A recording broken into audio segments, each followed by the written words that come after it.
Arrowsmith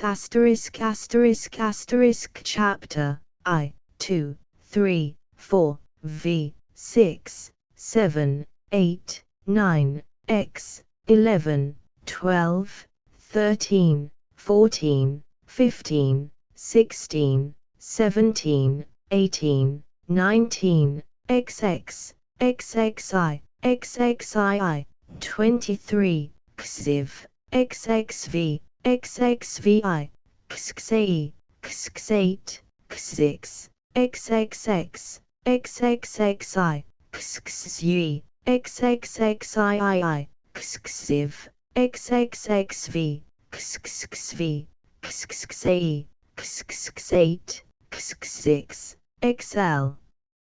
Novels by Sinclair Lewis. Our Mr. Wren, The Trail of the Hawk, The Job, Free Air, Main Street, Babbitt, Arrowsmith by Sinclair Lewis, author of Main Street, Babbitt, etc. Toronto, George J. MacLeod, Limited Publishers. Copyright, 1925, by Harcourt, Brace and Company, Inc. Copyright, 1924, 1925, by the Designer Publishing Company, Incorporated. The first edition of Arrowsmith consists of 500 copies on handmade paper, numbered and signed by the author. Second printing, first trade edition, January 1925, printed in the U.S. by the Quinn and Bowden Company, Rahway, N.J. To Dr. Paul H. de Cruif I am indebted not only for most of the bacteriological and medical material in this tale, but equally for his help in the planning of the fable itself, for his realization of the characters as living people, for his philosophy as a scientist. With this acknowledgement, I want to record our months of companionship while working on the book, in the United States, in the West Indies, in Panama, in London and Fontainebleau. I wish I could reproduce our talks along the way, and the laboratory afternoons, the restaurants at night, and the deck at dawn as we steamed into tropic ports. Sinclair Lewis. Arrowsmith chapter II. The driver of the wagon swaying through forest and swamp of the Ohio wilderness was a ragged girl of 14. Her mother they had buried near the Monongahela. The girl herself had heaped with torn sods the grave beside the river of the beautiful name. Her father lay shrinking with fever on the floor of the wagon box, and about him played her brothers and sisters, dirty brats, tattered brats, hilarious brats. She halted at the fork in the grassy road, and the sick man quavered, "Emmy, you better turn down towards Cincinnati. If we could find your Uncle Ed, I guess he'd take us in." "Nobody ain't going to take us in," she said. "We're going on just long as we can. Going west. They's a whole lot of new things I aim to be seeing." She cooked the supper, she put the children to bed, and sat by the fire, alone. That was the great-grandmother of Martin Arrowsmith. Too cross-legged in the examining chair in Doc Vickerson's office, a boy was reading Gray's Anatomy. His name was Martin Arrowsmith, of Elk Mills, in the state of Winnemac. There was a suspicion in Elk Mills, now, in 1897, a dowdy red brick village, smelling of apples, that this brown leather adjustable seat which Doc Vickerson used for minor operations, for the infrequent pulling of teeth and for highly frequent naps, had begun life as a barber's chair. There was also a belief that its proprietor must once have been called Dr. Vickerson, but for years he had been only the dock, and he was scurfier and much less adjustable than the chair. Martin was the son of J. Arrowsmith, who conducted the New York clothing bazaar. By sheer brass and obstinacy he had, at 14, become the unofficial, also decidedly unpaid, assistant to the dock, and while the dock was on a country call he took charge, though what there was to take charge of, no one could ever make out. He was a slender boy, not very tall, his hair and restless eyes were black, his skin unusually white, and the contrast gave him an air of passionate variability. The squareness of his head and a reasonable breadth of shoulders saved him from any appearance of effeminacy or of that querulous timidity which artistic young gentlemen call sensitiveness.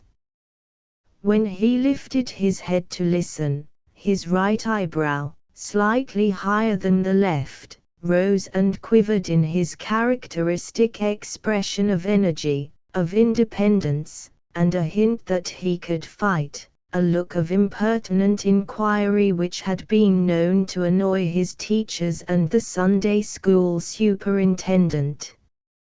Martin was, like most inhabitants of Elk Mills before the Slavo-Italian immigration, a typical purebred Anglo-Saxon American, which means that he was a union of German, French, Scotch, Irish, perhaps a little Spanish, conceivably a little of the strains lumped together as Jewish, and a great deal of English, which is itself a combination of primitive Briton, Celt, Phoenician, Roman, German, Dane, and Swede.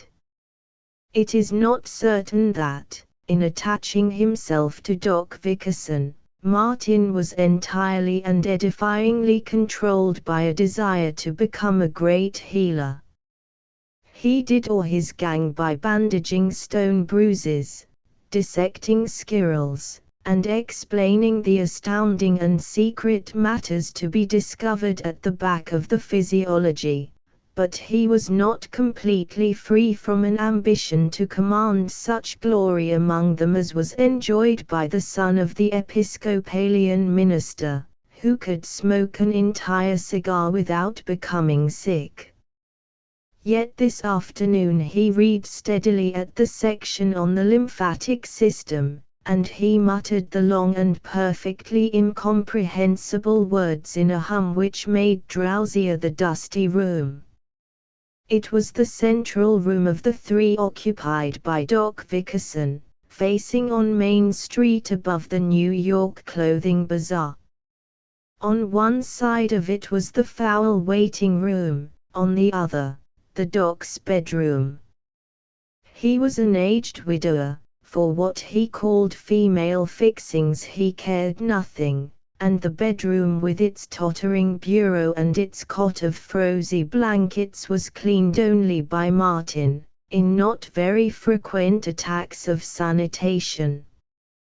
This central room was at once business office, consultation room, operating theater, living room, poker den, and warehouse for guns and fishing tackle. Against a brown plaster wall was a cabinet of zoological collections and medical curiosities, and beside it the most dreadful and fascinating object known to the boy world of Elk Mills, a skeleton with one gaunt gold tooth. On evenings when the doc was away, Martin would acquire prestige among the trembling gang by leading them into the unutterable darkness and scratching a sulphur match on the skeleton's jaw. On the wall was a home-stuffed pickerel on a home-varnished board. Beside the rusty stove, a sawdust box cuspida rested on a slimy oilcloth worn through to the threads. On the senile table was a pile of memoranda of debts which the doc was always swearing he would collect from those deadbeats right now and which he would never, by any chance, at any time, collect from any of them? A year or two, a decade or two, a century or two, they were all the same to the plodding doctor in the bee-murmuring town. The most unsanitary corner was devoted to the cast-iron sink, which was oftener used for washing eggy breakfast plates than for sterilizing instruments. On its ledge were a broken test tube, a broken fish hook, an unlabeled and forgotten bottle of pills, a nail-bristling heel, a frayed cigar butt, and a rusty lancet stuck in a potato. The wild raggedness of the room was the soul and symbol of Doc Vickerson. It was more exciting than the flat-faced stack of shoeboxes in the New York Bazaar. It was the lure to questioning and adventure for Martin Arrowsmith. The boy raised his head, cocked his inquisitive brow. On the stairway was the cumbersome step of Doc Vickerson. The doc was sober. Martin would not have to help him into bed.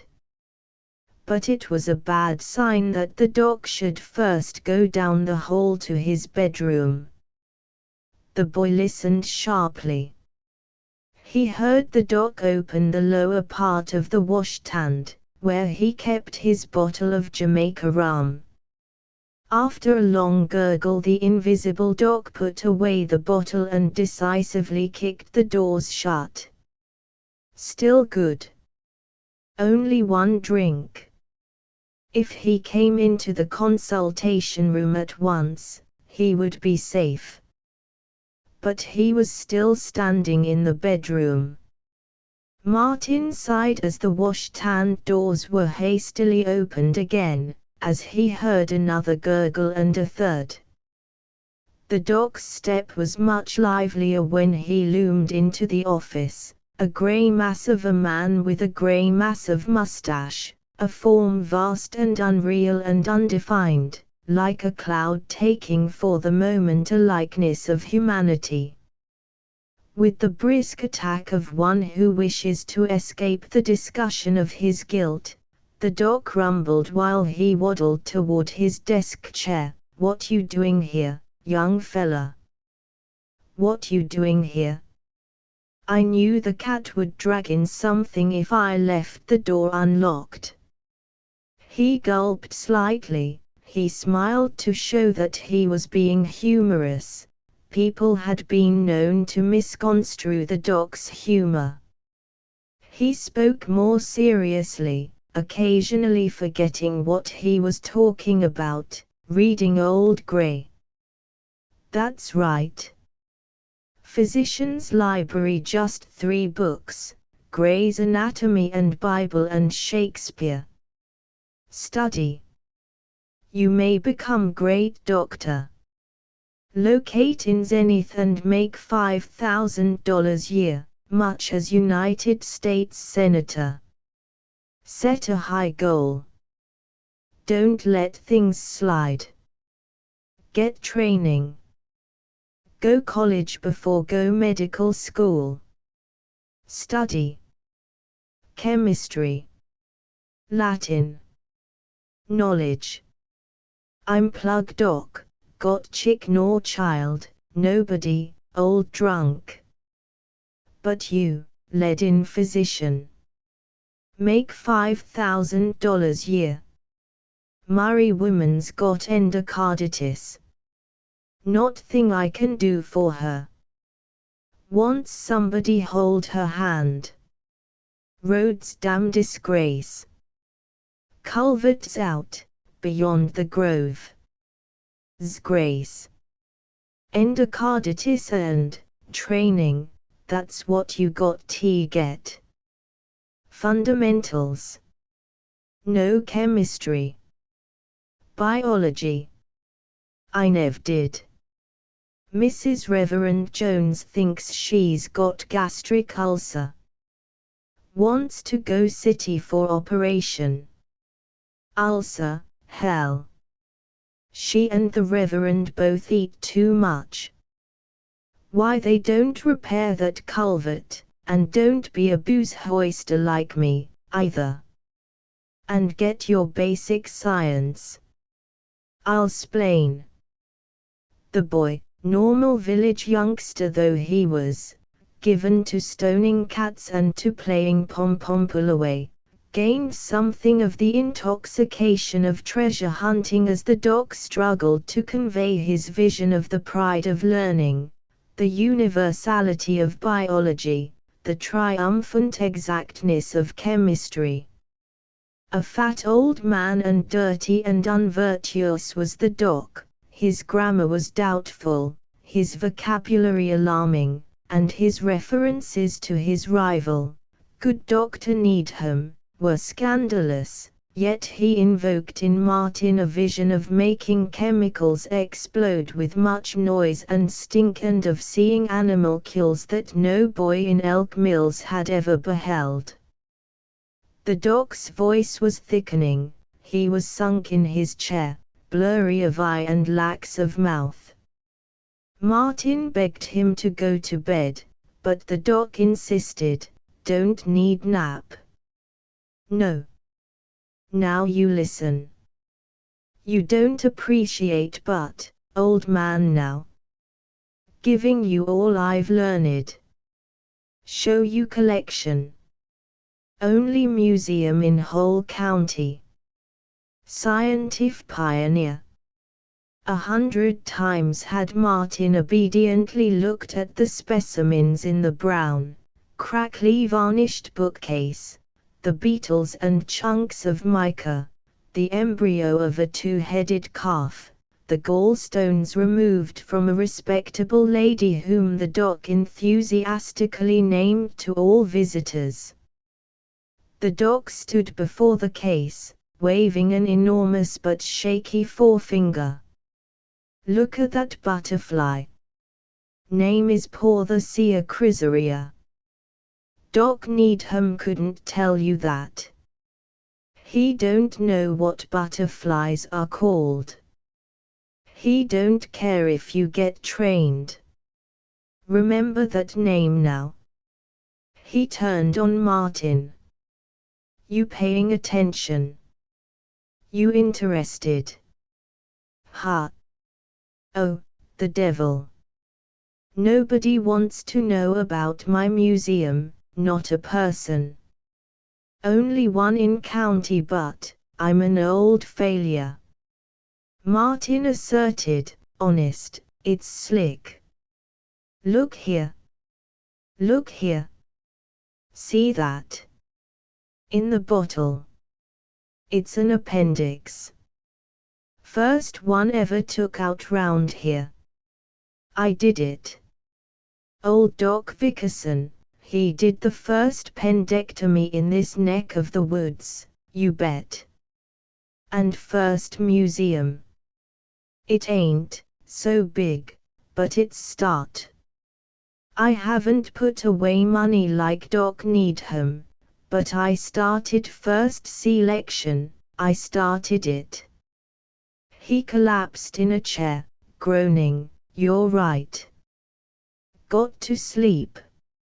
All in." But as Martin helped him to his feet he broke away, scrabbled about on his desk, and looked back doubtfully. "Want to give you something, start your training. And remember the old man." Will anybody remember the old man? He was holding out the beloved magnifying glass which for years he had used in botanizing. He watched Martin slip the lens into his pocket, he sighed, he struggled for something else to say, and silently he lumbered into his bedroom. Chapter 2 The state of Winnimac is bounded by Michigan, Ohio, Illinois, and Indiana, and like them it is half eastern, half midwestern. There is a feeling of New England in its brick and sycamore villages, its stable industries, and a tradition which goes back to the Revolutionary War. Zenith, the largest city in the state, was founded in 1792. But Winnemac is Midwestern in its fields of corn and wheat, its red barns and silos, and, despite the immense antiquity of Zenith, many counties were not settled till 1860. The University of Winnemac is at Mohalis, 15 miles from Zenith. There are 12,000 students. Beside this prodigy, Oxford is a tiny theological school and Harvard a select college for young gentlemen.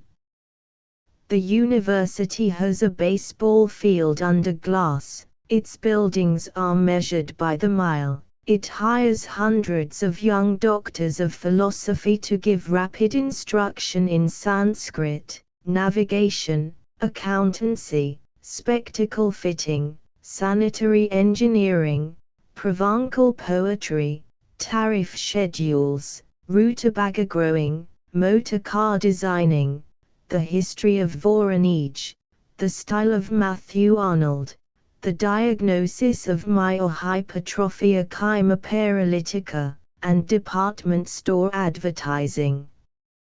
Its president is the best money raiser and the best after-dinner speaker in the United States, and Winnemac was the first school in the world to conduct its extension courses by radio. It is not a snobbish rich man's college, devoted to leisurely nonsense.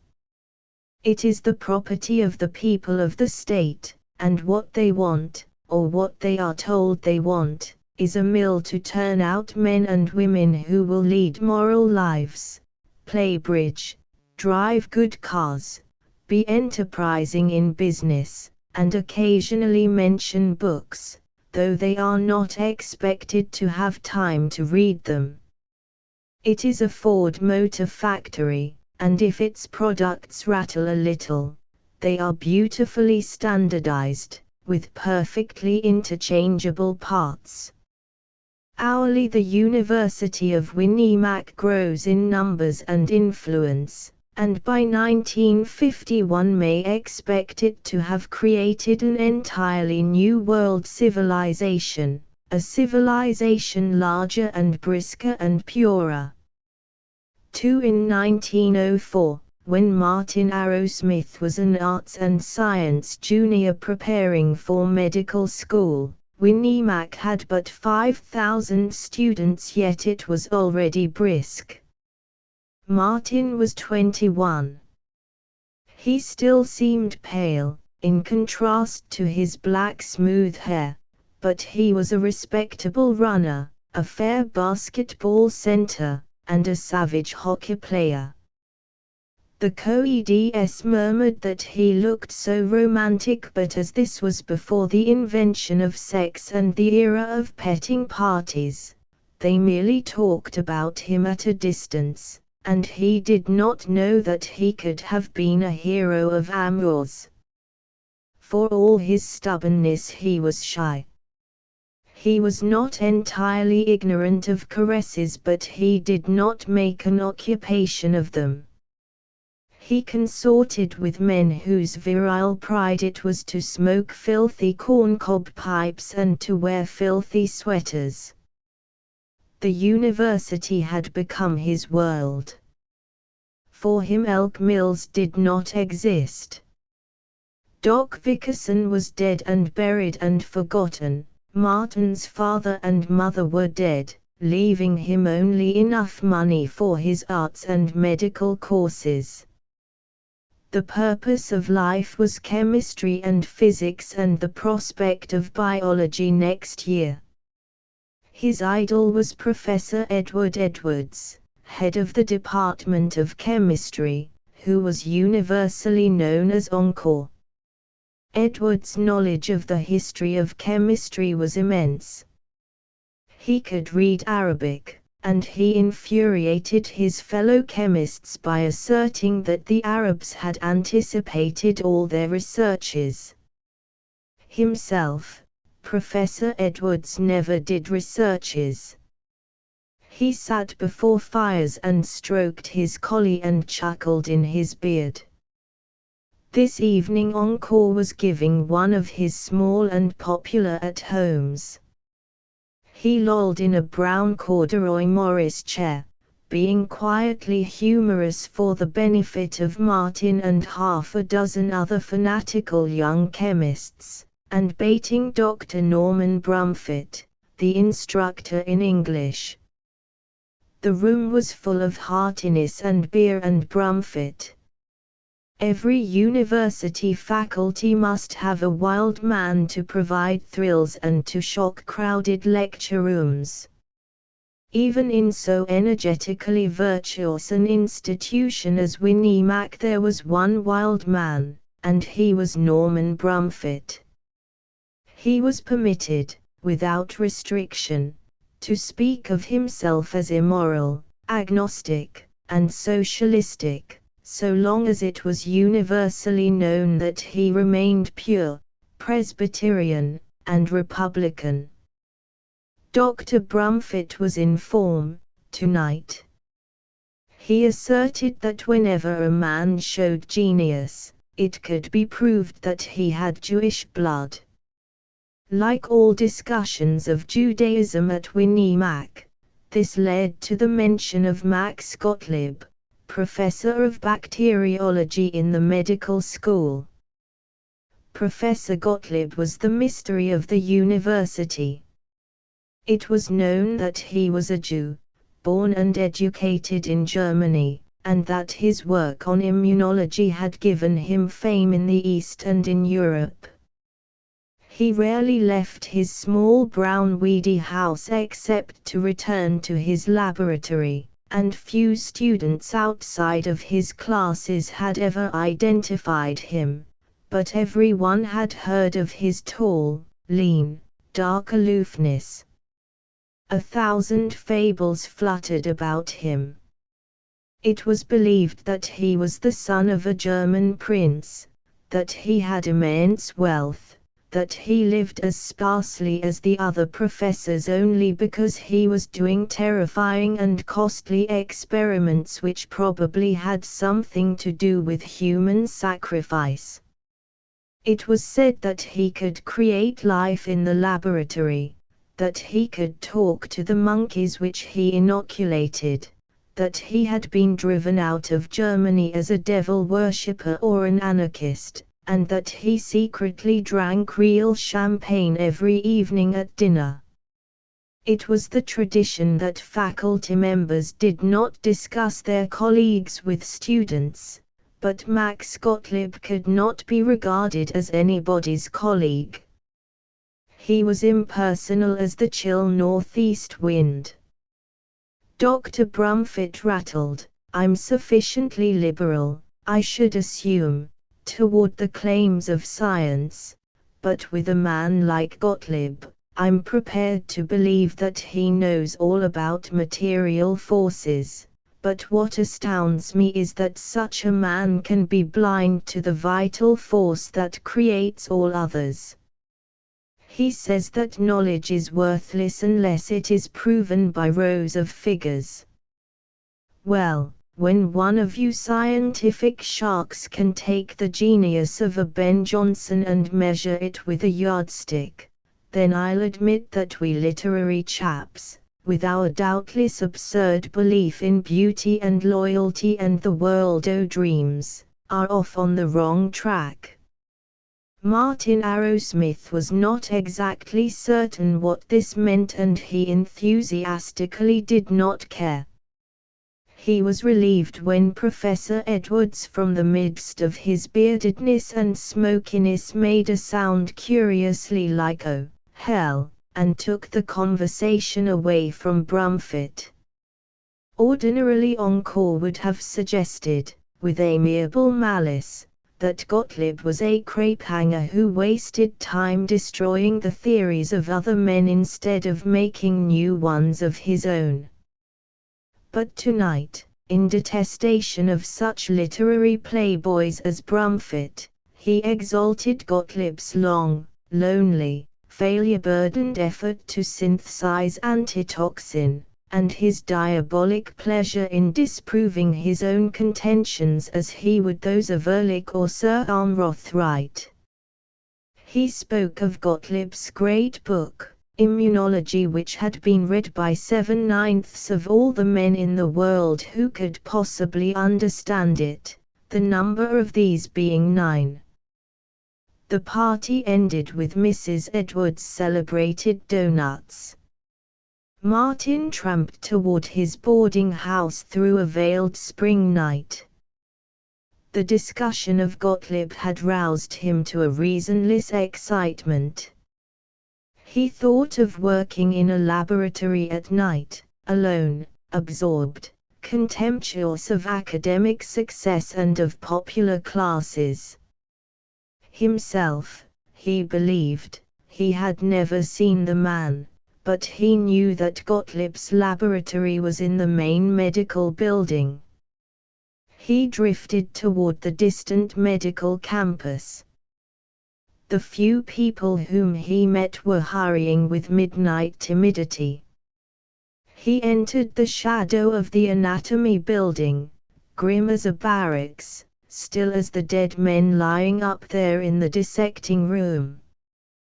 Beyond him was the turreted bulk of the main medical building, a harsh and blurry mass, high up in its dark wall a single light. He started. The light had gone out abruptly, as though an agitated watcher were trying to hide from him. On the stone steps of the main medical, 2 minutes after, appeared beneath the arc light a tall figure, ascetic, self-contained, apart. His swart cheeks were gaunt, his nose high-bridged and thin. He did not hurry, like the belated homebodies. He was unconscious of the world. He looked at Martin and through him, he moved away, muttering to himself, his shoulders stooped, his long hands clasped behind him.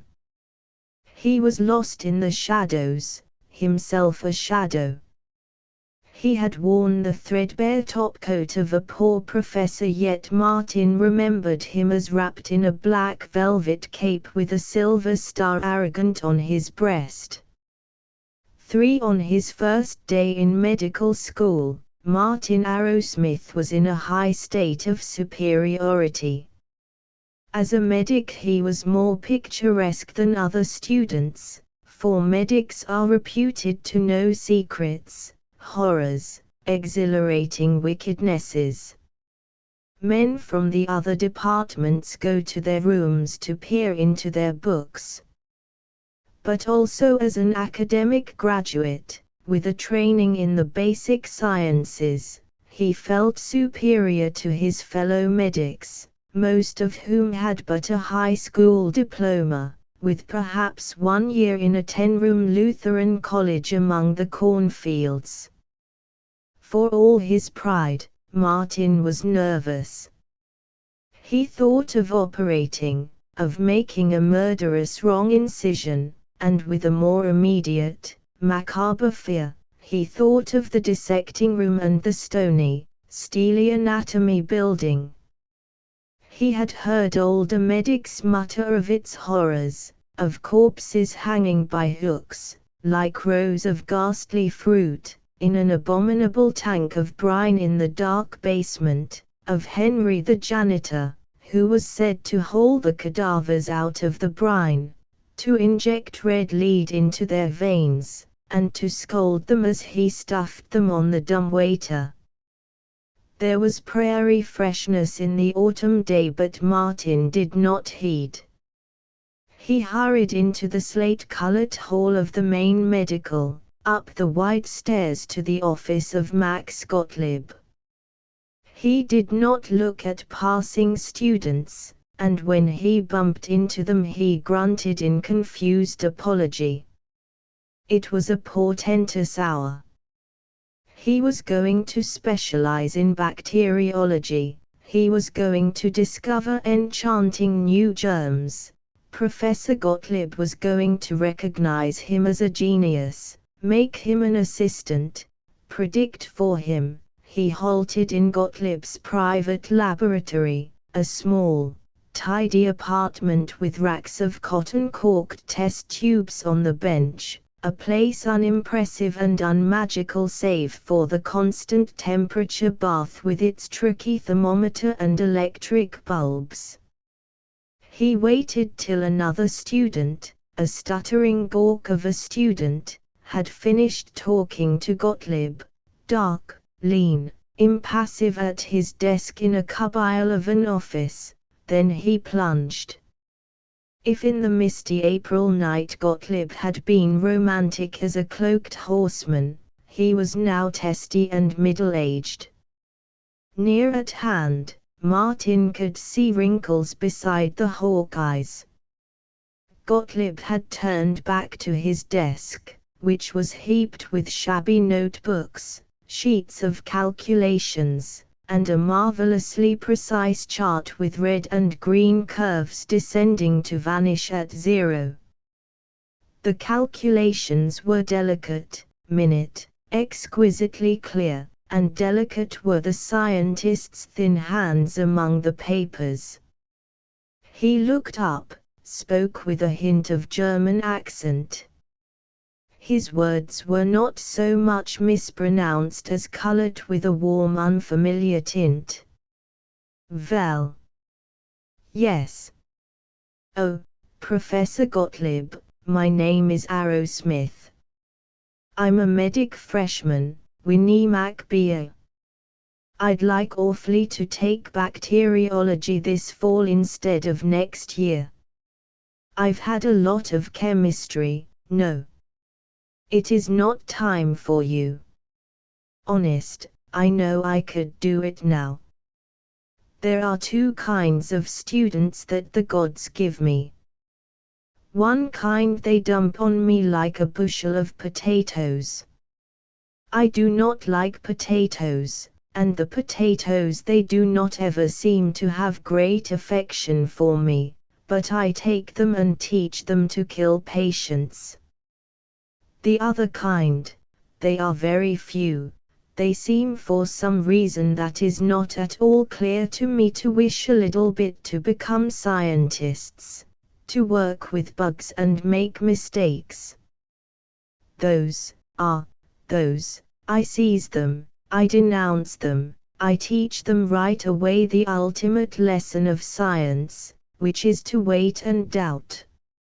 Of the potatoes, I demand nothing. Of the foolish ones like you, who think I could teach them something, I demand everything.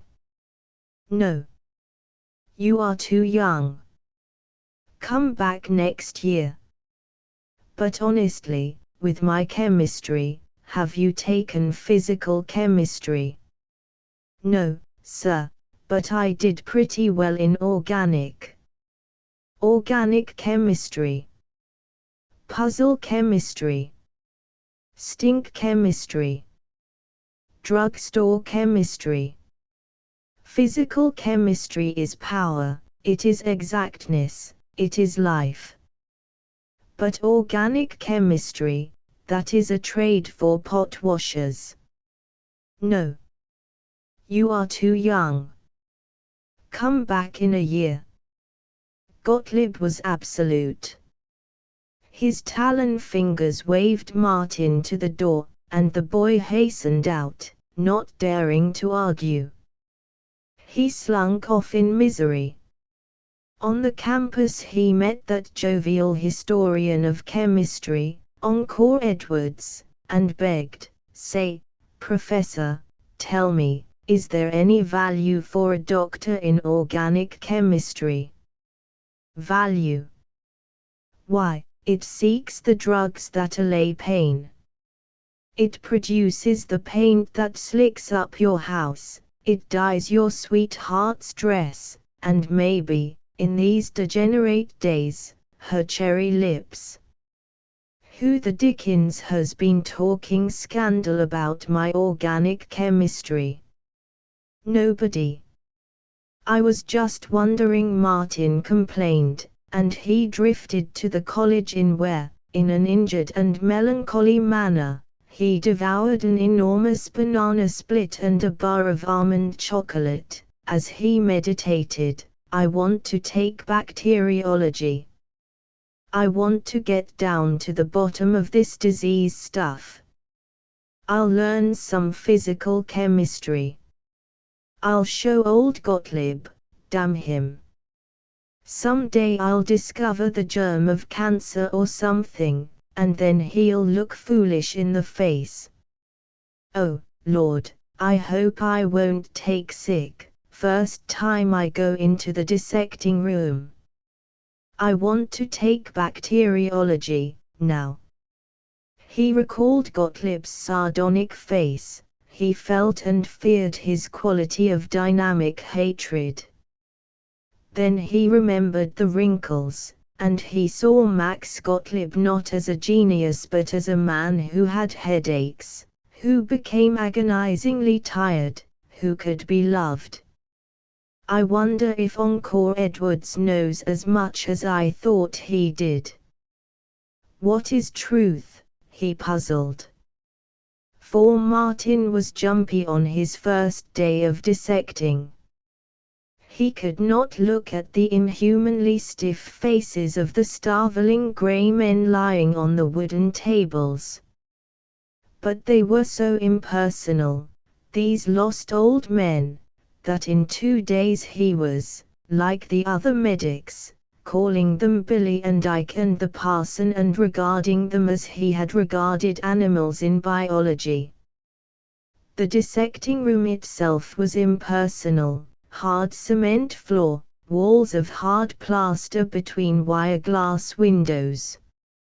Martin detested the reek of formaldehyde, that and some dreadful subtle other odor seemed to cling about him outside the dissecting room, but he smoked cigarettes to forget it, and in a week he was exploring arteries with youthful and altogether unholy joy. His dissecting partner was the Reverend I.A. Hinckley, known to the class by a similar but different name. I.A. was going to be a medical missionary. He was a man of 29, a graduate of Pottsburg Christian College and of the Sanctification Bible and Missions School. He had played football, he was as strong and nearly as large as a steer, and no steer ever bellowed more enormously.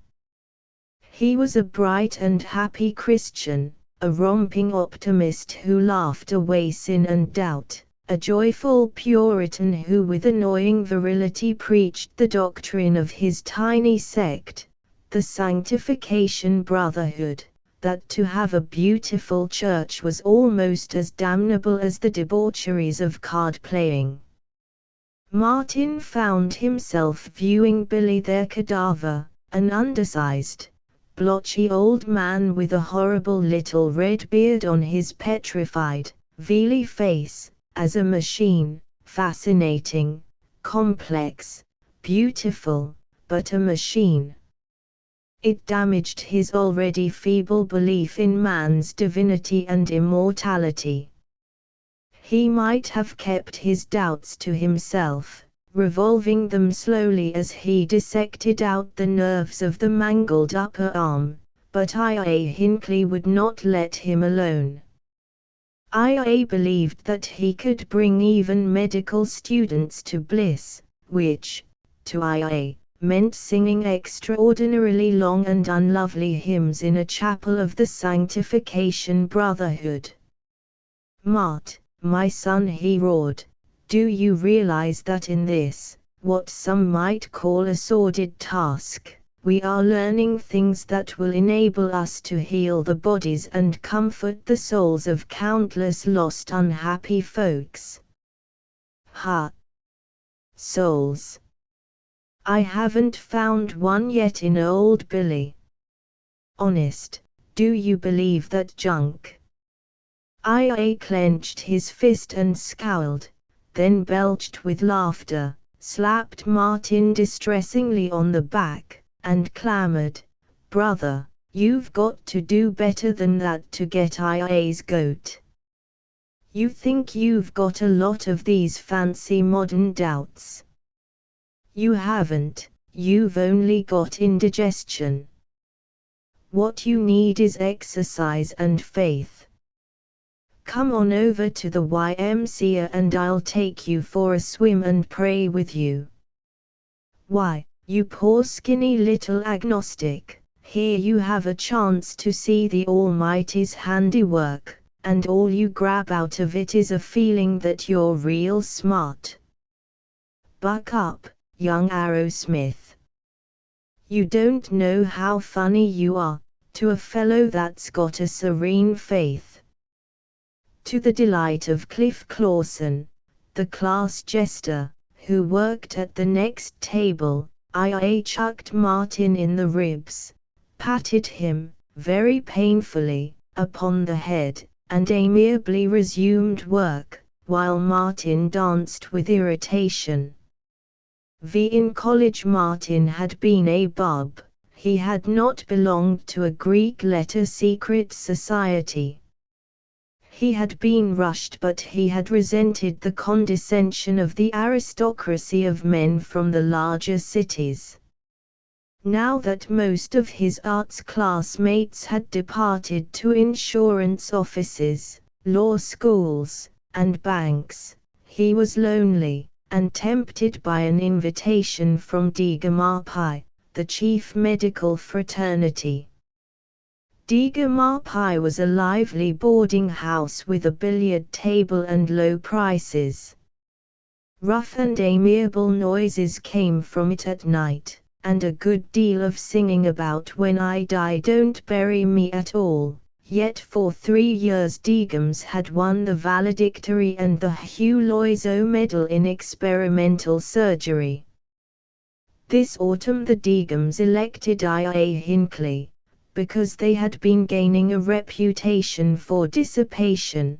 Girls were said to have been smuggled in late at night, and no company which included the Reverend Mr. Hinckley could possibly be taken by the Dean as immoral, which was an advantage if they were to continue comfortably immoral. Martin had prized the independence of his solitary room. In a fraternity, all tennis rackets, trousers, and opinions are held in common. When I.A. found that Martin was hesitating, he insisted, "Oh, come on in. Deagam needs you. You do study hard, I'll say that for you, and think what a chance you'll have to influence the fellows for good." On all occasions, I.A. referred to his classmates as the fellows, and frequently he used the term in prayers at the YMCA. "I don't want to influence anybody. I want to learn the doctor trade and make $6,000 a year. My boy, if you only knew how foolish you sound when you try to be cynical. When you're as old as I am, you'll understand that the glory of being a doctor is that you can teach folks high ideals while you soothe their tortured bodies. Suppose they don't want my particular brand of high ideals. Mart, have I got to stop and pray with you? No. Quit. Honestly, Hinckley, of all the Christians I ever met, you take the rottenest advantages. You can lick anybody in the class, and when I think of how you're going to bully the poor heathen when you get to be a missionary, and make the kids put on breeches, and marry off all the happy lovers to the wrong people, I could bawl. The prospect of leaving his sheltered den for the patronage of the Reverend Mr. Hinckley was intolerable. It was not till Angus Dewar accepted election to Digama Pi that Martin himself came in. Dewar was one of the few among Martin's classmates in the academic course who had gone on with him to the Winnie Mac Medical School. Dewar had been the valedictorian. He was a silent, sharp-faced, curly-headed, rather handsome young man, and he never squandered an hour or a good impulse. So brilliant was his work in biology and chemistry that a Chicago surgeon had promised him a place in his clinic. Martin compared Angus Dewar to a razor blade on a January morning. He hated him, was uncomfortable with him, and envied him. He knew that in biology Dewar had been too busy passing examinations to ponder, to get any concept of biology as a whole. He knew that Dewar was a tricky chemist, who neatly and swiftly completed the experiments demanded by the course and never ventured on original experiments which, leading him into a confused land of wondering, might bring him to glory or disaster. He was sure that Dewar cultivated his manner of chill efficiency to impress instructors. Yet the man stood out so bleakly from a mass of students who could neither complete their experiments nor ponder nor do anything save smoke pipes and watch football practice that Martin loved him while he hated him, and almost meekly he followed him into Digamar. Martin, I.A. Hinckley, Angus Dewar, Cliff Clawson, the meaty class jester, and one Fatty Fuff were initiated into Digamar together. It was a noisy and rather painful performance, which included smelling asafoetida. Martin was bored, but Fatty Fuff was in squeaking, bellowing, gasping terror. Fatty was of all the new freshman candidates the most useful to Digamar. He was planned by nature to be a butt. He looked like a distended hot water bottle, he was magnificently imbecile, he believed everything, he knew nothing, he could memorize nothing, and anxiously he forgave the men who got through the vacant hours by playing jokes upon him. They persuaded him that mustard plasters were excellent for colds. Solicitously they gathered about him, affixed an enormous plaster to his back, and afterward fondly removed it. They concealed the ear of a cadaver in his nice, clean, new pocket handkerchief when he went to Sunday supper at the house of a girl cousin in Zenith. At supper he produced the handkerchief with a flourish. Every night when Fatty retired he had to remove from his bed a collection of objects which thoughtful housemates had stuffed between the sheets: soap, alarm clocks, fish. He was the perfect person to whom to sell useless things. Cliff Clawson, who combined a brisk huckstering with his jokes, sold to Fatty for $4 a history of medicine which he had bought, second-hand, for $2, and while Fatty never read it, never conceivably could read it, the possession of the fat red book made him feel learned. But Fatty's greatest beneficence to Digamar was his belief in spiritualism. He went about in terror of spooks. He was always seeing them emerging at night from the dissecting room windows. His classmates took care that he should behold a great many of them flitting about the halls of the fraternity. 6 Digamar was housed in a residence built in the expansive days of 1885. The living room suggested a recent cyclone. Knife-gashed tables, broken Morris chairs, and torn rugs were flung about the room, and covered with backless books, hockey shoes, caps, and cigarette stubs. Above, there were 4 men to a bedroom, and the beds were iron double-deckers, like a steerage. For ashtrays the Degums used sword skulls, and on the bedroom walls were anatomical charts, to be studied while dressing. In Martin's room was a complete skeleton. He and his roommates had trustingly bought it from a salesman who came out from a Zenith surgical supply house. He was such a genial and sympathetic salesman. He gave them cigars and told GU stories and explained what prosperous doctors they were all going to be. They bought the skeleton gratefully, on the installment plan. Later the salesman was less genial. Martin roomed with Cliff Clawson, Fatty Firth, and an earnest second-year medic named Irving Waters.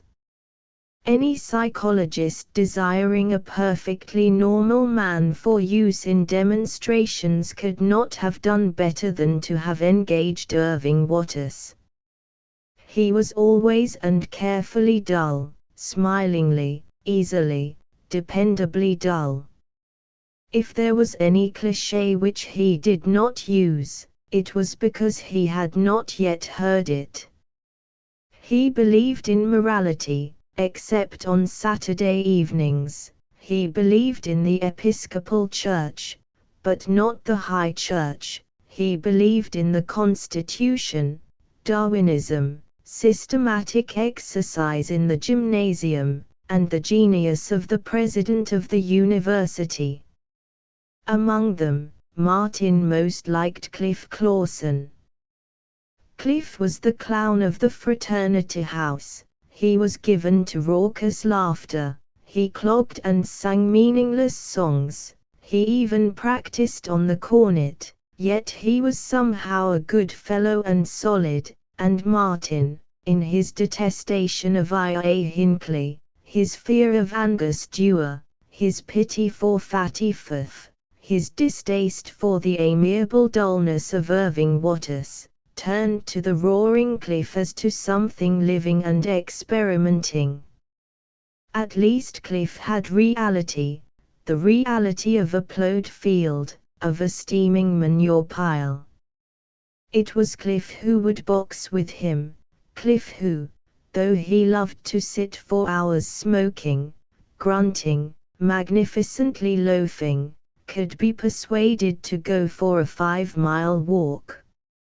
And it was Cliff who risked death by throwing baked beans at the Reverend I.A. Hinckley at supper, when I.A. was bulkily and sweetly corrective. In the dissecting room I.A. was maddening enough with his merriment at such of Martin's ideas as had not been accepted in Pottsburg Christian College, but in the fraternity house he was a moral pest. He never ceased trying to stop their profanity. After 3 years on a backwards football team he still believed with unflinching optimism that he could sterilize young men by administering reproofs, with the nickering of a lady Sunday school teacher and the delicacy of a charging elephant. IA also had statistics about clean living. He was full of statistics.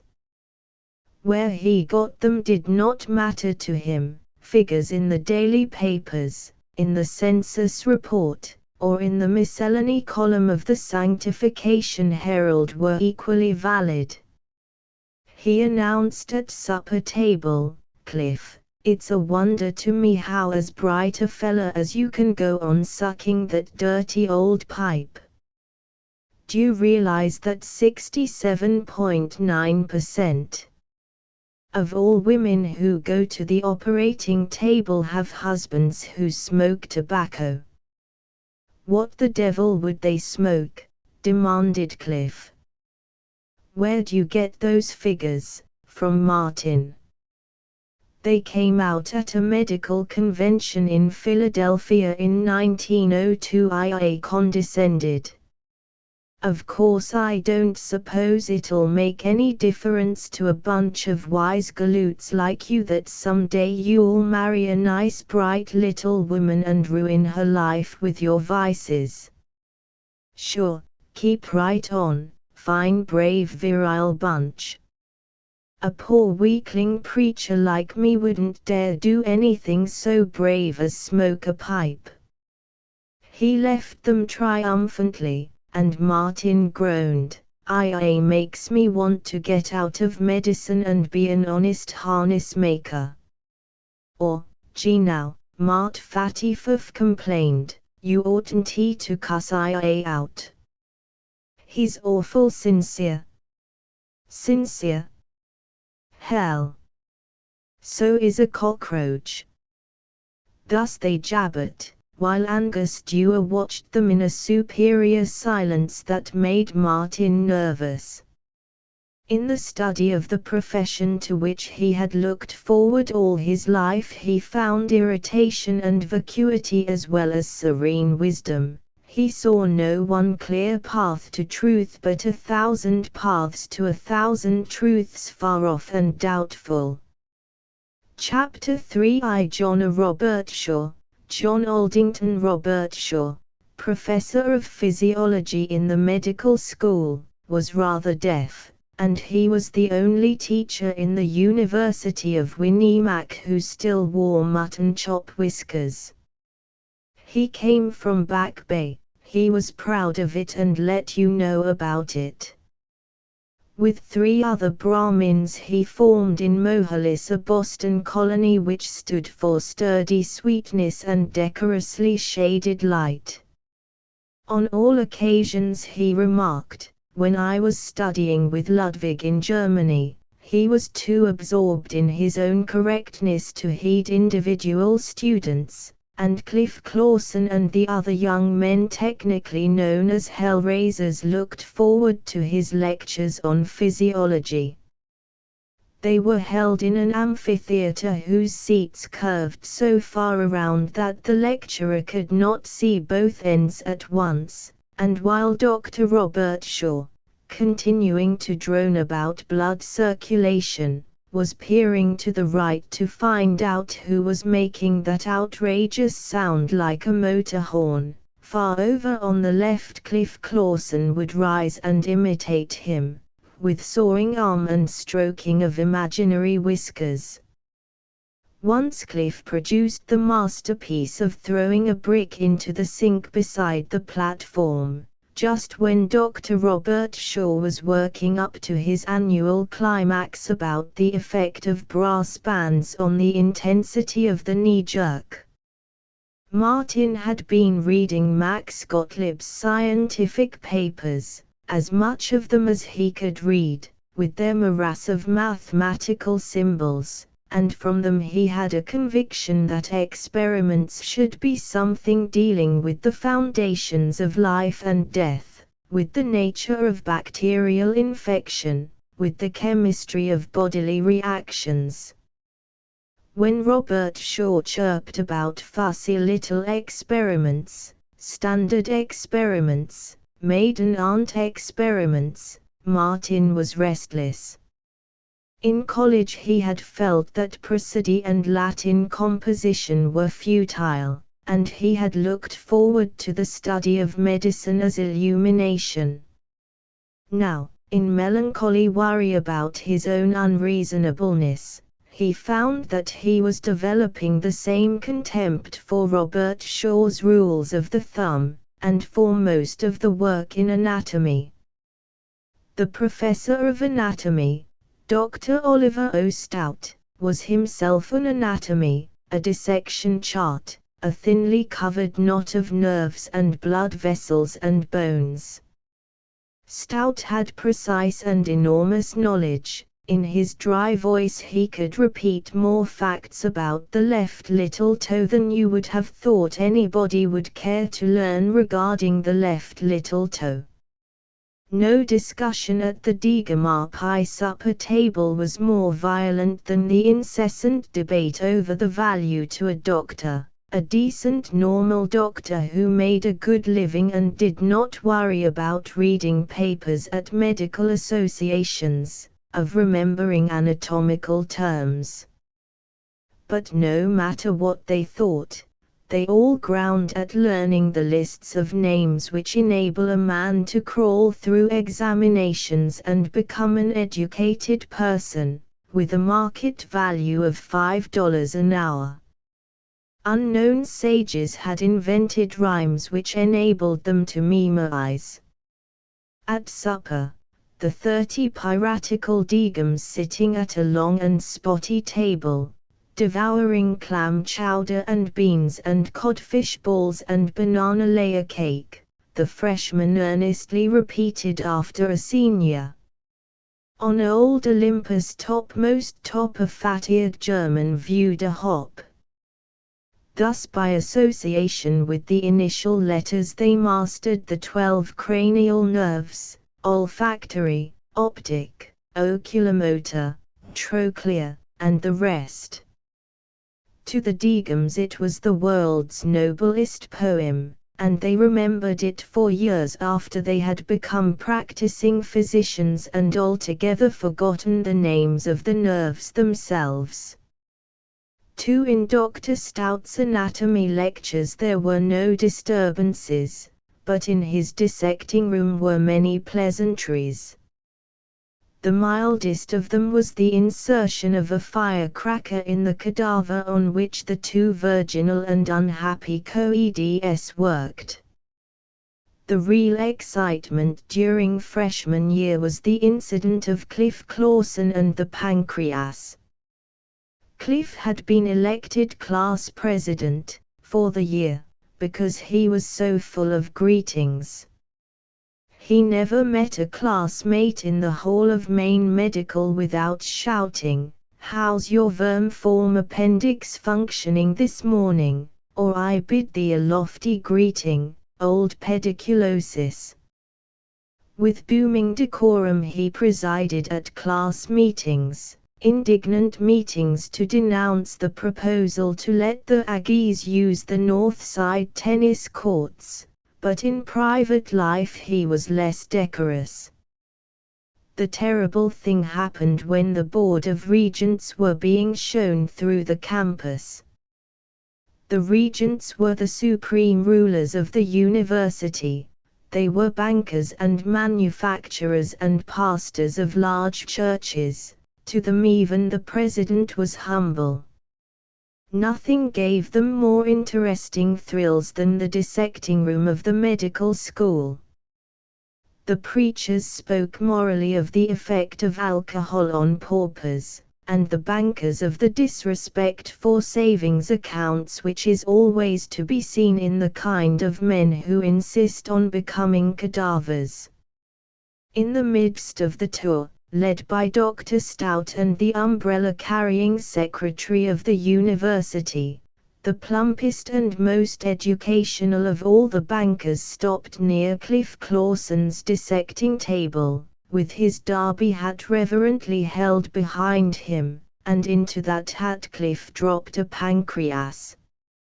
Now a pancreas is a damp and disgusting thing to find in your new hat. And when the banker did so find one, he threw down the hat and said that the students of Winnie-Mac had gone to the devil.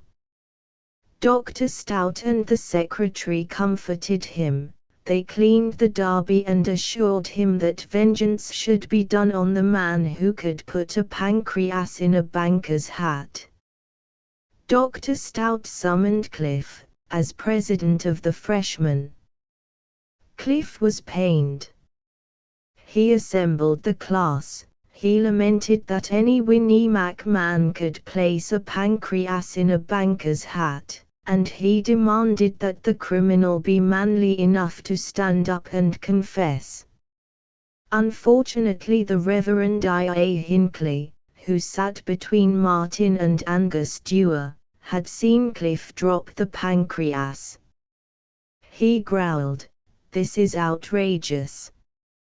I'm going to expose Clawson, even if he is a frat brother of mine." Martin protested, "Cut it out. You don't want to get him fired. He ought to be."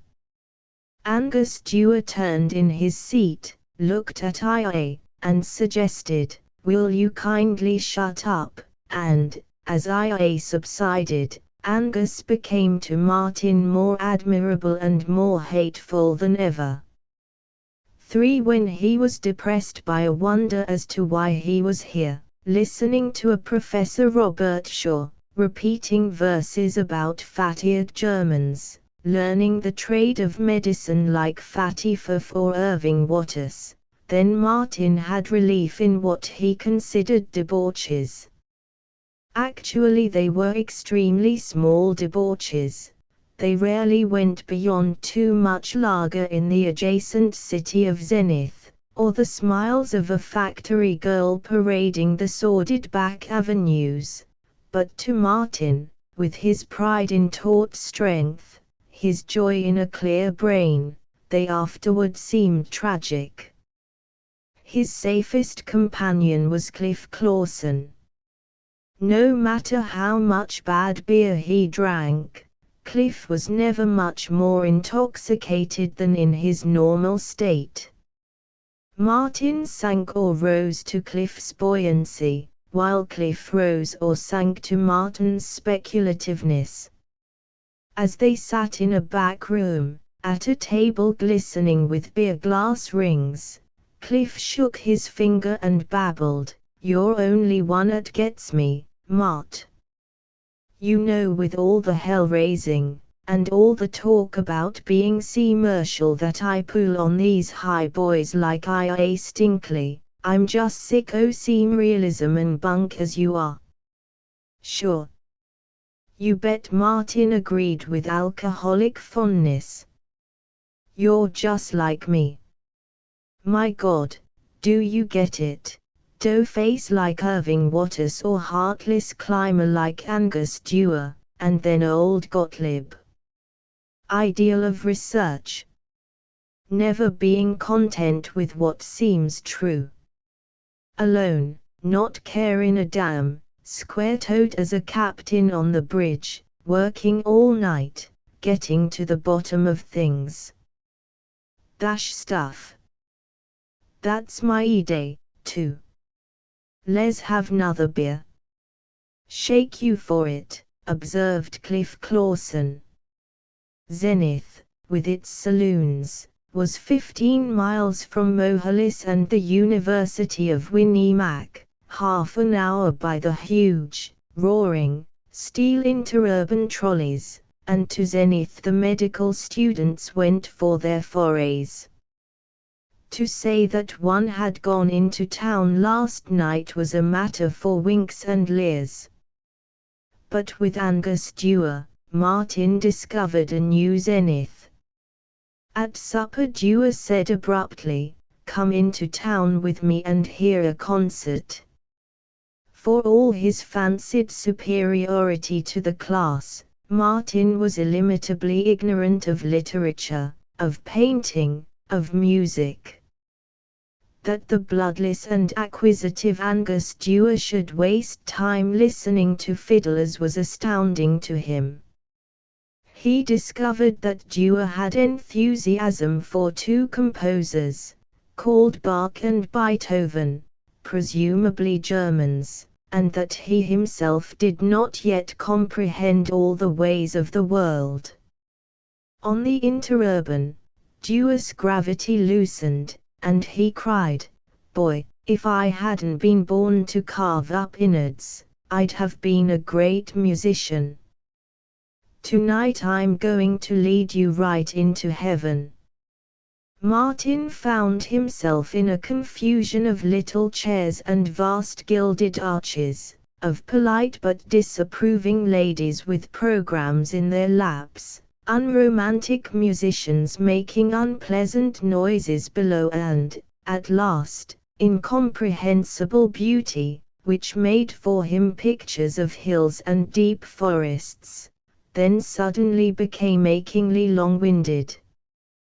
He exulted, "I'm going to have 'em all, The fame of Max Gottlieb, I mean his ability, and the lovely music and lovely women, golly.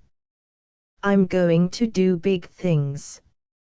And see the world. Will this piece never quit? For it was a week after the concert that he rediscovered Madeline Fox. Madeline was a handsome, high-colored, high-spirited, opinionated girl whom Martin had known in college. She was staying on, ostensibly to take a graduate course in English, actually to avoid going back home. She considered herself a superb tennis player. She played it with energy and voluble swoopings and large lack of direction. She believed herself to be a connoisseur of literature. The fortunates to whom she gave her approval were Hardy, Meredith, Howells, and Thackeray, none of whom she had read for 5 years.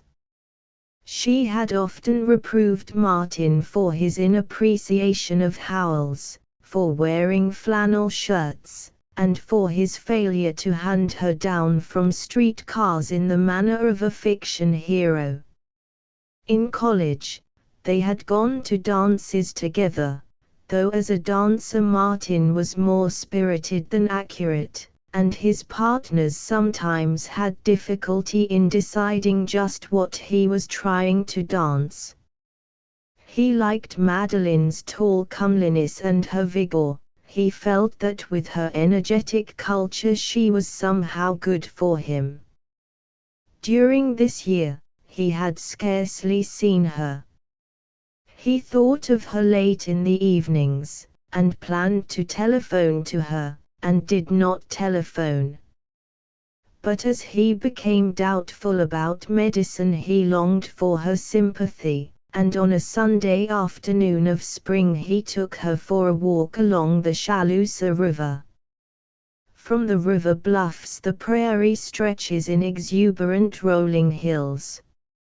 In the long barley fields, the rough pastures, the stunted oaks and brilliant birches, there is the adventurousness of the frontier, and like young plainsmen they tramped the bluffs and told each other they were going to conquer the world. He complained, "These damn medics." "Oh, Martin, do you think damn is a nice word?" said Madeline. He did think it was a very nice word indeed, and constantly useful to a busy worker, but her smile was desirable.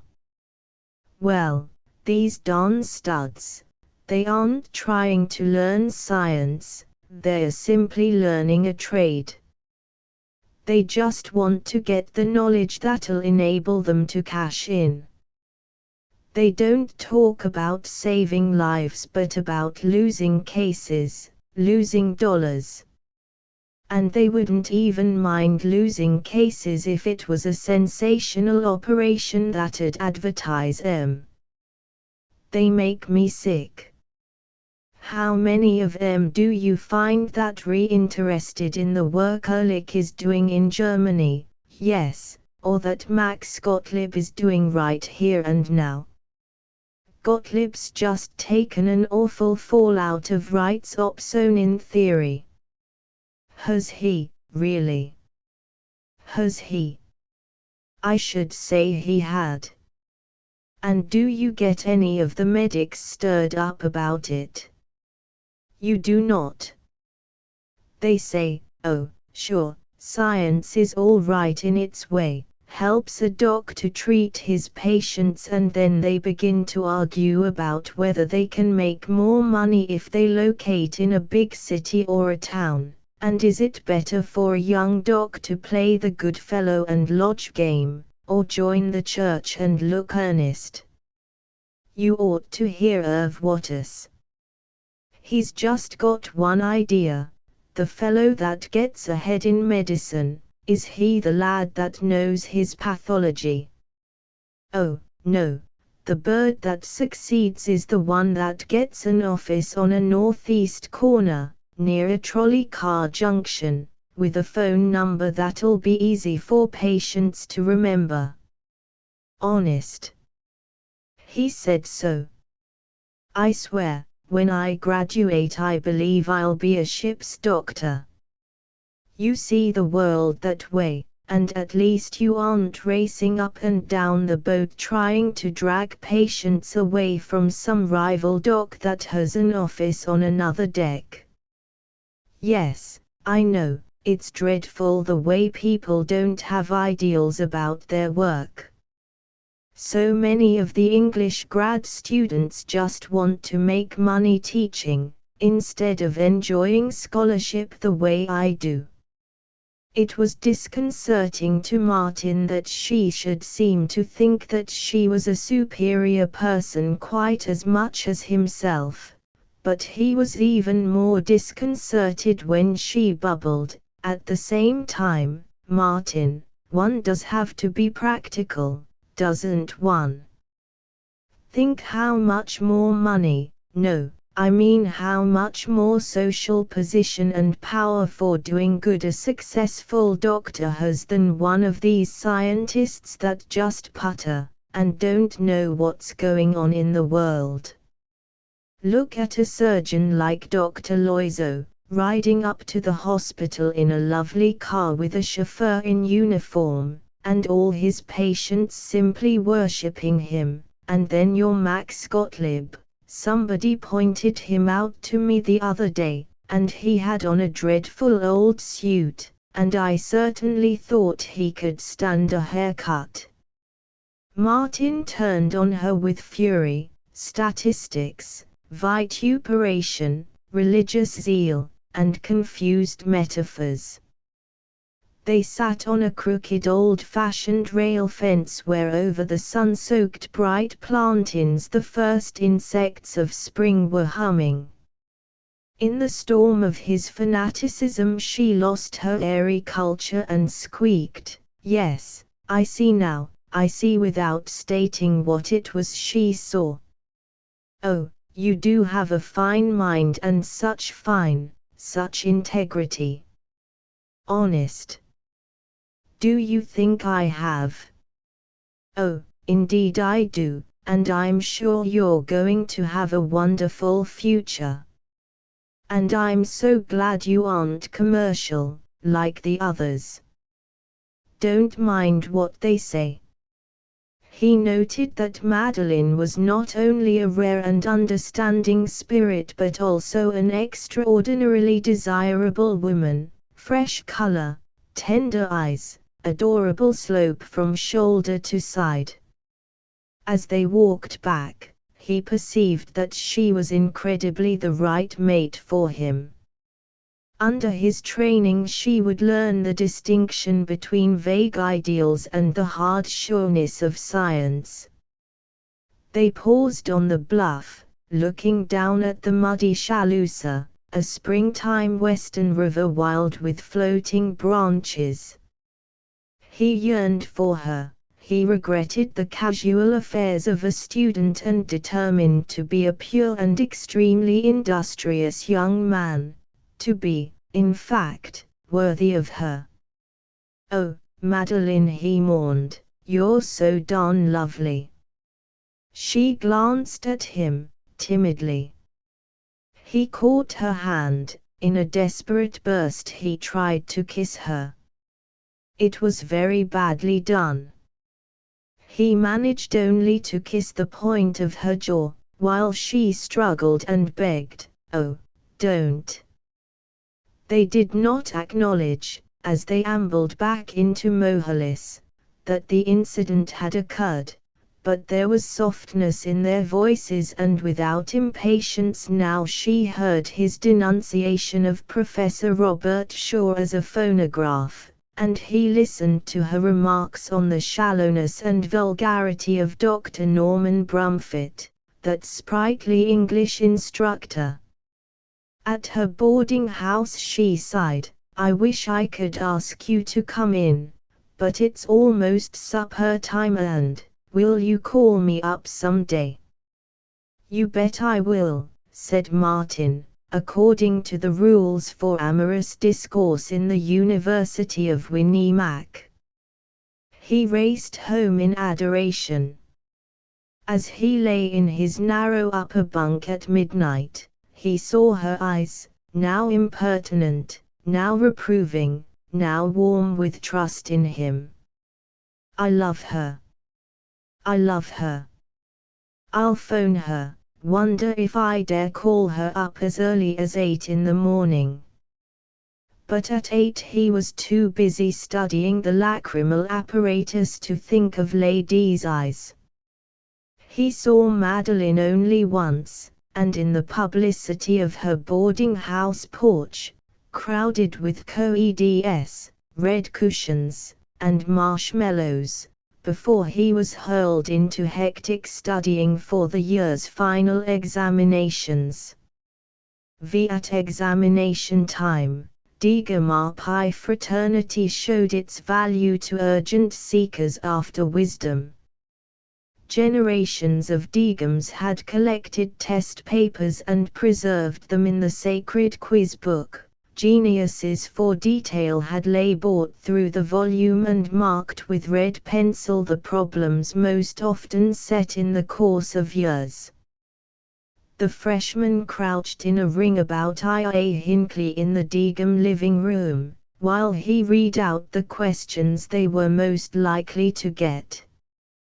They writhed, clawed their hair, scratched their chins, bit their fingers, and beat their temples in the endeavor to give the right answer before Angus Dewar should read it to them out of the textbook. In the midst of their sufferings they had to labor with Fatty Firth. Fatty had failed in the mid-year anatomical, and he had to pass a special quiz before he could take the finals. There was a certain fondness for him in Digama Pi. Fatty was soft, Fatty was superstitious, Fatty was an imbecile, yet they had for him the annoyed affection they might have had for a second-hand motor or a muddy dog. All of them worked on him. They tried to lift him and thrust him through the examination as through a trapdoor. They panted and grunted and moaned at the labor, and Fatty panted and moaned with them. The night before his special examination they kept him at it till 2, with wet towels, black coffee, prayer, and profanity. They repeated lists, lists, lists to him. They shook their fists in his mournful red round face and howled, "Damn you, will you remember that the bicuspid valve is the same as the mitral valve and not another one?" They ran about the room, holding up their hands and wailing, "Won't he never remember nothing about nothing," and charged back to purr with fictive calm, "Now no use getting fussed, Fatty. Take it easy. Just listen to this, quietly, will ya, and try coaxingly, do try to remember one thing, anyway." They led him carefully to bed.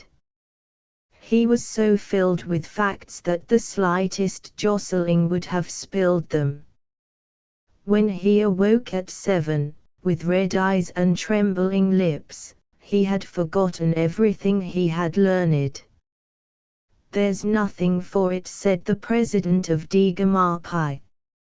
"He's got to have a crib, and take his chance on getting caught with it. I thought so. I made one out for him yesterday. It's a Lulu. It'll cover enough of the questions so he'll get through." Even the Reverend I.A. Hinckley, since he had witnessed the horrors of the midnight before, went his ways ignoring the crime. It was Fatty himself who protested, "Gee, I don't like to cheat. I don't think a fellow that can't get through an examination had hardly ought to be allowed to practice medicine. That's what my dad said." They poured more coffee into him and, on the advice of Cliff Clawson, who wasn't exactly sure what the effect might be but who was willing to learn, they fed him a potassium bromide tablet. The president of Degama, seizing Fatty with some firmness, growled, "I'm going to stick this crib in your pocket, look, here in your breast pocket, behind your handkerchief. I won't use it." "I don't care if I fail," whimpered Fatty. "That's all right, but you keep it there. Maybe you can absorb a little information from it through your lungs, for God knows." The president clenched his hair. His voice rose, and in it was all the tragedy of night watches and black drafts and hopeless retreats. "God knows you can't take it in through your head." They dusted Fatty, they stood him right side up, and pushed him through the door, on his way to Anatomy Building. They watched him go, a balloon on legs, a sausage in corduroy trousers. "Is it possible he's going to be honest?" marveled Cliff Clawson. "Well, if he is, we better go up and begin packing his trunk. And this Ole frat'll never have another goat like Fatty," grieved the president. They saw Fatty stop, remove his handkerchief, mournfully blow his nose, and discover a long thin slip of paper. They saw him frown at it, tap it on his knuckles, begin to read it, stuff it back into his pocket, and go on with a more resolute step. They danced hand in hand about the living room of the fraternity, piously assuring one another, "He'll use it, it's all right, he'll get through or get hanged." He got through. 6D Marpai was more annoyed by Martin's restless doubtings than by Fatty's idiocy, Cliff Clawson's raucousness, Angus Dewar's rasping, or the Reverend I.A. Hinckley's nagging. During the strain of study for examinations, Martin was peculiarly vexing in regard to laying in the best quality medical terms like the best quality sterilizers, not for use but to impress your patients. As one, the Degams suggested, say, "If you don't like the way we study medicine, we'll be tickled to death to take up a collection and send you back to Elk Mills, where you won't be disturbed by all us lowbrows and commercialists. Look here. We don't tell you how you ought to work. Where do you get the idea you got to tell us? Oh, turn it off, will you?" Angus Dewar observed, with sour sweetness, "We'll admit we're simply carpenters, and you're a great investigator. But there's several things you might turn to when you finish science. What do you know about architecture? How's your French verbs? How many big novels have you ever read? Who's the Premier of Austro-Hungary?" Martin struggled. "I don't pretend to know anything, except I do know what a man like Max Gottlieb means. He's got the right method, and all these other hams of profs, they're simply witch doctors." "You think Gottlieb isn't religious, Hinckley?" "Why, his just being in a lab is a prayer. Don't you idiots realize what it means to have a man like that here, making new concepts of life? Don't you?" Cliff Clawson, with a chasm of yawning, speculated, "praying in the lab? I'll bet I get the pants took off me, when I take bacteriology, if Pa Gottlieb catches me praying during experiment hours. Damn it, listen. Martin wailed. I tell you, you fellows are the kind that keep medicine nothing but guesswork diagnosis, and here you have a man. So they argued for hours, after their sweaty fact grinding. When the others had gone to bed, when the room was a muck heap of flung clothing and weary young men snoring in iron bunks, Martin sat at the splintery long pine study table, worrying. Angus Dewar glided in, demanding, "Look here, old son. We're all sick of your crabbing. If you think medicine is rot, the way we study it, and if you're so confoundedly honest, why don't you get out?" He left Martin to agonize. He's right. I've got to shut up or get out. Do I really mean it? What do I want? What am I going to do? 7 Angus Dewar's studiousness and his reverence for correct manners were alike offended by Cliff's bawdy singing, Cliff's howling conversation, Cliff's fondness for dropping things in people's soup, and Cliff's melancholy inability to keep his hands washed. For all his appearance of nerveless steadiness, during the tension of examination time Dewar was as nervous as Martin, and one evening at supper, when Cliff was bellowing, Dewar snapped, "Will you kindly not make so much racket?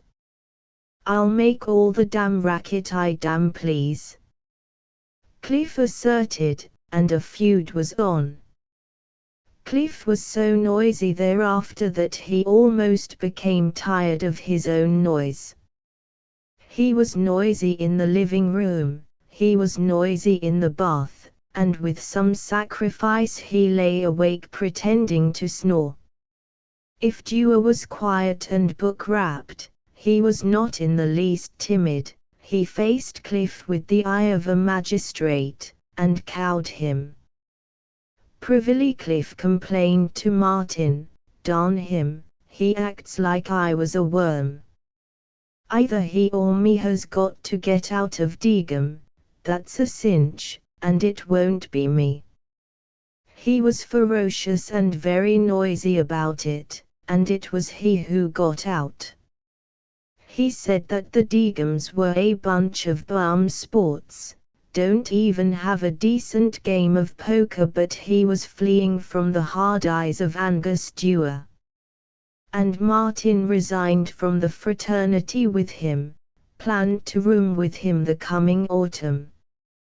Cliff's blustering rubbed Martin as it did Dewar. Cliff had no reticences. When he was not telling slimy stories he was demanding, "How much you pay for those shoes? Must think you're a Vanderbilt, or I see you walking with that Madeline Fox fam, what you trying to do?" But Martin was alienated from the civilized, industrious, nice young men of Deegamapie, in whose faces he could already see prescriptions. Glossy white sterilizers, smart enclosed motors, and glass office signs in the best gilt lettering. He preferred a barbarian loneliness, for next year he would be working with Max Gottlieb, and he could not be bothered. That summer he spent with a crew installing telephones in Montana. He was a lineman in the wire gang. It was his job to climb the poles, digging the spurs of his leg irons into the soft and silvery pine, to carry up the wire, lash it to the glass insulators, then down and to another pole. They made perhaps 5 miles a day. At night they drove into little rickety wooden towns. Their retiring was simple. They removed their shoes and rolled up in a horse blanket. Martin wore overalls and a flannel shirt. He looked like a farm hand. Climbing all day long, he breathed deep, his eyes cleared of worry, and one day he experienced a miracle. He was atop a pole and suddenly, for no clear cause, his eyes opened and he saw, as though he had just awakened, he saw that the prairie was vast, that the sun was kindly on rough pasture and ripening wheat, on the old horses, the easy, broad-beamed, friendly horses, and on his red-faced jocose companions. He saw that the meadow larks were jubilant, and blackbirds shining by little pools, and with the living sun all life was living. Suppose the Angustewers and Irving Watterses were tight tradesmen. What of it? I'm here, he gloated.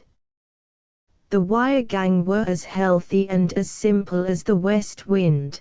They had no pretentiousness. Though they handled electrical equipment, they did not, like medics, learn a confusion of scientific terms and pretend to the farmers that they were scientists. They laughed easily and were content to be themselves, and with them Martin was content to forget how noble he was. He had for them an affection such as he had for no one at the university save Max Gottlieb. He carried in his bag one book, Gottlieb's Immunology. He could often get through half a page of it before he bogged down in chemical formulae. Occasionally, on Sundays or rainy days, he tried to read it, and longed for the laboratory. Occasionally he thought of Madeline Fox, and became certain that he was devastatingly lonely for her. But week slipped into careless and robust week, and when he awoke in a stable, smelling the sweet hay and the horses and the lark-ringing prairie that crept near to the heart of these shanty towns, he cared only for the day's work, the day's hiking, westward toward the sunset. So they straggled through the Montana wheatland, whole dutches of wheat in one shining field, through the cattle country and the sagebrush desert, and suddenly, staring at a persistent cloud, Martin realized that he beheld the mountains. Then he was on a train. The Wire Gang were already forgotten, and he was thinking only of Madeline Fox, Cliff Clawson, Angus Dewar, and Max Gottlieb. Chapter 4. Professor Max Gottlieb was about to assassinate a guinea pig with anthrax germs, and the bacteriology class were nervous. They had studied the forms of bacteria, they had handled Petri dishes and platinum loops. They had proudly grown on potato slices the harmless red cultures of Bacillus prodigiosus, and they had come now to pathogenic germs and the inoculation of a living animal with swift disease. These two beady-eyed guinea pigs, chittering in a battery jar, would in 2 days be stiff and dead. Martin had an excitement not free from anxiety. He laughed at it. He remembered with professional scorn how foolish were the lay visitors to the laboratory, who believed that sanguinary microbes would leap upon them from the mysterious centrifuge, from the benches, from the air itself. But he was conscious that in the cotton-plugged test tube between the instrument bath and the bichloride jar on the demonstrator's desk were millions of fatal anthrax germs. The class looked respectful and did not stand too close. With the flair of technique, the sure rapidity which dignified the slightest movement of his hands, Dr. Gottlieb clipped the hair on the belly of a guinea pig held by the assistant. He soaped the belly with one flicker of a hand brush, he shaved it and painted it with iodine. And all the while Max Gottlieb was recalling the eagerness of his first students, when he had just returned from working with Koch and Pasteur, when he was fresh from enormous Bierseidels and Kaspruder and ferocious arguments. Passionate, beautiful days. Die Golden Zeit. His first classes in America, at Queen City College, had been awed by the sensational discoveries in bacteriology. They had crowded about him reverently, they had longed to know. Now the class was a mob. He looked at them, Fatty Fuff in the front row, his face vacant as a doorknob, the co-eds emotional and frightened, only Martin Arrowsmith and Angus Dewar visibly intelligent. His memory fumbled for a pale blue twilight in Munich, a bridge and a waiting girl, and the sound of music. He dipped his hands in the bichloride solution and shook them, a quick shake, fingers down, like the fingers of a pianist above the keys. He took a hypodermic needle from the instrument bath and lifted the test tube.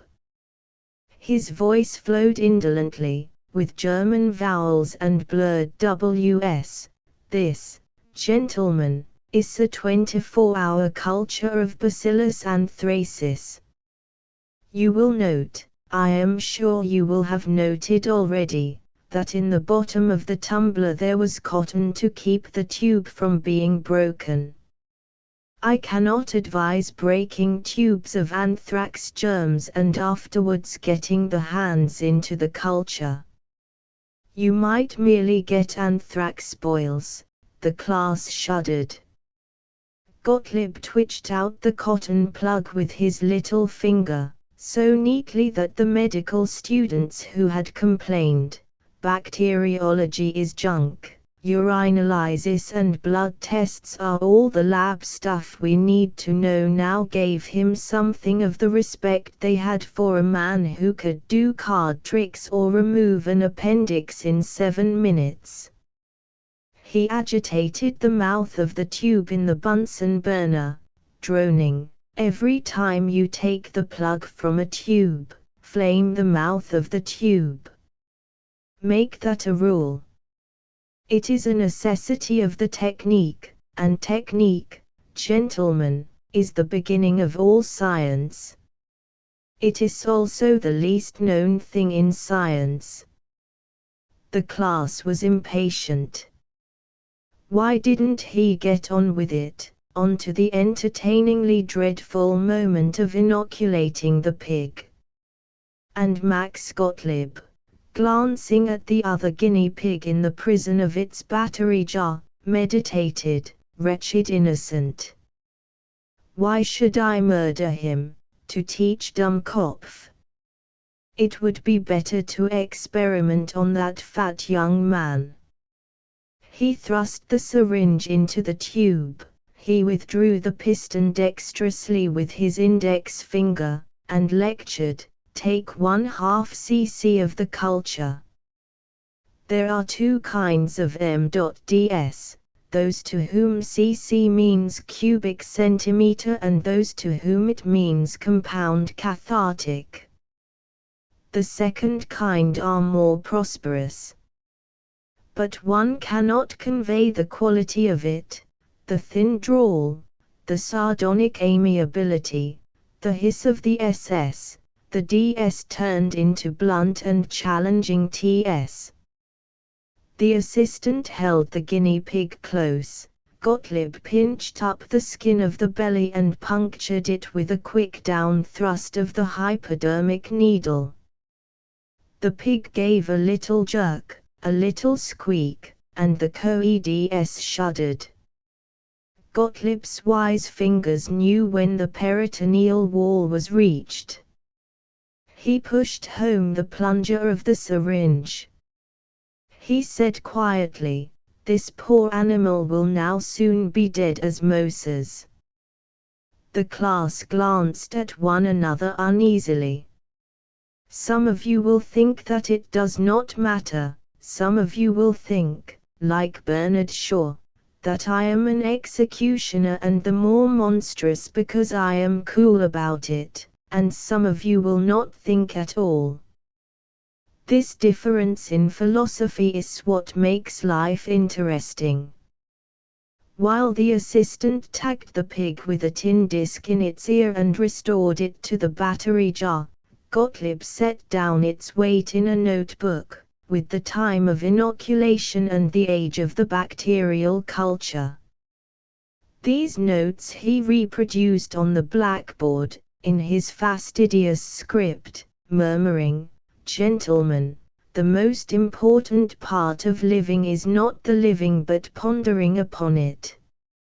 And the most important part of experimentation is not doing the experiment but making notes, very accurate quantitative notes, in ink." I am told that a great many clever people feel they can keep notes in their heads. I have often observed with pleasure that such persons do not have heads in which to keep their notes. This is very good, because thus the world never sees their results and science is not encumbered with them. I shall now inoculate the second guinea pig, and the class will be dismissed. Before the next lab hour I shall be glad if you will read Pater's Marius the Epicurean to derive from it the calmness which is the secret of laboratory skill. 2. As they bustled down the hall, Angus Dewar observed to a brother Degum, "Gottlieb is an old laboratory plug, he hasn't got any imagination. He sticks here instead of getting out into the world and enjoying the fight. But he certainly is handy. Awfully good technique. He might have been a first-rate surgeon, and made $50,000 a year. As it is, I don't suppose he gets a cent over 4,000. I.A. Hinckley walked alone, worrying. He was an extraordinarily kindly man, this huge and bumbling parson.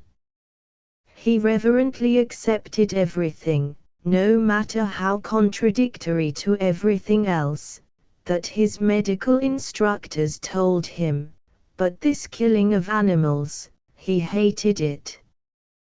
By a connection not evident to him he remembered that the Sunday before, in the slummy chapel where he preached during his medical course, he had exalted the sacrifice of the martyrs and they had sung of the blood of the Lamb, the fountain filled with blood drawn from Emmanuel's veins.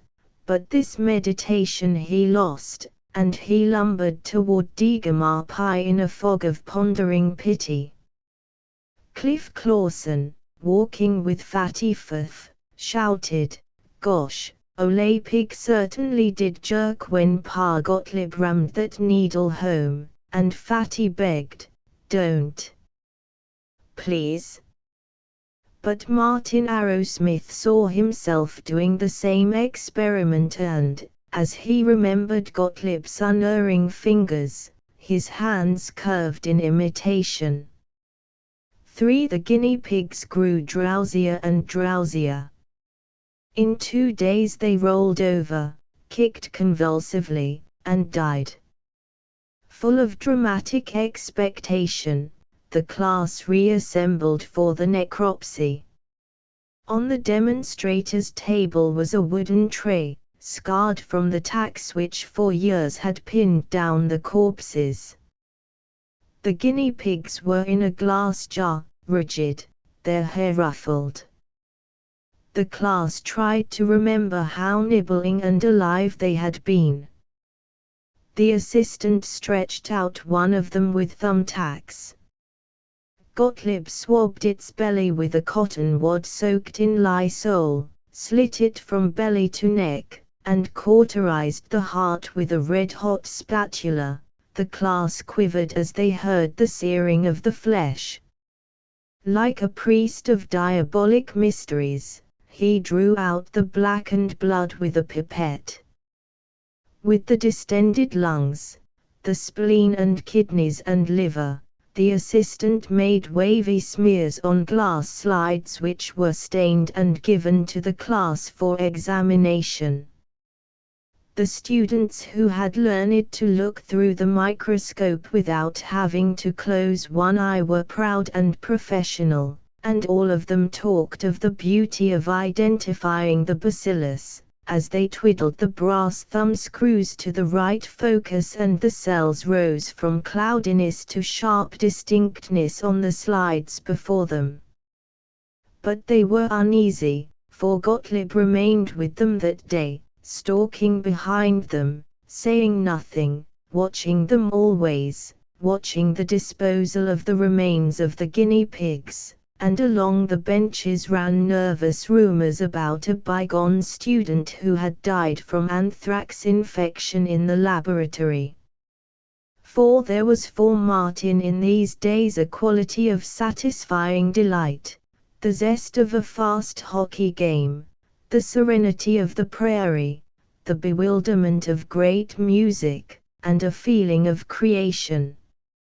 He woke early and thought contentedly of the day. He hurried to his work, devout, unseeing. The confusion of the bacteriological laboratory was ecstasy to him. The students in shirt sleeves, filtering nutrient gelatine, their fingers gummed from the crinkly gelatine leaves, or heating media in an autoclave like a silver howitzer. The roaring Bunsen flames beneath the hot air ovens, the steam from the Arnold sterilizers rolling to the rafters, clouding the windows, were to Martin lovely with activity, and to him the most radiant things in the world were rows of test tubes filled with watery serum and plugged with cotton singed to a coffee brown, a fine platinum loop leaning in a shiny test glass, a fantastic hedge of tall glass tubes mysteriously connecting jars, or a bottle rich with gentian violet stain. He had begun, perhaps in youthful imitation of Gottlieb, to work by himself in the laboratory at night. The long room was dark, thick dark, but for the gas mantle behind his microscope. The cone of light cast a gloss on the bright brass tube, a sheen on his black hair, as he bent over the eyepiece. He was studying trypanosomes from a rat, an 8-branched rosette stained with polychrome methylene blue, a cluster of organisms delicate as a narcissus, with their purple nuclei, their light blue cells, and the thin lines of the flagella. He was excited and a little proud. He had stained the germs perfectly, and it is not easy to stain a rosette without breaking the petal shape. In the darkness, a step, the weary step of Max Gottlieb, and a hand on Martin's shoulder.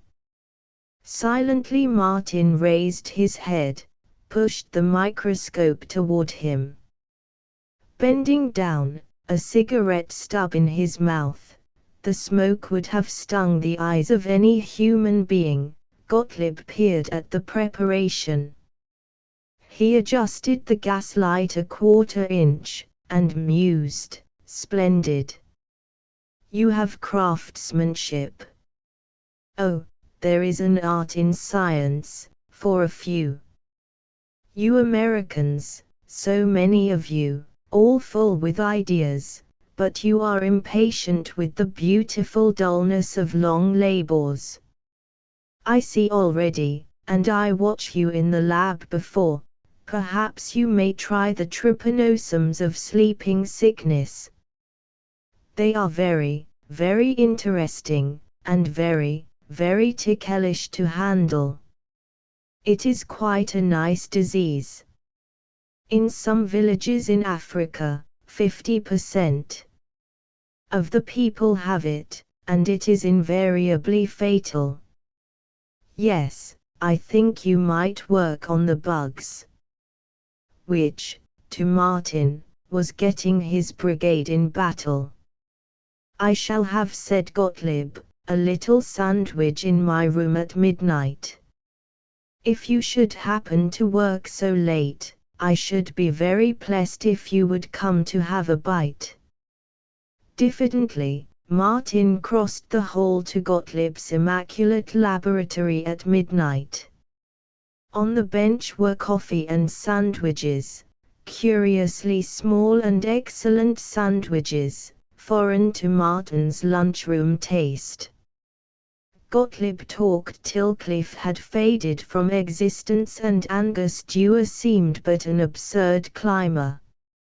He summoned forth London laboratories, dinners on frosty evenings in Stockholm, walks on the Pincio with sunset behind the dome of San Pietro, extreme danger and overpowering disgust from excreta-smeared garments in an epidemic at Marseilles.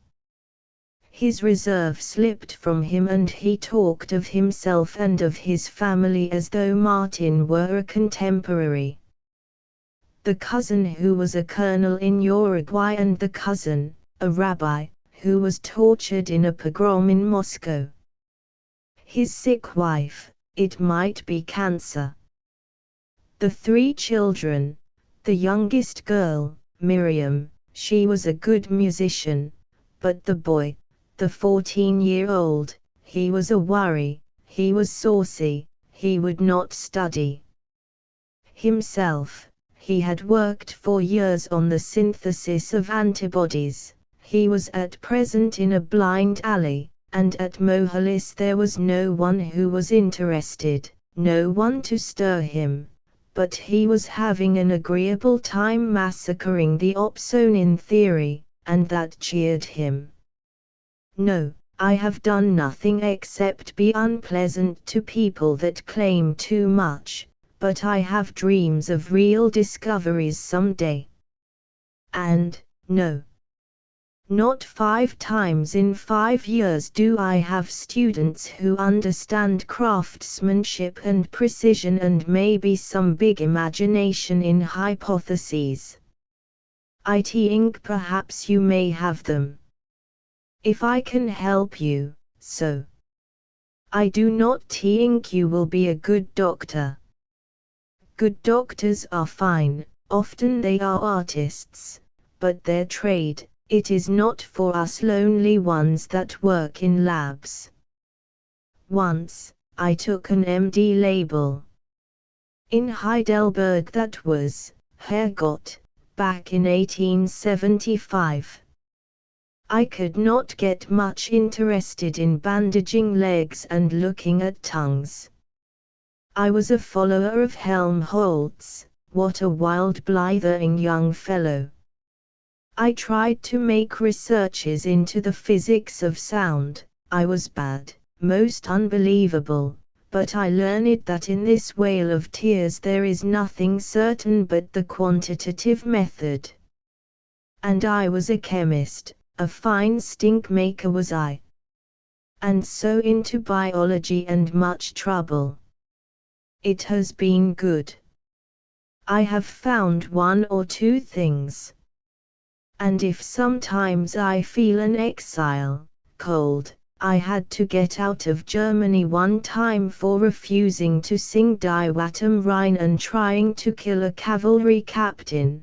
He was a stout fellow. I had to choke him. You see, I am boasting, but I was a lively Kale 30 years ago. Ah. So. There is but one trouble of a philosophical bacteriologist.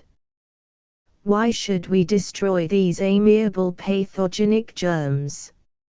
Are we too sure, when we regard these most unbeautiful young students attending YMCAs and singing Dinkel songs and wearing hats with initials burned into them, is it worthwhile to protect them from the so elegantly functioning Bacillus typhosus with its lovely flagella? You know, Once I asked Dean Silver, would it not be better to let loose the pathogenic germs on the world, and so solve all economic questions? But he did not care for my method. Oh, well, he is older than I am. He also gives, I hear, some dinner parties with bishops and judges present, all in nice clothes. He would know more than a German Jew who loves Father Nietzsche and Father Schopenhauer, but damn him, he was teleological-minded, and Father Koch and Father Pasteur and Brother Jack Slope and Brother Irenaeus. J. I talk foolishness.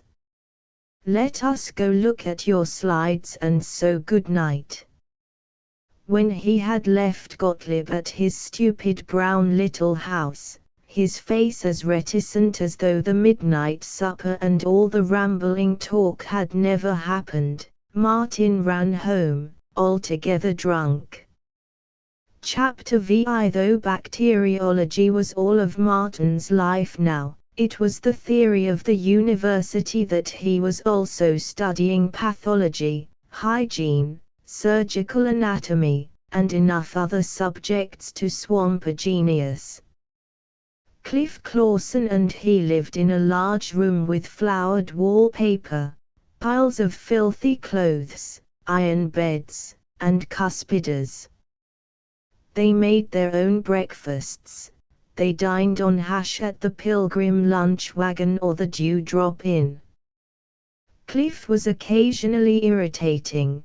He hated open windows. He talked of dirty socks. He sang some die of diabetes when Martin was studying, and he was altogether unable to say anything directly. He had to be humorous.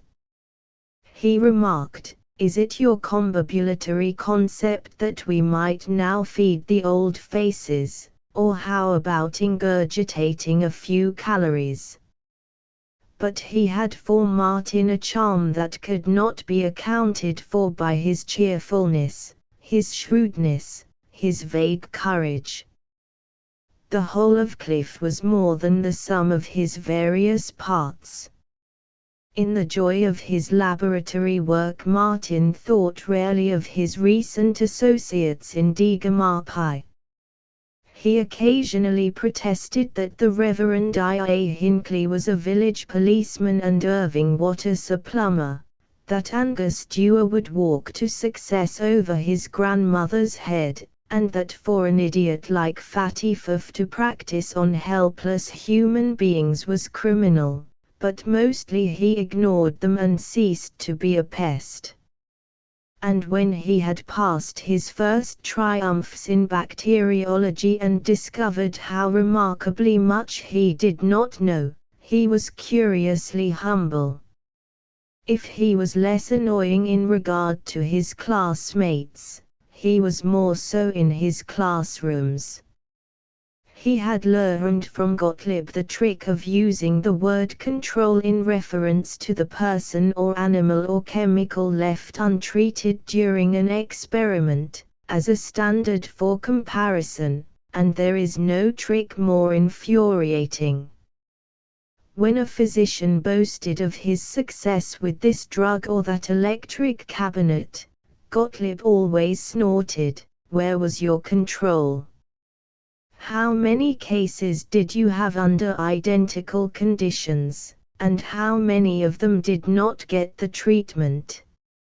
Now Martin began to mouth it, "Control, control, control, where's your control? Where's your control?" till most of his fellows and a few of his instructors desired to lynch him. He was particularly tedious in materia medica. The professor of materia medica, Dr. Lloyd Davidson, would have been an illustrious shopkeeper. He was very popular. From him a future physician could learn that most important of all things, the proper drugs to give a patient, particularly when you cannot discover what is the matter with him. His classes listened with zeal, and memorized the sacred 150 favorite prescriptions. He was proud that this was 50 more than his predecessor had required. But Martin was rebellious. He inquired, and publicly, "Dr. Davidson, how do they know ichthyol is good for erysipelas? Isn't it just rotten fossil fish? Isn't it like the mummy dust and puppy ear stuff they used to give in the olden days? How do they know?" "Why, my critical young friend, because thousands of physicians have used it for years and found their patients getting better, and that's how they know." "But honest, doctor, wouldn't the patients maybe have gotten better anyway? Wasn't it maybe a post hoc, propter hoc? Have they ever experimented on a whole slew of patients together, with controls? Probably not, and until some genius like yourself, Arrowsmith, can herd together a few hundred people with exactly identical cases of erysipelas, it probably never will be tried. Meanwhile, I trust that you other gentlemen, who perhaps lack Mr. Arrowsmith's profound scientific attainments and the power to use such handy technical terms as control, will, merely on my feeble advice, continue to use ichthyol." But Martin insisted, "Please, Dr. Davidson, what's the use of getting all these prescriptions by heart, anyway? We'll forget most of 'em, and besides, we can always look 'em up in the book." Davidson pressed his lips together. "Then, Arrowsmith, with a man of your age I hate to answer you as I would a 3-year-old boy, but apparently I must. Therefore, you will learn the properties of drugs and the contents of prescriptions because I tell you to. If I did not hesitate to waste the time of the other members of this class, I would try to convince you that my statements may be accepted, not on my humble authority, but because they are the conclusions of wise men, men wiser or certainly a little older than you, my friend, through many ages. But as I have no desire to indulge in fancy flights of rhetoric and eloquence, I shall merely say that you will accept, and you will study, and you will memorize, because I tell you to." Martin considered dropping his medical course and specializing in bacteriology. He tried to confide in Cliff, but Cliff had become impatient of his fretting, and he turned again to the energetic and willowy Madeline Fox. To Madeline was at once sympathetic and sensible. Why not complete his medical course, then see what he wanted to do? They tramped, they skated, they skied, they went to the University Dramatic Society play. Madeline's widowed mother had come to live with her, and they had taken a top-floor flat in one of the tiny apartment houses which were beginning to replace the expansive old wooden houses of Mohalis. The flat was full of literature and decoration, a bronze Buddha from Chicago, a rubbing of Shakespeare's epitaph, a set of Anatole France in translation, a photograph of Cologne Cathedral, a wicker tea table with a samovar whose operation no one in the university understood, and a souvenir postcard album. Madeline's mother was a Main Street dowager duchess. She was stately and white-haired, but she attended the Methodist church. In Mohalis she was flustered by the chatter of the students. She longed for her hometown, for the church sociables and the meetings of the women's club. They were studying education this year and she hated to lose all the information about university ways. With a home and a chaperone, Madeline began to entertain 8 o'clock parties with coffee, chocolate cake, chicken salad, and word games. She invited Martin, but he was jealous of his evenings, beautiful evenings of research. The first affair to which she enticed him was her big New Year's party in January. They did advertisements, guessed at tableaus representing advertising pictures, they danced to the phonograph, and they had not merely a lap supper but little tables excessively covered with doilies. Martin was unaccustomed to such elegance. Though he had come in sulky unwillingness, he was impressed by the supper, by the frocks of the young women. He realized that his dancing was rusty, and he envied the senior who could do the new waltz called the Boston.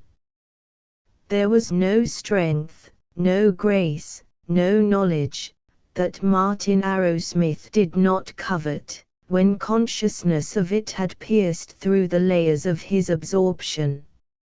If he was but little greedy for possessions, he was hungry for every skill. His reluctant wonder at the others was drowned in his admiration for Madeline. He had known her as a jacketed outdoor girl, but this was an exquisite indoor Madeline, slender in yellow silk. She seemed to him a miracle of tact and ease as she bullied her guests into an appearance of merriment. She had need of tact, for Dr. Norman Brumfitt was there, and it was one of Dr. Brumfitt's evenings to be original and naughty.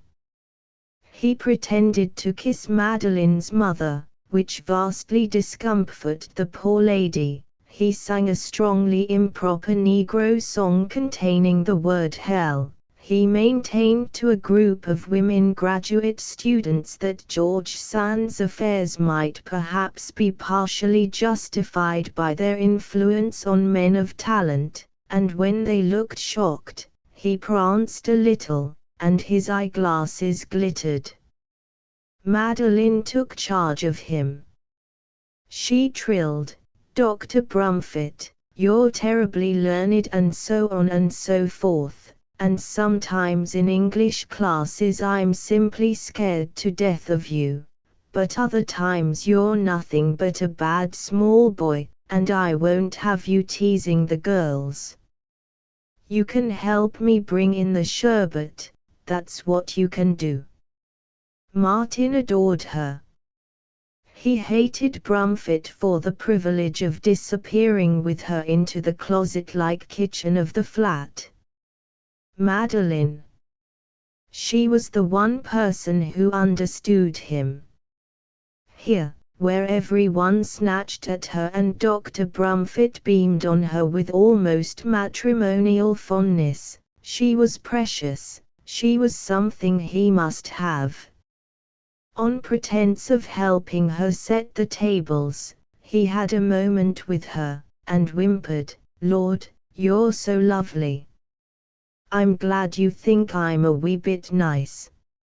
She, the rose and the adored of all the world, gave him her favor. "Can I come call on you tomorrow evening?" "Well, perhaps."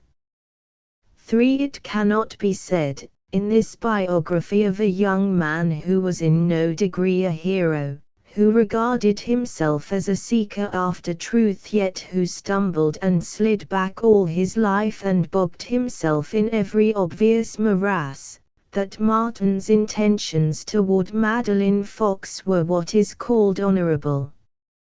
He was not a Don Juan, but he was a poor medical student who would have to wait for years before he could make a living.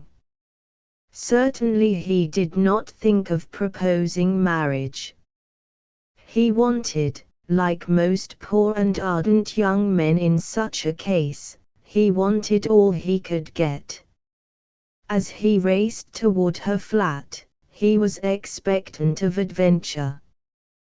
He pictured her melting, he felt her hand glide down his cheek. He warned himself, don't be a fool now. Probably nothing doing at all. Don't go get all worked up and then be disappointed. She'll probably cuss you out for something you did wrong at the party. She'll probably be sleepy and wish you hadn't come. Nothing. But he did not for a second believe it. He rang, he saw her opening the door, he followed her down the meager hall, longing to take her hand.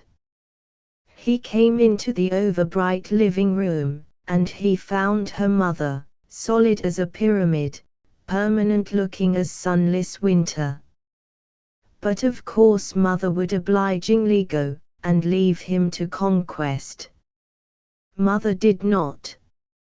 In Mohalis, the suitable time for young men callers to depart is 10 o'clock.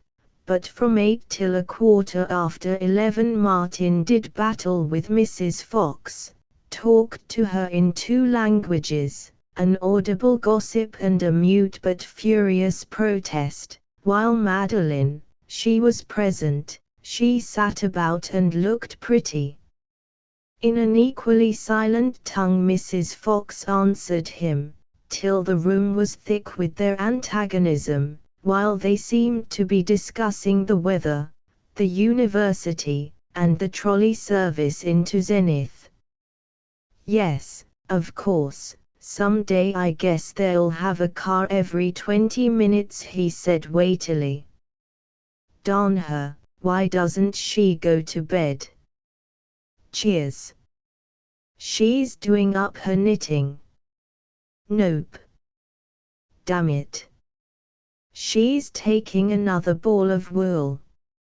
Oh, yes, I'm sure they'll have to have better service, said Mrs. Fox. Young man, I don't know much about you, but I don't believe you're the right kind of person for Madeline to go with. Anyway, it's time you went home. Oh, yes, sure, you bet. Lot better service.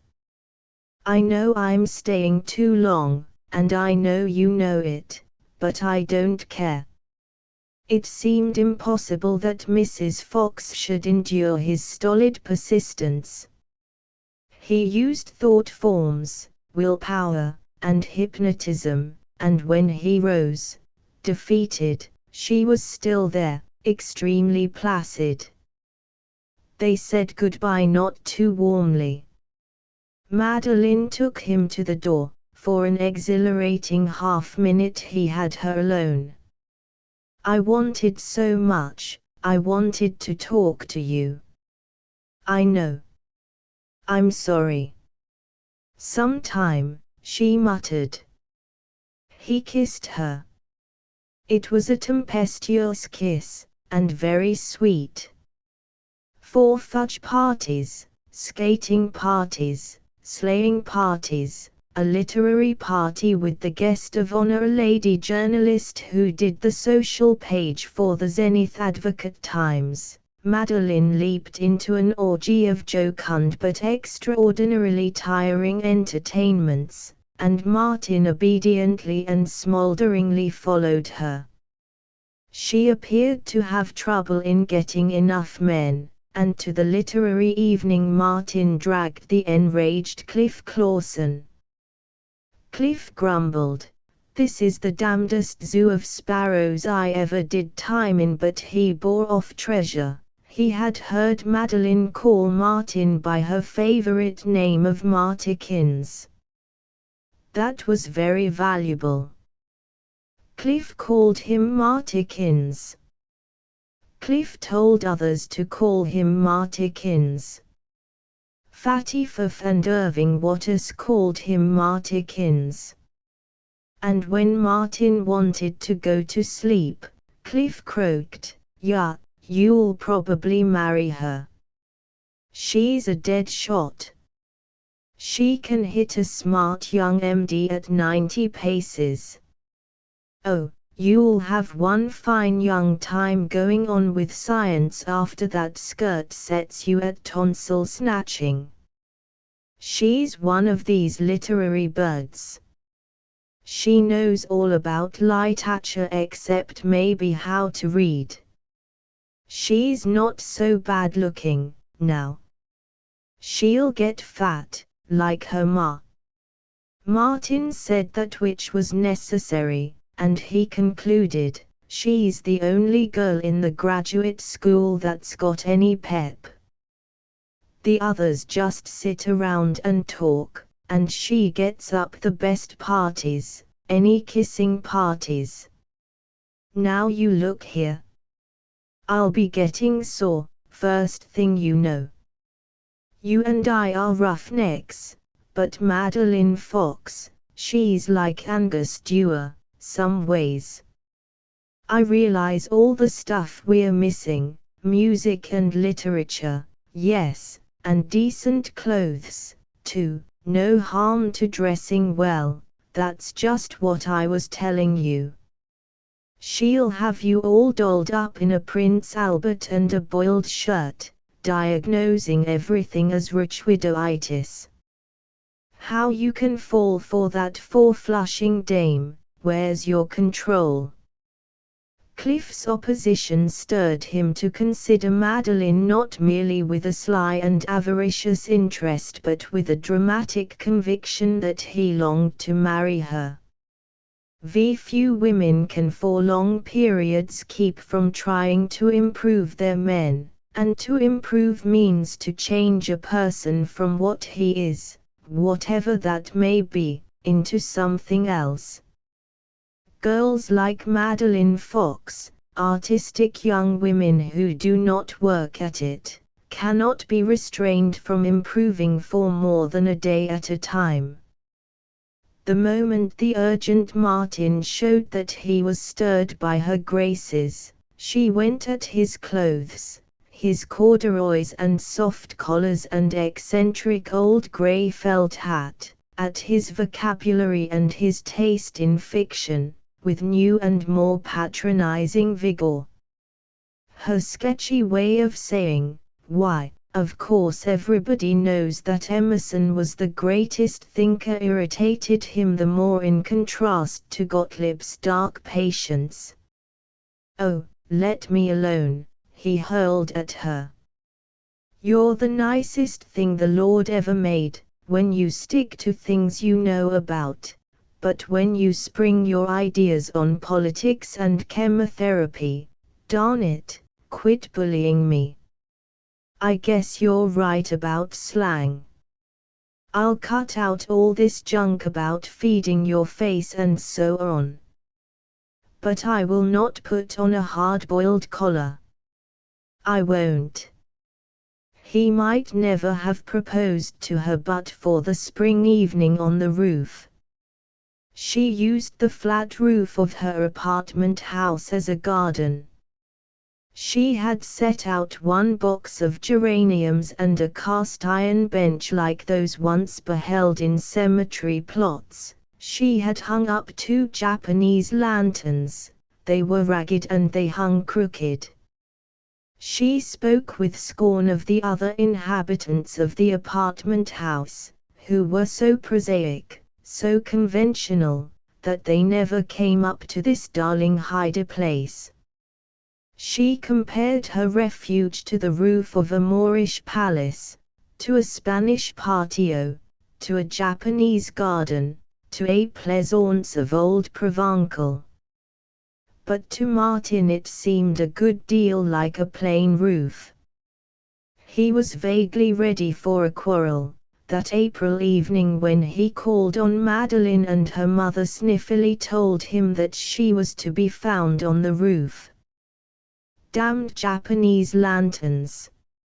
Rather look at liver-sections, he grumbled, as he trudged up the curving stairs. Madeline was sitting on the funereal iron bench, her chin in her hands. For once she did not greet him with flowery excitement but with a non-committal hello. She seemed spiritless.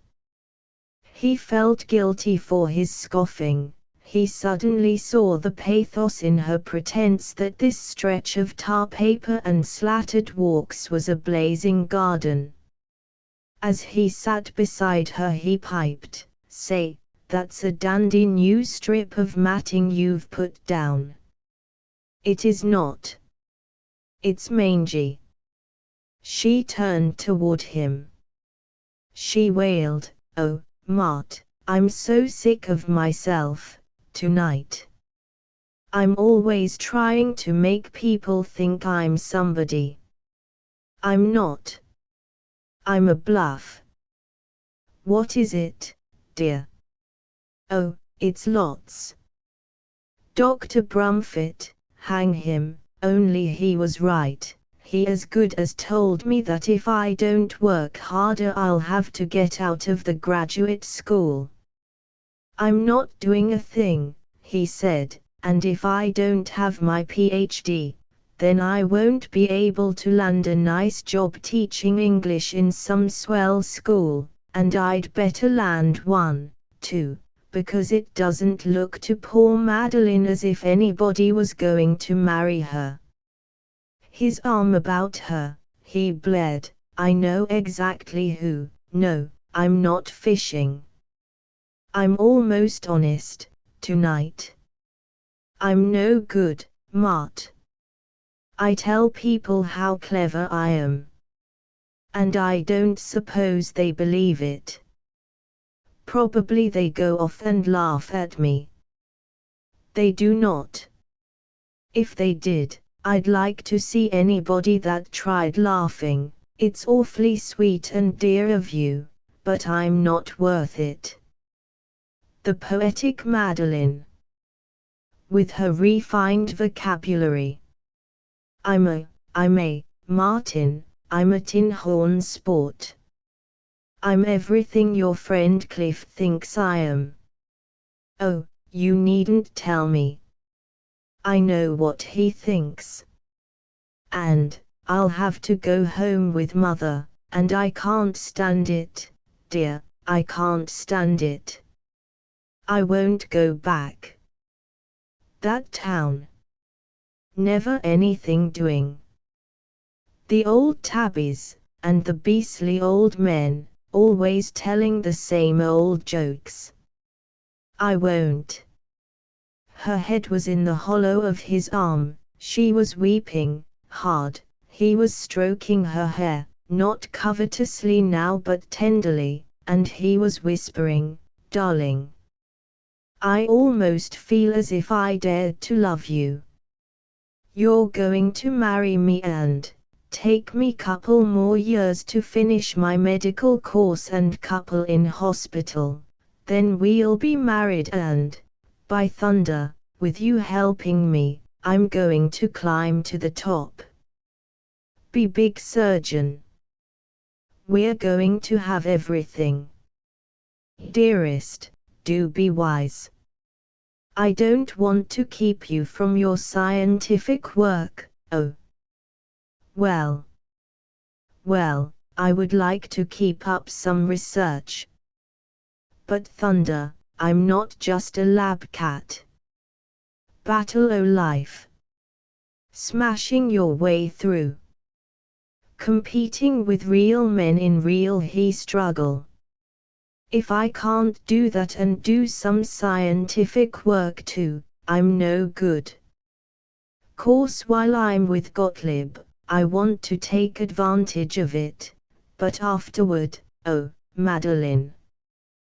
Then was all reasoning lost in a blur of nearness to her. 6. He dreaded the interview with Mrs. Fox. He was certain that she would demand, "Young man, how do you expect to support my Maddie? And you use bad language. But she took his hand and mourned, "I hope you and my baby will be happy. She's a dear good girl, even if she is a little flighty sometimes, and I know you're nice and kind and hard-working. I shall pray you'll be happy. Oh, I'll pray so hard." You young people don't seem to think much of prayer, but if you knew how it helped me, oh, I'll petition for your sweet happiness. She was weeping. She kissed Martin's forehead with the dry, soft, gentle kiss of an old woman, and he was near to weeping with her. At parting, Madeline whispered, "Boy, I don't care a bit, myself, but Mother would love it if we went to church with her. Don't you think you could, just once?" The astounded world, the astounded and profane Cliff Clawson, had the spectacle of Martin in shiny pressed clothes, a painful linen collar, and an arduously tied scarf, accompanying Mrs. Fox and the chastely chattering Madeline to the Mohalis Methodist Church, to hear the Reverend Dr. Mran Schwab discourse on the one way to righteousness. They passed the Reverend I.A. Hinckley, and I.A. gloated with a holy gloating at Martin's captivity. 7 For all his devotion to Max Gottlieb's pessimistic view of the human intellect, Martin had believed that there was such a thing as progress, that events meant something, that people could learn something, that if Madeline had once admitted she was an ordinary young woman who occasionally failed, then she was saved. He was bewildered when she began improving him more airily than ever. She complained of his vulgarity and what she asserted to be his slack ambition. "You think it's terribly smart of you to feel superior. Sometimes I wonder if it isn't just laziness. You like to daydream around labs. Why should you be spared the work of memorizing your materia medica and so on and so forth? All the others have to do it. No, I won't kiss you. I want you to grow up and listen to reason." In fury at her badgering, in desire for her lips and forgiving smile, he was whirled through to the end of the term. A week before examinations, when he was trying to spend 24 hours a day in making love to her, 24 in grinding for examinations, and 24 in the bacteriological laboratory, he promised Cliff that he would spend that summer vacation with him, working as a waiter in a Canadian hotel. He met Madeline in the evening, and with her walked through the cherry orchard on the agricultural experiment station grounds. "You know what I think of your horrid Cliff Clawson," she complained. "I don't suppose you care to hear my opinion of him." "I've had your opinion, my beloved." Martin sounded mature, and not too pleasant. "Well, I can tell you right now you haven't had my opinion of your being a waiter. For the life of me I can't understand why you don't get some gentlemanly job for vacation, instead of hustling dirty dishes. Why couldn't you work on a newspaper, where you'd have to dress decently and meet nice people?" "Sure. I might edit the paper. But since you say so, I won't work at all this summer." "Fool thing to do, anyway. I'll go to Newport and play golf and wear a dress suit every night. It wouldn't hurt you any. I do respect honest labor. It's like Burns says. But waiting on table. Oh, Mart, Why are you so proud of being a roughneck? Do stop being smart, for a minute. Listen to the night. And smell the cherry blossoms. Or maybe a great scientist like you, that's so superior to ordinary people, is too good for cherry blossoms. Well, except for the fact that every cherry blossom has been gone for weeks now, you're dead right. Oh, they have they? They may be faded, but will you be so good as to tell me what that pale white mass is up there? I will. It looks to me like a hired man's shirt. Martin Arrowsmith, if you think for one moment that I'm ever going to marry a vulgar, crude, selfish, microbe-grubbing smartaleck, and if you think I'm going to marry a dame that keeps nagging and jabbing at me all day long, they hurt each other, they had pleasure in it, and they parted forever, twice they parted forever, the second time very rudely, near a fraternity house where students were singing heartbreaking summer songs to a banjo. In 10 days, without seeing her again, he was off with Cliff to the North Woods, and in his sorrow of losing her, his longing for her soft flesh and for her willingness to listen to him, he was only a little excited that he should have led the class in bacteriology, and that Max Gottlieb should have appointed him undergraduate assistant for the coming year. Chapter 6 The waiters at Nokomis Lodge, among the Ontario pines, were all of them university students. They were not supposed to appear at the lodge dances, they merely appeared, and took the prettiest girls away from the elderly and denunciatory suitors in white flannels. They had to work but 7 hours a day. The rest of the time they fished, swam, and tramped the shadowy trails, and Martin came back to Mohalis placid, and enormously in love with Madeline. They had written to each other, politely, regretfully, and once a fortnight, then passionately and daily.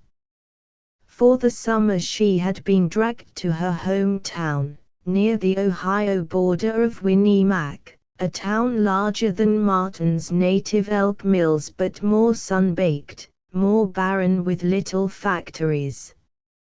She sighed, in a huge loose script dashing all over the page, "Perhaps we shall never see each other again, but I do want you to know how much I prize all the talks we had together about science and ideals and education, etc. I certainly appreciate them here when I listen to these stick-in-the-muds going on, oh, it is too dreadful, about their automobiles and how much they have to pay their maids and so on and so forth. You gave me so much, but I did give you something, didn't I? I can't always be in the wrong, can I? My dear, my little girl," he lamented. "Can't always be in the wrong. You poor kid, you poor dear kid." By midsummer they were firmly re-engaged and, though he was slightly disturbed by the cashier, a young and giggling Wisconsin schoolteacher with ankles, he so longed for Madeline that he lay awake thinking of giving up his job and fleeing to her caresses, lay awake for minutes at a time. The returning train was torturingly slow, and he dismounted at Mohalis fevered with visions of her. 20 minutes after, they were clinging together in the quiet of her living room. It is true that 20 minutes after that, she was sneering at Cliff Clawson, at fishing, and at all school teachers, but to his fury she yielded in tears. His junior year was a whirlwind. To attend lectures on physical diagnosis, surgery, neurology, obstetrics, and gynecology in the morning, with hospital demonstrations in the afternoon. To supervise the making of media and the sterilization of glassware for Gottlieb. To instruct a new class in the use of microscope and filter and autoclave. To read a page now and then of scientific German or French. To see Madeline constantly. To get through it all he drove himself to hysterical hurrying, and in the dizziest of it he began his first original research, his first lyric, his first ascent of unexplored mountains. He had immunized rabbits to typhoid, and he believed that if he mixed serum taken from these immune animals with typhoid germs, the germs would die. Unfortunately, he felt, the germs grew joyfully. He was troubled, he was sure that his technique had been clumsy. He performed his experiment over and over, working till midnight, waking at dawn to ponder on his notes. Though in letters to Madeline his writing was an inconsistent scrawl, in his laboratory notes it was precise. When he was quite sure that nature was persisting in doing something she ought not to, he went guiltily to Gottlieb, protesting, "The darn bugs ought to die in this immune serum, but they don't. There's something wrong with the theories. Young man, do you set yourself up against science?" grated Gottlieb, flapping the papers on his desk. "Do you feel competent, to attack the dogmas of immunology?" "I'm sorry, sir. I can't help what the dogma is. Here's my protocols. Honestly, I've gone over and over the stuff, and I get the same results, as you can see. I only know what I observe." Gottlieb beamed. "I give you, my boy, my episcopal blessings. That is the way. Observe what you observe, and if it does violence to all the nice correct views of science, out they go. I am very pleased, Martin. But now find out the why, the underneath principle." Ordinarily, Gottlieb called him Arrowsmith or you or a. When he was furious he called him, or any other student, Doctor. It was only in high moments that he honored him with Martin, and the boy trotted off blissfully, to try to find, but never to succeed in finding, the why that made everything so. 3. Gottlieb had sent him into Zenith, to the huge Zenith General Hospital, to secure a strain of meningococcus from an interesting patient. The board reception clerk, who was interested only in obtaining the names, business addresses, and religions of patients, and did not care who died or who spat on the beautiful blue and white linoleum or who went about collecting meningococci, so long as the addresses were properly entered, loftily told him to go up to Ward D. Through the long hallways, past numberless rooms from which peered yellow-faced old women sitting up in bed in linty nightgowns, Martin wandered, trying to look important, hoping to be taken for a doctor, and succeeding only in feeling extraordinarily embarrassed. He passed several nurses rapidly, half nodding to them, in the manner, or what he conceived to be the manner, of a brilliant young surgeon who is about to operate. He was so absorbed in looking like a brilliant young surgeon that he was completely lost, and discovered himself in a wing filled with private suites. He was late. He had no more time to go on being impressive. Like all males, he hated to confess ignorance by asking directions, but grudgingly he stopped at the door of a bedroom in which a probationer nurse was scrubbing the floor. She was a smallish and slender probationer, muffled in a harsh blue denim dress, an enormous white apron, and a turban bound about her head with an elastic, a uniform as grubby as her pail of scrub water. She peered up with the alert impudence of a squirrel. "Nurse," he said, "I want to find Ward D." Lazily, "Do you?"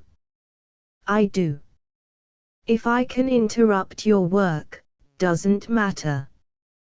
The damn superintendent of nurses put me at scrubbing, and we aren't ever supposed to scrub floors, because she caught me smoking a cigarette. She's an old terror. If she found a child like you wandering around here, she'd drag you out by the ear. My dear young woman, it may interest you to know, oh. My dear young woman, it may," sounds exactly like our old prof, back home. Her indolent amusement, her manner of treating him as though they were a pair of children making tongues at each other in a railroad station, was infuriating to the earnest young assistant of Professor Gottlieb. "I am Dr. Arrowsmith," he snorted, "and I've been informed that even probationers learn that the first duty of a nurse is to stand when addressing doctors. I wish to find Ward D, to take a strain of, it may interest you to know, a very dangerous microbe, and if you will kindly direct me, oh, gee, I've been getting fresh again. I don't seem to get along with this military discipline. All right. I'll stand up." She did. Her every movement was swiftly smooth as the running of a cat. "You go back, turn right, then left. I'm sorry I was fresh. But if you saw some of the old muffs of doctors that a nurse has to be meek to, honestly, doctor, if you are a doctor, I don't see that I need to convince you," he raged, as he stalked off. All the way to Ward D he was furious at her veiled derision. He was an eminent scientist, and it was outrageous that he should have to endure impudence from a probationer, a singularly vulgar probationer, a thin and slangy young woman apparently from the West. He repeated his rebuke, "I don't see that I need to convince you." He was proud of himself for having been lofty. He pictured himself telling Madeline about it, concluding, "I just said to her quietly, 'My dear young woman, I don't know that you are the person to whom I have to explain my mission here,' I said, and she wilted." But her image had not wilted, when he had found the intern who was to help him and had taken the spinal fluid. She was before him, provocative, enduring. He had to see her again, and convince her, "Take a better man than she is, better man than I've ever met, to get away with being insulting to me," said the modest young scientist. He had raced back to her room and they were staring at each other before it came to him that he had not worked out the crushing things he was going to say. She had risen from her scrubbing. She had taken off her turban, and her hair was silky and honey-colored, her eyes were blue, her face childish. There was nothing of the slavey in her. He could imagine her running down hillsides, shinning up a stack of straw. "Oh," she said gravely. "I didn't mean to be rude then. I was just, scrubbing makes me bad-tempered. I thought you were awfully nice, and I'm sorry I hurt your feelings, but you did seem so young for a doctor." "I'm not. I'm a medic." I was showing off. So was I. He felt an instant and complete comradeship with her, a relation free from the fencing and posing of his struggle with Madeline. He knew that this girl was of his own people. If she was vulgar, jocular, unreticent, she was also gallant. She was full of laughter at humbugs. She was capable of a loyalty too casual and natural to seem heroic. His voice was lively, though his words were only, "Pretty hard, this training for nursing, I guess. Not so awful, but it's just as romantic as being a hired girl. That's what we call 'em in Dakota." "Come from Dakota?" "I come from the most enterprising town, 362 inhabitants, in the entire state of North Dakota, Wheatsylvania." "Are you in the U-Medic school?"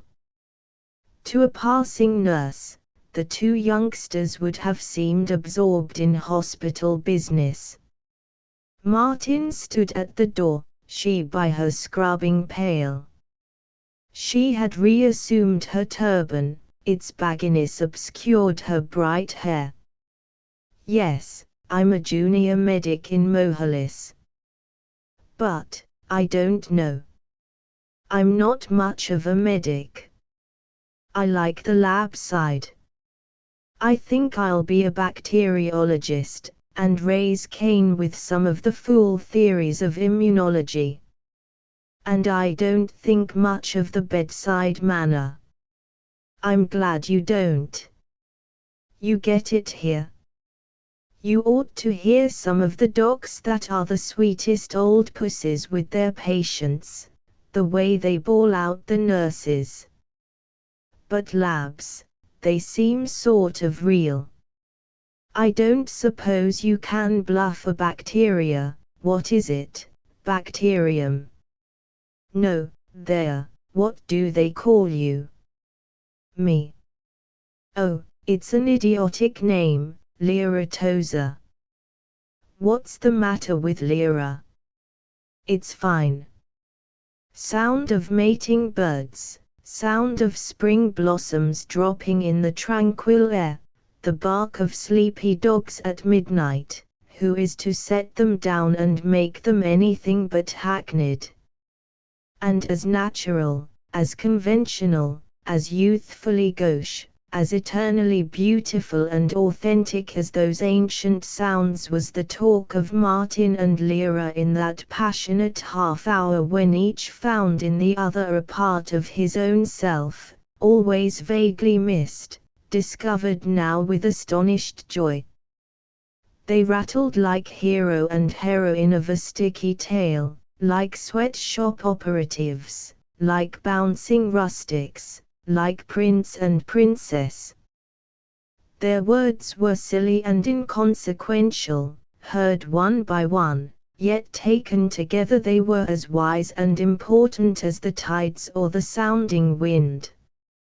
He told her that he admired Max Gottlieb, that he had crossed her North Dakota on a train, and that he was an excellent hockey player. She told him that she adored vaudeville, that her father, Andrew Jackson Tozer, was born in the East, by which she meant Illinois, and that she didn't particularly care for nursing.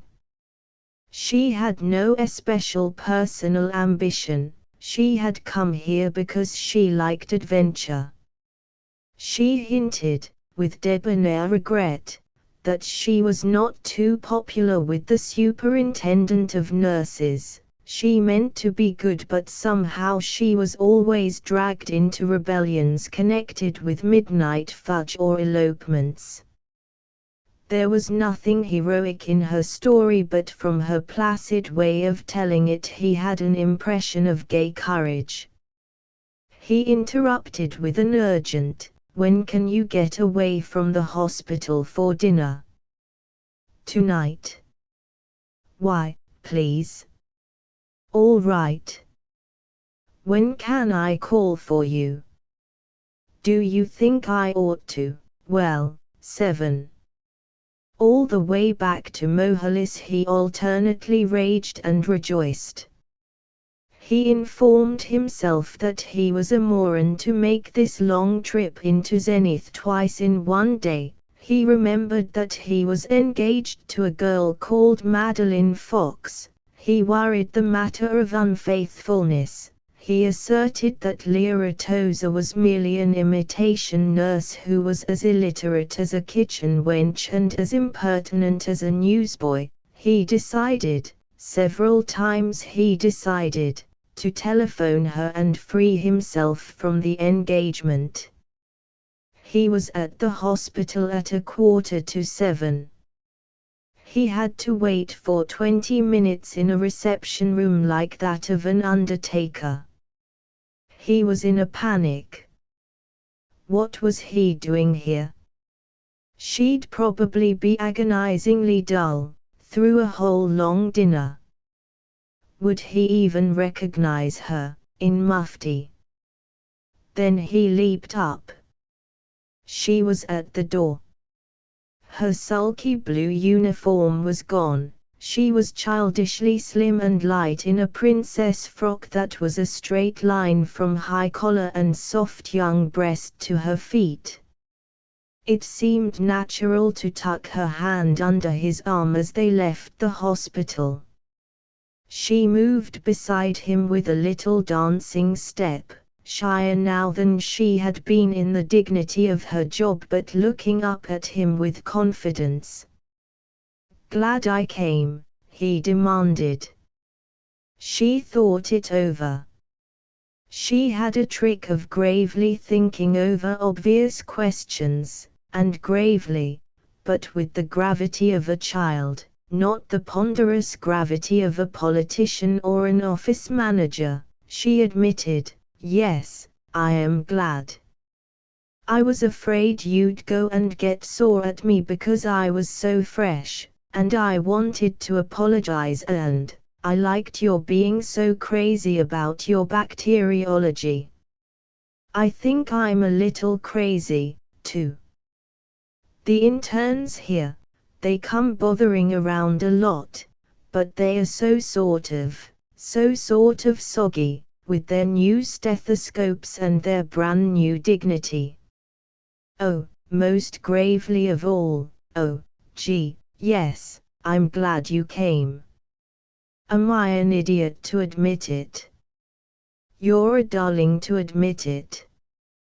He was a little dizzy with her. He pressed her hand with his arm. "You won't think I let every medic and doctor pick me up, will you, Lyra? And you don't think I try and pick up every pretty girl I meet? I felt somehow we two could be chums. Can't we? Can't we? I don't know. We'll see. Where are we going for dinner?"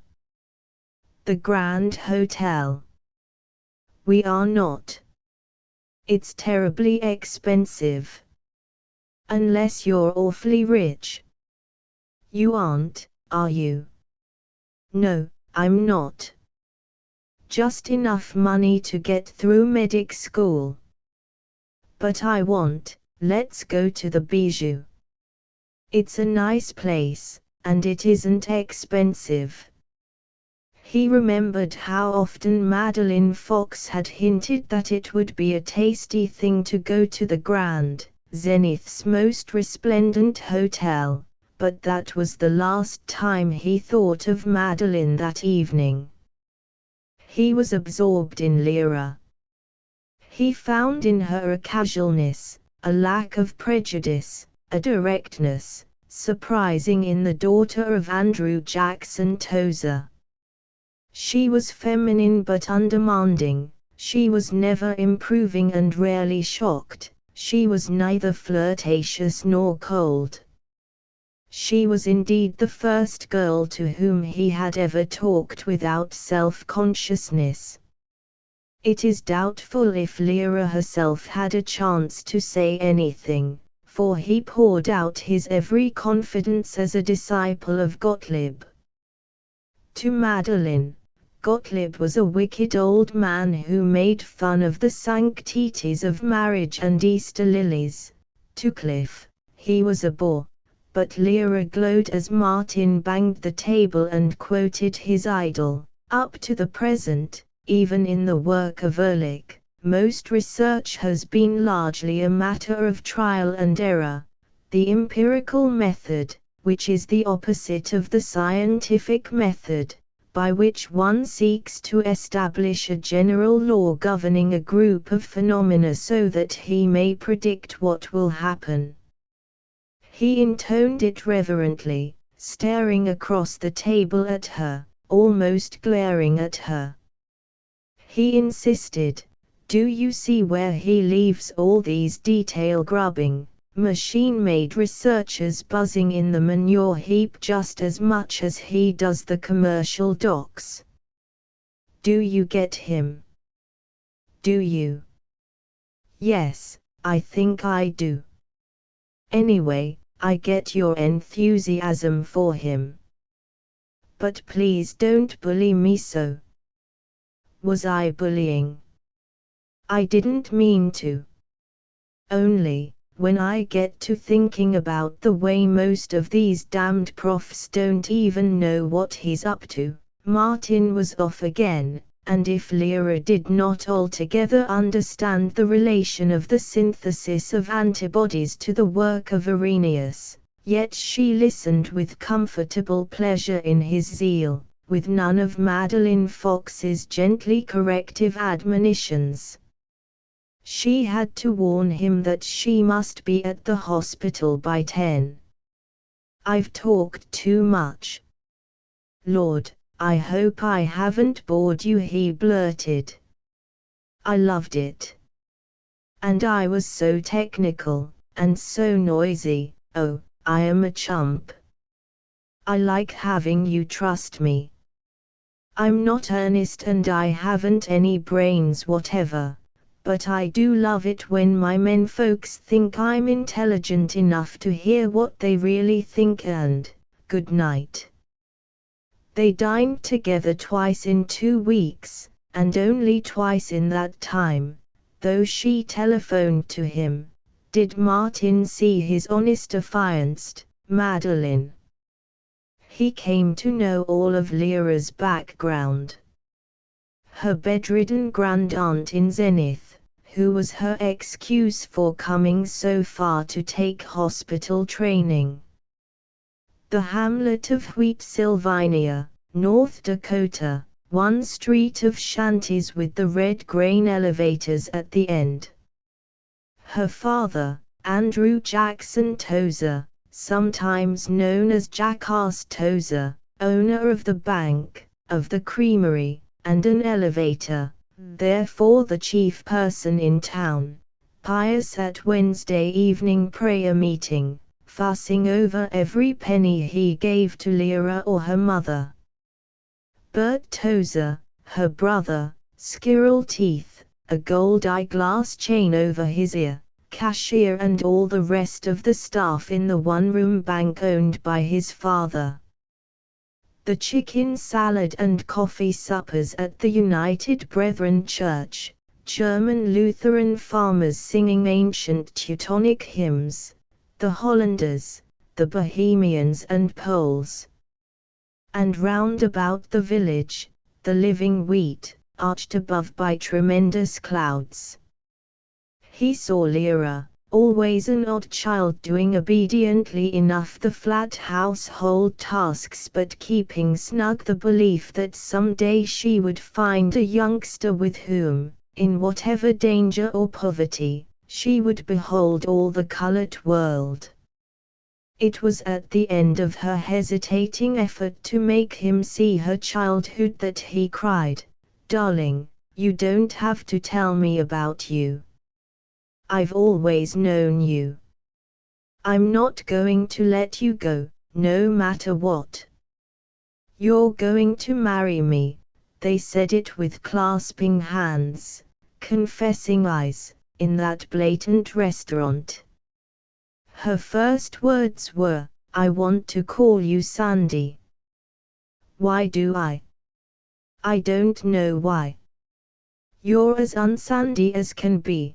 But somehow Sandy means you to me and, oh, my dear, I do like you." Martin went home engaged to 2 girls at once. For he had promised to see Madeline the next morning. By any canon of respectable behavior he should have felt like a low dog. He assured himself that he must feel like a low dog, but he could not bring it off. He thought of Madeline's pathetic enthusiasms, her provincial plaisance and the limp leather volumes of poetry which she patted with fond fingertips, of the tie she had bought for him, and her pride in his hair when he brushed it like the patent leather heroes in magazine illustrations. He mourned that he had sinned against loyalty. But his agitation broke against the solidity of his union with Lyra. Her companionship released his soul. Even when, as advocate for Madeline, he pleaded that Lyra was a trivial young woman who probably chewed gum in private and certainly was careless about her nails in public, her commonness was dear to the commonness that was in himself, valid as ambition or reverence, an earthy base to her gaiety as it was to his nervous scientific curiosity. He was absent-minded in the laboratory, that fatal next day. Gottlieb had twice to ask him whether he had prepared the new batch of medium, and Gottlieb was an autocrat, sterner with his favorites than with the ruck of students. He snarled, "Arrowsmith, you are a mooncalf. My God, am I to spend my life with Dummkopf? I cannot be always alone, Martin. Are you going to fail me? 2-3 days now you have not been keen about work." Martin went off mumbling, "I love that man." In his tangled mood he catalogued Madeline's pretenses, her nagging, her selfishness, her fundamental ignorance. He worked himself up to a state of virtue in which it was agreeably clear to him that he must throw Madeline over, entirely as a rebuke. He went to her in the evening prepared to blaze out at her first complaining, to forgive her finally, but to break their engagement and make life resolutely simple again. She did not complain. She ran to him. "Dear, you're so tired, your eyes look tired. Have you been working frightfully hard? I've been so sorry you couldn't come round this week. Dear, you mustn't kill yourself. Think of all the years you have ahead to do splendid things in. No, don't talk. I want you to rest. Mother's gone to the movies. Sit here. See, I'll make you so comfy with these pillows. Just lean back, go to sleep if you want to, and I'll read you the Crock of Gold. You'll love it." He was determined that he would not love it and, as he probably had no sense of humor whatever. It is doubtful whether he appreciated it, but its differentness aroused him. Though Madeline's voice was shrill and cornfieldish after Lyra's lazy softness, she read so eagerly that he was sick ashamed of his intention to hurt her. He saw that it was she, with her pretenses, who was the child, and the detached and fearless Lyra who was mature, mistress of a real world. The reproofs with which he had planned to crush her vanished. Suddenly she was beside him, begging, "I've been so lonely for you, all week." So he was a traitor to both women. It was Lyra who had intolerably roused him, it was really Lyra whom he was caressing now, but it was Madeline who took his hunger to herself, and when she whimpered, "I'm so glad you're glad to be here," he could say nothing. He wanted to talk about Lyra, to shout about Lyra, to exult in her, his woman. He dragged out a few sound but unimpassioned flatteries. He observed that Madeline was a handsome young woman and a sound English scholar, and while she gaped with disappointment at his lukewarmness, he got himself away. At 10. He had finally succeeded very well indeed in feeling like a low dog. He hastened to Cliff Clawson. He had told Cliff nothing about Lyra. He resented Cliff's probable scoffing. He thought well of himself for the calmness with which he came into their room. Cliff was sitting on the small of his back, shoeless feet upon the study table, reading a Sherlock Holmes story which rested on the powerful volume of Osler's Medicine which he considered himself to be reading. "Cliff. Want a drink? Tired? Let's sneak down to Barney's and see if we can rustle one. Thou speakest as one having tongues, and who putteth the speed behind the oleiromencephalon comprising the cerebellum and the medulla oblongata. Oh, cut out the cuteness. I'm in a bad temper. Ah, the laddie has been having a scrap with his chaste lil Madeline. Was she horrid to acclimaticins? All right. I'll quit. Come on. YOICKS for the drink."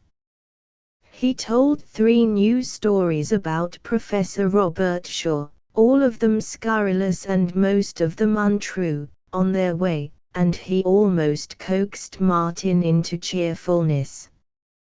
Barney's was a pool room, a tobacco shop and, since Mohalis was dry by local option, an admirable blind pig. Cliff and the hairy-handed Barney greeted each other in a high and worthy manner. "The benisons of Eventide to you, Barney. May your circulation proceed unchecked, and particularly the dorsal carpal branch of the ulnar artery, in which connection, comrade, Professor Dr. Colonel Egbert Arrowsmith and I would fain trifle with another bottle of that renowned strawberry pop. Gosh, Cliff, you certainly got a swell line of jaw music. If I ever need a arm amputated when you get to be a doc, I'll come around and let you talk it off. Strawberry pop, gents." The front room of Barney's was an impressionistic painting in which a pool table, piles of cigarettes, chocolate bars, playing cards, and pink sporting papers were jumbled in chaos. The back room was simpler, cases of sweet and thinly flavored soda, a large ice box, and 2 small tables with broken chairs. Barney poured, from a bottle plainly marked ginger ale, 2 glasses of powerful and appallingly raw whiskey, and Cliff and Martin took them to the table in the corner. The effect was swift. Martin's confused sorrows turned to optimism. He told Cliff that he was going to write a book exposing idealism, but what he meant was that he was going to do something clever about his dual engagement. He had it. He would invite Lyra and Madeline to lunch together, tell them the truth, and see which of them loved him. He whooped, and had another whiskey. He told Cliff that he was a fine fellow, and Barney that he was a public benefactor, and unsteadily he retired to the telephone, which was shut off from public hearing in a closet. At the Zenith General Hospital he got the night superintendent, and the night superintendent was a man frosty and suspicious. This is no time to be calling up a probationer. 11:30. Who are you, anyway? Martin checked the "I'll damn soon tell you who I am," which was his natural reaction, and explained that he was speaking for Lyra's invalid grandaunt, that the poor old lady was very low, and if the night superintendent cared to take upon himself the murder of a blameless gentlewoman. When Lyra came to the telephone he said quickly, and soberly now, feeling as though he had come from the menace of thronging strangers into the security of her presence, "Lyra. Sunday. Meet me Grand Lobby tomorrow, 12:30. Must. Important. Fix tea somehow, your aunt's sick." "All right, dear." G-night was all she said. It took him long minutes to get an answer from Madeline's flat. Then Mrs. Fox's voice sounded, sleepily, quaveringly, "Yes, yes. S. Martin." Who is it? Who is it? What is it? Are you calling the Fox apartment? Yes, yes. Mrs. Fox, it's Martin Arrowsmith speaking. Oh, my dear. The phone woke me out of a sound sleep, and I couldn't make out what you were saying. I was so frightened. I thought maybe it was a telegram or something. I thought perhaps something had happened to Maddie's brother. What is it, dear? Oh, I do hope nothing's happened. Her confidence in him, the affection of this uprooted old woman bewildered in a strange land, overcame him. He lost all his whiskey-colored feeling that he was a nimble fellow, and in a melancholy way, with all the weight of life again upon him, he sighed that nothing had happened, but he'd forgotten to tell Madeline something, so so sorry call so late. Could he speak mad just minute? Then Madeline was bubbling, "Why, Marty dear, what is it? I do hope nothing has happened." "Why, dear, you just left here, listen, dear. Forgot to tell you. There's a great friend of mine in Zenith that I want you to meet." "Who is he?" "You'll see tomorrow. Listen, I want you come in and come meet at lunch. Going with ponderous jocularity, going to blow you all to a swell feed at the Grand. Oh, how nice. So I want you to meet me at the 1140 Interurban, at College Square. Can you?" Vaguely, "Oh, I'd love to, but I have an 11 o'clock, and I don't like to cut it, and I promised May Harmon to go shopping with her. She's looking for some kind of shoes that you can wear with her pink crepe de chine but that you can walk in, and we sort of thought maybe we might lunch at ye college caravanserai, and I'd half planned to go to the movies with her or somebody. Mother says that new Alaska film is simply dandy. She saw it tonight, and I thought I might go see it before they take it off. Though heaven knows I ought to come right home and study and not go anywhere at all. Now listen. It's important. Don't you trust me? Will you come or not? Why, of course I trust you, dear. All right, I'll try to be there. The 11:40. Yes. At College Square. Or at Bluthman's bookshop. At College Square. Her gentle "I trust you" and her wambling "I'll try to" were warring in his ears as he plunged out of the suffocating cell and returned to Cliff. What's the grief? Cliff wondered. Wife passed away. Or did the Giants win in the 9th? Barney, our wandering boy tonight looks like a necropsy. Slip him another strawberry pop, quick. Say, doctor, I think you better call a physician.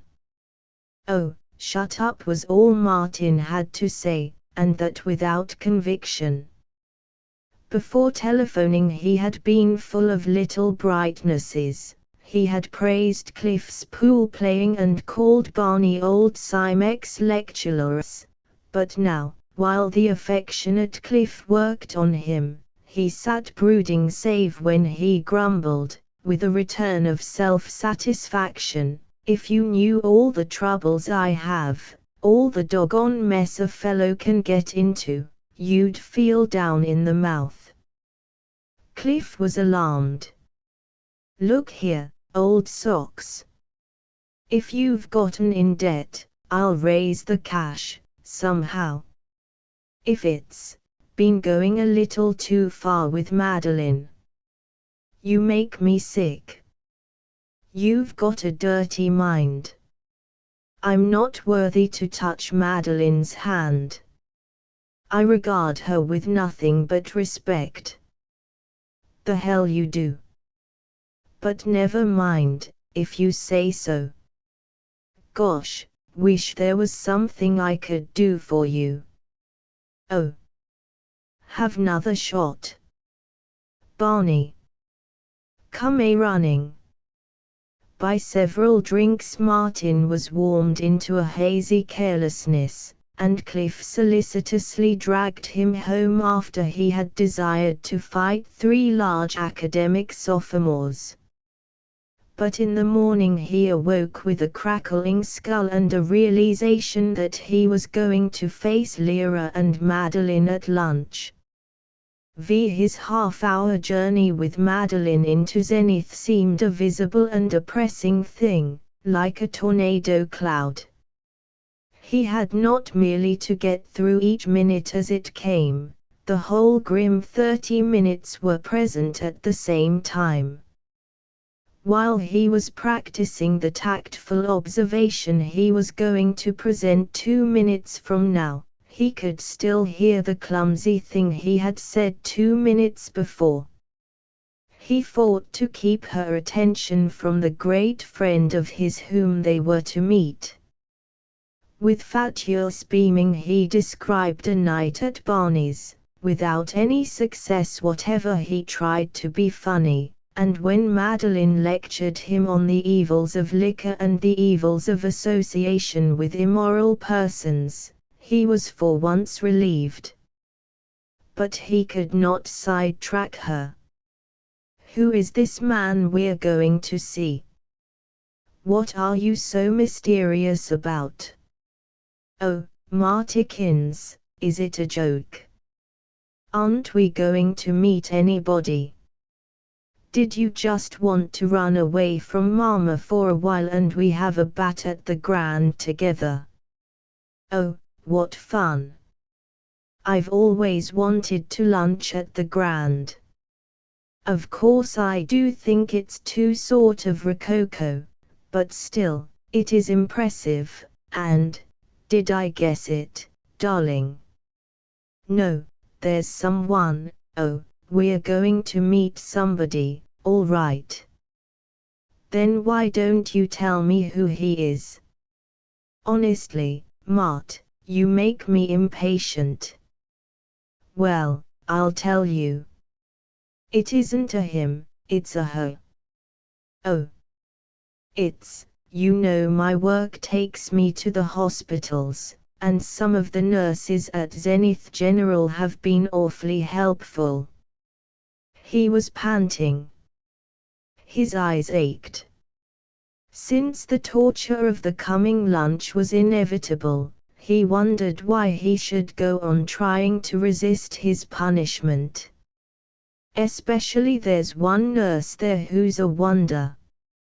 She's learned so much about the care of the sick, and she puts me onto a lot of good stunts, and she seems like a nice girl, Miss Tozer. Her name is, I think her first name is Lee or something like that, and her father is one of the big men in North Dakota, awfully rich, big banker. I guess she just took up nursing to do her share in the world's work. He had achieved Madeline's own tone of poetic uplift. I thought you two might like to know each other.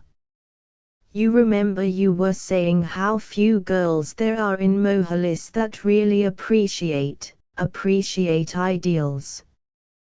Yes.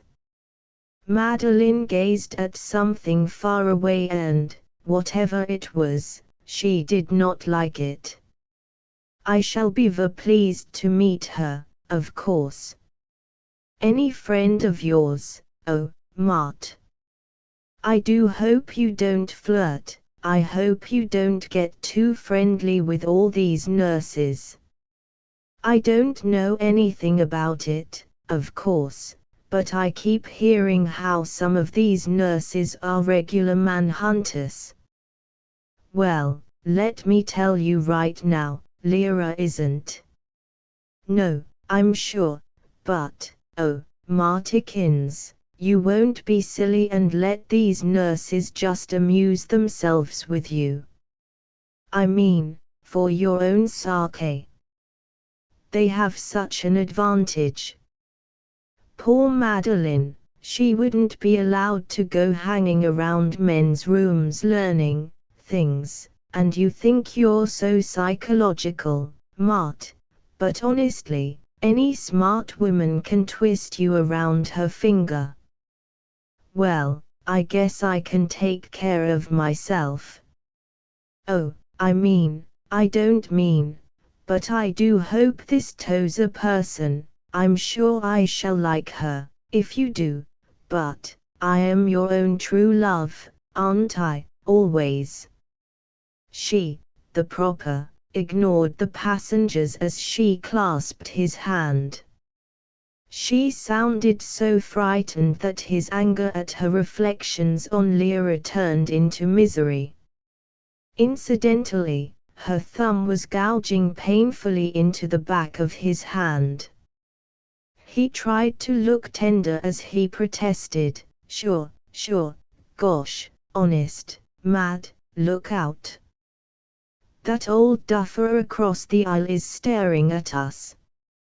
For whatever infidelities he might ever commit, he was adequately punished before they had reached the Grand Hotel. The Grand was, in 1907, the best hotel in Zenith. It was compared by traveling salesmen to the Parker House, the Palmer House, the West Hotel. It has been humbled since by the supercilious modesty of the vast Hotel Thornley. Dirty now is its tessellated floor and all the wild gilt tarnished, and in its ponderous leather chairs are torn seams and stogie ashes and horse dealers. But in its day it was the proudest inn between Chicago and Pittsburgh, an oriental palace, the entrance a score of brick Moorish arches, the lobby towering from a black and white marble floor, up past gilt iron balconies, to the green, pink, pearl, and amber skylight 7 stories above. They found Lyra in the lobby, tiny on an enormous couch built round a pillar. She stared at Madeline, quiet, waiting. Martin perceived that Lyra was unusually sloppy, his own word. It did not matter to him how clumsily her honey-colored hair was tucked under her black hat, a characterless little mushroom of a hat, but he did see and resent the contrast between her shirtwaist, with the 3rd button missing, her checked skirt, her unfortunate bright brown bolero jacket, and Madeline's sleekness of blue serge. The resentment was not toward Lyra. Scanning them together, not haughtily, as the choosing and lofty male, but anxiously, he was more irritated than ever by Madeline. That she should be better dressed was an affront. His affection flew to guard Lyra, to wrap and protect her. And all the while he was bumbling, "Thought you 2 girls ought know each other, Miss Fox, want he make you 'quainted with Miss Tozer, little celebration, lucky dog have 2 queens of Sheba," and to himself, "Oh, hell." While they murmured nothing in particular to each other, he herded them into the famous dining room of the Grand. It was full of gilt chandeliers, red plush chairs, heavy silverware, and aged Negro retainers with gold and green waistcoats. Round the walls ran select views of Pompeii, Venice, Lake Como, and Versailles. "Swell room," chirped Lyra. Madeline had looked as though she intended to say the same thing in longer words, but she considered the frescoes all over again and explained, "Well, it's very large," he was ordering, with agony. He had appropriated $4 for the orgy, strictly including the tip, and his standard of good food was that he must spend every cent of the $4. While he wondered what pure Saint Germain could be, and the waiter hideously stood watching behind his shoulder, Madeline fell to. She chanted with horrifying politeness, "Mr. Arrowsmith tells me you are a nurse, Miss Tozer." "Yes, sort of." "Do you find it interesting?" "Well, yes, I think it's interesting. I suppose it must be wonderful to relieve suffering. Of course my work, I'm taking my Doctor of Philosophy degree in English." She made it sound as though she were taking her earldom, "it's rather dry and detached. I have to master the growth of the language and so on and so forth.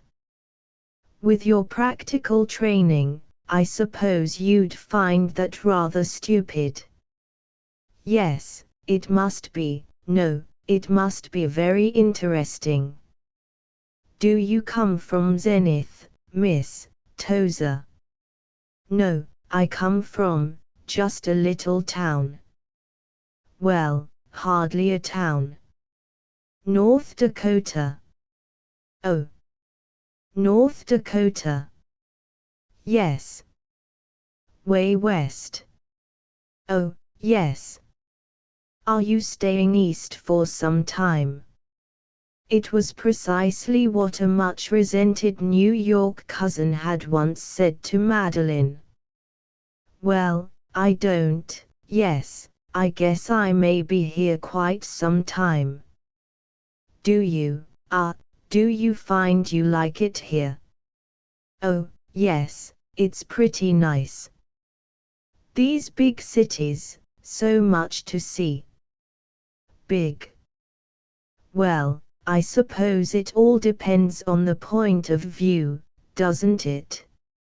I always think of New York as big, but, of course, do you find the contrast to North Dakota interesting? Well, of course it's different. Tell me what North Dakota's like. I've always wondered about these western states. It was Madeline's second plagiarism of her cousin. What is the general impression it makes on you? I don't think I know just how you mean. I mean, what is the general effect? The impression. Well, it's got lots of wheat and lots of Swedes. But I mean, I suppose you're all terribly virile and energetic, compared with us Easterners. I don't, well, yes, maybe.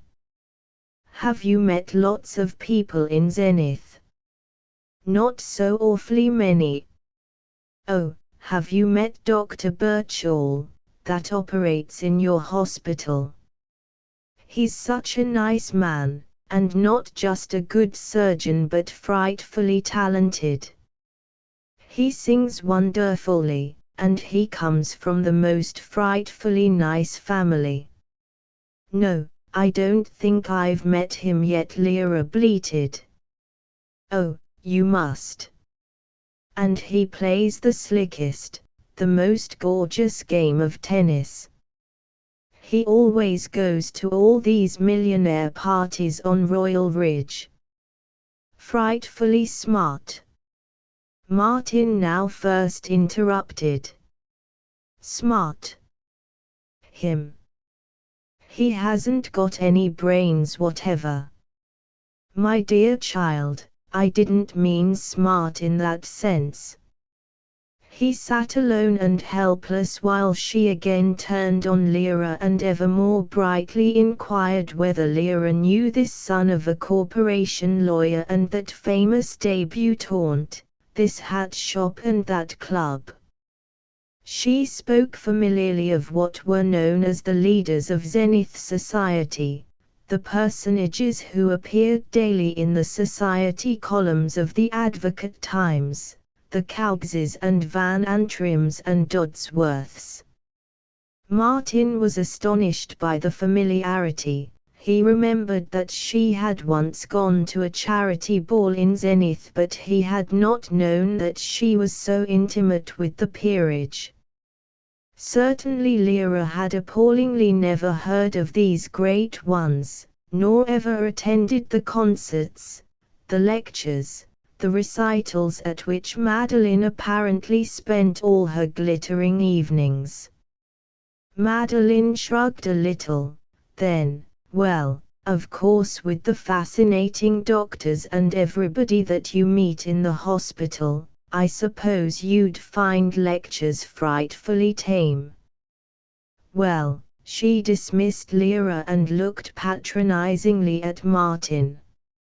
Are you planning some more work on the what is it with rabbits? He was grim. He could do it now, if he got it over quickly.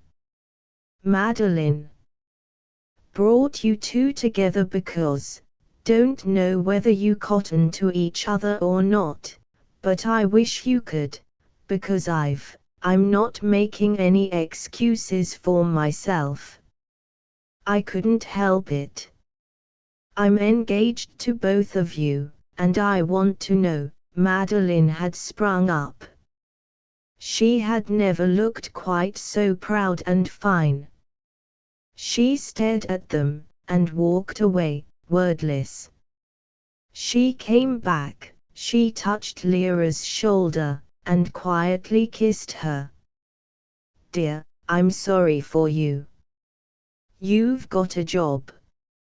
You poor baby. She strode away, her shoulders straight. Hunched, frightened, Martin could not look at Lyra. He felt her hand on his. He looked up. She was smiling, easy, a little mocking. Sandy, I warn you that I'm never going to give you up. I suppose you're as bad as she says, I suppose I'm foolish, I'm a hussy. But you're mine. I warn you it isn't a bit of use you're getting engaged to somebody else again.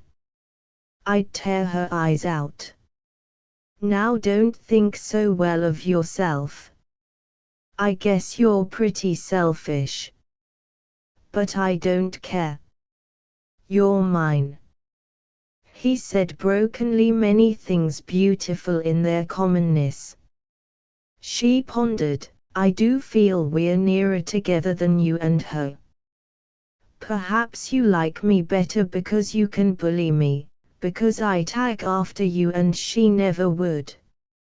And I know your work is more important to you than I am, maybe more important than you are. But I am stupid and ordinary and she isn't.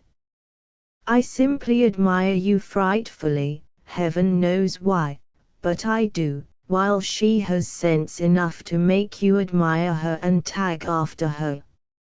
No. I swear it isn't because I can bully you, Lyra, I swear it isn't, I don't think it is. Dearest, don't think she's brighter than you are. She's glib but, oh, let's stop talking. I've found you. My life's begun.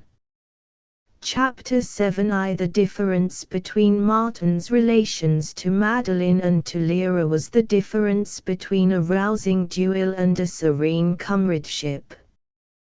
From their first evening, Lyra and he depended on each other's loyalty and liking, and certain things in his existence were settled forever. Yet his absorption in her was not stagnant. He was always making discoveries about the observations of life which she kept incubating in her secret little head while she made smoke rings with her cigarettes and smiled silently.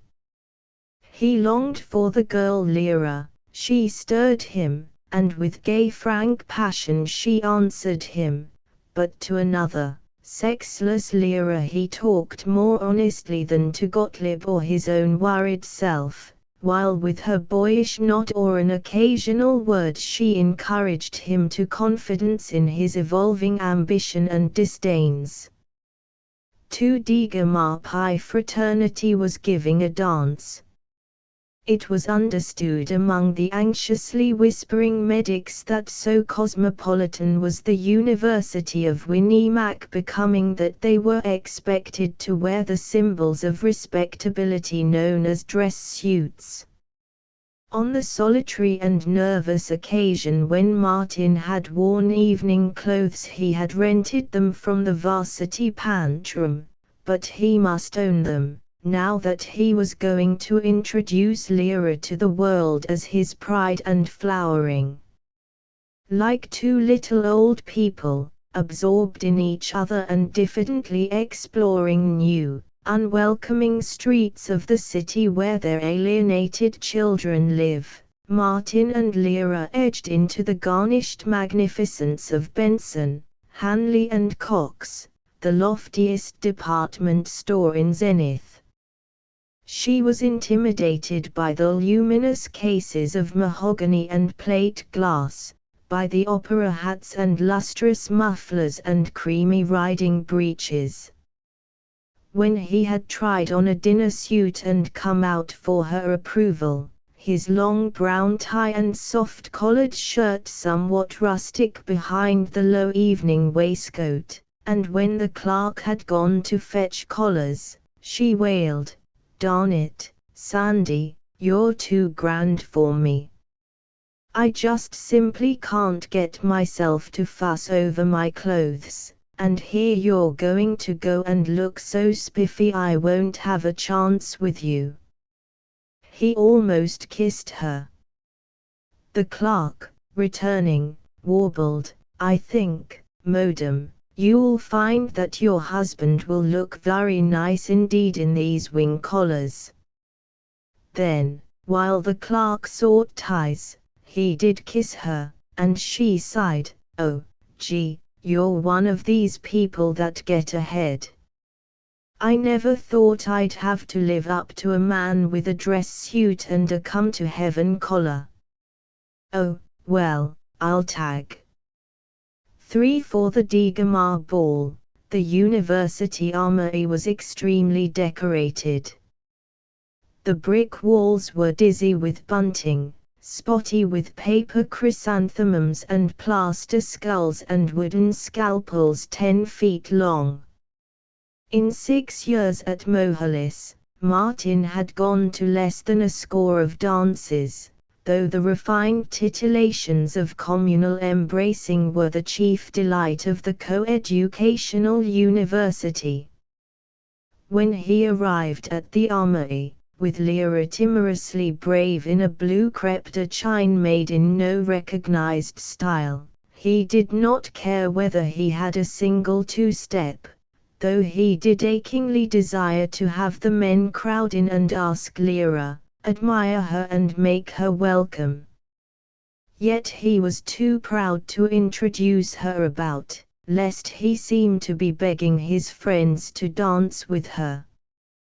They stood alone, under the balcony, disconsolately facing the vastness of the floor, while beyond them flashed the current of dancers, beautiful, formidable, desirable.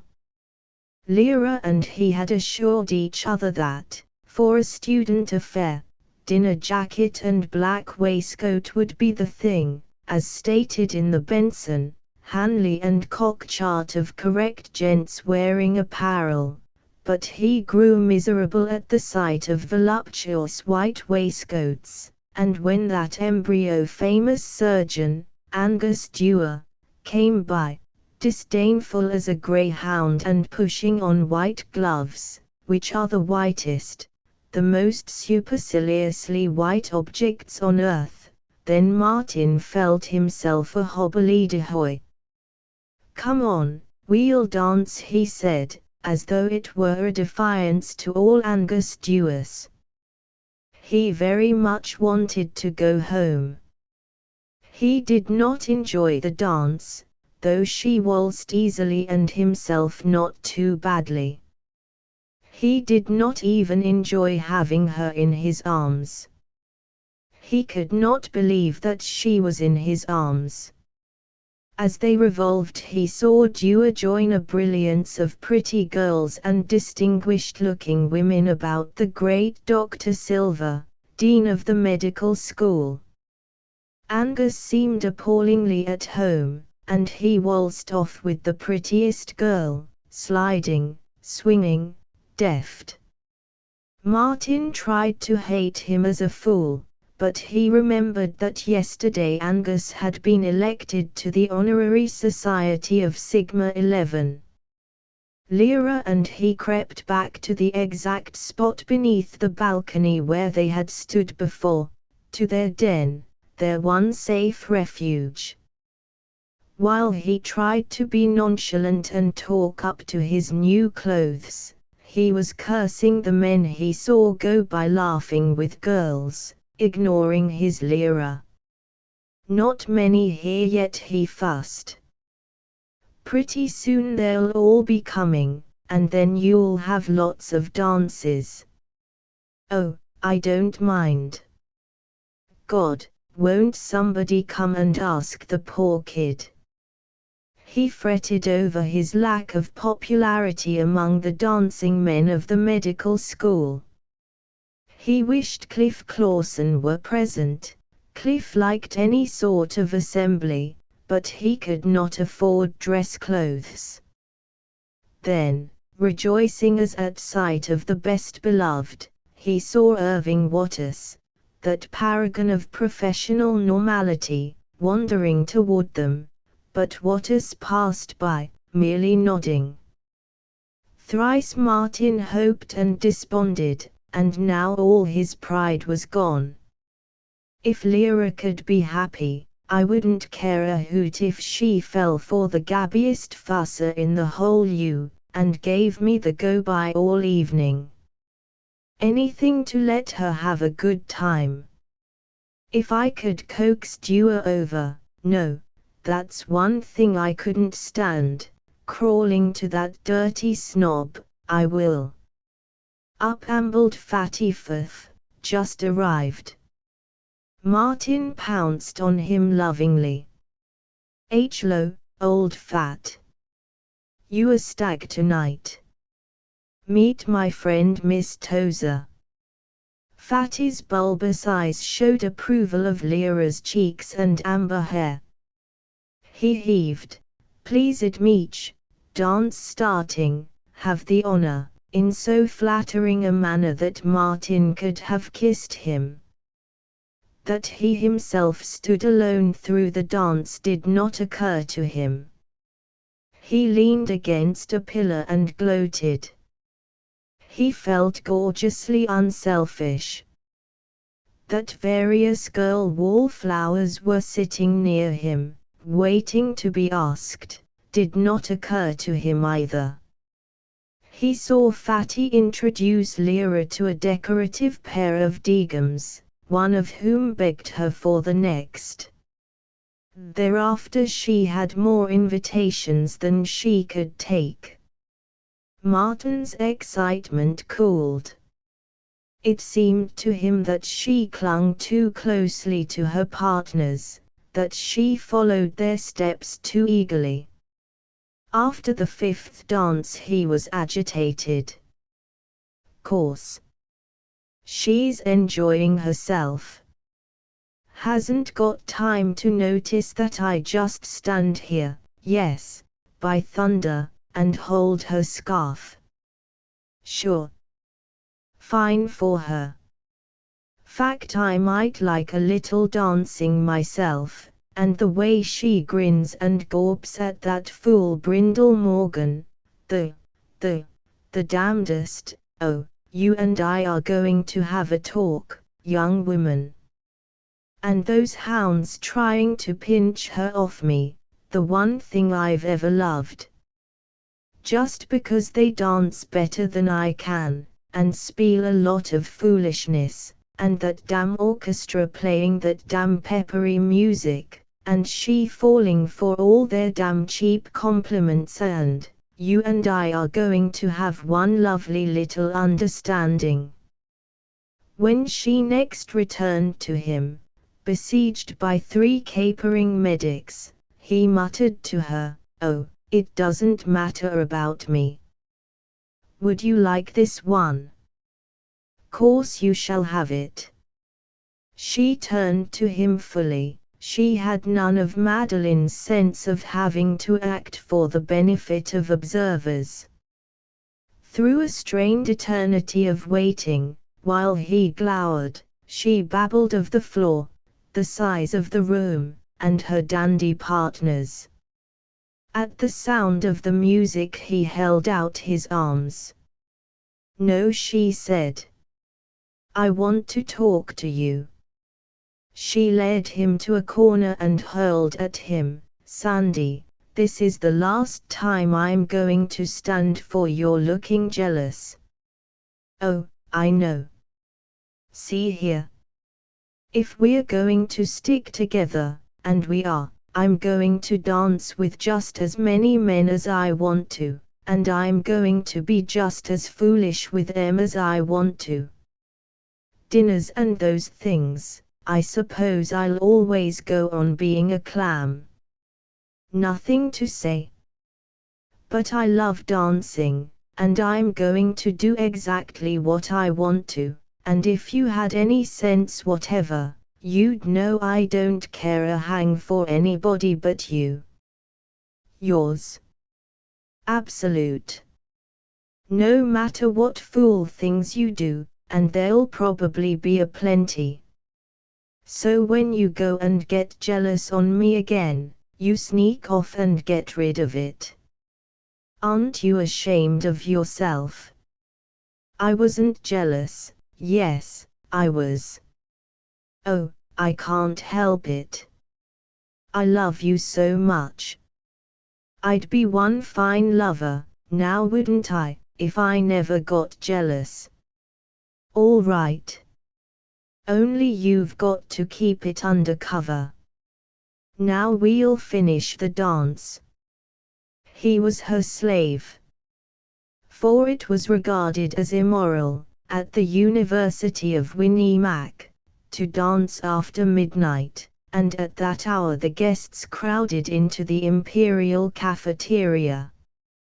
Ordinarily it closed at 8, but tonight it kept open till 1, and developed a spirit of almost lascivious mirth.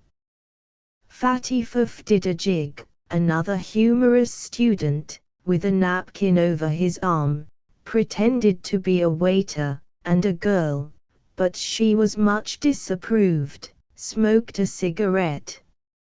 At the door Cliff Clawson was waiting for Martin and Lyra. He was in his familiar shiny grey suit, with a blue flannel shirt. Cliff assumed that he was the authority to whom all of Martin's friends must be brought for judgment. He had not met Lyra.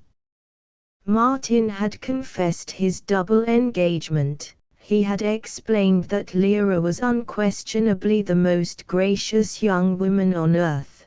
But as he had previously used up all of his laudatory adjectives and all of Cliff's patience on the subject of Madeline, Cliff failed to listen, and prepared to dislike Lyra as another siren of morality.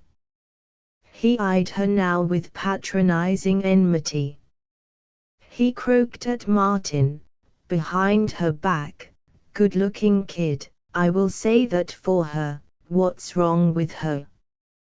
When they had brought their own sandwiches and coffee and mosaic cake from the long counter, Cliff rasped, "Well, it's grand of a couple of dress suit swells like you to assassinate with me mid the midmosts of sartorials and satiety. Gosh, it's fierce I had to miss the select pleasures of an evening with anxious Dewar and associated highboys, and merely play a low game of poker, in which father deftly removed the sum of 6 simoleons, from the foregathered bums and yahoos. Well, Louis, I suppose you and Martikins here have now ratiocinated all these questions of polo and, Monte Carlo and so on." She had an immense power of accepting people as they were. While Cliff waited, leering, she placidly investigated the inside of a chicken sandwich and assented, "Good boy. I thought you were going to pull that if you are a roughneck. I don't see why you think you've got to boast about it stuff that Mart springs on me." Cliff turned into a jovial and, for him, unusually quiet companion.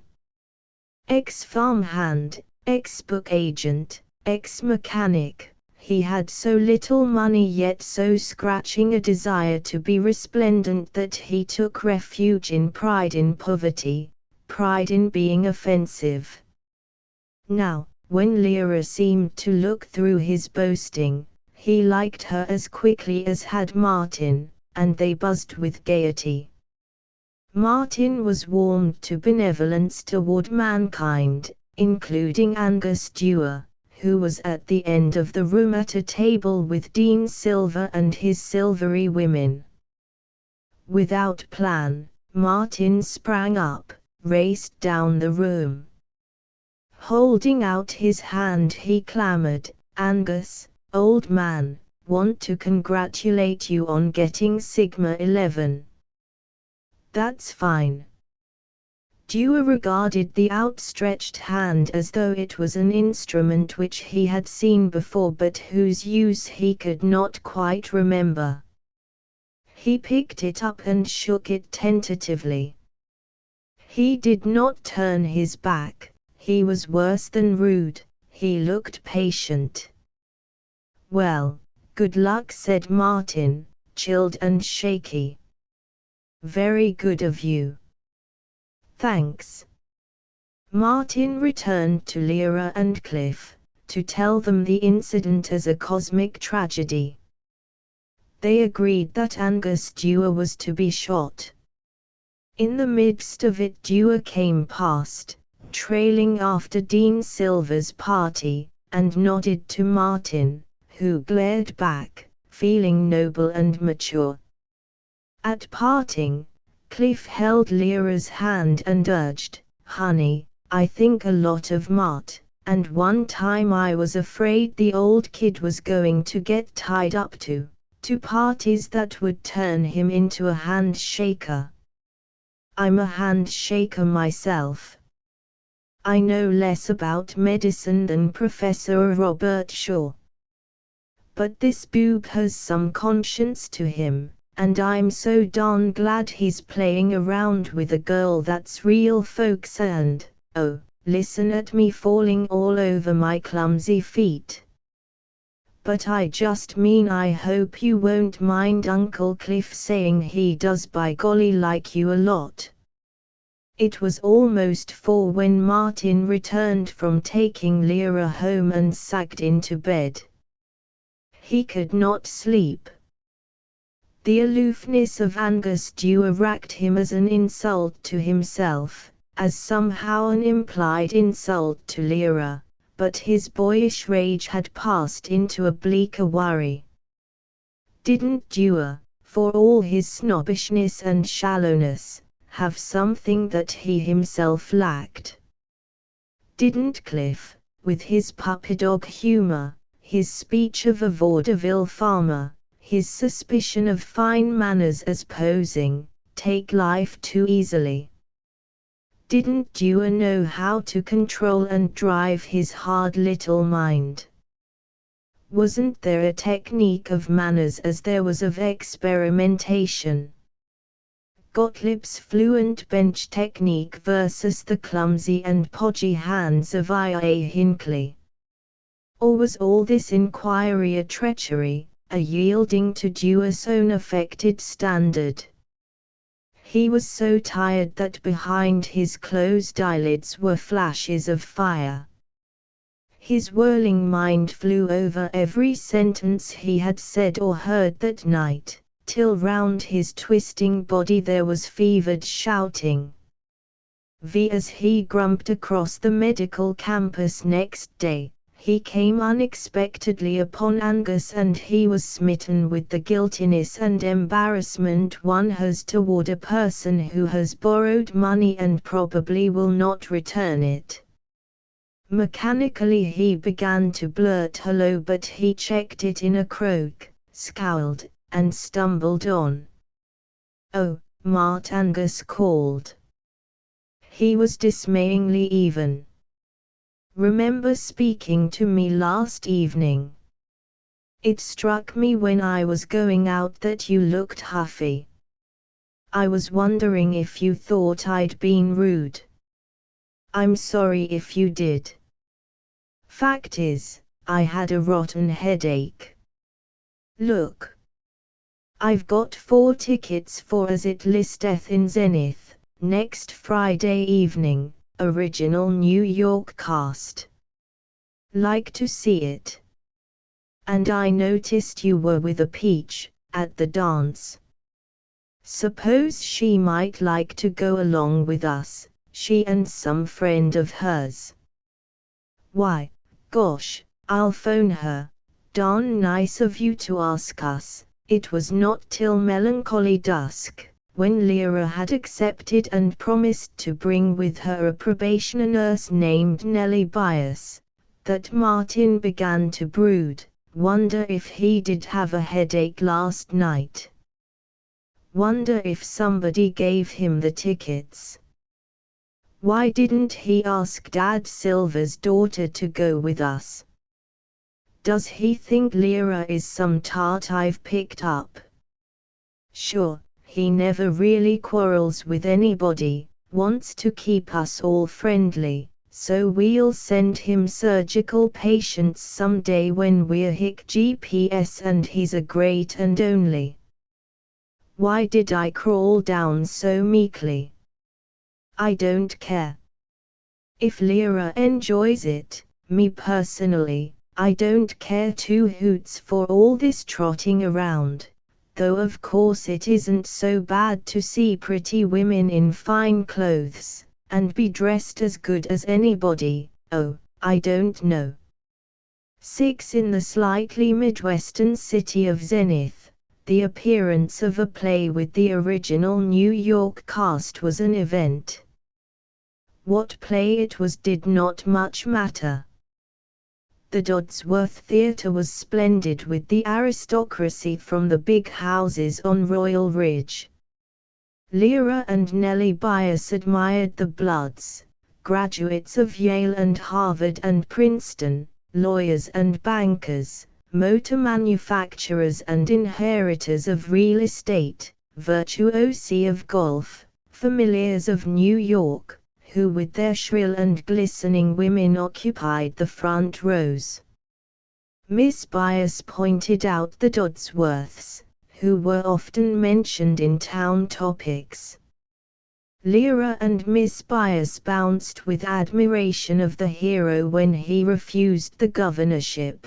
Martin worried because the heroine was prettier than Lyra, and Angus Dewar, who gave an appearance of knowing all about plays without having seen more than half a dozen in his life, admitted that the set depicting Jack Van Duzen's camp in the Adirondacks, sunset, the next day was really very nice.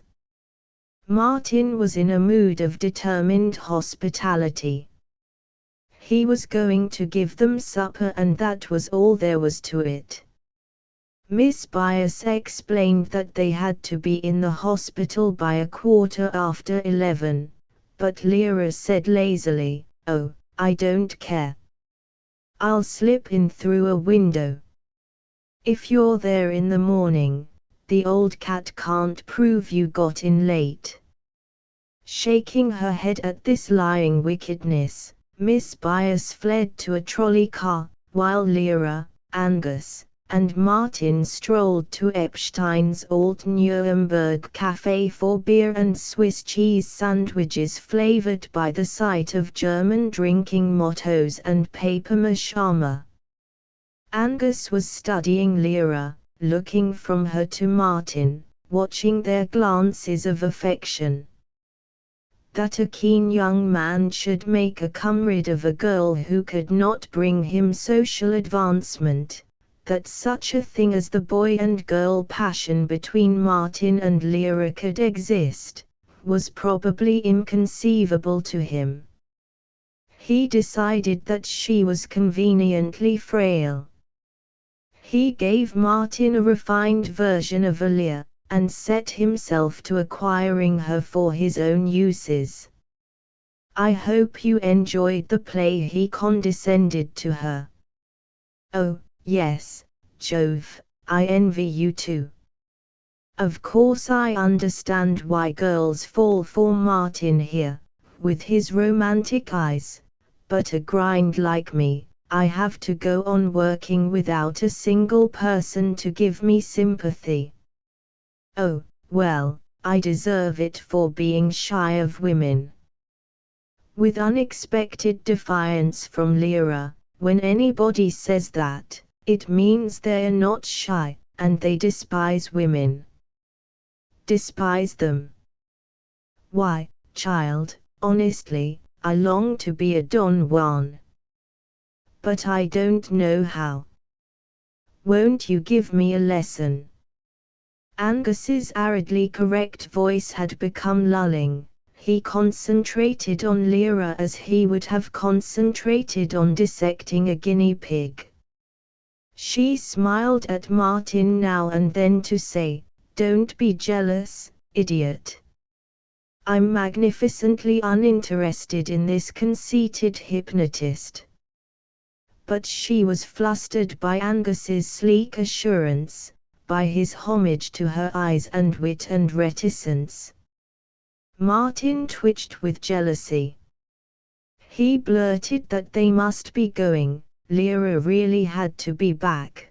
The trolleys ran infrequently after midnight and they walked to the hospital through hollow and sounding streets. Angus and Lyra kept up a high-strung chatter, while Martin stalked beside them, silent, sulky, proud of being sulky. Skittering through a garage alley they came out on the massive Zenith General Hospital, a block long, 5 stories of bleak windows with infrequent dim blotches of light. No one was about. The first floor was but 5 feet from the ground, and they lifted Lyra up to the limestone ledge of a half-open corridor window. She slid in, whispering, "Good night." "Thanks." Martin felt empty, dissatisfied. The night was full of a chill mournfulness. A light was suddenly flickering in a window above them, and there was a woman's scream breaking down into moans. He felt the tragedy of parting, that in the briefness of life he should lose one moment of her living presence. "I'm going in after her, see she gets there safe," he said. The frigid edge of the stone sill bit his hands, but he vaulted, thrust up his knee, crawled hastily through the window. Ahead of him, in the cork-floored hallway lit only by a tiny electric globe, Lyra was tiptoeing toward a flight of stairs. He ran after her, on his toes. She squeaked as he caught her arm. "We got to say good night better than that," he grumbled. "With that damned doer, SSSSSSH. They'd simply murder me if they caught you here. Do you want to get me fired? Would you care, if it was because of me?" "Yes, no, well, but they'd probably fire you from medic school, my lad." If his caressing hands could feel her shiver with anxiety. She peered along the corridor, and his quickened imagination created sneaking forms, eyes peering from doorways. She sighed, then, resolutely, "We can't talk here. We'll slip up to my room, roommates away for the week. Stand there, in the shadow. If nobody in sight upstairs, I'll come back." He followed her to the floor above, to a white door, then breathlessly inside. As he closed the door he was touched by this cramped refuge, with its camp beds and photographs from home and softly wrinkled linen. He clasped her, but with hand against his chest she forbade him, as she mourned, "You were jealous again. How can you distrust me so? With that fool? Women not like him. They wouldn't have a chance. Likes himself too well. And then you jealous." "I wasn't, yes, I was, but I don't care. To have to sit there and grin like a hyena, with him between us, when I wanted to talk to you, to kiss you. All right. Probably I'll always be jealous. It's you that have got to trust me. I'm not easygoing, never will be. Oh, trust me." Their profound and unresisted kiss was the more blind in memory of that barren hour with Angus. They forgot that the superintendent of nurses might dreadfully come bursting in, they forgot that Angus was waiting. "Oh, curse Angus, let him go home," was Martin's only reflection, as his eyes closed and his long loneliness vanished. "Good night, dear love, my love forever," he exulted. In the still ghostliness of the hall, he laughed as he thought of how irritably Angus must have marched away. But from the window he discovered Angus huddled on the stone steps, asleep. As he touched the ground, he whistled, but stopped short. He saw bursting from the shadow a bulky man, vaguely in a porter's uniform, who was shouting, "I've caught ya! Back you come into the hospital, and we'll find out what you've been up to." They closed. Martin was wiry, but in the watchman's clasp he was smothered. There was a reek of dirty overalls, of unbathed flesh. Martin kicked his shins, struck at his boulder of red cheek, tried to twist his arm. He broke loose, started to flee, and halted. The struggle, in its contrast to the aching sweetness of Lyra, had infuriated him. He faced the watchman, raging. From the awakened Angus, suddenly appearing beside him, there was a thin sound of disgust. "Oh, come on. Let's get out of this. Why do you dirty your hands on scum like him?" The watchman bellowed, "Oh, I'm scum, am I? I'll show you." He collared Angus and slapped him. Under the sleepy street lamp, Martin saw a man go mad. It was not the unfeeling Angus Dewar who stared at the watchman, it was a killer, and his eyes were the terrible eyes of the killer, speaking to the least experienced a message of death. He gasped only, "He dared to touch me." A penknife was somehow in his hands. He had leaped at the watchman, and he was busily and earnestly endeavoring to cut his throat. As Martin tried to hold them, he heard the agitated pounding of a policeman's nightstick on the pavement. Martin was slim, but he had pitched hay and strung telephone wire. He hit the watchman, judiciously, beside the left ear, snatched Angus's wrist, and dragged him away. They ran up an alley, across a courtyard. They came to a thoroughfare as an owl trolley glowed and rattled round the corner. They ran beside it, swung up on the steps, and were safe. Angus stood on the back platform, sobbing. "My God, I wish I'd killed him. He laid his filthy hands on me. Martin, hold me here on the car. I thought I'd got over that. Once when I was a kid I tried to kill a fellow. God, I wish I'd cut that filthy swine's throat." As the trolley came into the center of the city, Martin coaxed, "There's an all-night lunch up Oberlin Avenue where we can get some white mule. Come on. It'll straighten you up." Angus was shaky and stumbling, Angus the punctilious. Martin led him into the lunchroom where, between ketchup bottles, they had raw whiskey in granite-like coffee cups.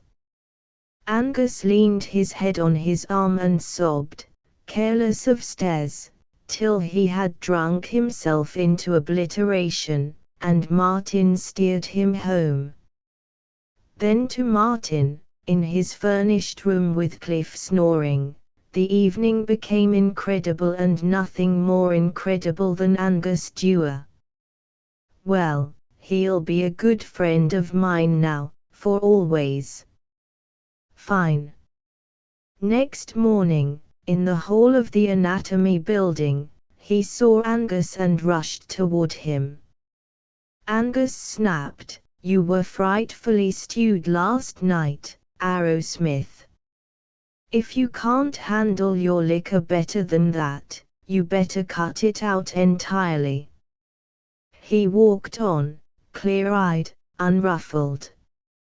Chapter 8. And always Martin's work went on, assisting Max Gottlieb, instructing bacteriological students, attending lectures and hospital demonstrations, 16 merciless hours to the day. He stole occasional evenings for original research or for peering into the stirring worlds of French and German bacteriological publications. He went proudly now and then to Gottlieb's cottage where, against rain-smeared brown wallpaper, were Blake drawings and a signed portrait of Koch. But the rest was nerve-gnawing. Neurology, OB, internal medicine, physical diagnosis, always a few pages more than he could drudge through before he fell asleep at his rickety study table. Memorizing of gynecology, of ophthalmology, till his mind was burnt raw. Droning afternoons of hospital demonstrations, among stumbling students barked at by tired clinical professors. The competitive exactions of surgery on dogs, in which Angus Dewar lauded it with impatient perfection. Martin admired the professor of internal medicine, T.J.H. Silver, known as Dad Silver, who was also dean of the medical faculty. He was a round little man with a little crescent of mustache. Silver's god was Sir William Osler, his religion was the art of sympathetic healing, and his patriotism was accurate physical diagnosis. He was a Doc Vickerson of Elk Mills, grown wiser and soberer and more sure. But Martin's reverence for Dean Silver was counterbalanced by his detestation for Dr. Roscoe Guyac, professor of otolaryngology. Roscoe Guyac was a peddler. He would have done well with oil stock.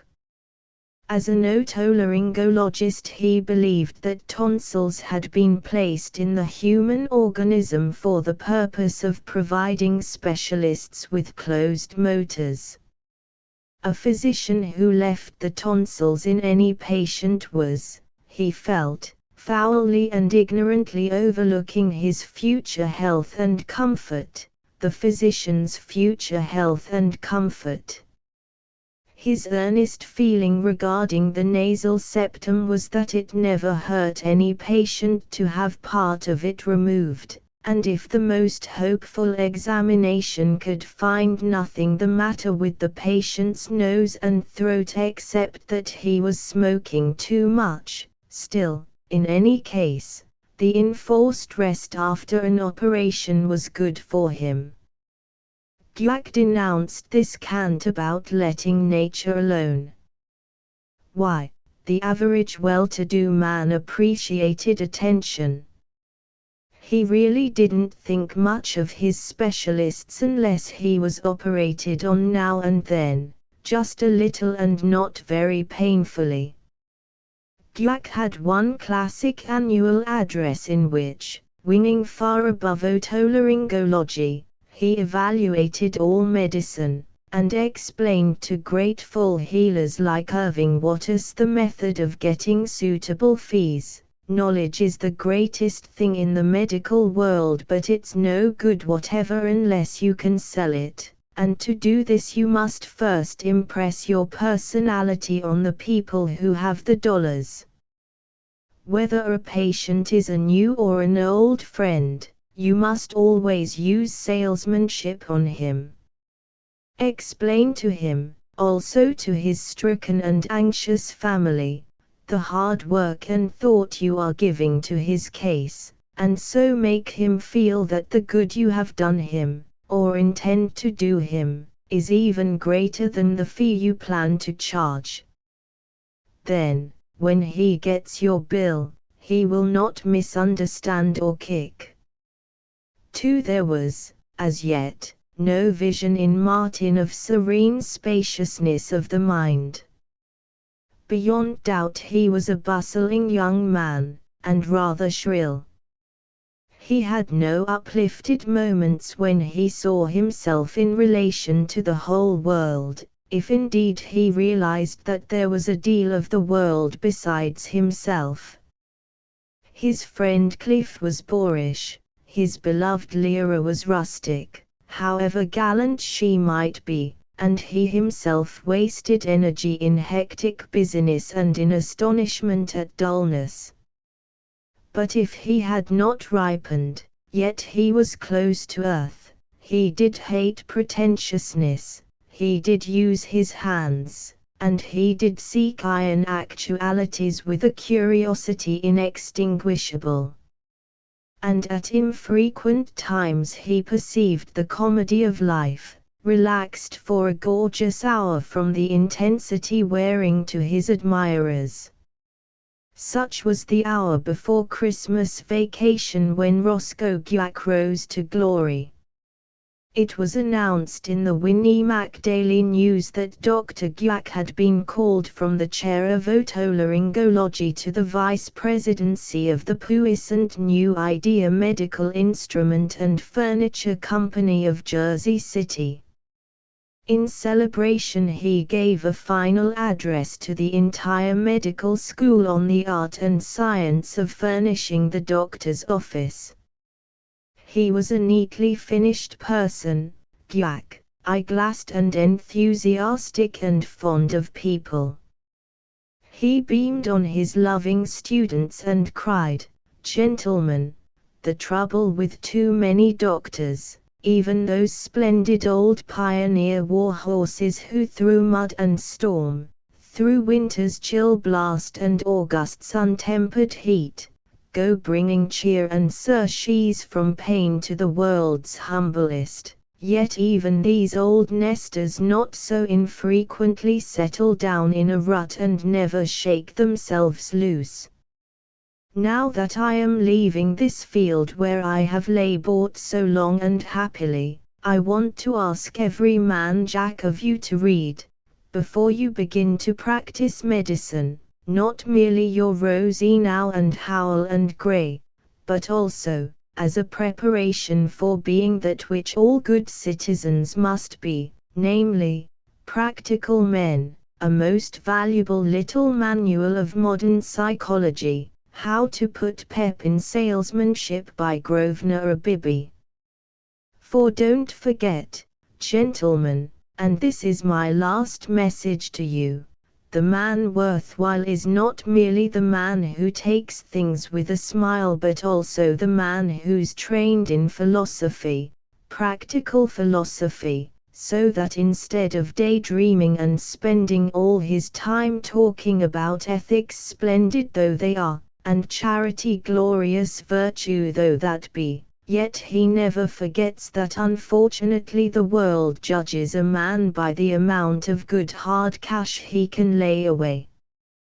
The graduates of the University of Hard Knocks judge a physician as they judge a businessman, not merely by his alleged high ideals but by the horsepower he puts into carrying them out, and making them pay. And from a scientific standpoint, don't overlook the fact that the impression of properly remunerated competence which you make on a patient is of just as much importance, in these days of the new psychology, as the drugs you get into him or the operations he lets you get away with. The minute he begins to see that other folks appreciate and reward your skill, that minute he must begin to feel your power and so to get well. Nothing is more important in inspiring him than to have such an office that as soon as he steps into it, you have begun to sell him the idea of being properly cured. I don't care whether a doctor has studied in Germany, Munich, Baltimore, and Rochester. I don't care whether he has all science at his fingertips, whether he can instantly diagnose with a considerable degree of accuracy the most obscure ailment, whether he has the surgical technique of a Mayo, a Cryle, a Blake, an Oxner, a Cushing. If he has a dirty old office, with hand-me-down chairs and a lot of second-hand magazines, then the patient isn't going to have confidence in him, he is going to resist the treatment, and the doctor is going to have difficulty in putting over and collecting an adequate fee. To go far below the surface of this matter into the fundamental philosophy and aesthetics of office furnishing for the doctor, there are today two warring schools, the tapestry school and the aseptic school, if I may venture to so denominate and conveniently distinguish them. Both of them have their merits. The tapestry school claims that luxurious chairs for waiting patients, handsome hand-painted pictures, a bookcase jammed with the world's best literature in expensively bound sets, together with cut glass vases and potted palms, produce an impression of that opulence which can come only from sheer ability and knowledge. The aseptic school, on the other hand, maintains that what the patient wants is that appearance of scrupulous hygiene which can be produced only by furnishing the outer waiting room as well as the inner offices in white painted chairs and tables, with merely a Japanese print against a grey wall.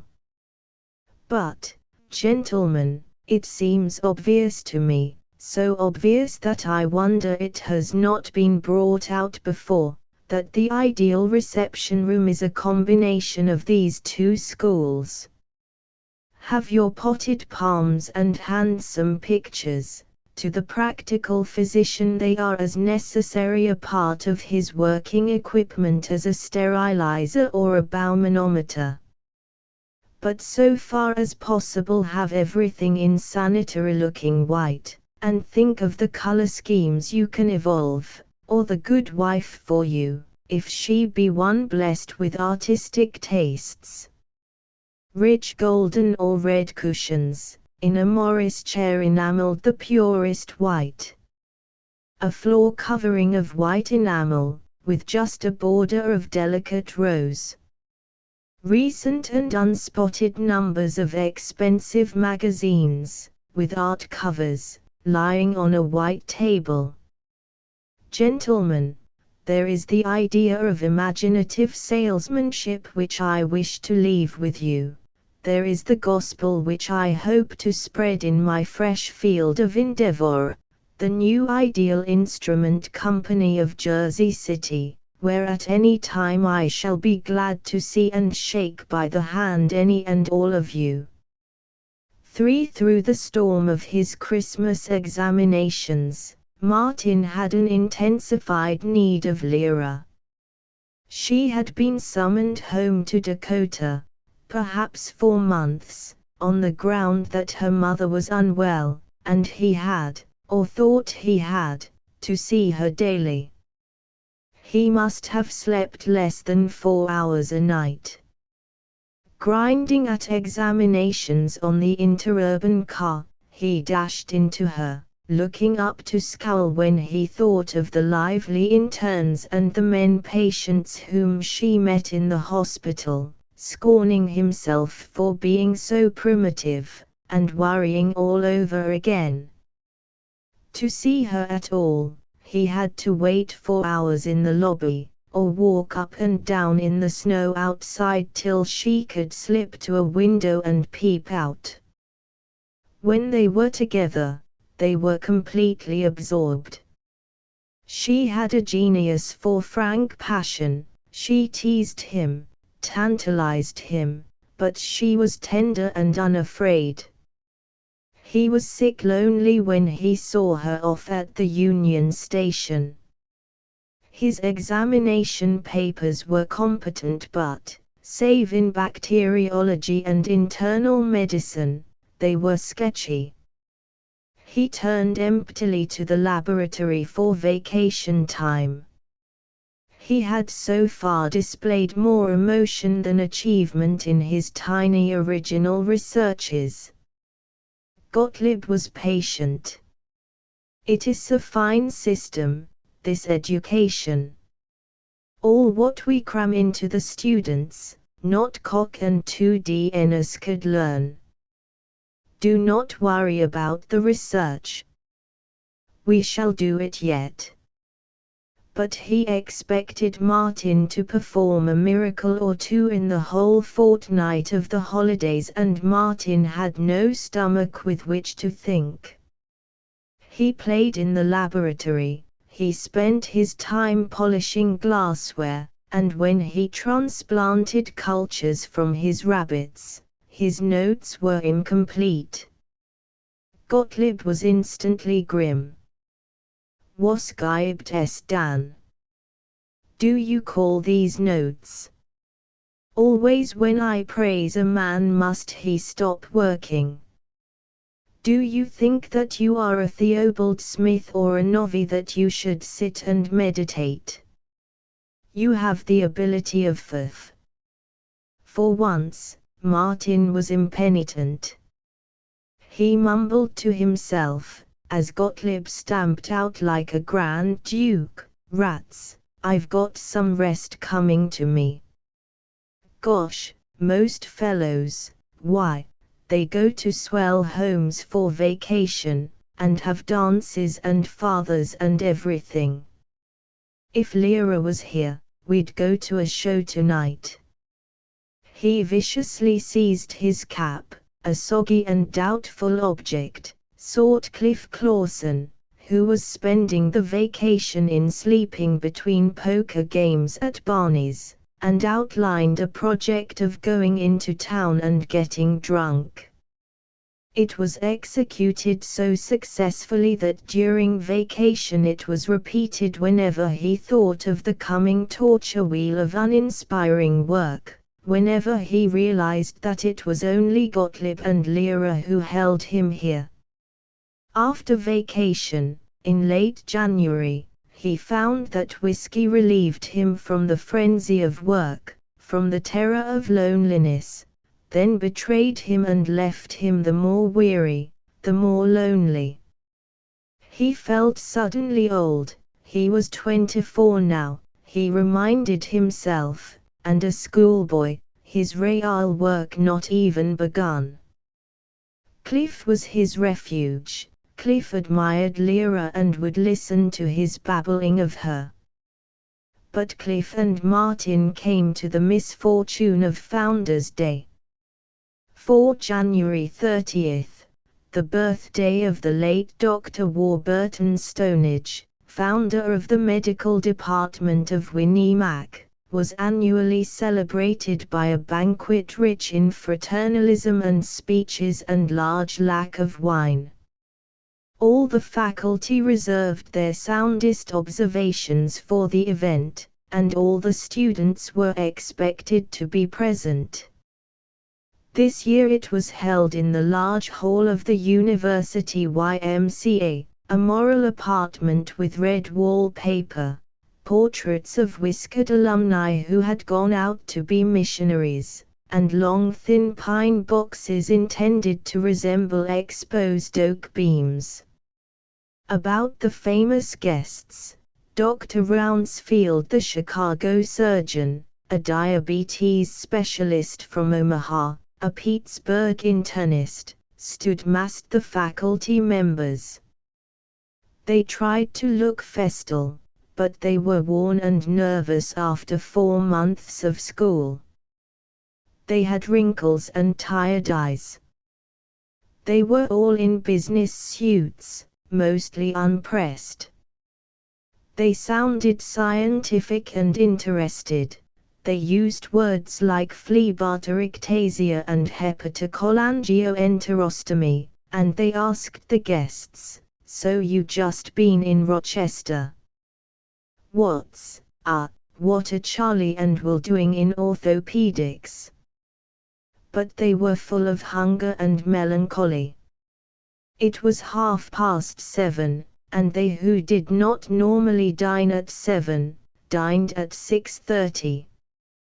Upon this seedy gaiety entered a splendor, a tremendous black-bearded personage, magnificent of glacial shirt-bosom, vast of brow, wild-eyed with genius or with madness. In a marvelous great voice, with a flavor of German accent, he inquired for Dr. Silver, and sailed into the dean's group like a frigate among fishing smacks. "Who the dickens is that?" wondered Martin. "Let's edge in and find out," said Cliff, and they clung to the fast increasing knot about Dean Silver and the mystery, who was introduced as Dr. Benani Carr, the pharmacologist. They heard Dr. Carr, to the pale admiration of the school-bound assistant professors, boom genially of working with Schmidberg in Germany on the isolation of dihydroxypentamethylenediamine, of the possibilities of chemotherapy, of the immediate cure of sleeping sickness, of the era of scientific healing. "Though I am American-born, I have the advantage of speaking German from a child, and so perhaps I can better understand the work of my dear friend Ehrlich. I saw him receive a decoration from His Imperial Highness the Kaiser. Dear old Ehrlich, he was like a child. There was at this time, but it changed curiously in 1914 and 1915, an active Germanophile section of the faculty. They bent before this tornado of erudition. Angus Dewar forgot that he was Angus Dewar, and Martin listened with excited stimulation. Benani Carr had all of Gottlieb's individuality, all his scorn of machine-made teachers, all his air of a great world which showed Mohalis as provincial, with none of Gottlieb's nervous touchiness. Martin wished Gottlieb were present. He wondered whether the two giants would clash. Dr. Carr was placed at the speaker's table, near the dean. Martin was astonished to see the eminent pharmacologist, after a shocked inspection of the sour chicken and mishandled salad which made up most of the dinner, pour something into his water glass from a huge silver flask, and pour that something frequently. He became boisterous. He leaned across two men to slap the indignant dean on the shoulder. He contradicted his neighbors. He sang a stanza of "I'm bound away for the wild Missouri." Few phenomena at the dinner were so closely observed by the students as the manners of Dr. Benani Carr. After an hour of strained festivity, when Dean Silver had risen to announce the speakers, Carr lumbered to his feet and shouted, "Let's not have any speeches. Only fools make speeches.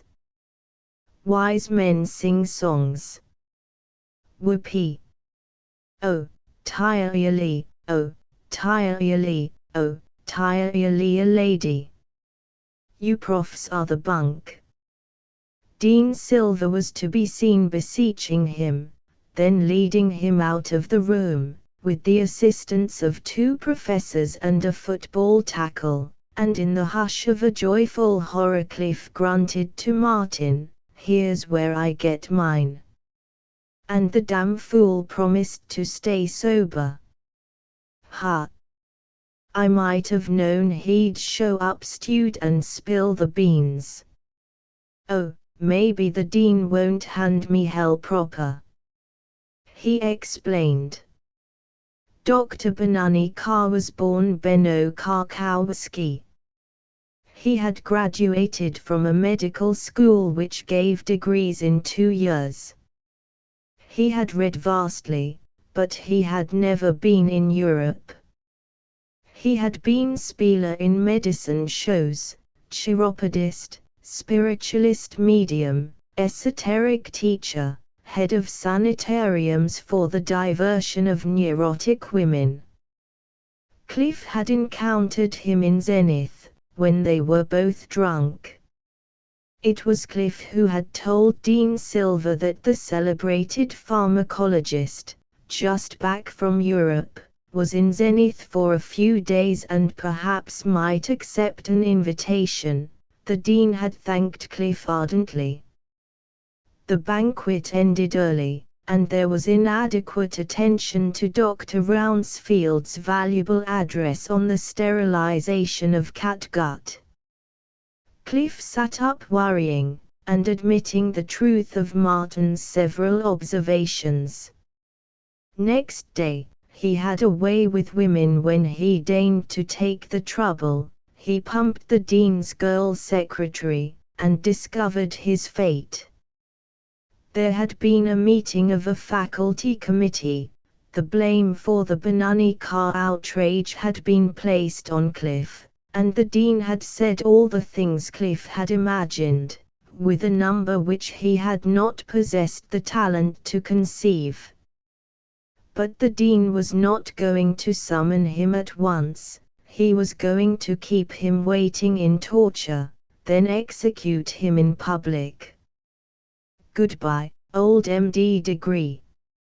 Rats, I never thought much of the doctor business.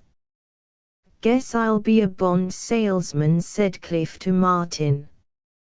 He strolled away. He went to the dean, and remarked, "Oh, Dean Silver, I just dropped in to tell you I've decided to resign from the medic school. Been offered a big job in Chicago, and I don't think much of the way you run the school, anyway.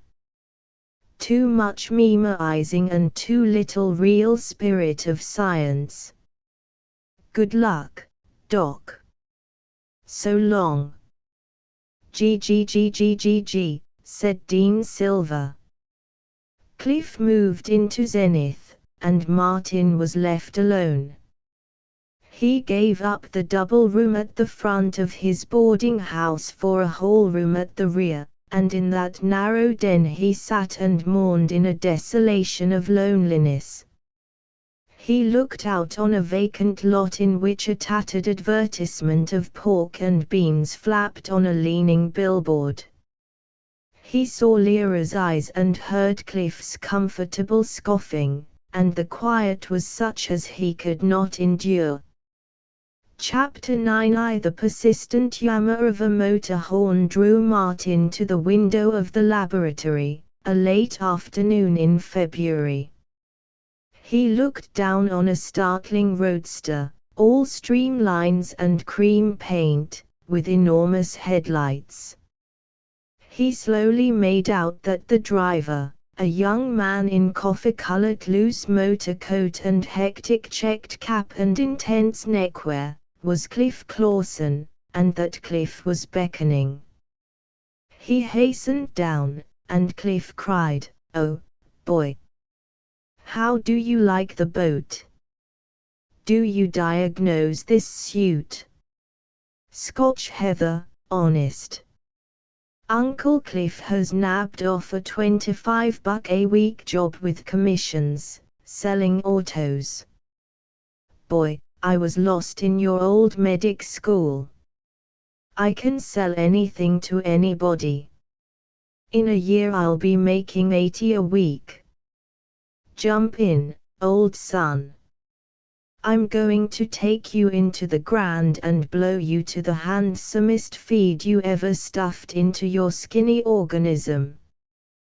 The 38 miles an hour at which Cliff drove into Zenith was, in 1908, dismaying speed.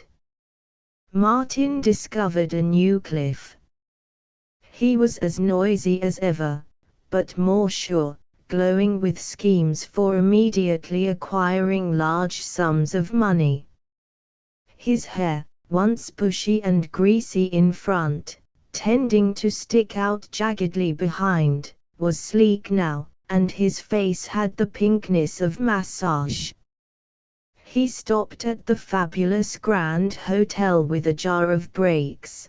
Before he left the car he changed his violent yellow driving gauntlets for a pair of grey gloves with black stitching, which he immediately removed as he paraded through the lobby. He called the coat girl sweetie, and at the dining room door he addressed the head waiter. "Ah, Gus, how's the boy feeling tonight? How's the mucho famoso majordomoso? Gus, want to make you acquainted with Dr. Arrowsmith. Any time the doc comes here I want you to shake a leg and hand him out that well-known service, my boy, and give him anything he wants, and if he's broke, you charge it to me.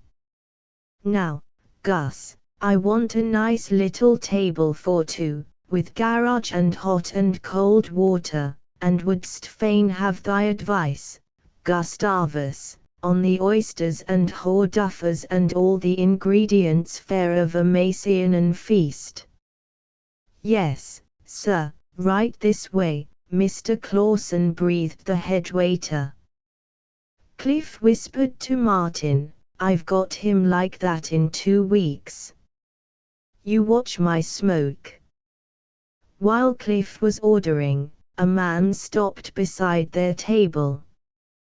He resembled an earnest traveling man who liked to get back to his suburban bungalow every Saturday evening. He was beginning to grow slightly bald, slightly plump. His rimless eyeglasses, in the midst of a round smooth face, made him seem innocent. He stared about as though he wished he had someone with whom to dine.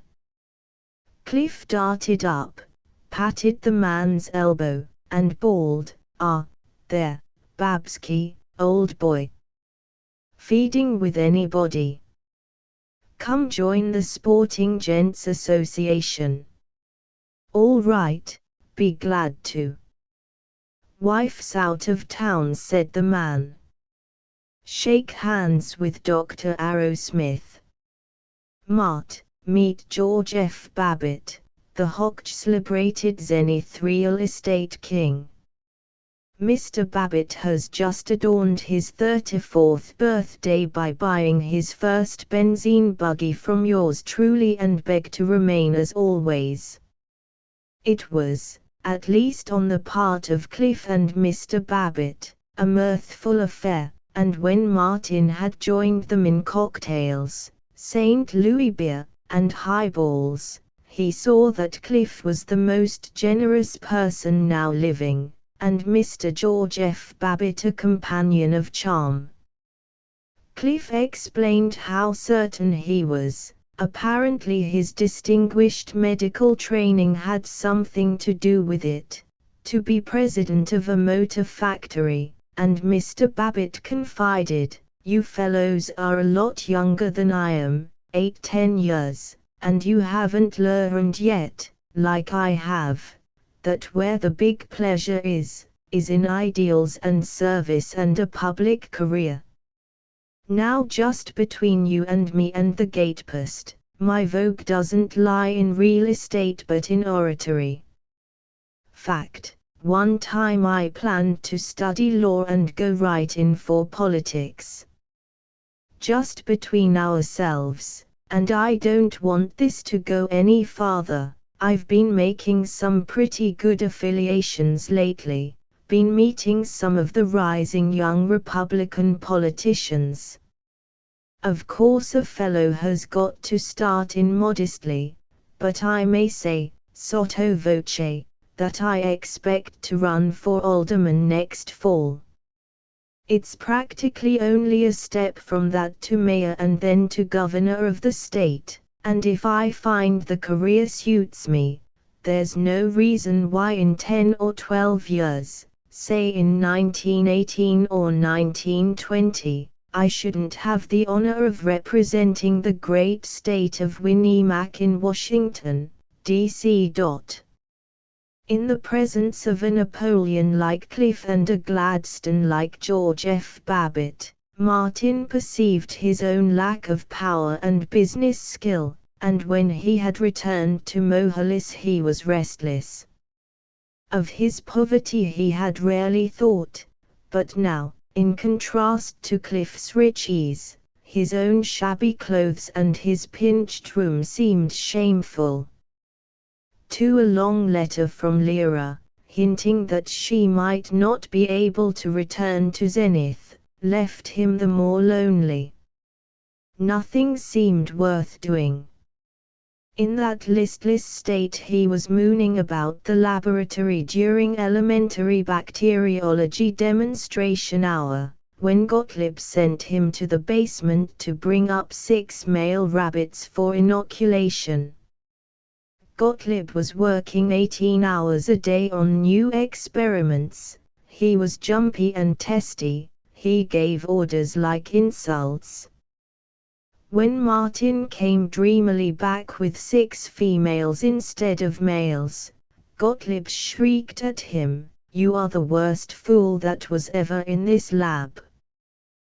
The groundlings, second-year men who were not unmindful of Martin's own scoldings, tittered like small animals, and jarred him into raging, "Well, I couldn't make out what you said. And it's the first time I ever fell down.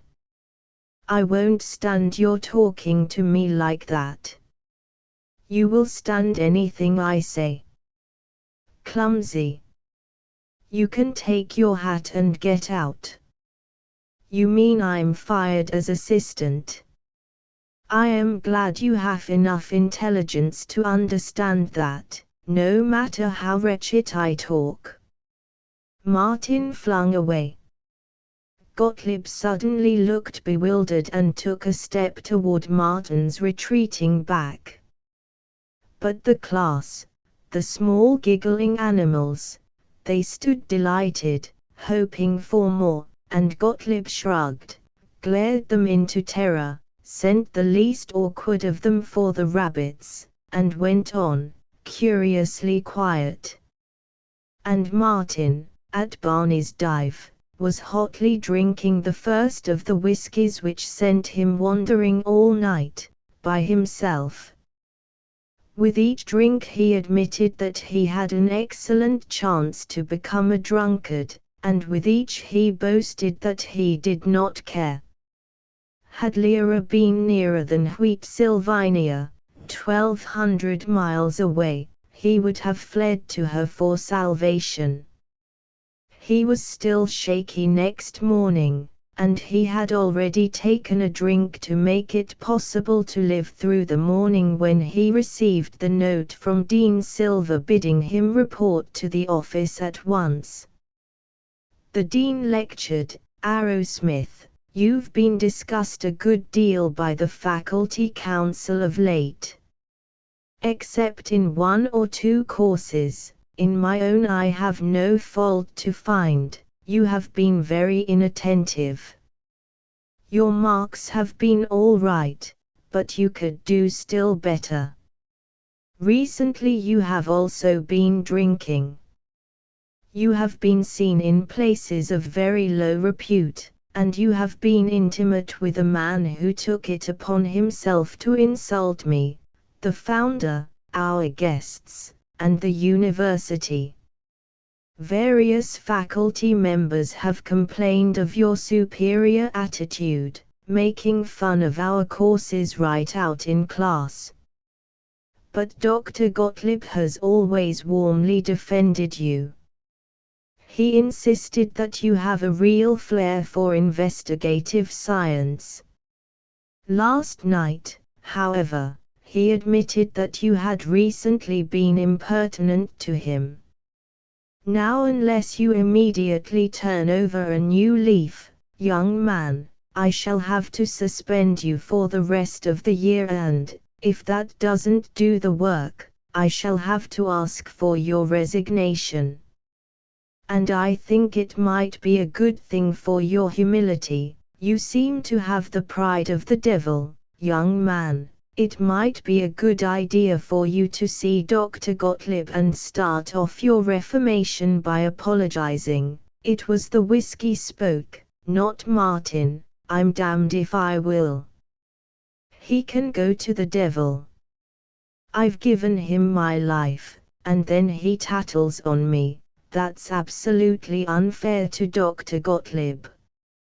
He merely let me down.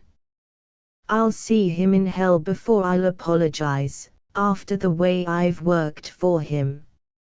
And as for Cliff Clawson that you were hinting at, him take it on himself to insult anybody.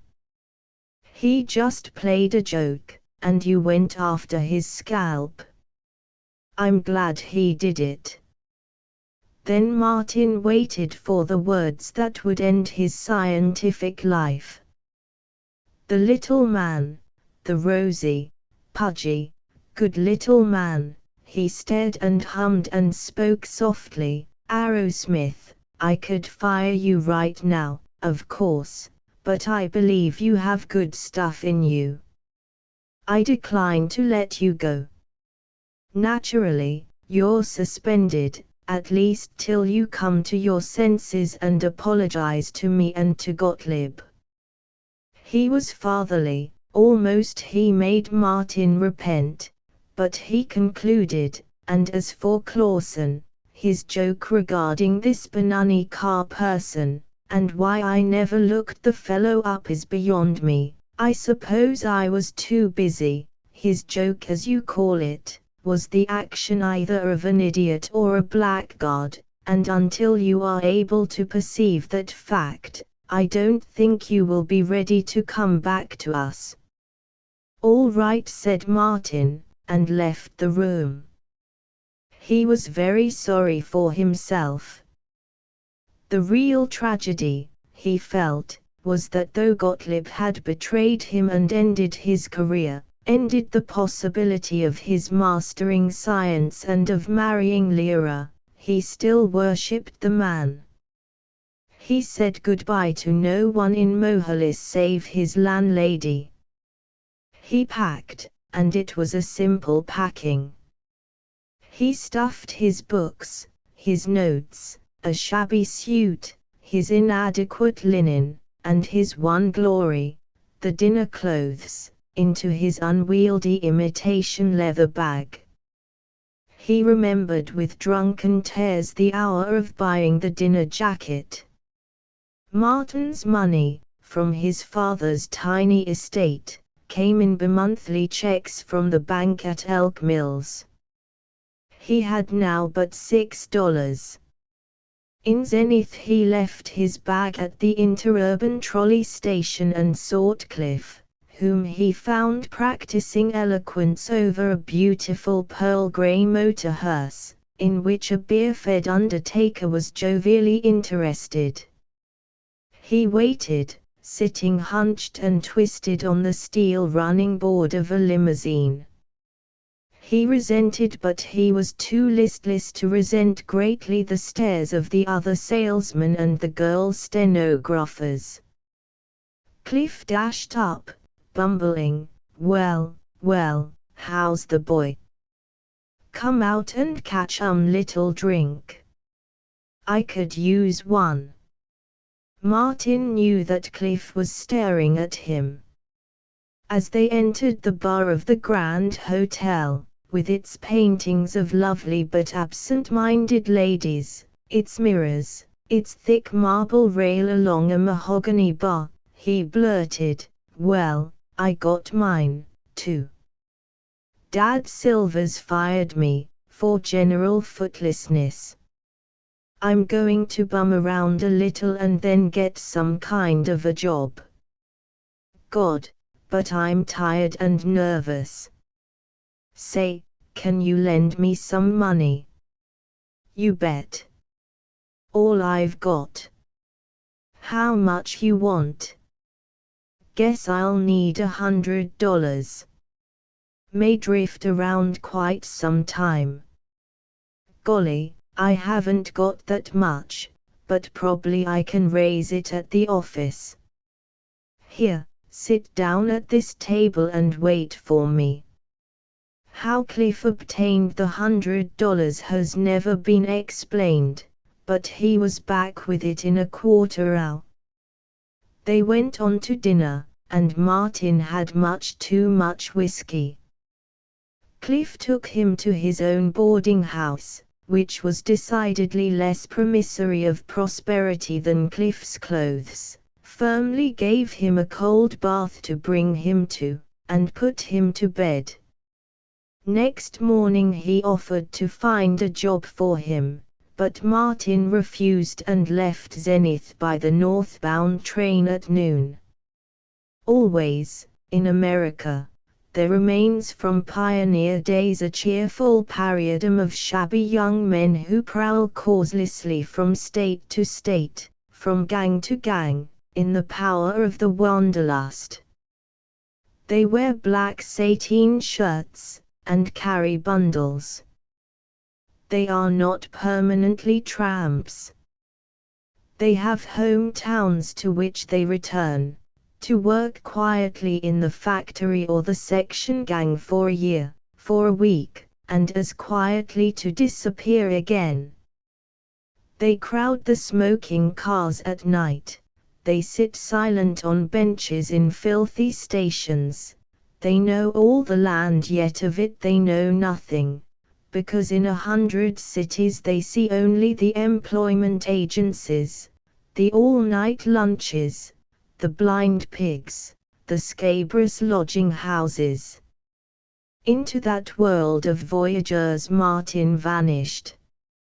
Drinking steadily, only half conscious of whither he was going, of what he desired to do, shamefully haunted by Lyra and Cliff and the swift hands of Gottlieb, he flitted from Zenith to the city of Sparta, across to Ohio, up into Michigan, west to Illinois. His mind was a shambles. He could never quite remember, afterward, where he had been. Once, it is clear, he was soda fountain clerk in a Minnemantic drugstore. Once he must have been, for a week, dishwasher in the stench of a cheap restaurant. He wandered by freight trains, on blind baggages, on foot. To his fellow prospectors he was known as Slim, the worst-tempered and most restless of all their company. After a time a sense of direction began to appear in his crazy drifting. He was instinctively headed westward, and to the west, toward the long prairie dusk, Lyra was waiting. For a day or two he stopped drinking. He woke up feeling not like the sickly hobo called Slim but like Martin Arrowsmith, and he pondered, with his mind running clear, why shouldn't I go back? Maybe this hasn't been so bad for me. I was working too hard. I was pretty high-strung. Blew up. Like to, wonder what happened to my rabbits. Will they ever let me do research again? But to return to the university before he had seen Lyra was impossible. His need of her was an obsession, making the rest of Earth absurd and worthless. He had, with blurry cunning, saved most of the $100 he had taken from Cliff. He had lived, very badly, on grease-swimming stews and soda-reeking bread, by what he earned along the way. Suddenly, on no particular day, in no particular town in Wisconsin, he stalked to the station, bought a ticket to Wheat, Sylvania, North Dakota, and telegraphed to Lyra, coming 2:43 tomorrow Wednesday Sunday. 3. He crossed the wide Mississippi into Minnesota. He changed trains at St. Paul. He rolled into gusty vastnesses of snow, cut by thin lines of fence wire. He felt free, in release from the little fields of Winemac and Ohio, in relaxation from the shaky nerves of midnight study and midnight booziness. He remembered his days of wire stringing in Montana and regained that careless peace. Sunset was a surf of crimson, and by night, when he stepped from the choking railroad coach and tramped the platform at Sauk Center, he drank the icy air and looked up to the vast and solitary winter stars. The fan of the northern lights frightened and glorified the sky. He returned to the coach with the energy of that courageous land. He nodded and gurgled in brief smothering sleep. He sprawled on the seat and talked with friendly fellow vagrants. He drank bitter coffee and ate enormously of buckwheat cakes at a station restaurant, and so, changing at anonymous towns, he came at last to the squatty shelters, the 2 wheat elevators, the cattle pen, the oil tank, and the red box of a station with its slushy platform, which composed the outskirts of Wheatsylvania. Against the station, absurd in a huge coonskin coat, stood Lyra. He must have looked a little mad as he stared at her from the vestibule, as he shivered with the wind. She lifted to him her 2 open hands, childish in red mittens. He ran down. He dropped his awkward bag on the platform and, unaware of the gaping furry farmers, they were lost in a kiss. Years after, in a tropic noon, he remembered the freshness of her wind-cooled cheeks. The train was gone, pounding out of the tiny station. It had stood like a dark wall beside the platform, protecting them, but now the light from the snowfields glared in on them and left them exposed and self-conscious. What's happened?" she fluttered. "No letters. I was so frightened. Off bumming. The dean suspended me, being fresh to profs. Do I care? Course not. If you wanted to, I've come to marry you. I don't see how we can, dearest, but, all right. There'll be a lovely row with Dad." She laughed. "He's always so surprised and hurt when anything happens that he didn't plan out. It'll be nice to have you with me in the scrap, because you aren't supposed to know that he expects to plan out everything for everybody and, oh, Sandy, I've been so lonely for you. Mother isn't really a bit sick, not the least bit, but they go on keeping me here.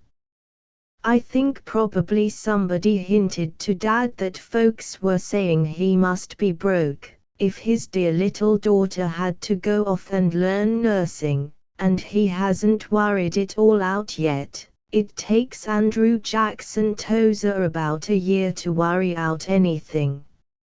Oh, Sandy. You're here." After the clatter and jam of the train, the village seemed blankly empty. He could have walked around the borders of Wheatsylvania in 10 minutes. Probably to Lyra one building differed from another. She appeared to distinguish between the general store of Norblum and that of Frazier and Lamb, but to Martin the 2-story wooden shacks creeping aimlessly along the wide main street were featureless and inappreciable. "Then there's our house, end of the next block," said Lyra, as they turned the corner at the feed and implement store, and in a panic of embarrassment Martin wanted to halt.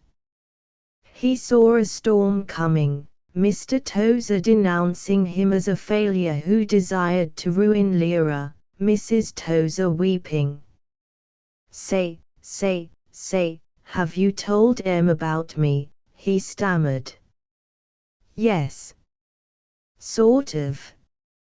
I said you were a wonder in medic school, and maybe we'd get married when you finished your internship, and then when your wire came, they wanted to know why you were coming, and why it was you wired from Wisconsin, and what color necktie you had on when you were sending the wire, and I couldn't make Em understand I didn't know. They discussed it. Quite a lot. They do discuss things. All through supper. Solemn. Oh, Sandy, do curse and swear some at meals." He was in a funk. Her parents, formerly amusing figures in a story, became oppressively real in sight of the wide, brown, porchy house.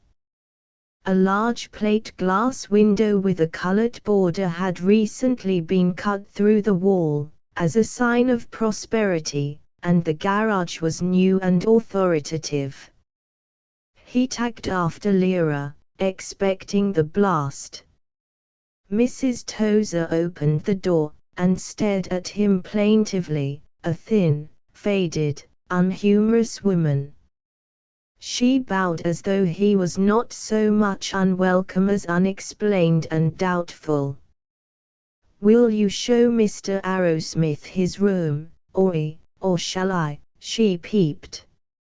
It was the kind of house that has a large phonograph but no books, and if there were any pictures, as beyond hope there must have been, Martin never remembered them.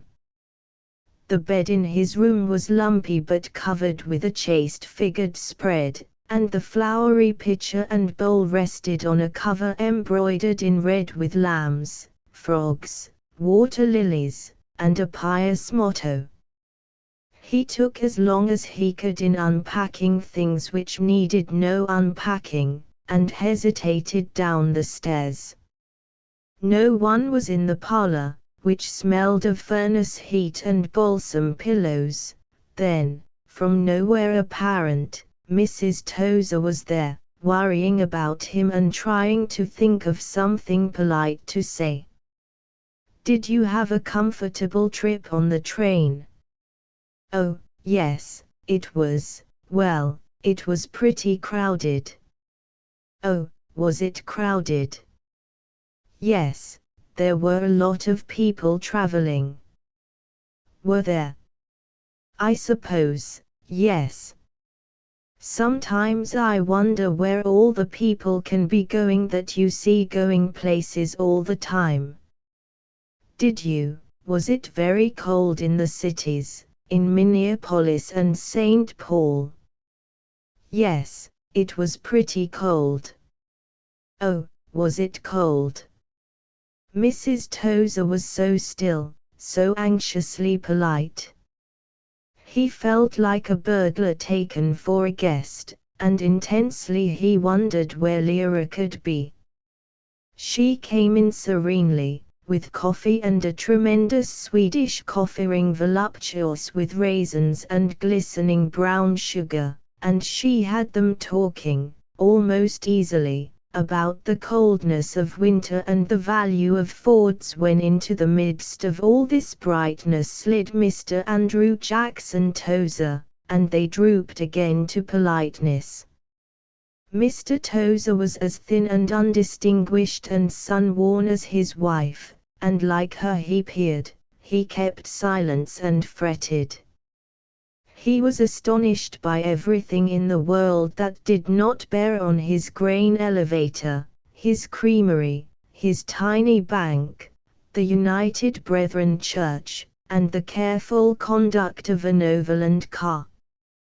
It was not astounding that he should have become almost rich, for he accepted nothing that was not natural and convenient to Andrew Jackson Tozer. He hinted a desire to know whether Martin drank, how prosperous he was, and how he could possibly have come all this way from the urbanities of Winnimac. The Tozers were born in Illinois, but they had been in Dakota since childhood, and they regarded Wisconsin as the farthest, most perilous rim of the eastern horizon. They were so blank, so creepily polite, that Martin was able to avoid such unpleasant subjects as being suspended. He dandled an impression that he was an earnest young medic who in no time at all would be making large and suitable sums of money for the support of their Lyra, but as he was beginning to lean back in his chair he was betrayed by the appearance of Lyra's brother. Bert Tozer, Albert R. Tozer, cashier and vice president of the Wheat-Sylvania State Bank, auditor and vice president of the Tozer Grain and Storage Company, treasurer and vice president of the Star Creamery, was not in the least afflicted by the listening dubiousness of his parents. Bertie was a very articulate and modern man of affairs. He had buck teeth, and on his eyeglasses was a gold chain leading to a dainty hook behind his left ear. He believed in town boosting, organized motor tours, Boy Scouts, baseball, and the hanging of IWWS, and his most dolorous regret was that Wheat-Sylvania was too small, as yet, to have a YMCA or a commercial club. Plunging in beside him was his fiancée, Miss Ada Quist, daughter of the feed and implement store. Her nose was sharp, but not so sharp as her voice or the suspiciousness with which she faced Martin. "This Arrowsmith?" demanded Bert. "Ha! Well, guess you're glad to be out here in God's country." "Yes, it's fine. Trouble with the eastern states is, they haven't got the GIT, or the room to grow. You ought to see a real Dakota harvest. Look here, how come you're away from school this time of year?" "Why, I know all about school terms. I went to business college in Grand Forks." "How come you can get away now?" "I took a little layoff. Lyra says you and her are thinking of getting married." "We got any cash outside your school money?" "I have not." "Thought so. How'd ya expect to support a wife?" "I suppose I'll be practicing medicine someday." "Someday? Then what's the use of talking about being engaged till you can support a wife?" That interrupted Bert's ladylove, Miss Ada Quist. "That's just what I said, Oi." She seemed to speak with her pointed nose as much as with her button of a mouth. "If Bert and I can wait, I guess other people can." Mrs. Tozer whimpered, "Don't be too hard on Mr. Arrowsmith, Bertie. I'm sure he wants to do the right thing." "I'm not being hard on anybody. I'm being sensible. If Pa and you would tend to things instead of standing around fussing, I wouldn't have to butt in. I don't believe in interfering with anybody else's doings, or anybody interfering with mine. Live and let live and mind your own business is my motto, and that's what I said to Alec Ingleblood the other day when I was in there having a shave and he was trying to get funny about our holding so many mortgages, but I'll be blamed if I'm going to allow a fellow that I don't know anything about to come snooping around my sister till I find out something about his prospects." Lyra crooned, "Bertie, lamb, your tie is climbing your collar again." "Yes, and you," Ori shrieked. "But if it wasn't for me you'd have married Sam Petchk 2 years ago." Bert further said, with instances and illustrations, that she was light-minded, and as for nursing. She said that Bert was what he was, and tried to explain to Martin the matter of Sam Petchk. It has never yet been altogether explained. Ada Quist said that Lyra did not care if she broke her dear parents' hearts and ruined Bert's career. Martin said, "Look here, and never got father." Mr. and Mrs. Tozer said they were all to be calm, and of course Bert didn't mean, but really, it was true, they had to be sensible. And how Mr. Arrowsmith could expect to support a wife. The conference lasted till 9:30, which, as Mr. Tozer pointed out, was everybody's bedtime, and except for the 5-minute discussion as to whether Miss Ada Quist was to stay to supper, and the debate on the saltiness of this last corned beef, they clave faithfully to the inquiry as to whether Martin and Lyra were engaged. All persons interested, which apparently did not include Martin and Lyra, decided that they were not. Bert ushered Martin upstairs. He saw to it that the lovers should not have a chance for a good-night kiss, and until Mr. Tozer called down the hall, at 7 minutes after 10, "You going to stay up and chew the rag the whole blessed night?" But he made himself agreeable by sitting on Martin's bed, looking derisively at his shabby baggage, and demanding the details of his parentage, religion, politics, and attitude toward the horrors of card-playing and dancing. At breakfast they all hoped that Martin would stay one more night in their home, plenty of room. Bert stated that Martin would come downtown at 10 and be shown the bank, creamery, and wheat elevator. But at 10 Martin and Lyra were on the eastbound train. They got out at the county seat, Leopolis, a vast city of 4,000 population, with a 3-story building. At 1 that afternoon they were married, by the German Lutheran pastor.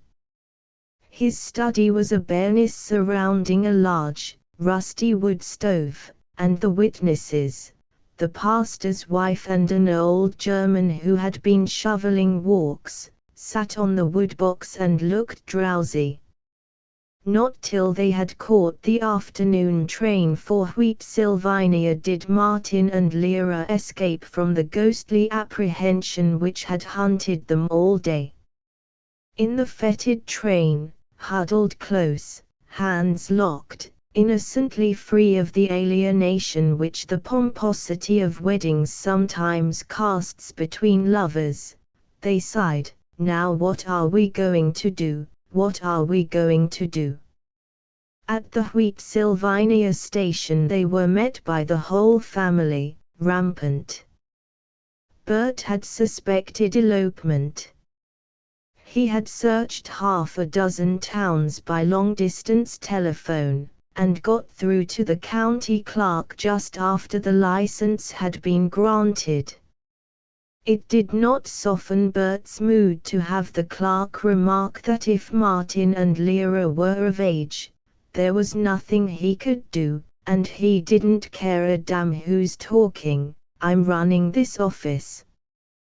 Bert had come to the station determined to make Martin perfect, even as Bert Tozer was perfect, and to do it right now.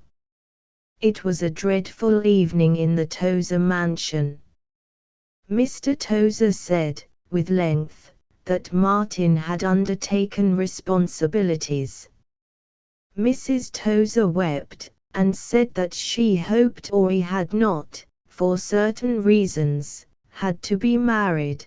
Bert said that if such was the case, he'd kill Martin. Ada Quist said that Ori could now see what came of pride and boasting about going off to her old zenith. Mr. Tozer said that there was one good thing about it, anyway. Ori could see for herself that they couldn't let her go back to nursing school and get into more difficulties. Martin from time to time offered remarks to the effect that he was a good young man, a wonderful bacteriologist, and able to take care of his wife, but no one save Lyra listened. Bert further propounded, while his father squeaked, "Now don't be too hard on the boy," that if Martin thought for one single second that he was going to get 1 red cent out of the Tozers because he'd gone and butted in where nobody invited him, Bert, wanted to know about it. That was all. He certainly wanted to know about it. And Lyra watched them, turning her little head from one to another. Once she came over to press Martin's hand. In the roughest of the storm, when Martin was beginning to glare, she drew from a mysterious pocket a box of very bad cigarettes, and lighted one. None of the Tozers had discovered that she smoked. Whatever they thought about her sex morals, her infidelity to United Brethrenism, and her general dementia, they had not suspected that she could commit such an obscenity as smoking. They charged on her, and Martin caught his breath savagely. During these fulminations Mr. Tozer had somehow made up his mind. He could at times take the lead away from Bert, whom he considered useful but slightly indiscreet, and unable to grasp the full value of $1. Mr. Tozer valued it at $1.90, but the progressive Bert at scarce more than $1.50. Mr. Tozer mildly gave orders. They were to stop scrapping. They had no proof that Martin was necessarily a bad match for Ori. They would see. Martin would return to medical school at once, and be a good boy and get through as quickly as he could and begin to earn money. Ori would remain at home and behave herself, and she certainly would never act like a bad woman again, and smoke cigarettes. Meantime Martin and she would have no relations. Mrs. Tozer looked embarrassed, and the hungrily attentive Ada Quist tried to blush. They could write to each other once a week, but that was all. They would in no way act as though they were married till he gave permission. Well, he demanded. Doubtless Martin should have defied them and with his bride in his arms have gone forth into the night. But it seemed only a moment to graduation, to beginning his practice.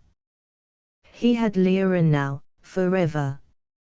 For her, he must be sensible. He would return to work, and be practical. Gottlieb's ideals of science. Laboratories. Research. Rot. All right, he said. It did not occur to him that their abstention from love began tonight. It did not come to him till, holding out his hands to Lyra, smiling with virtue at having determined to be prudent, he heard Mr. Tozer cackling, "Ori, You go on up to bed now, in your own room. That was his bridal night, tossing in his bed, 10 yards from her. Once he heard a door open, and thrilled to her coming. He waited, taut. She did not come. He peeped out, determined to find her room. His deep feeling about his brother-in-law suddenly increased. Bert was parading the hall, on guard. Had Bert been more formidable, Martin might have killed him, but he could not face that buck-toothed and nickering righteousness. He lay and resolved to curse them all in the morning and go off with Lyra, but with the coming of the 3 o'clock depression he perceived that with him she would probably starve, that he was disgraced, that it was not at all certain he would not become a drunkard. Poor kid, I'm not going to spoil her life. God, I do love her. I'm going back, and the way I'm going to work, can I stand this? That was his bridal night and the barren dawn. 3 days later he was walking into the office of Dr. Silver, Dean of the Winnie Mac Medical School. Chapter XI. Dean Silver's secretary looked up delightedly, she hearkened with anticipation. But Martin said meekly, "Please, could I see the Dean?" And meekly he waited, in the row of oak chairs beneath the Dawson Hunziker pharmaceutical calendar. When he had gone solemnly through the ground glass door to the Dean's office, he found Dr. Silver glowering. Seated, the little man seemed large, so domed was his head, so full his rounding mustache. "Well, sir," Martin pleaded, "I'd like to come back, if you'll let me. Honest, I do apologize to you, and I'll go to Dr. Gottlieb and apologize, though honest, I can't lay down on Cliff Clawson." Dr. Silver bounced up from his chair, bristling. Martin braced himself. Wasn't he welcome? Had he no home, anywhere? He could not fight. He had no more courage. He was so tired after the drab journey, after restraining himself from flaring out at the Tozers. He was so tired. He looked wistfully at the Dean. The little man chuckled, "Never mind, boy. It's all right. We're glad you're back. Bother the apologies. I just wanted you to do whatever buck you up. It's good to have you back. I believed in you, and then I thought perhaps we'd lost you." Clumsy old man. Martin was sobbing, too weak for restraint, too lonely and too weak, and Dr. Silver soothed, "Let's just go over everything and find out where the trouble was. What can I do? Understand, Martin, the thing I want most in life is to help give the world as many good physicians, great healers, as I can. What started your nervousness? Where have you been?" When Martin came to Lyra and his marriage, Silver purred, "I'm delighted. She sounds like a splendid girl. Well, we must try and get you into Zenith General for your internship, a year from now, and make you able to support her properly." Martin remembered how often, how astringently, Gottlieb had sneered at des merry wedding or jail bells.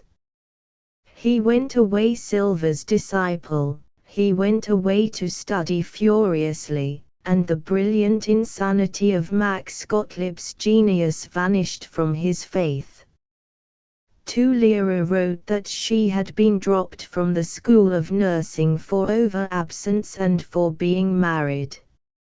She suspected that it was her father who had informed the hospital authorities. Then, it appeared, she had secretly sent for a shorthand book and, on pretense of helping Bert, she was using the typewriter in the bank, hoping that by next autumn she could join Martin and earn her own living as a stenographer. Once he offered to give up medicine, to take what work he could find and send for her. She refused. Though in his service to Lyra and to the new god, Dean Silver, he had become austere, denying himself whiskey, learning page on page of medicine with a frozen fury, he was always in a vacuum of desire for her, and always he ran the last block to his boarding house, looking for a letter from her. Suddenly he had a plan. He had tasted shame, this one last shame would not matter. He would flee to her in Easter vacation, he would compel Tozer to support her while she studied stenography in Zenith, he would have her near him through the last year. He paid Cliff the borrowed $100, when the bimonthly check came from Elk Mills, and calculated his finances to the penny. By not buying the suit he distressingly needed, he could manage it. Then for a month and more he had but 2 meals a day, and of those meals one was bread and butter and coffee. He washed his own linen in the bathtub and, except for occasional fiercely delightful yieldings, he did not smoke. His return to Wheatsylvania was like his first flight, except that he talked less with fellow tramps, and all the way, between uneasy naps in the red plush seats of coaches, he studied the bulky books of gynecology and internal medicine. He had written certain instructions to Lyra. He met her on the edge of Wheatsylvania and they had a moment's talk, a resolute kiss. News spreads not slowly in Wheatsylvania. There is a certain interest in other people's affairs, and the eyes of citizens of whose existence Martin did not know had followed him from his arrival. When the culprits reached the bone-littered castle of the Tozer ogres, Lyra's father and brother were already there, and raging. Old Andrew Jackson cried out upon them. He said that conceivably it may not have been insane in Martin to have run away from school once, but to go and sneak back this second time was absolutely plumb crazy. Through his tirade, Martin and Lyra smiled confidently. From Bert, by God, sir, this is too much. Bert had been reading fiction. I object to the use of profanity, but when you come and annoy my sister a second time, all I can say is, by God, sir, this is too blame much. Martin looked meditatively out of the window. He noticed 3 people strolling the muddy street. They all viewed the Tozer house with hopeful interest. Then he spoke steadily, Mr. Tozer, I've been working hard. Everything has gone fine. But I've decided I don't care to live without my wife. I've come to take her back. Legally, you can't prevent me. I'll admit, without any argument, I can't support her yet, if I stay in the university. She's going to study stenography. She'll be supporting herself in a few months, and meanwhile I expect you to be decent enough to send her money." "This is too much," said Tozer, and Bert carried it on. "Fellow not only practically ruins a girl but comes and demands that we support her for him." "All right. Just as you want. In the long run it'll be better for her and for me and for you if I finish medic school and have my profession, but if you won't take care of her, I'll chuck school, I'll go to work." "Oh, I'll support her, all right. Only you'll never see her again. If you go on being idiots, she and I will leave here on the night train for the coast, and that'll be the end." For the first time in his centuries of debate with the Tozers, he was melodramatic. He shook his fist under Bert's nose. "And if you try to prevent our going, God help you. And the way this town will laugh at you. How about it, Lyra? Are you ready to go away with me, forever?" "Yes," she said. They discussed it, greatly. Tozer and Bert struck attitudes of defense. They couldn't, they said, be bullied by anybody. Also, Martin was an adventurer, and how did Lyra know he wasn't planning to live on the money they sent her? In the end they crawled. They decided that this new, mature Martin, this new, hard-eyed Lyra were ready to throw away everything for each other. Mr. Tozer whined a good deal, and promised to send her $70 a month till she should be prepared for office work. At the Wheat Sylvania station, looking from the train window, Martin realized that this anxious-eyed, lip-puckering Andrew Jackson Tozer did love his daughter, did mourn her going. 3. He found for Lyra a room on the frayed northern edge of Zenith, miles nearer Mohalis and the university than her hospital had been, a square white and blue room, with blotchy but shoulder-wise chairs. It looked out on breezy, stubbly wasteland reaching to distant glittering railroad tracks. The landlady was a round German woman with an eye for romance. It is doubtful if she ever believed that they were married. She was a good woman.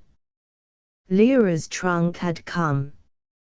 Her stenography books were primly set out on her little table and her pink felt slippers were arranged beneath the white iron bed. Martin stood with her at the window, mad with the pride of proprietorship. Suddenly he was so weak, so tired, that the mysterious cement which holds cell to cell seemed dissolved, and he felt that he was collapsing. But with knees rigidly straightening, his head back, his lips tight across his teeth, he caught himself, and cried, "Our first home." That he should be with her, quiet, none disturbing, was intoxication. The commonplace room shone with peculiar light. The vigorous weeds and rough grass of the wasteland were radiant under the April sun, and sparrows were cheeping. "Yes," said Lyra, with voice, then hungry lips.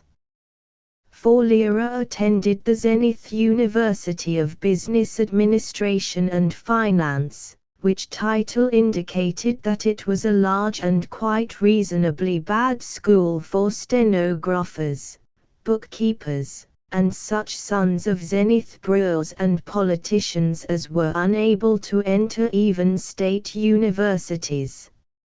She trotted daily to the car line, a neat, childish figure with notebooks and sharpened pencils, to vanish in the horde of students. It was 6 months before she had learned enough stenography to obtain a place in an insurance office. Till Martin graduated they kept that room, their home, ever dearer. No one was so domestic as these birds of passage. At least 2 evenings a week Martin dashed in from Mohalis and studied there. She had a genius for keeping out of his way, for not demanding to be noticed, so that, while he plunged into his books as he never had done in Cliff's rustling, grunting, expectorating company, he had ever the warm, half-conscious feeling of her presence. Sometimes, at midnight, just as he began to realize that he was hungry, he would find that a plate of sandwiches had by silent magic appeared at his elbow. He was none the less affectionate because he did not comment. She made him secure. She shut out the world that had pounded at him. On their walks, at dinner, in the dissolute and deliciously wasteful quarter-hour when they sat on the edge of the bed with comforters wrapped about them and smoked an inexcusable cigarette before breakfast, he explained his work to her, and when her own studying was done, she tried to read whichever of his books was not in use. Knowing nothing, never learning much, of the actual details of medicine, yet she understood, better it may be than Angus Dewar, his philosophy and the basis of his work. If he had given up Gottlieb worship and his yearning for the laboratory as for a sanctuary, if he had resolved to be a practical and wealth-mastering doctor, yet something of Gottlieb's spirit remained. He wanted to look behind details and impressive-sounding lists of technical terms for the causes of things, for general rules which might reduce the chaos of dissimilar and contradictory symptoms to the orderliness of chemistry. Saturday evening they went solemnly to the motion pictures. 1 and 2 reel films with Cowboy Billy Anderson and a girl later to be famous as Mary Pickford, and solemnly they discussed the non-existent plots as they returned, unconscious of other people on the streets. But when they walked into the country on a Sunday, with 4 sandwiches and a bottle of ginger ale in his threadbare pockets, he chased her uphill and down gully, and they lost their solemnity in joyous childishness. He intended, when he came to her room in the evening, to catch the owl car to Mohalis and be near his work when he woke in the morning. He was resolute about it, always, and she admired his efficiency, but he never caught the car. The crew of the 6 o'clock morning interurban became used to a pale, quick-moving young man who sat hunched in a back seat, devouring large red books, absently gnawing a rather dreadful doughnut. But in this young man there was none of the heaviness of workers dragged out of bed at dawn for another grey and futile day of labor. He appeared curiously determined, curiously content. It was also much easier, now that he was partly freed from the tyrannical honesty of Gottliebism, from the unswerving quest for causes which, as it drove through layer below layer, seemed ever farther from the bottommost principles, from the intolerable strain of learning day by day how much he did not know. It warmed him to escape from Gottlieb's icebox into Dean Silver's neighborly world. Now and then he saw Gottlieb on the campus. They bowed in embarrassment and passed in haste. There seemed to be no division between his junior and senior years.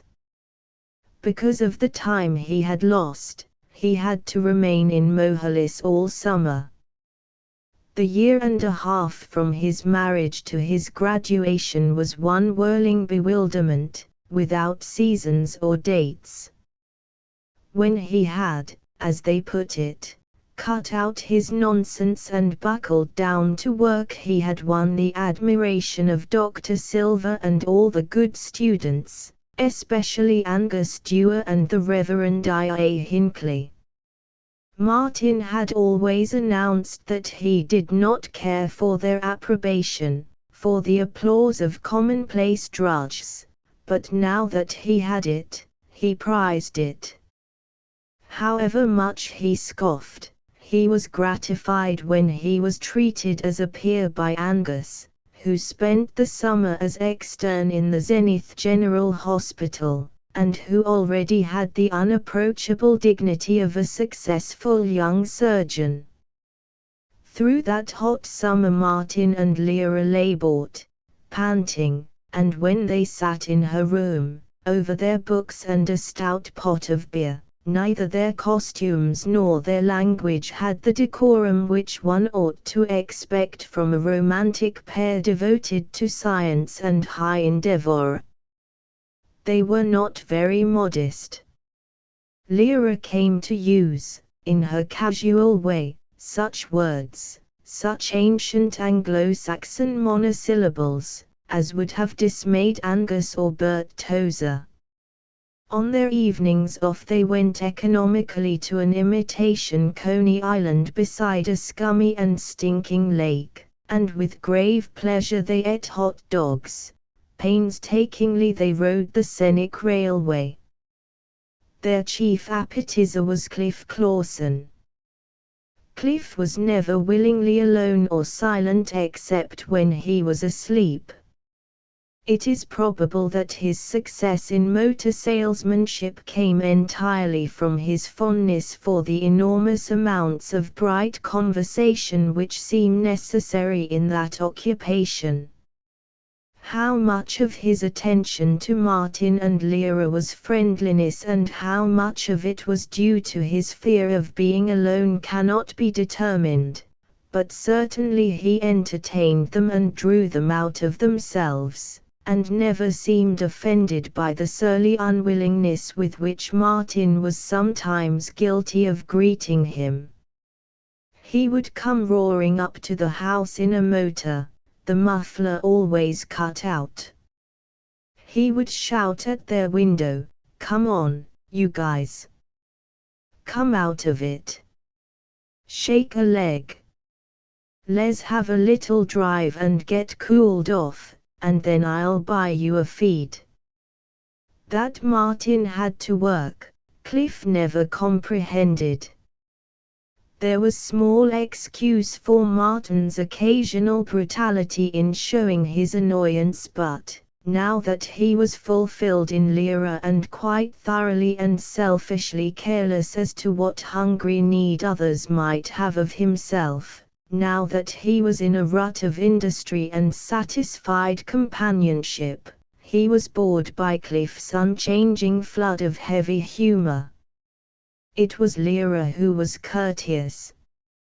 She had heard rather too often the 7 jokes which, under varying guises, made up all of Cliff's humor and philosophy, but she could sit for hours looking amiable while Cliff told how clever he was at selling, and she sturdily reminded Martin that they would never have a friend more loyal or generous.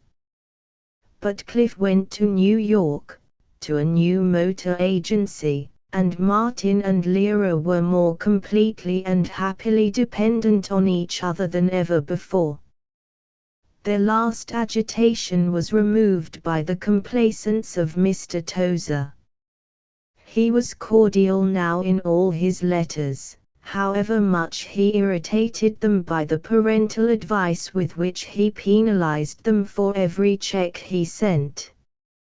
6. None of the hectic activities of senior year, neurology and pediatrics, practical work in obstetrics, taking of case histories in the hospitals, attendance on operations, dressing wounds, learning not to look embarrassed when charity patients called one doctor, was quite so important as the discussion of what shall we do after graduation. Is it necessary to be an intern for more than a year? Shall we remain general practitioners all our lives, or work toward becoming specialists? Which specialties are the best, that is, the best paid? Shall we settle in the country or in the city? How about going west? What about the Army Medical Corps, salutes, riding boots, pretty women, travel? This discussion they harried in the corridors of Maine Medical, at the hospital, at lunchrooms, and when Martin came home to Lyra he went through it all again, very learnedly, very explanatorily. Almost every evening he reached a decision which was undecided again by morning.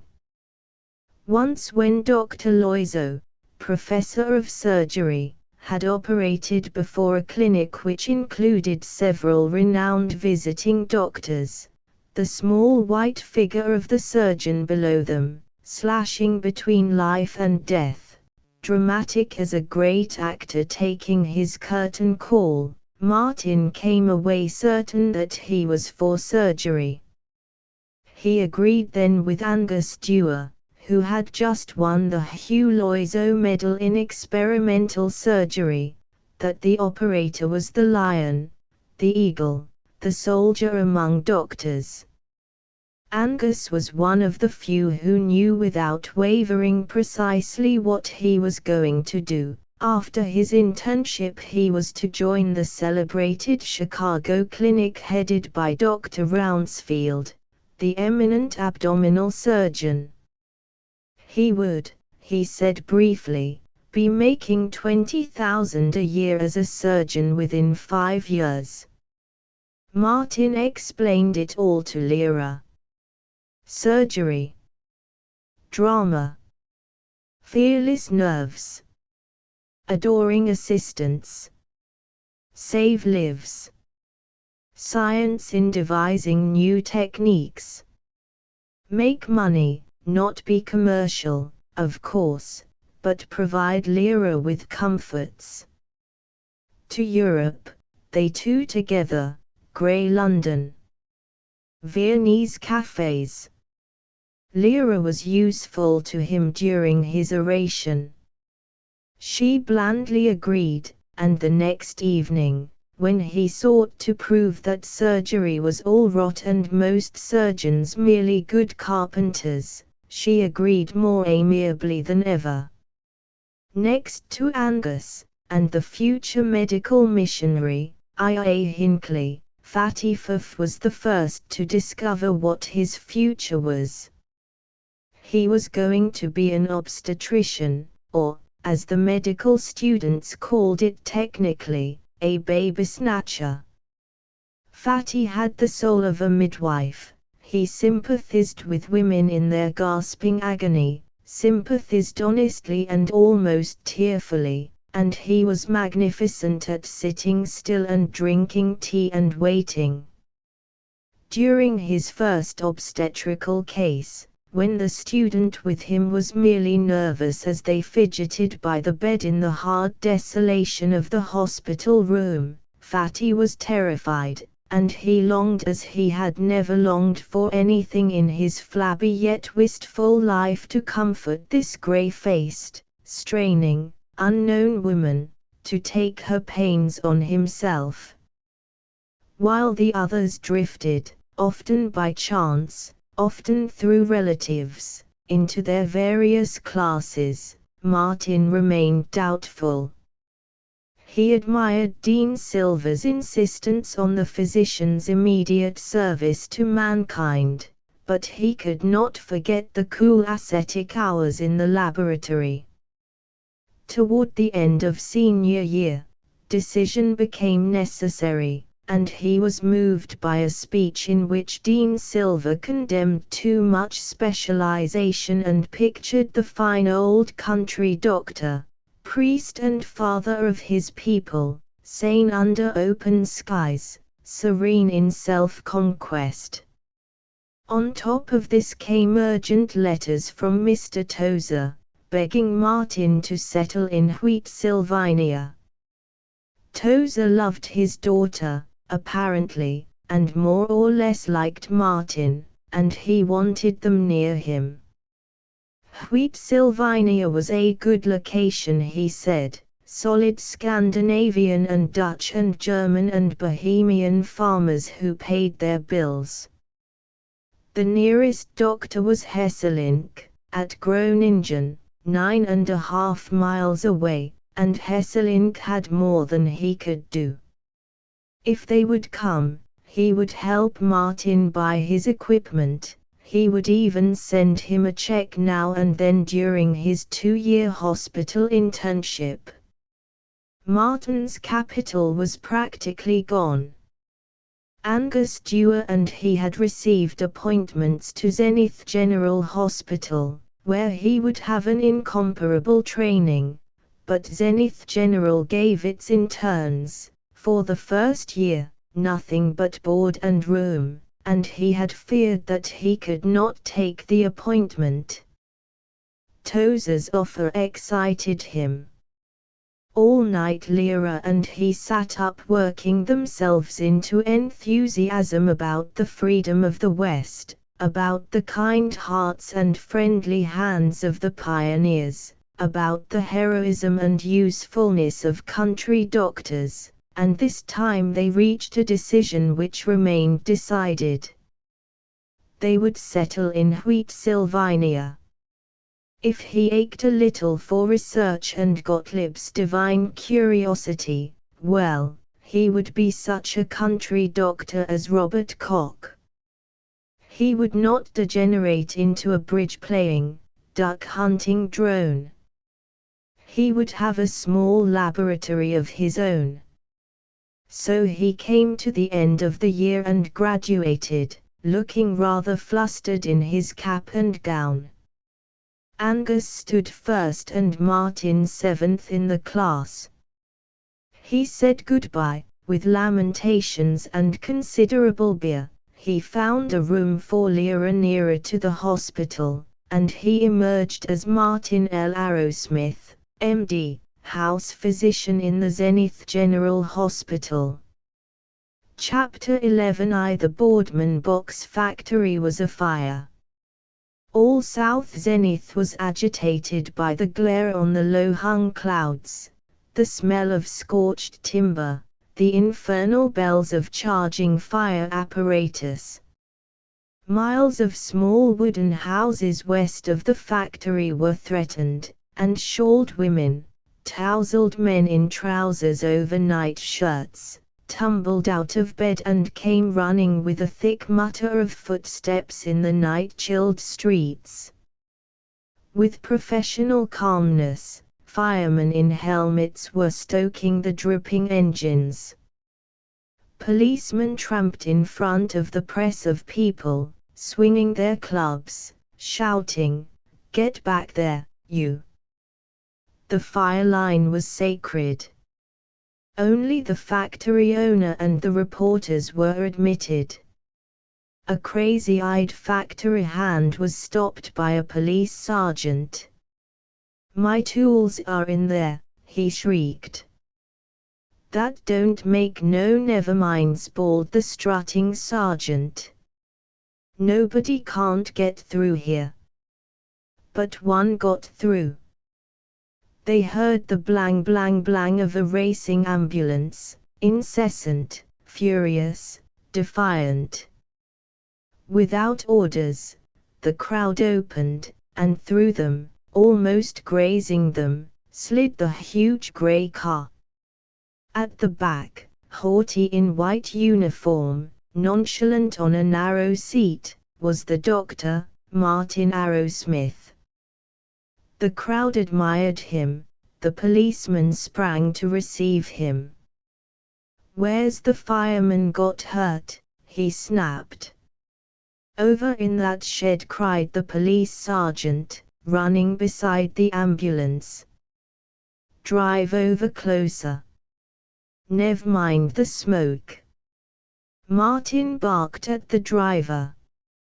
A lieutenant of firemen led him to a pile of sawdust on which was huddled an unconscious youngster, his face bloodless and clammy. He got a bad dose of smoke from the green lumber and keeled over. "Fine kid. Is he a goner?" the lieutenant begged. Martin knelt by the man, felt his pulse, listened to his breathing. Brusquely opening a black bag, he gave him a hypodermic of strychnine and held a vial of ammonia to his nose. "He'll come around. Here, you two, get 'em into the ambulance, hustle." The police sergeant and the newest probationer patrolman sprang together, and together they mumbled, "All right, Doc." To Martin came the chief reporter of the Advocate-Times. In years he was only 29, but he was the oldest and perhaps the most cynical man in the world. He had interviewed senators, he had discovered graft in charity societies and even in prize fights.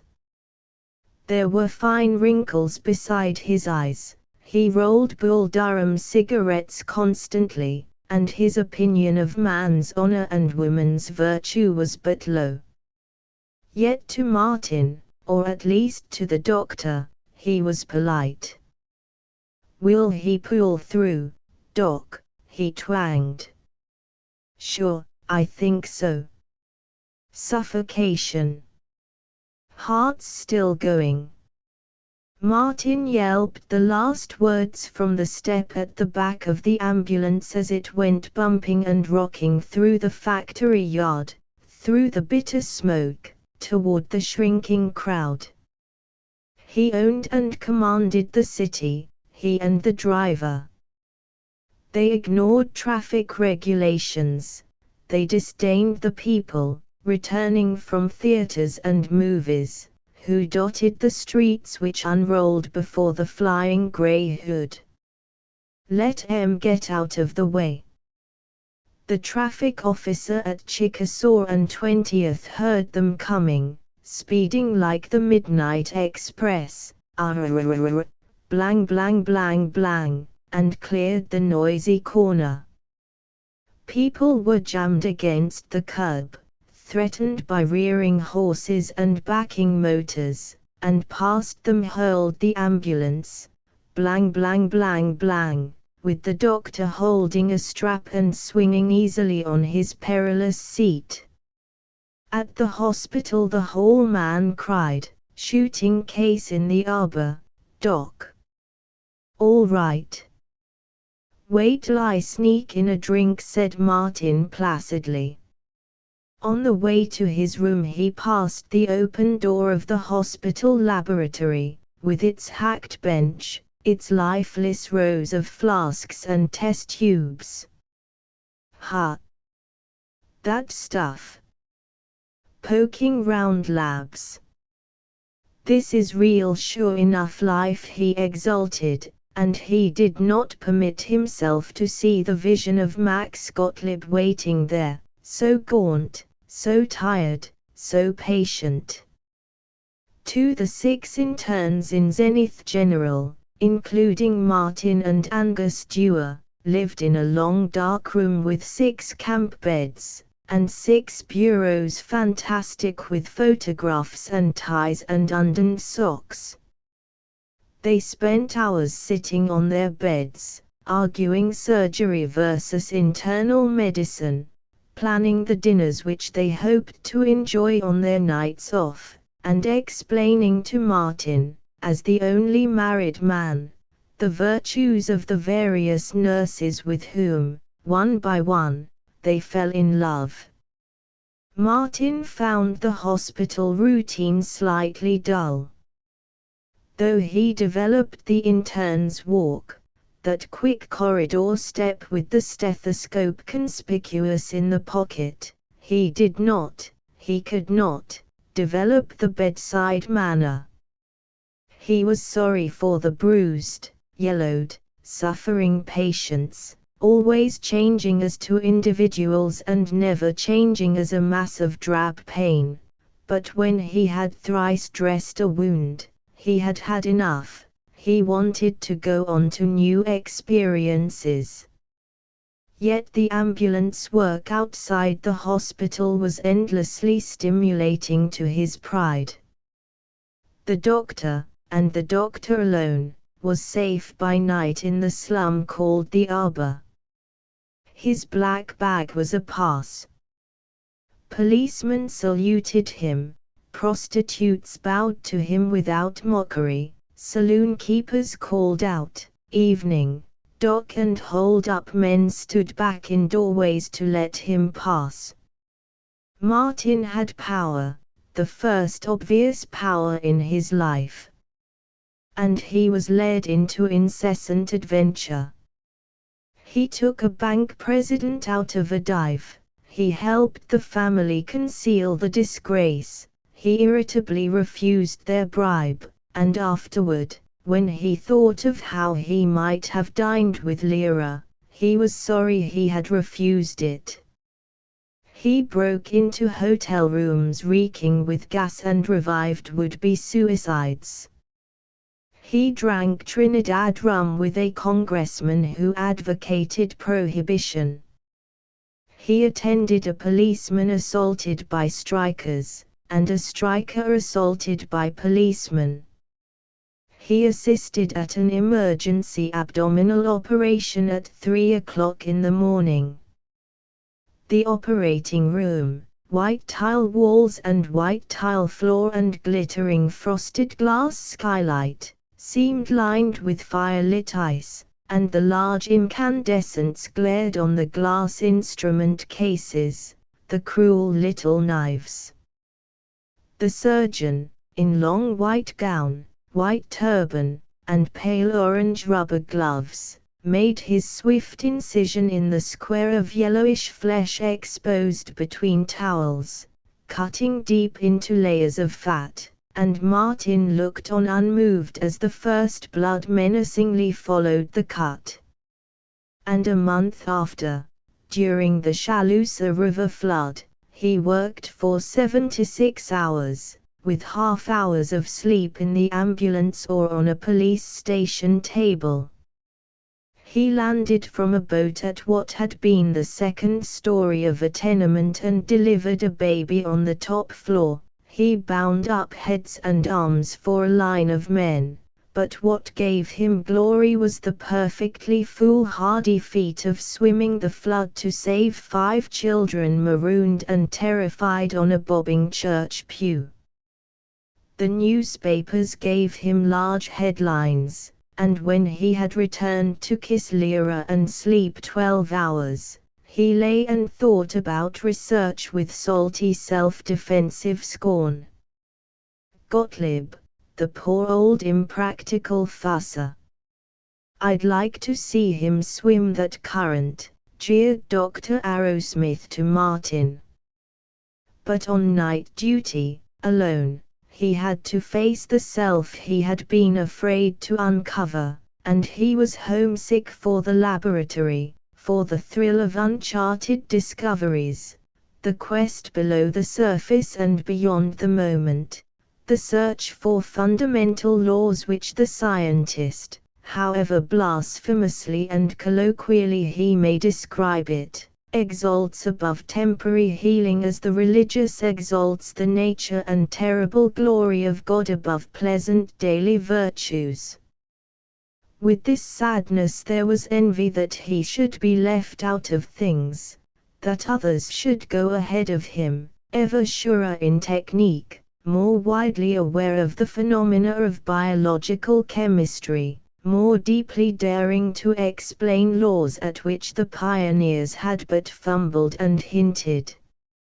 In his second year of internship, when the thrills of fires and floods and murder became as obvious a routine as bookkeeping, when he had seen the strangely few ways in which mankind can contrive to injure themselves and slaughter one another, when it was merely wearing to have to live up to the pretentiousness of being the doctor, Martin tried to satisfy and perhaps kill his guilty scientific lust by voluntary scrabbling about the hospital laboratory, correlating the blood counts in pernicious anemia.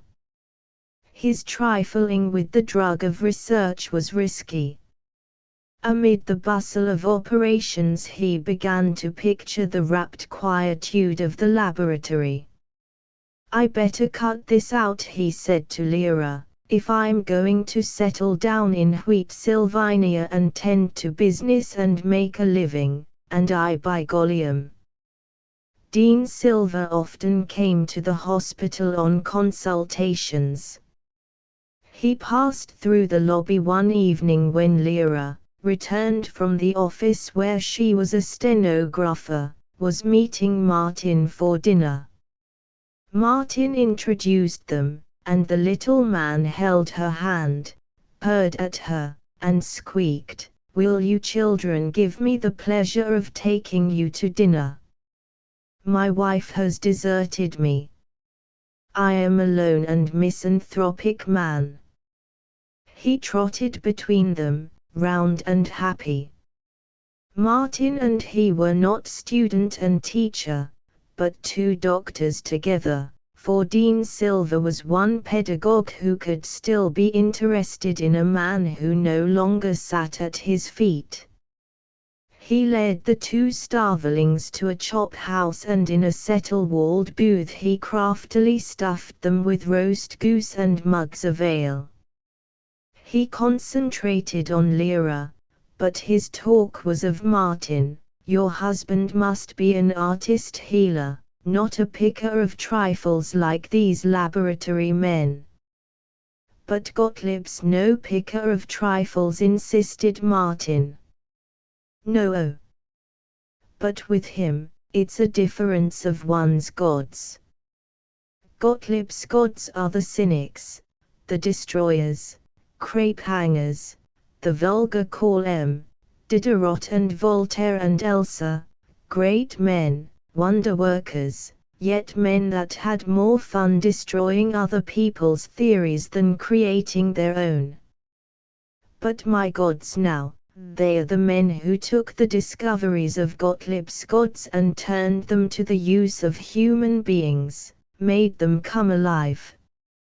All credit to the men who invented paint and canvas, but there's more credit, to the Raphaels and Holbeins who used those discoveries. Lineck and Osler, those are the men. It's all very fine, this business of pure research, seeking the truth, unhampered by commercialism or fame-chasing. Getting to the bottom. Ignoring consequences and practical uses. But do you realize if you carry that idea far enough, a man could justify himself for doing nothing but count the cobblestones on Warehouse Avenue, yes, and justify himself for torturing people just to see how they screamed, and then sneer at a man who was making millions of people well and happy? No. Mrs. Arrowsmith, this lad Martin is a passionate fellow, not a drudge. He must be passionate on behalf of mankind. He's chosen the highest calling in the world, but he's a feckless, experimental devil. You must keep him at it, my dear, and not let the world lose the benefit of his passion. After this solemnity Dad Silver took them to a musical comedy and sat between them, patting Martin's shoulder, patting Lyra's arm, joking with delight when the comedian stepped into the pail of whitewash. In midnight volubility Martin and Lyra sputtered their affection for him, and saw their wheat Sylvania venture as glory and salvation. But a few days before the end of Martin's internship and their migration to North Dakota, they met Max Gottlieb on the street. Martin had not seen him for more than a year, Lyra never. He looked worried and ill. While Martin was agonizing as to whether to pass with a bow, Gottlieb stopped.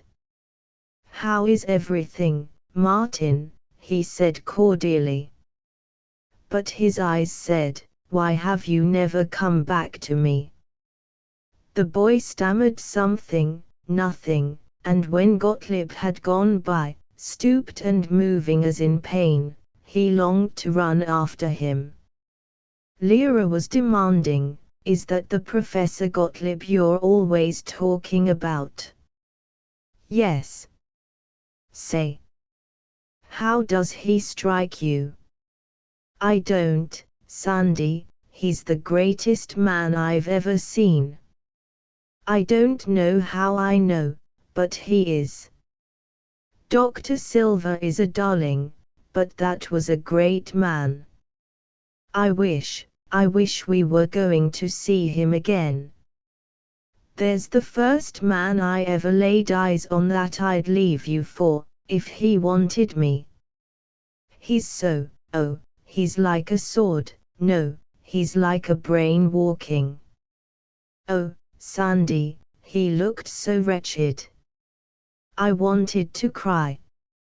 I'd black his shoes. God. So would I. But in the bustle of leaving Zenith, the excitement of the journey to Wheat Sylvania, the scramble of his state examinations, the dignity of being a practicing physician, he forgot Gottlieb, and on that Dakota prairie radiant in early June, with meadow larks on every fence post, he began his work. Chapter 12. At the moment when Martin met him on the street, Gottlieb was ruined. Max Gottlieb was a German Jew, born in Saxony in 1850. Though he took his medical degree at Heidelberg, he was never interested in practicing medicine. He was a follower of Helmholtz, and youthful researches in the physics of sound convinced him of the need of the quantitative method in the medical sciences. Then Koch's discoveries drew him into biology. Always an elaborately careful worker, a maker of long rows of figures, always realizing the presence of uncontrollable variables, always a vicious assailant of what he considered slackness or lie or pomposity, never too kindly to well-intentioned stupidity, he worked in the laboratories of Koch, of Pasteur. He followed the early statements of Pearson in biometrics. He drank beer and wrote vitriolic letters. He voyaged to Italy and England and Scandinavia, and casually, between 2 days, he married, as he might have bought a coat or hired a housekeeper, the patient and wordless daughter of a Gentile merchant. Then began a series of experiments, very important, very undramatic sounding, very long, and exceedingly unappreciated. Back in 1881 he was confirming past years' results in chicken cholera immunity and, for relief and pastime, trying to separate an enzyme from yeast. A few years later, living on the tiny inheritance from his father, a petty banker, and quite carelessly and cheerfully exhausting it, he was analyzing critically the ptomaine theory of disease, and investigating the mechanism of the attenuation of virulence of microorganisms. He got there by small fame. Perhaps he was overcautious, and more than the devil or starvation he hated men who rushed into publication unprepared. Though he meddled little in politics, considering them the most repetitious and least scientific of human activities, he was a sufficiently patriotic German to hate the Junkers. As a youngster he had a fight or two with ruffling subalterns. Once he spent a week in jail. Often he was infuriated by discriminations against Jews, and at 40 he went sadly off to the America which could never become militaristic or anti-Semitic, to the Hoagland Laboratory in Brooklyn, then to Queen City University as professor of bacteriology. Here he made his first investigation of toxin-antitoxin reactions. He announced that antibodies, excepting antitoxin, had no relation to the immune state of an animal, and while he himself was being ragingly denounced in the small but hectic world of scientists, he dealt calmly and most brutally with Yersin's and Marmarek's theories of Sarah. His dearest dream, now and for years of racking research, was the artificial production of antitoxin, its production in vitro. Once he was prepared to publish, but he found an error and rigidly suppressed his notes. All the while he was lonely. There was apparently no one in Queen City who regarded him as other than a cranky Jew catching microbes by their little tails and leering at them, no work for a tall man at a time when heroes were building bridges, experimenting with horseless carriages, writing the first of the poetic compelling ads, and selling miles of calico and cigars. In 1899 he was called to the University of Winnemac, as professor of bacteriology in the medical school, and here he drudged on for a dozen years. Not once did he talk of results of the sort called practical, not once did he cease warring on the post hoc propter hoc conclusions which still make up most medical law. Not once did he fail to be hated by his colleagues, who were respectful to his face, uncomfortable in feeling his ironic power, but privily joyous to call him Mephisto, diabolist, killjoy, pessimist, destructive critic, flippant cynic, scientific bounder lacking in dignity and seriousness, intellectual snob, pacifist, anarchist, atheist, Jew. They said, with reason, that he was so devoted to pure science, to art for arts sake, that he would rather have people die by the right therapy than be cured by the wrong. Having built a shrine for humanity, he wanted to kick out of it all mere human beings. The total number of his papers, in a brisk scientific realm where really clever people published 5 times a year, was not more than 25 in 30 years. They were all exquisitely finished, all easily reduplicated and checked by the doubtfulest critics. At Mohalis he was pleased by large facilities for work, by excellent assistants, endless glassware, plenty of guinea pigs, enough monkeys, but he was bored by the round of teaching, and melancholy again in a lack of understanding friends. Always he sought someone to whom he could talk without suspicion or caution.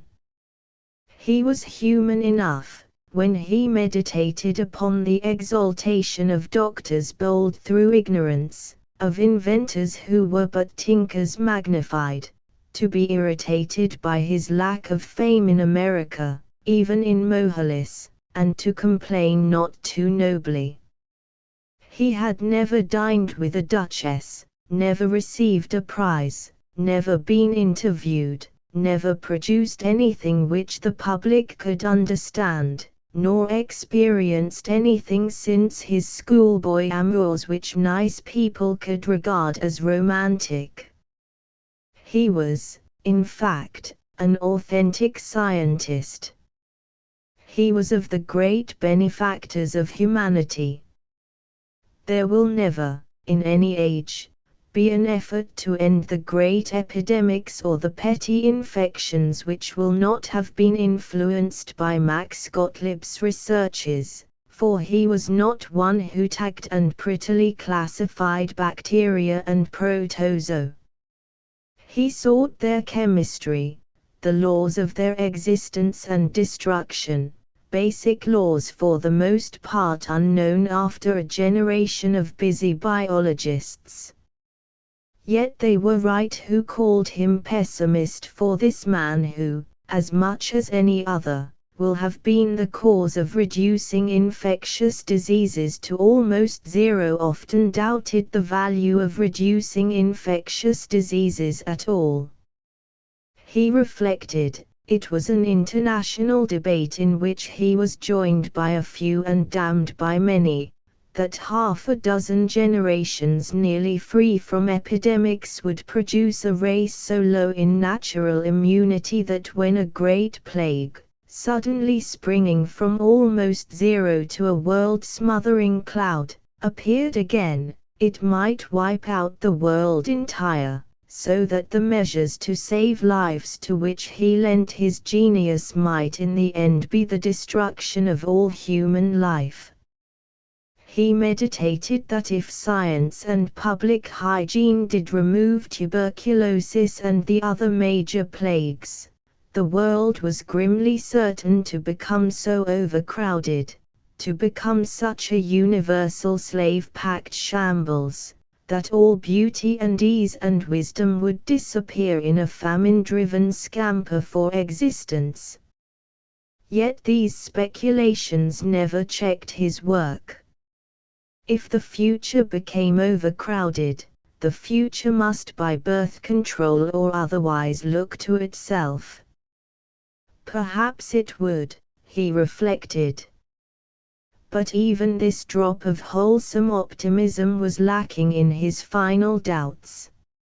For he doubted all progress of the intellect and the emotions, and he doubted, most of all, the superiority of divine mankind to the cheerful dogs, the infallibly graceful cats, the unmoral and unagitated and irreligious horses, the superbly adventuring seagulls.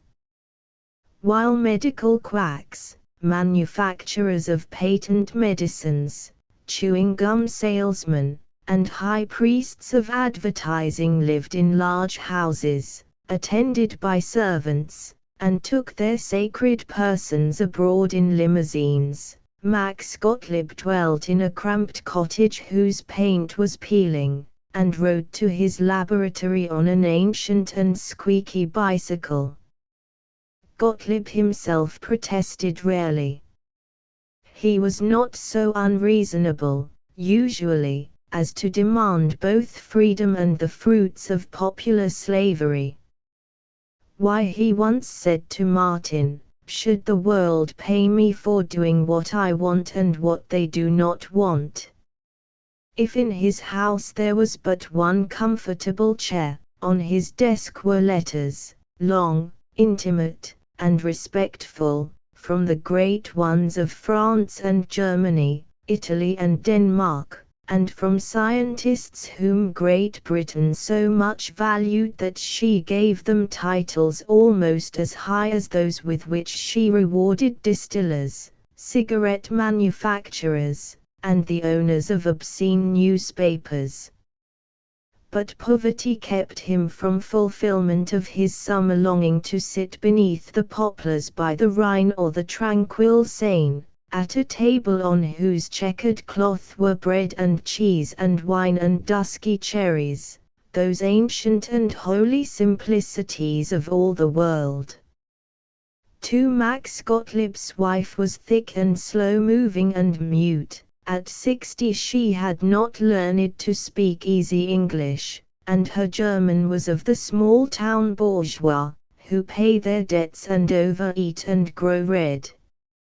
If he was not confidential with her, if at table he forgot her in long reflections, neither was he unkind or impatient, and he depended on her housekeeping, her warming of his old-fashioned nightgown.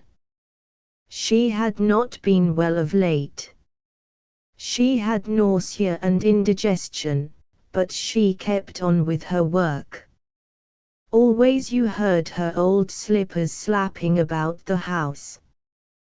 They had 3 children, all born when Gottlieb was over 38, Miriam, the youngest, an ardent child who had a touch at the piano, an instinct about Beethoven, and hatred for the ragtime popular in America, an older sister who was nothing in particular, and their boy Robert Koch Gottlieb.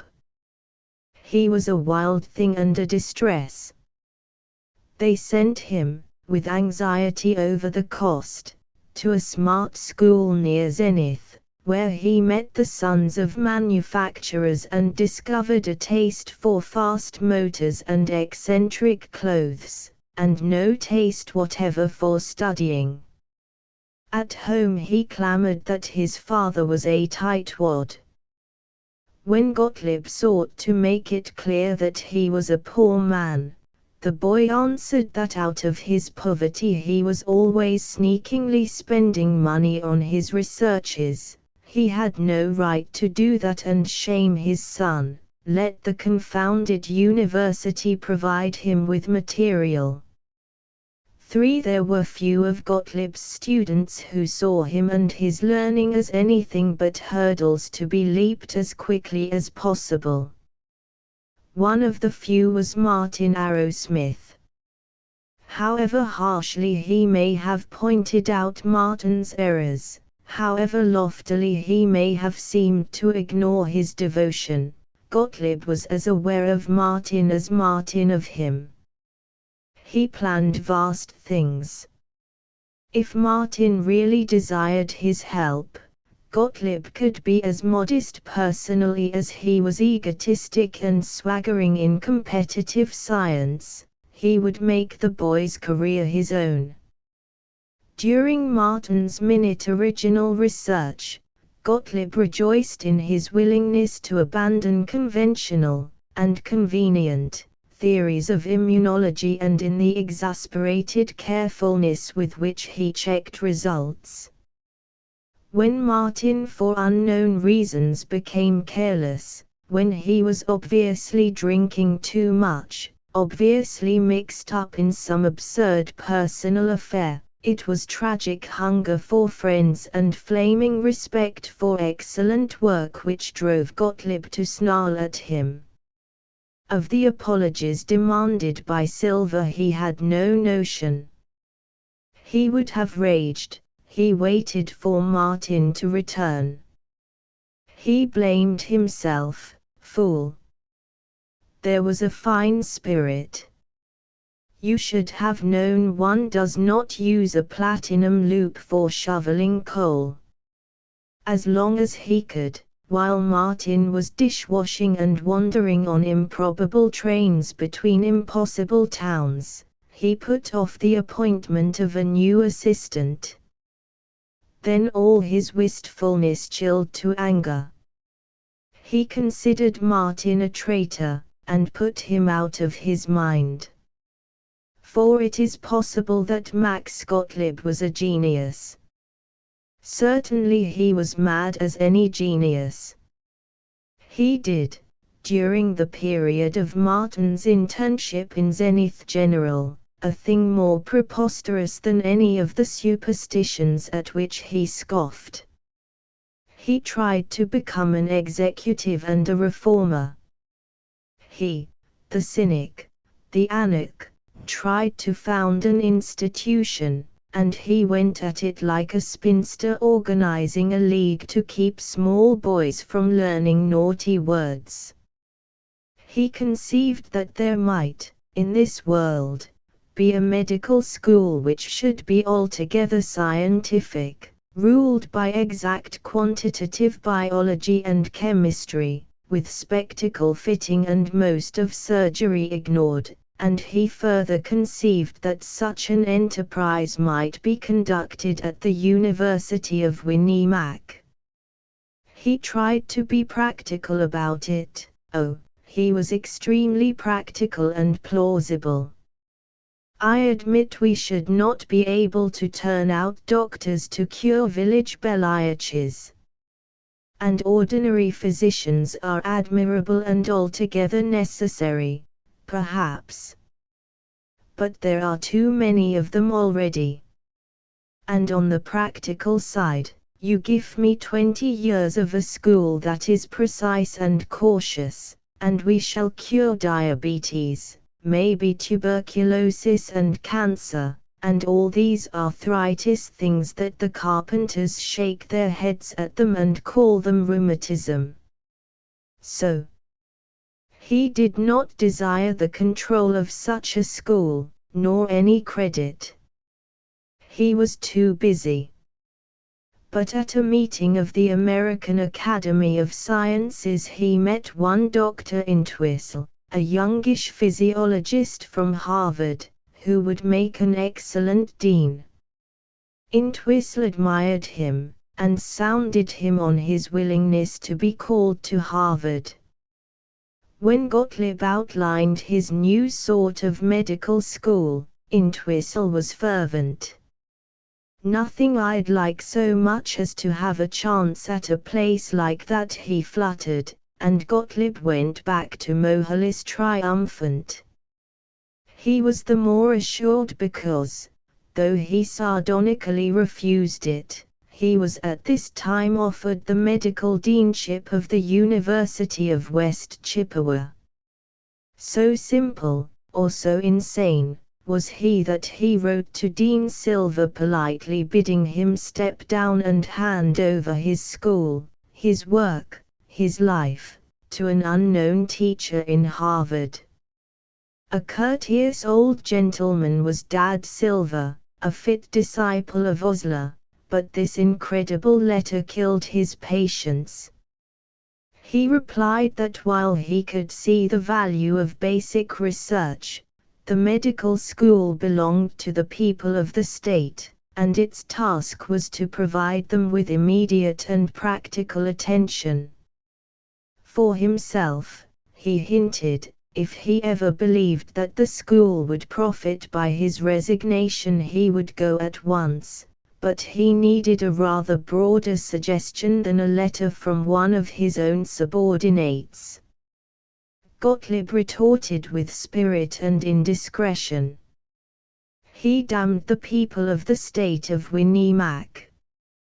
Were they, in their present condition of nincompoopery, worth any sort of attention? He unjustifiably took his demand over Silver's head to that great orator and patriot, Dr. Horace Greeley Truscott, president of the university. President Truscott said, "Really, I'm too engrossed to consider chimerical schemes, however ingenious they may be."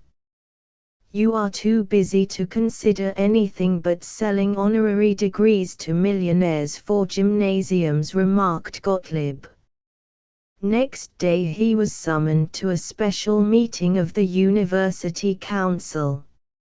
As head of the medical department of bacteriology, Gottlieb was a member of this all-ruling body, and when he entered the long council chamber, with its gilt ceiling, its heavy maroon curtains, its sombre paintings of pioneers, he started for his usual seat, unconscious of the knot of whispering members, meditating on far-off absorbing things.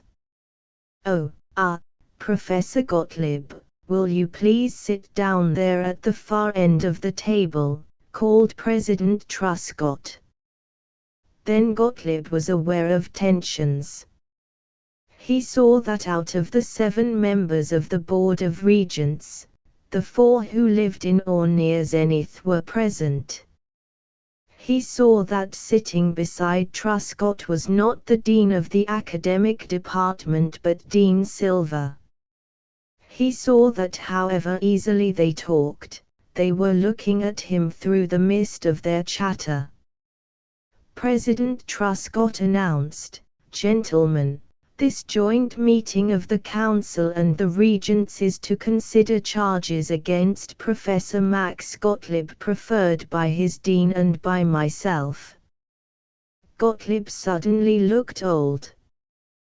"These charges are disloyalty to his dean, his president, his regents, and to the state of Winnie-Mac.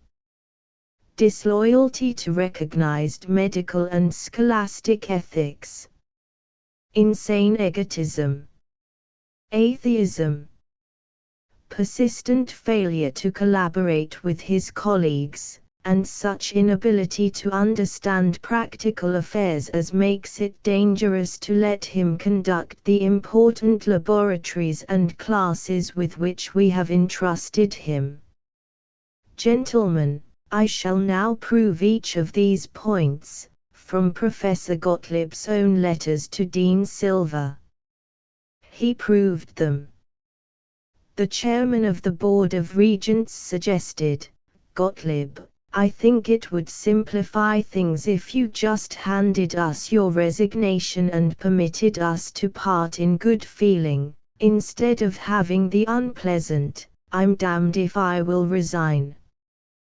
Gottlieb was on his feet, a lean fury.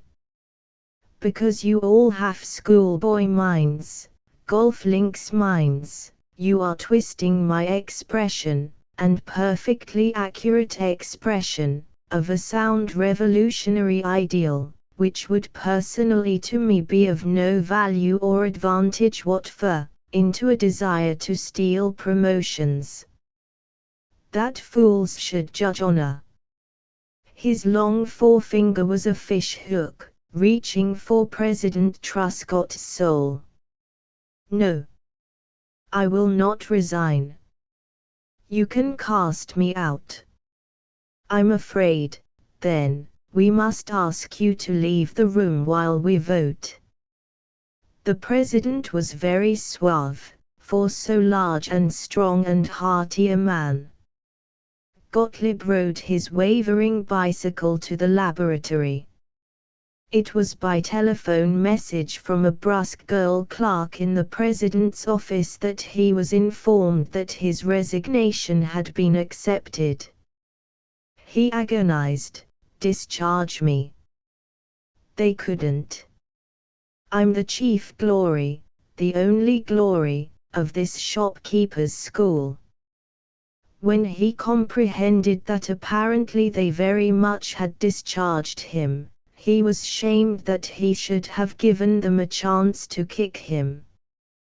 But the really dismaying thing was that he should by an effort to be a politician have interrupted the sacred work. He required peace and a laboratory, at once. They'd see what fools they were when they heard that Harvard had called him. He was eager for the mellower ways of Cambridge and Boston. Why had he remained so long in raw Mohalis? He wrote to Dr. Entwistle, hinting that he was willing to hear an offer. He expected a telegram. He waited a week, then had a long letter from Entwistle admitting that he had been premature in speaking for the Harvard faculty.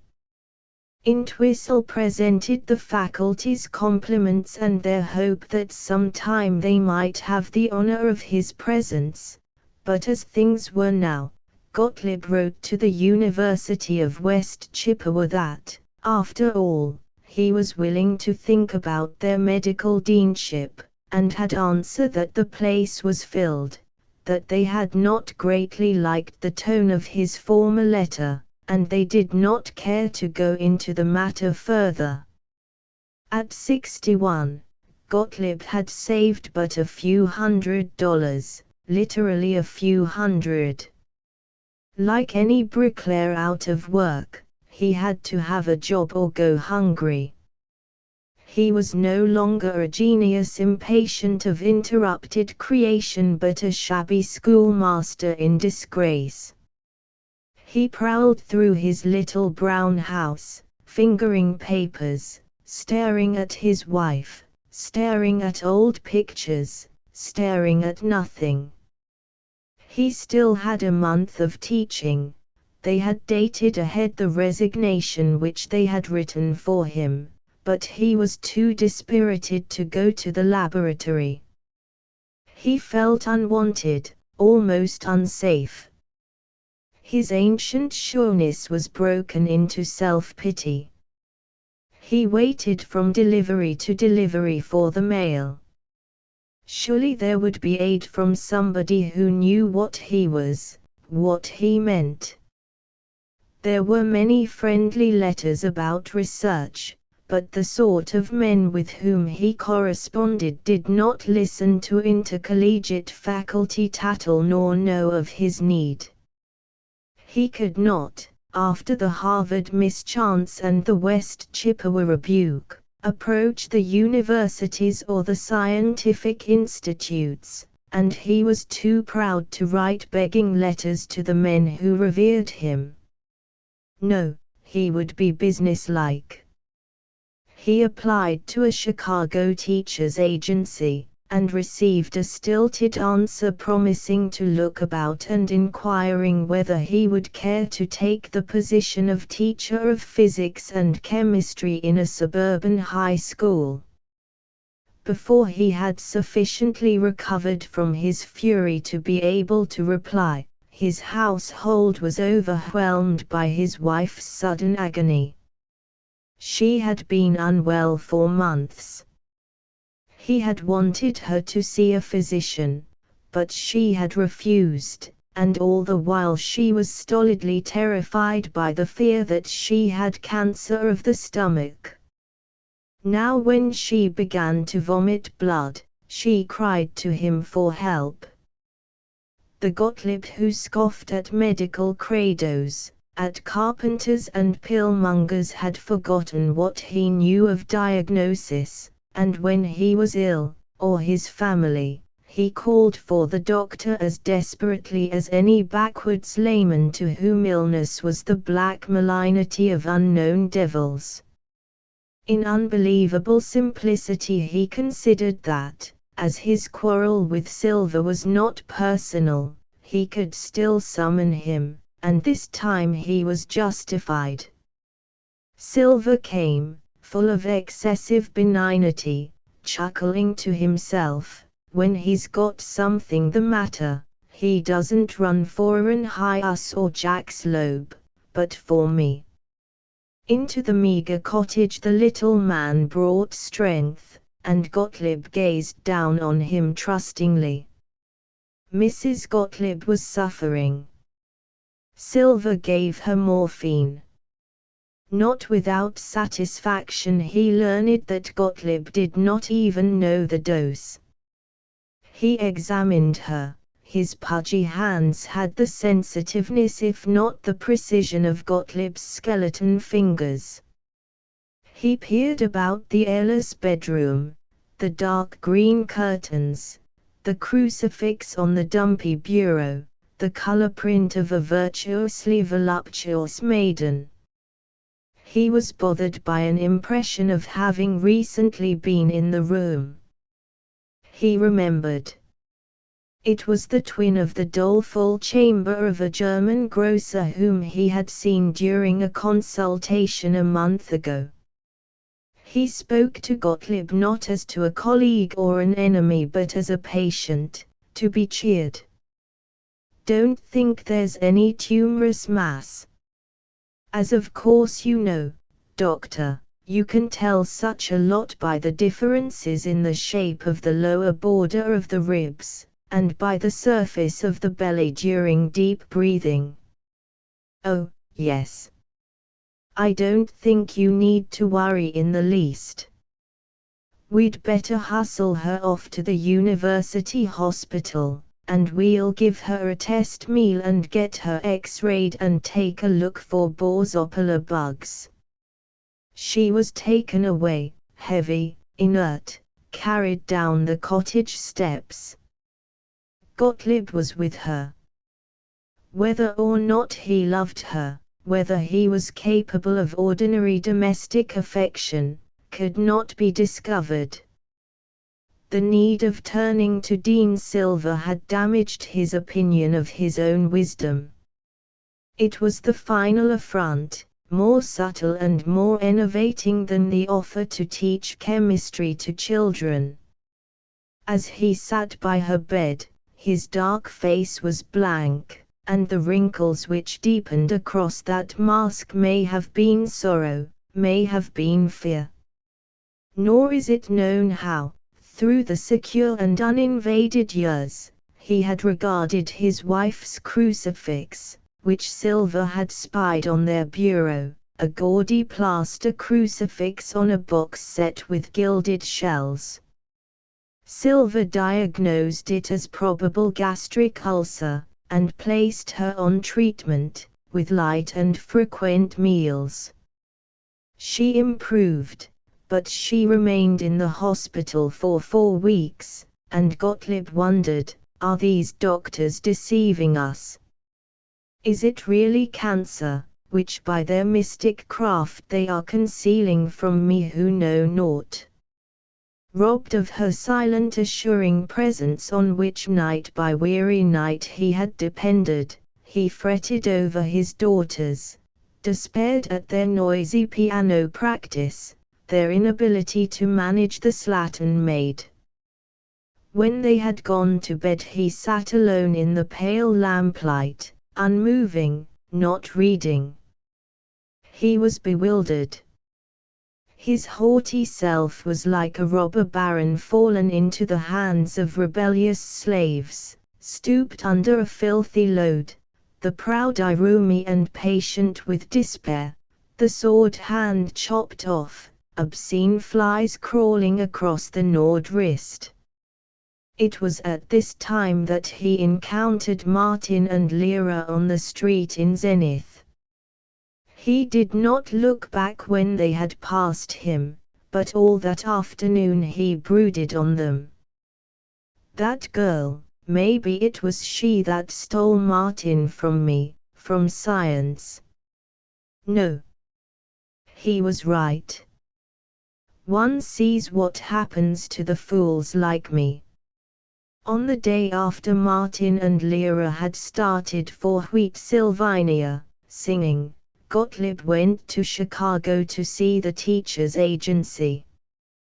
The firm was controlled by a live wire who had once been a county superintendent of schools. He was not much interested. Gottlieb lost his temper. Do you make an endeavor to find positions for teachers, or do you merely send out circulars to amuse yourself? Have you looked up my record? Do you know who I am? The agent roared, oh, we know about you, all right, all right. I didn't when I first wrote you, but you seem to have a good record as a laboratory man, though I don't see that you've produced anything of the slightest use in medicine. We had hoped to give you a chance such as you nor nobody else ever had. John Ed Tooth, the Oklahoma oil magnate, has decided to found a university that for plant and endowment and individuality will beat anything that's ever been pulled off in education. Biggest gymnasium in the world, with an ex-New York Giant for baseball coach. We thought maybe we might work you in on the bacteriology or the physiology. I guess you could manage to teach that, too, if you boned up on it. But we've been making some inquiries. from some good friends of ours, down Winnemac Way. And we find that you're not to be trusted with a position of real responsibility. Why, they fired you for general incompetence. But now that you've had your lesson, do you think you'd be competent to teach practical hygiene in Edtooth University? Gottlieb was so angry that he forgot to speak English, and as all his cursing was in student German, in a creaky dry voice, the whole scene was very funny indeed to the cackling bookkeeper and the girl stenographers. When he went from that place, Max Gottlieb walked slowly, without purpose, and in his eyes were senile tears. Chapter 13. No one in the medical world had ever damned more heartily than Gottlieb the commercialism of certain large pharmaceutical firms, particularly Dawson T. Hunziker and Company, Inc., of Pittsburgh. The Hunziker Company was an old and ethical house which dealt only with reputable doctors, or practically only with reputable doctors. It furnished excellent antitoxins for diphtheria and tetanus, as well as the purest of official preparations, with the plainest and most official-looking labels on the swaggeringly modest brown bottles. Gottlieb had asserted that they produced doubtful vaccines, yet he returned from Chicago to write to Dawson Hunziker that he was no longer interested in teaching, and he would be willing to work for them on half-time if he might use their laboratories, on possibly important research, for the rest of the day. When the letter had gone, he sat mumbling. He was certainly not altogether sane. Education. Biggest gymnasium in the world. Incapable of responsibility. Teaching I can do no more. But Hunziker will laugh at me. I have told the truth about him and I shall have to, dear God, what shall I do? Into this still frenzy, while his frightened daughters peered at him from doorways, hope glided. The telephone rang. He did not answer it. On the third irascible burring he took up the receiver and grumbled, "Yes, yes, what is it?" A twanging nonchalant voice, "This M.C. Gottlieb." "This is Dr. Gottlieb." "Well, I guess you're the party." "Ola wire." "Long distance wants ya." "Then, Professor Gottlieb." "This is Dawson Hunziker speaking. From Pittsburgh." "My dear fellow, we should be delighted to have you join our staff." But I believe you have criticized the pharmaceutical houses." "Oh, we read the newspaper clippings very efficiently, but we feel that when you come to us and understand the spirit of the old firm better, you'll be enthusiastic. I hope, by the way, I'm not interrupting something." Thus, over certain hundreds of miles, from the gold and blue drawing room of his Sewickley home, Hunziker spoke to Max Gottlieb sitting in his patched easy chair, and Gottlieb grated, with a forlorn effort at dignity, "No, it is all right." "Well, we shall be glad to offer you $5,000 a year, for a starter, and we shan't worry about the half-time arrangement. We'll give you all the space and technicians and material you need, and you just go ahead and ignore us, and work out whatever seems important to you. Our only request is that if you do find any serums which are of real value to the world, we shall have the privilege of manufacturing them, and if we lose money on M, it doesn't matter. We like to make money, if we can do it honestly, but our chief purpose is to serve mankind. Of course, if the serums pay, we shall be only too delighted to give you a generous commission. Now about practical details. To Gottlieb, the placidly virulent hater of religious rites, had a religious-seeming custom.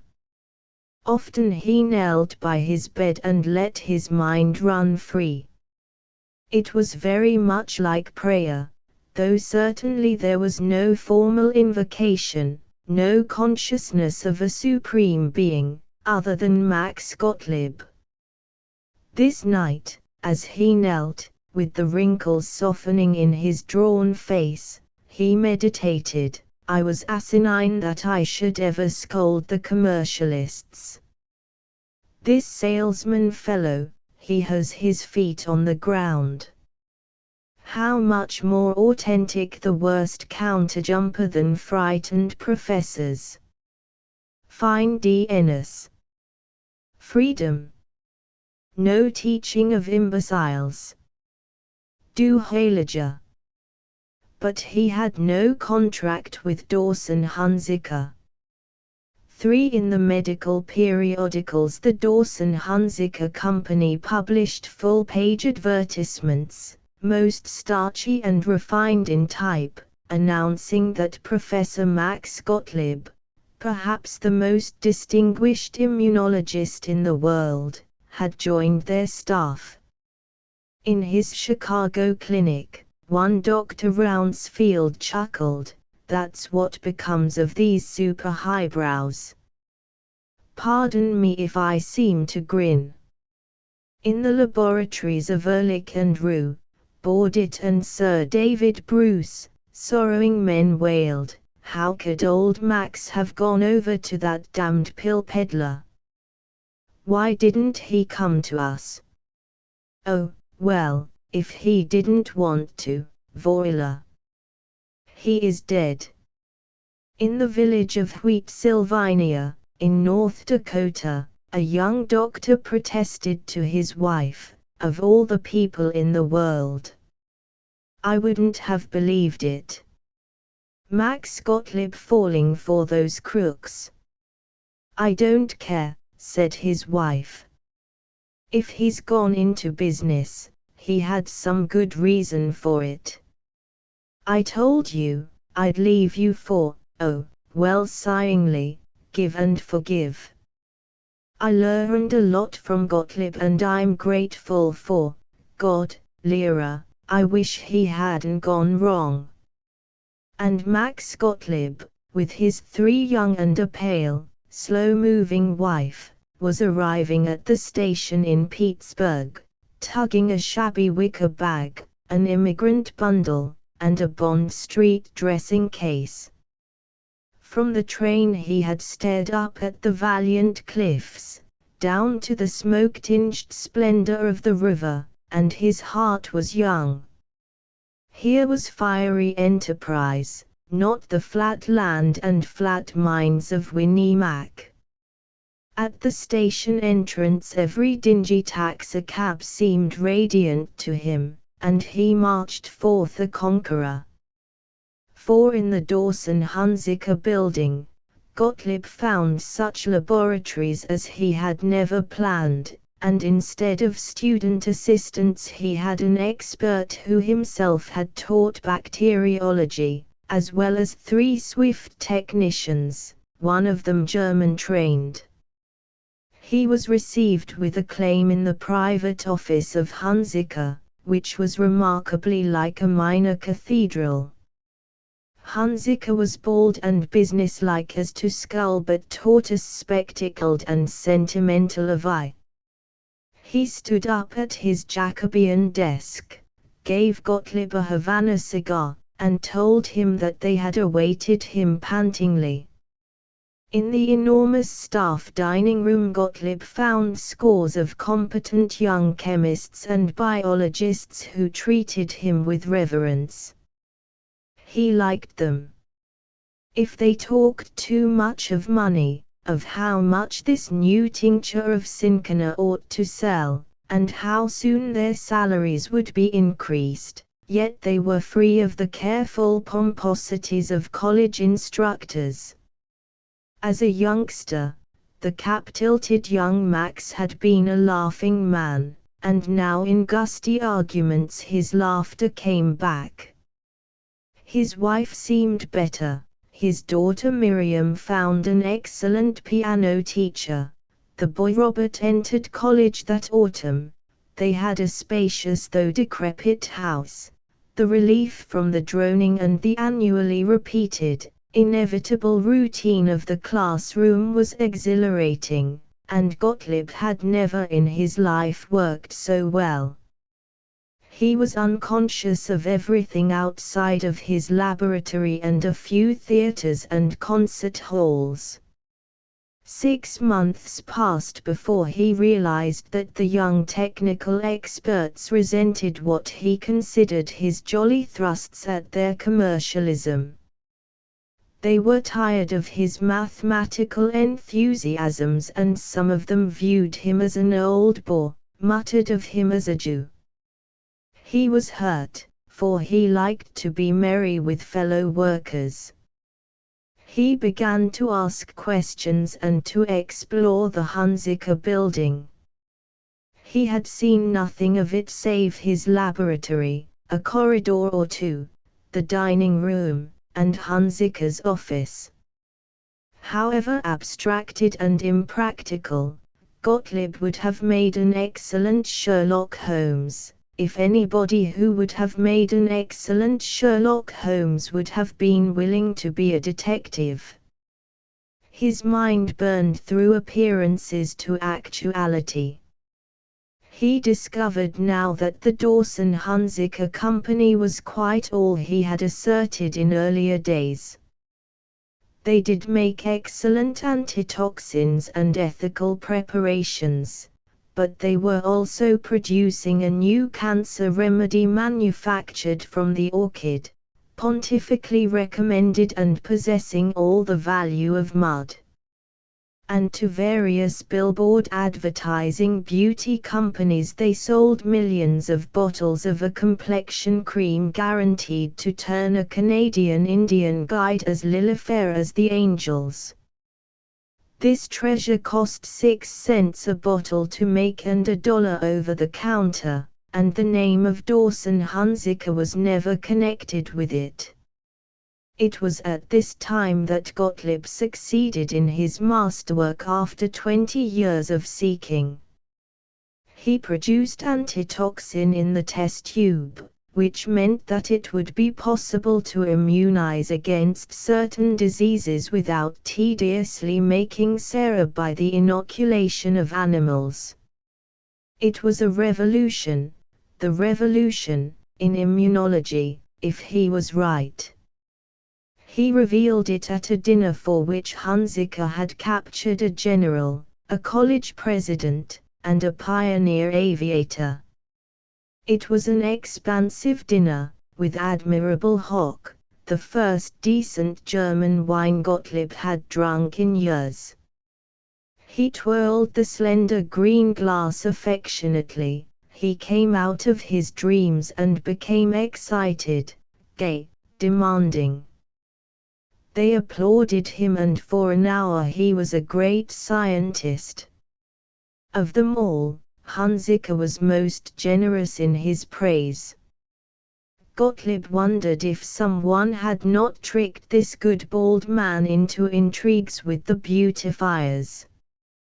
Hunziker summoned him to the office next day. Hunziker did his summoning very well indeed, unless it happened to be merely a stenographer. He sent a glossy morning-coated male secretary, who presented Mr. Hunziker's compliments to the much less glossy Dr. Gottlieb, and hinted with the delicacy of a lilac bud that if it was quite altogether convenient, if it would not in the least interfere with Dr. Gottlieb's experiments, Mr. Hunziker would be flattered to see him in the office at 3:15.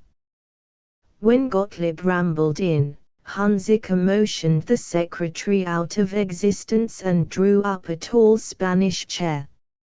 "I lay awake half the night thinking about your discovery, Dr. Gottlieb. I've been talking to the technical director and sales manager and we feel it's the time to strike.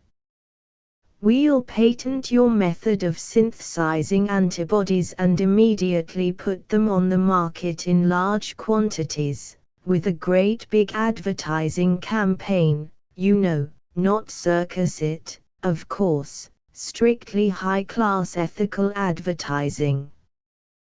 We'll start with antidiphtheria serum.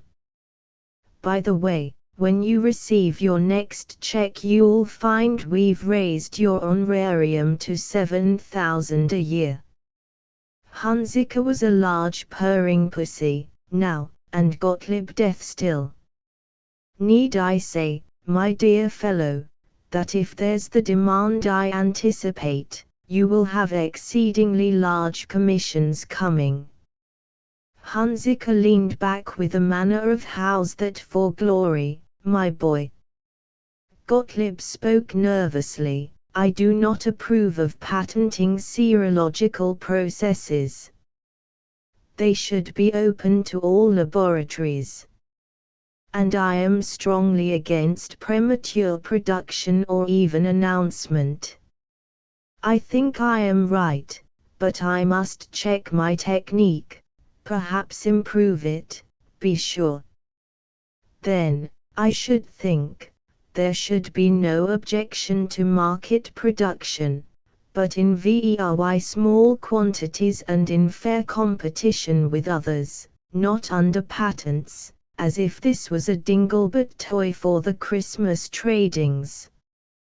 My dear fellow, I quite sympathize. Personally I should like nothing so much as to spend my whole life in just producing one priceless scientific discovery, without consideration of mere profit. But we have our duty toward the stockholders of the Dawson-Hunziker Company to make money for them.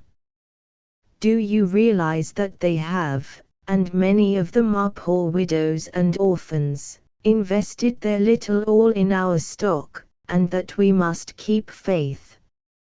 I am helpless, I am but their humble servant.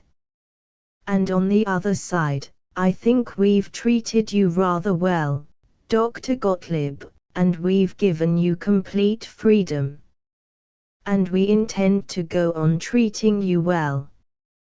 Why, man, you'll be rich, you'll be one of us.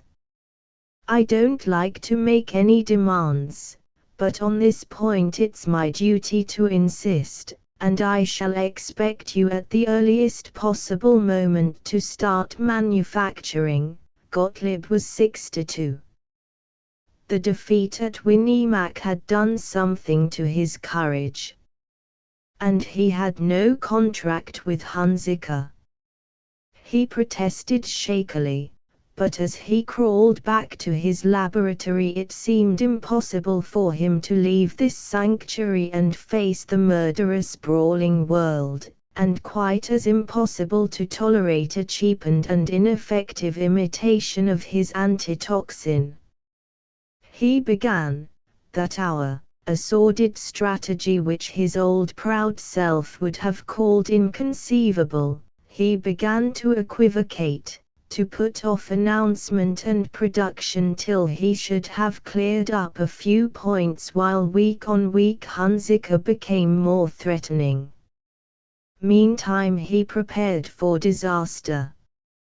He moved his family to a smaller house, and gave up every luxury, even smoking. Among his economies was the reduction of his son's allowance. Robert was a square-rigged, swart, tempestuous boy, arrogant where there seemed to be no reason for arrogance, longed for by the anemic, milky sort of girls, yet ever supercilious to them.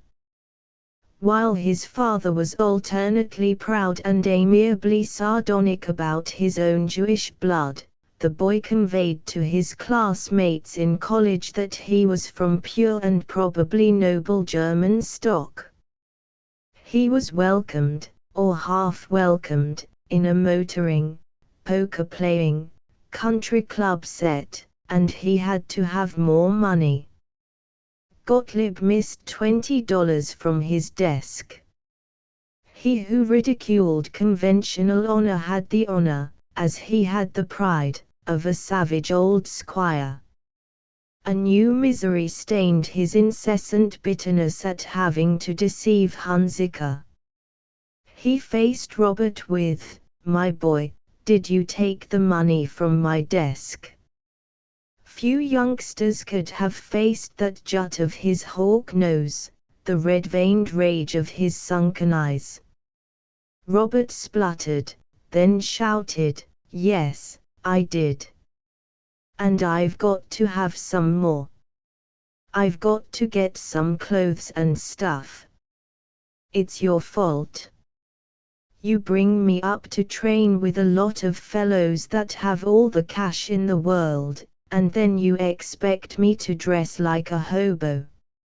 Stealing, rats." "What's stealing?" "You're always making fun of these preachers that talk about sin and truth and honesty and all those words that we've been used so much they don't mean a darn thing, and I don't care." Dawes Hunziker, the old man's son, he told me his dad said you could be a millionaire, and then you keep us strapped like this, and Mom sick. Let me tell you, back in Mohalis Mom used to slip me a couple of dollars almost every week, and I'm tired of it. If you're going to keep me in rags, I'm going to cut out college." Gottlieb stormed, but there was no force in it.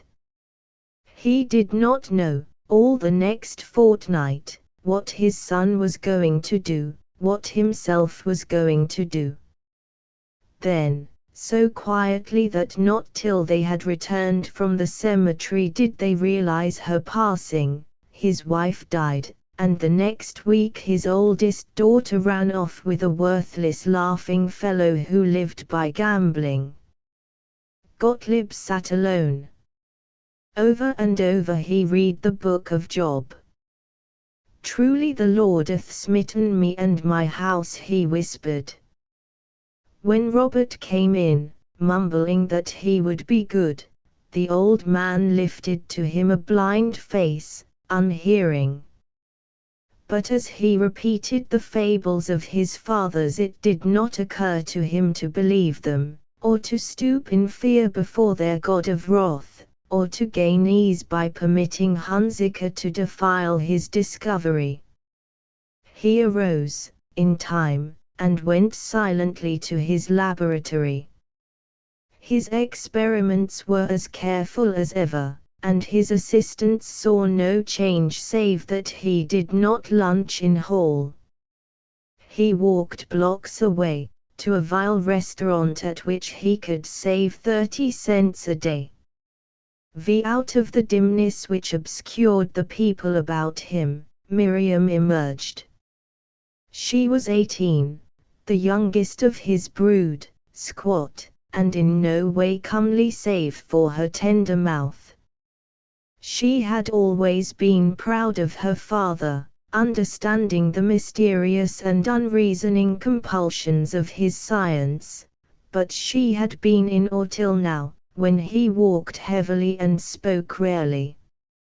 She dropped her piano lessons, discharged the maid, studied the cookbook, and prepared for him the fat crisp dishes that he loved.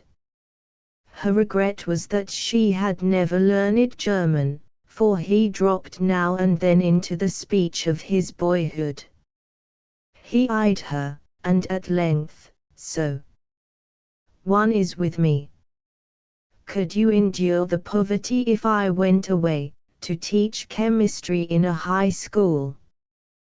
Yes. Of course. Maybe I could play the piano in a movie theater.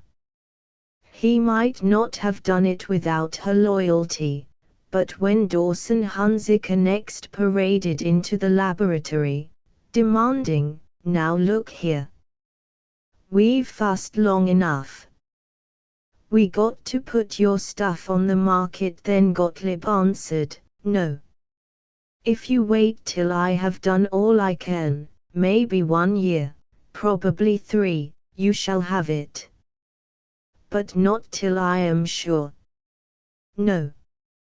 Hunziker went off huffily, and Gottlieb prepared for sentence. Then the card of Dr. DeWitt Tubbs, director of the McGurk Institute of Biology, of New York, was brought to him. Gottlieb knew of Tubbs.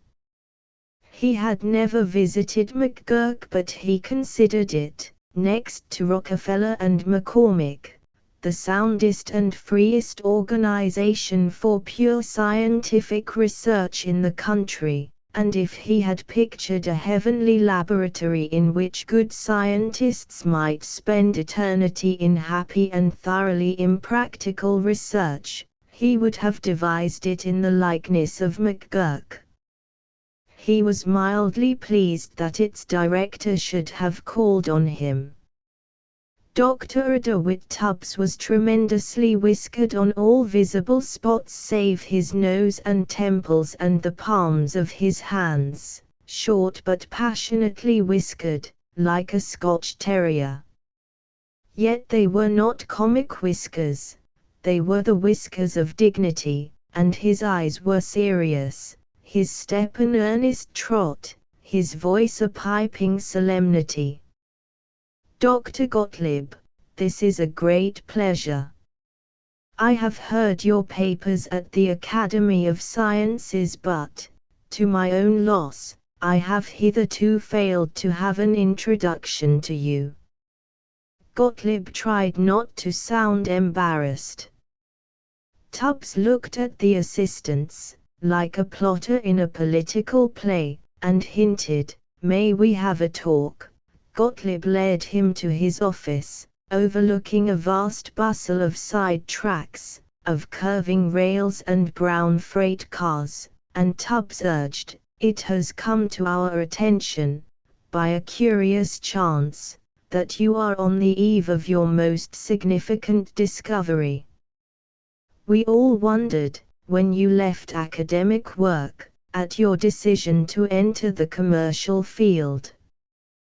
We wished that you had cared to come to us. You would have taken me in. I needn't at all have come here. Naturally. Now from what we hear, you are not giving your attention to the commercial side of things, and that tempts us to wonder whether you could be persuaded to join us at McGurk. So I just sprang on a train and ran down here. We should be delighted to have you become a member of the Institute, and chief of the Department of Bacteriology and Immunology. Mr. McGurk and I desire nothing but the advancement of science. You would, of course, have absolute freedom as to what researches you thought it best to pursue, and I think we could provide as good assistance and material as would be obtainable anywhere in the world. In regard to salary, permit me to be businesslike and perhaps blunt. As my train leaves in 1 hour, I don't suppose we could equal the doubtless large emolument which the Hunziker people are able to pay you, but we can go to $10,000 a year. Oh, my God, do not talk of the money. I shall be with you in New York 1 week from today. You see, said Gottlieb, I have no contract here. Chapter 14. All afternoon they drove in the flapping buggy across the long undulations of the prairie. To their wandering there was no barrier, neither lake nor mountain nor factory bristling city, and the breeze about them was flowing sunshine. Martin cried to Lyra, "I feel as if all the zenith dust and hospital lint were washed out of my lungs." Dakota. Real man's country. Frontier. Opportunity. America. From the thick swale the young prairie chickens rose. As he watched them sweep across the wheat, his sun-drowsed spirit was part of the great land, and he was almost freed of the impatience with which he had started out from Wheatsylvania. "If you're going driving, don't forget that supper is 6 o'clock, sharp," Mrs. Tozer had said, smiling to sugarcoat it. On Main Street Mr. Tozer waved to them and shouted, "Be back by 6. Supper at 6 o'clock sharp." Bert Tozer ran out from the bank, like a country schoolmaster skipping from a one-room schoolhouse, and cackled, "Say, you folks better not forget to be back at 6 o'clock for supper or the old man'll have a fit. He'll expect you for supper at 6 o'clock sharp, and when he says 6 o'clock sharp, he means 6 o'clock sharp, and not 5 minutes past 6. Now that," observed Lyra, "is funny, because in my 22 years in Wheatsylvania I remember 3 different times when supper was as late as 7 minutes after 6. Let's get out of this, Sandy. I wonder were we so wise to live with the family and save money?" Before they had escaped from the not very extensive limits of Wheatsylvania they passed Ada Quist, the future Mrs. Bert Tozer, and through the lazy air they heard her voice slashing, "Better be home by 6. Martin would be heroic. "We'll by golly get back when we're by golly good and ready," he said to Lyra, but on them both was the cumulative dread of the fussing voices. Beyond every breezy prospect was the order, "Be back at 6 sharp," and they whipped up to arrive at 11 minutes to 6, as Mr. Tozer was returning from the creamery, full 30 seconds later than usual. "Glad to see you among us," he said. "Hustle now and get that horse in the livery stable. Supper's at 6, sharp." Martin survived it sufficiently to sound domestic when he announced at the supper table, "We had a bully drive. I'm going to like it here. Well, I've loafed for a day and a half, and now I've got to get busy. First thing is, I must find a location for my office." "What is there vacant, Father Tozer?" Mrs. Tozer said brightly, "Oh, I have such a nice idea, Martin. Why can't we fix up an office for you out in the barn? It'd be so handy to the house, for you to get to meals on time, and you could keep an eye on the house if the girl was out and Oi and I went out visiting or to the embroidery circle." "In the barn?" "Why, yes, in the old harness room. It's partly sealed, and we could put in some nice tar paper or even beaver board." "Mother Tozer, what the dickens do you think I'm planning to do? I'm not a hired man in a livery stable, or a kid looking for a place to put his bird's eggs. I was thinking of opening an office as a physician." Bert made it all easy. "Yeah, but you aren't much of a physician yet. You're just getting your toes in. I'm one hell of a good physician. Excuse me for cussing, Mother Tozer, but, why, nights in the hospital, I've held hundreds of lives in my hand. I intend, look here, Mart, said Bertie. As we're putting up the money, I don't want to be a tightwad, but after all, $1 is $1. If we furnish the dough, we've got to decide the best way to spend it. Mr. Tozer looked thoughtful and said helplessly, that's so. No sense taking a risk, with the blame farmers demanding all the money they can get for their wheat and cream, and then deliberately going to work and not paying the interest on their loans. I swear, it don't hardly pay to invest in mortgages any longer. No sense putting on lugs. Stands to reason you can look at a fellow's sore throat or prescribe for an earache just as well in a nice simple little office as in some fool place all fixed up like a Moorhead saloon. Mother will see you have a comfortable corner in the barn, Lyra intruded. Look here, Papa. I want you to lend us $1,000, outright, to use as we see fit. The sensation was immense. We'll pay you 6%, no, we won't, we'll pay you 5%, that's enough. And mortgages bringing 6, 7, and 8. Bert quavered. 5's enough. And we want our own say, absolute, as to how we use it, to fit up an office or anything else. Mr. Tozer began. That's a foolish way to. Bert took it away from him. Ori, you're crazy. I suppose we'll have to lend you some money, but you'll blame well come to us for it from time to time, and you'll blame well take our advice. Lyra rose.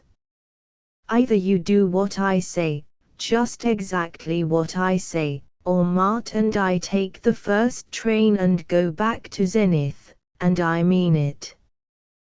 Plenty of places open for him there, with a big salary, so we won't have to be dependent on anybody. There was much conversation, most of which sounded like all the rest of it. Once Lyra started for the stairs, to go up and pack, once Martin and she stood waving their napkins as they shook their fists, the general composition remarkably like the Laocoon. Lyra won. They settled down to the most solacing fussing. Did you bring your trunk up from the depot? Asked Mr. Tozer.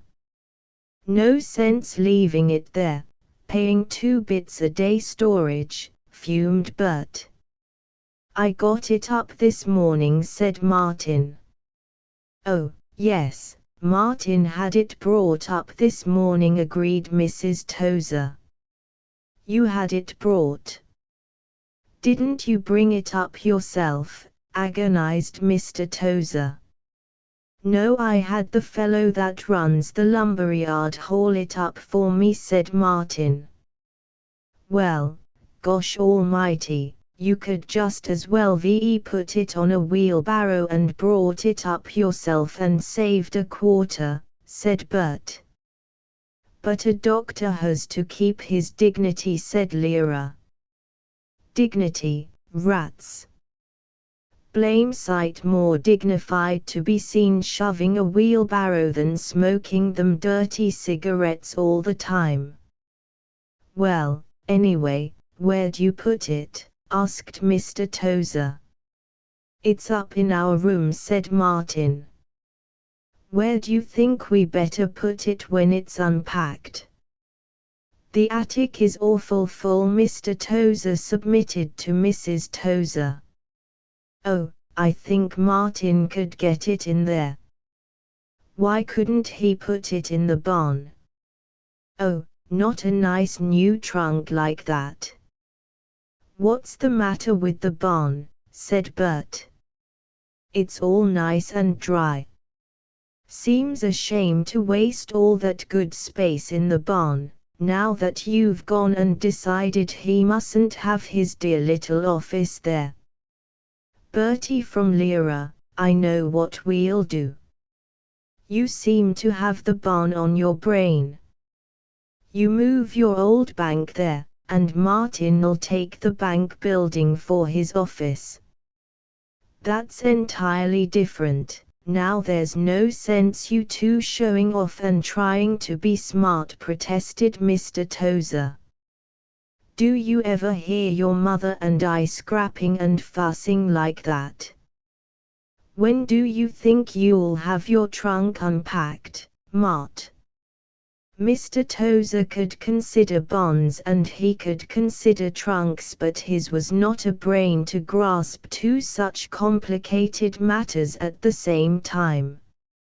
I can get it unpacked tonight, if it makes any difference.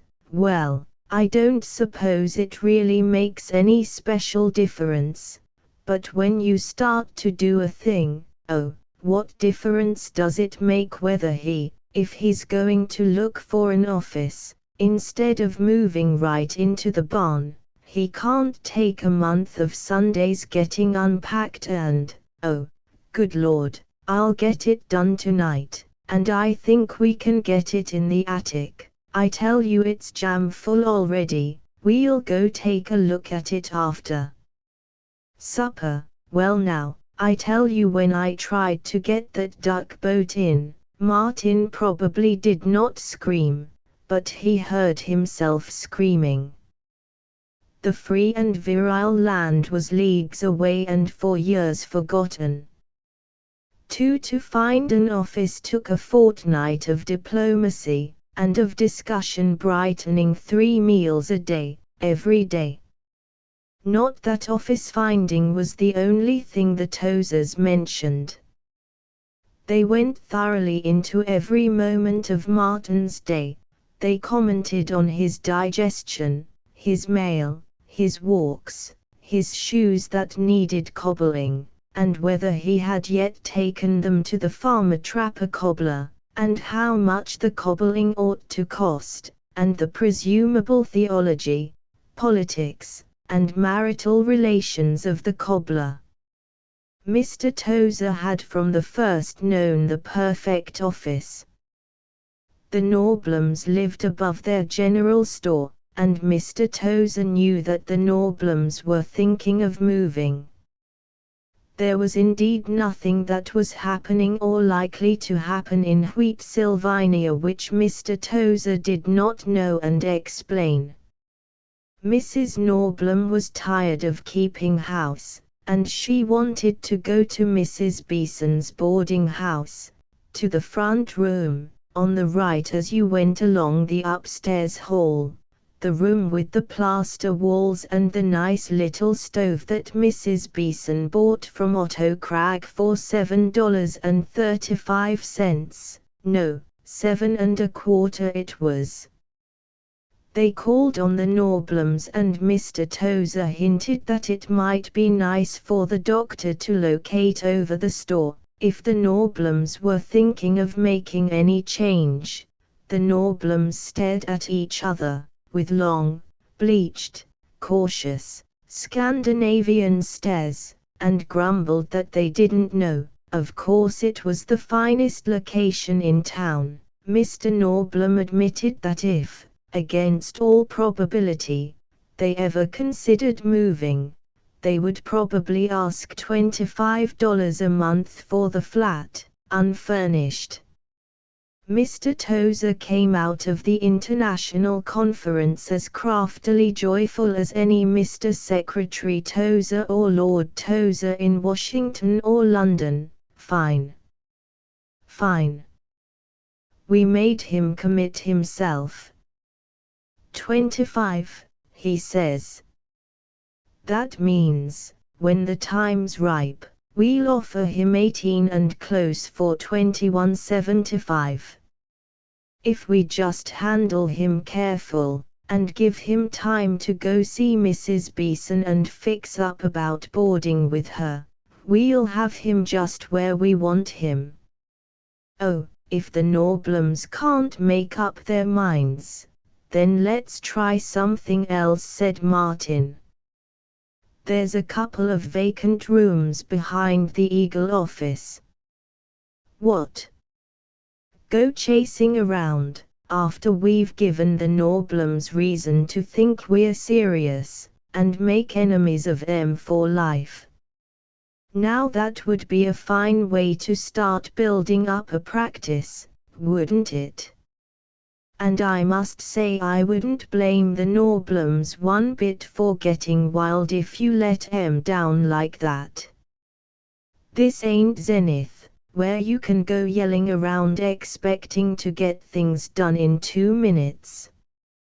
Through a fortnight, while the Norblums agonized over deciding to do what they had long ago decided to do, Martin waited, unable to begin work. Until he should open a certified and recognizable office, most of the village did not regard him as a competent physician but as that son-in-law of Andy Tozer's. In the fortnight he was called only once, for the sick headache of Miss Agnes Ingleblood, aunt and housekeeper of Alec Ingleblood the barber.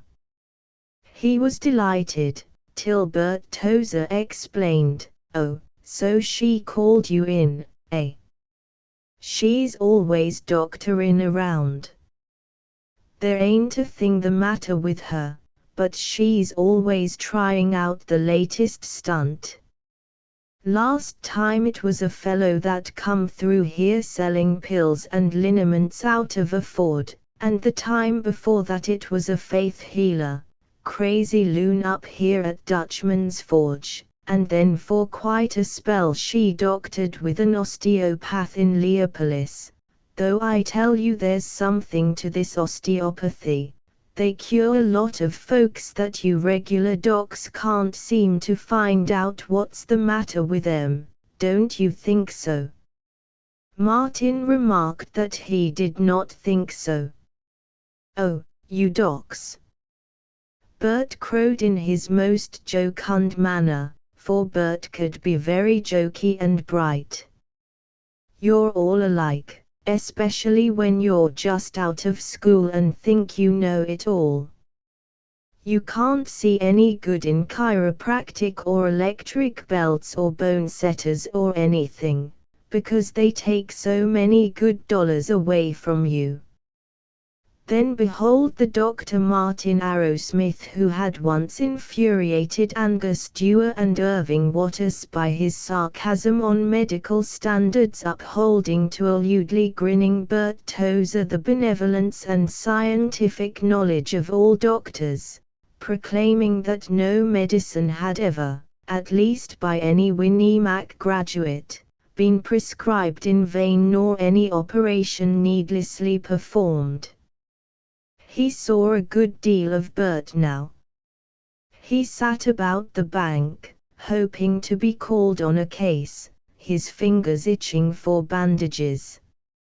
Ada Quist came in with frequency and Bert laid aside his figuring to be coy with her. "You got to be careful what you even think about, when the doc is here, Ade. He's been telling me what a whale of a lot of neurology and all that mind-reading stuff he knows. How about it, Mart? I'm getting so scared that I've changed the combination on the safe." "Heh," said Ada. "He may fool some folks but he can't fool me. Anybody can learn things in books, but when it comes to practicing 'em, let me tell you, Mart, if you ever have 1/10 of the savvy that old Dr. Winter of Leopolis has, you'll live longer than I expect." Together they pointed out that for a person who felt his Zenith training had made him so gosh awful smart that he sticks up his nose at us poor hicks of dirt farmers, Martin's scarf was rather badly tied. All of his own wit and some of Ada's Bert repeated at the supper table. You oughtn't to ride the boy so hard. Still, that was pretty cute about the necktie. I guess Mart does think he's some punkins, chuckled Mr. Tozer. Lyra took Martin aside after supper. Darling, can you stand it? We'll have our own house, soon as we can. Or shall we vamoose? I'm by golly going to stand it. Maybe. Dear, when you hit Bertie, do be careful, they'll hang you. He ambled to the front porch. He determined to view the rooms behind the Eagle office. Without a retreat in which to be safe from Bert, he could not endure another week.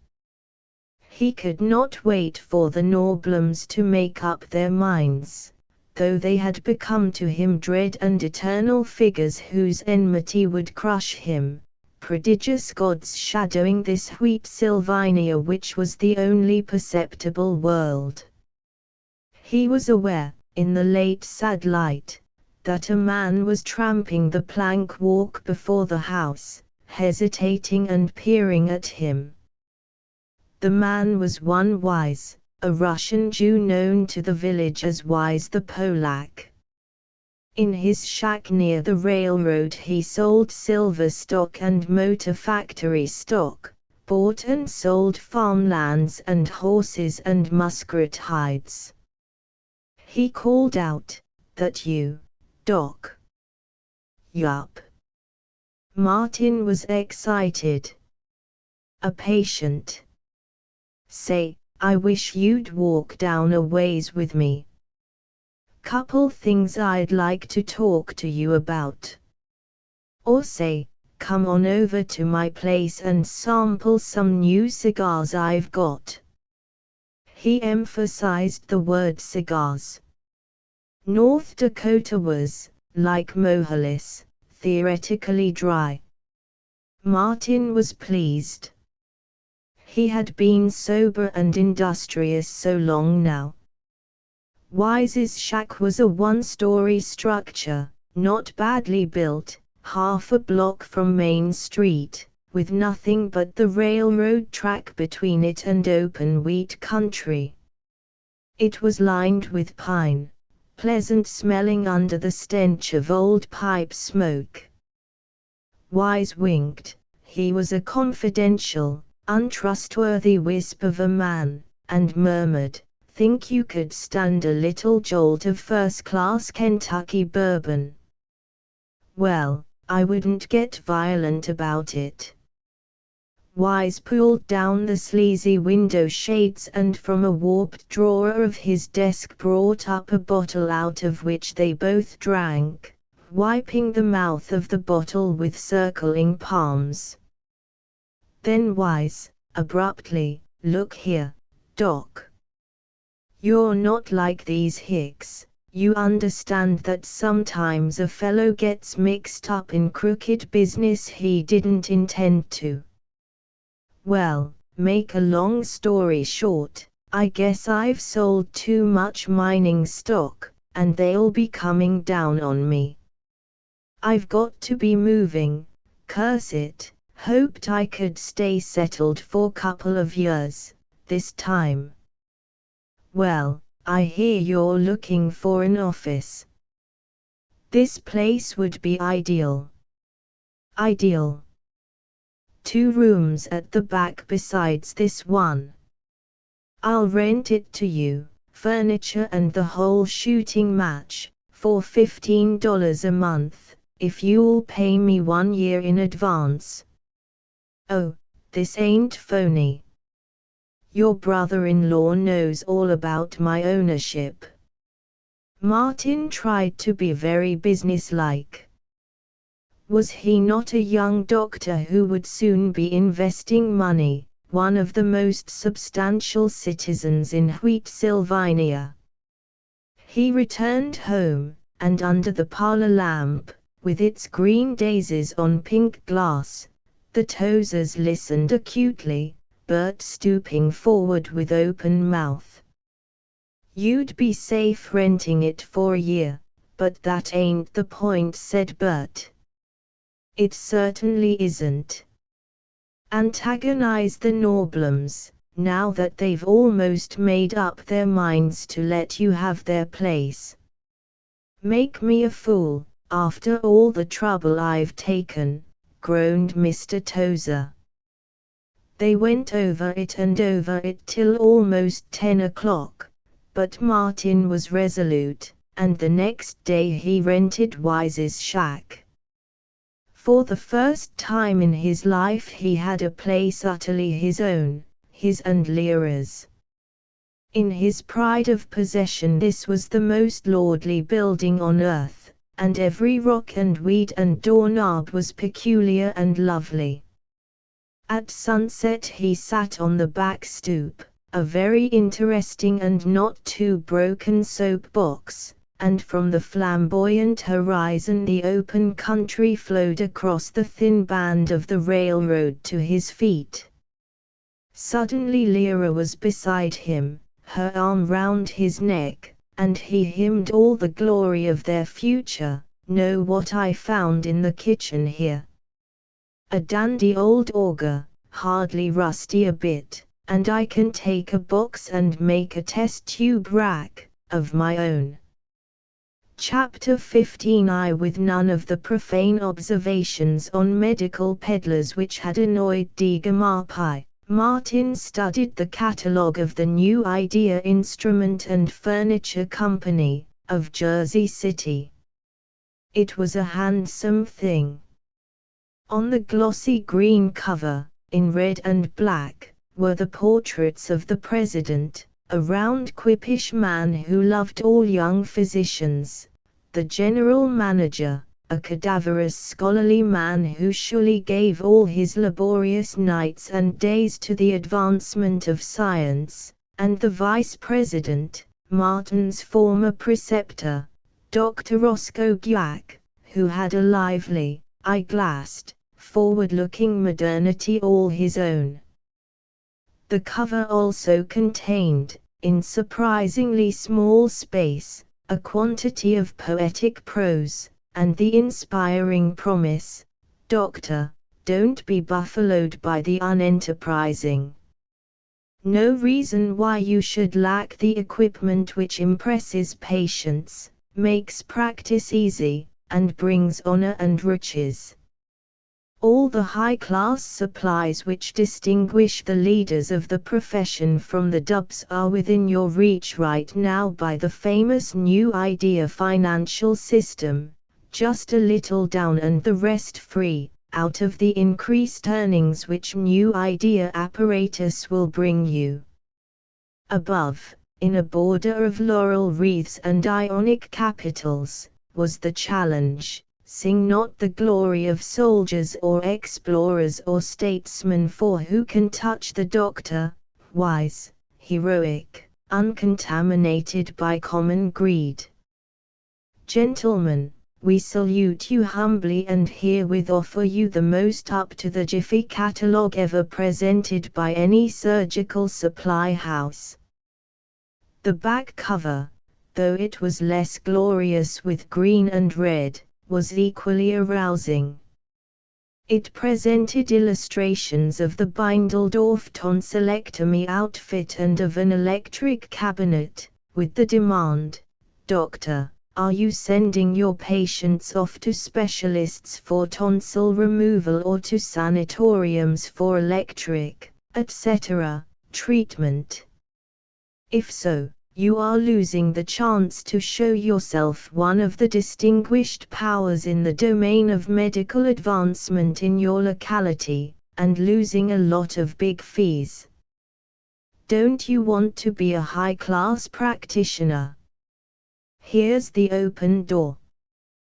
The Beindldorf outfit is not only useful but exquisitely beautiful, adorns and gives class to any office. We guarantee that by the installation of a Beindldorf outfit and a New Idea panaceutic electrotherapeutic cabinet, see details on pp 34 and 97, You can increase your income from 1,000 to 10,000 annually and please patients more than by the most painstaking plugging.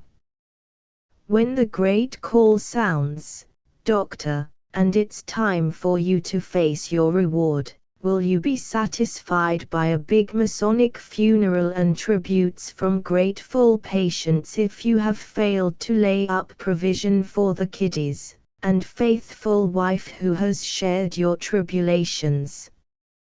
You may drive through blizzard and August heat, and go down into the purple-shadowed vale of sorrow and wrestle with the ebon-cloaked powers of darkness for the lives of your patients, but that heroism is incomplete without modern progress, to be obtained by the use of a Bindledorf tonsillectomy outfit and the new idea panaceutic cabinet, to be obtained on small payment down, rest on easiest terms known in history of medicine. To this poetry of passion Martin neglected, for his opinion of poetry was like his opinion of electric cabinets, but excitedly he ordered a steel stand, a sterilizer, flasks, test tubes, and a white enameled mechanism with enchanting levers and gears which transformed it from examining chair to operating table. He yearned over the picture of a centrifuge while Lyra was admiring the stunning 7-piece reception room fumed oak set, upholstered in genuine Barcelona longwear leatherette, will give your office the class and distinction of any high-grade New York specialists. Or, let 'em sit on plain chairs, Martin grunted.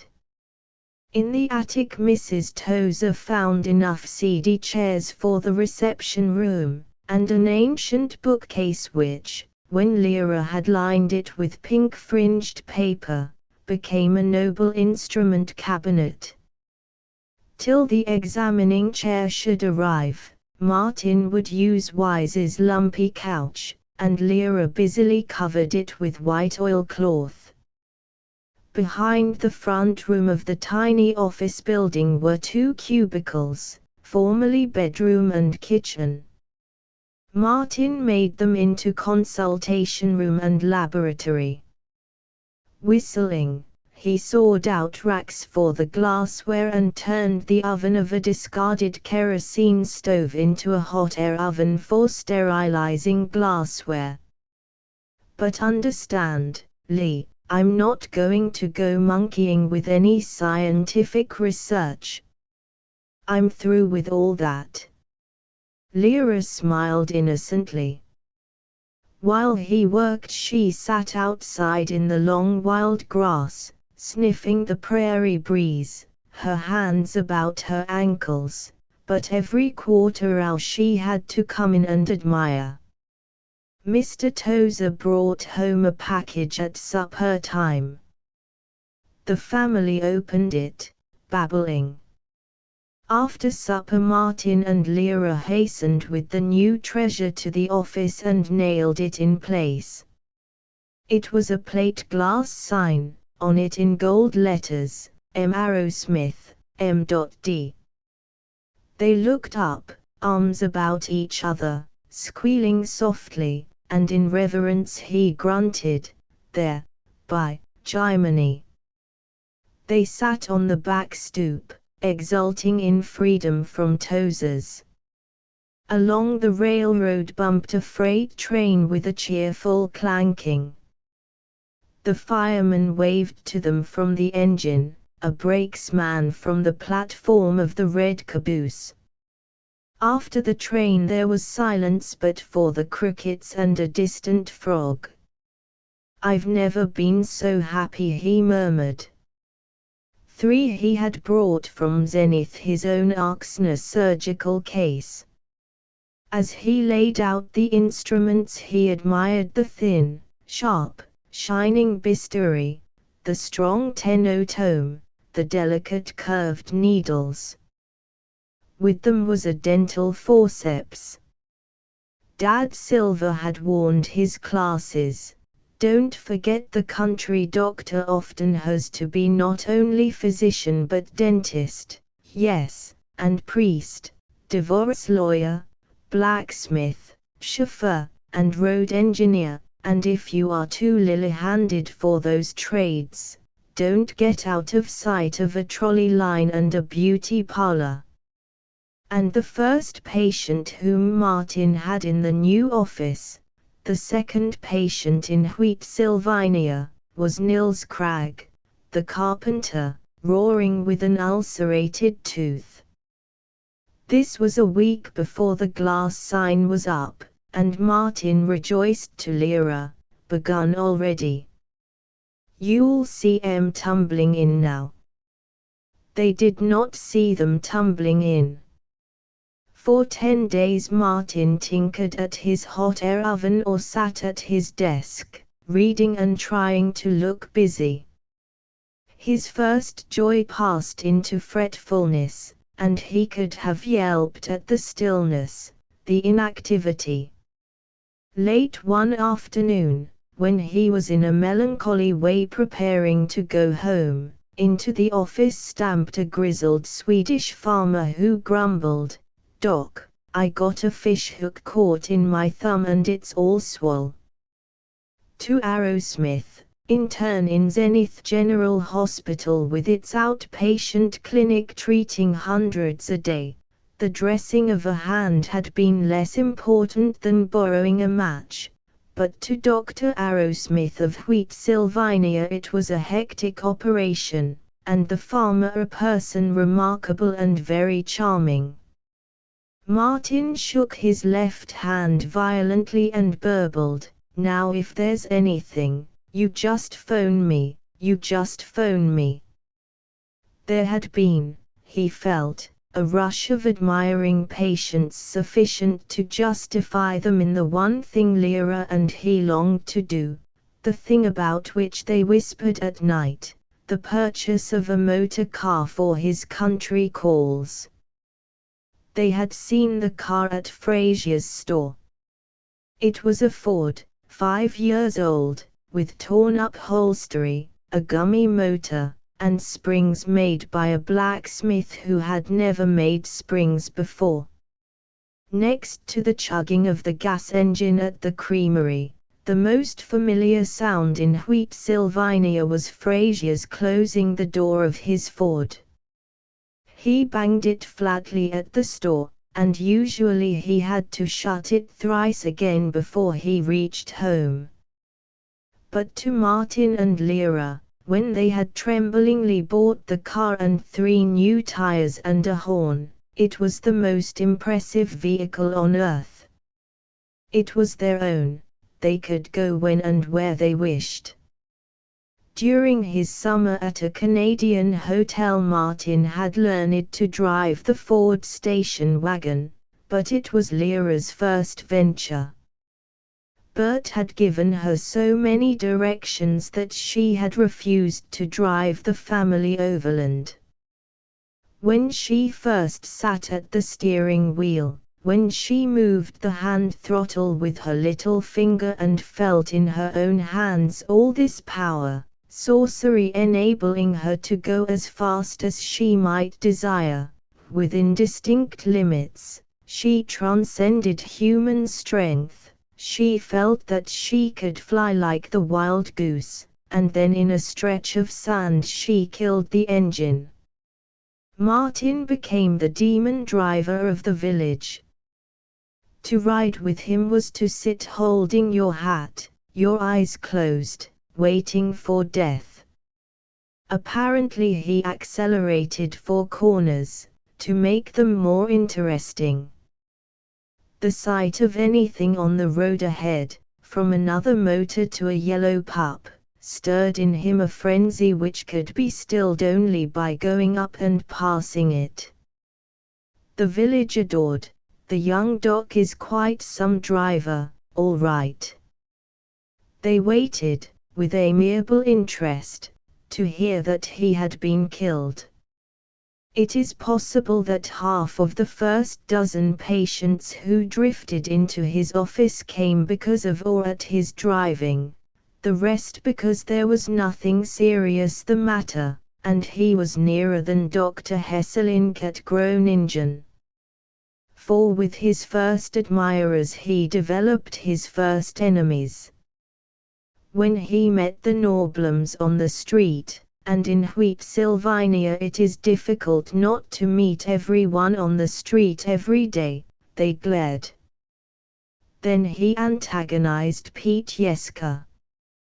Pete conducted what he called a drug store devoted to the sale of candy, soda water, patent medicines, fly paper, magazines, washing machines, and Ford accessories, yet Pete would have starved if he had not been postmaster also.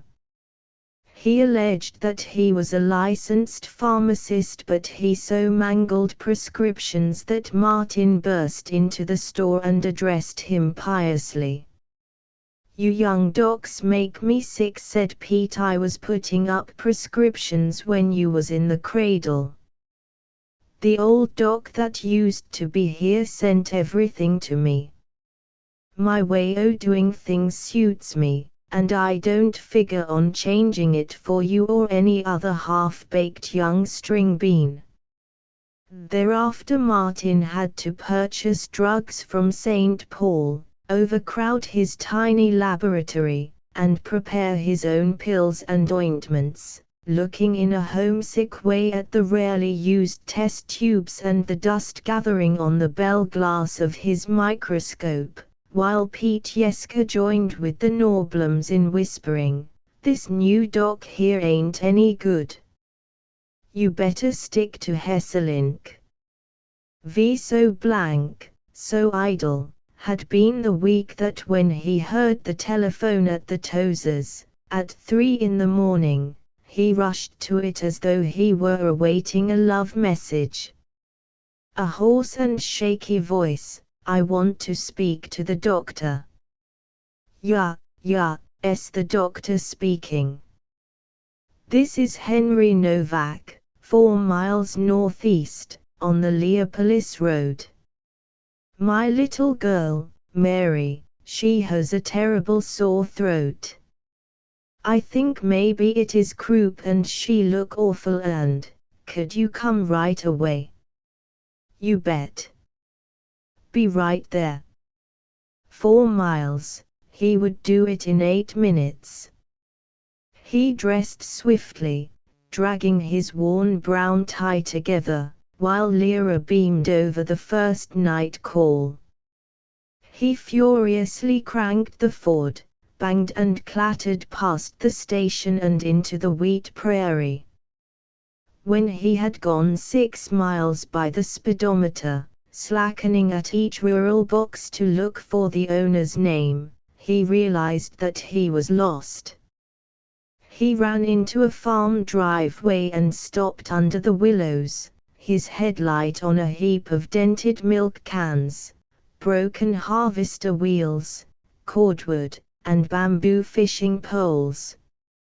From the barn dashed a woolly anomalous dog, barking viciously, leaping up at the car. A frowsy head protruded from a ground floor window.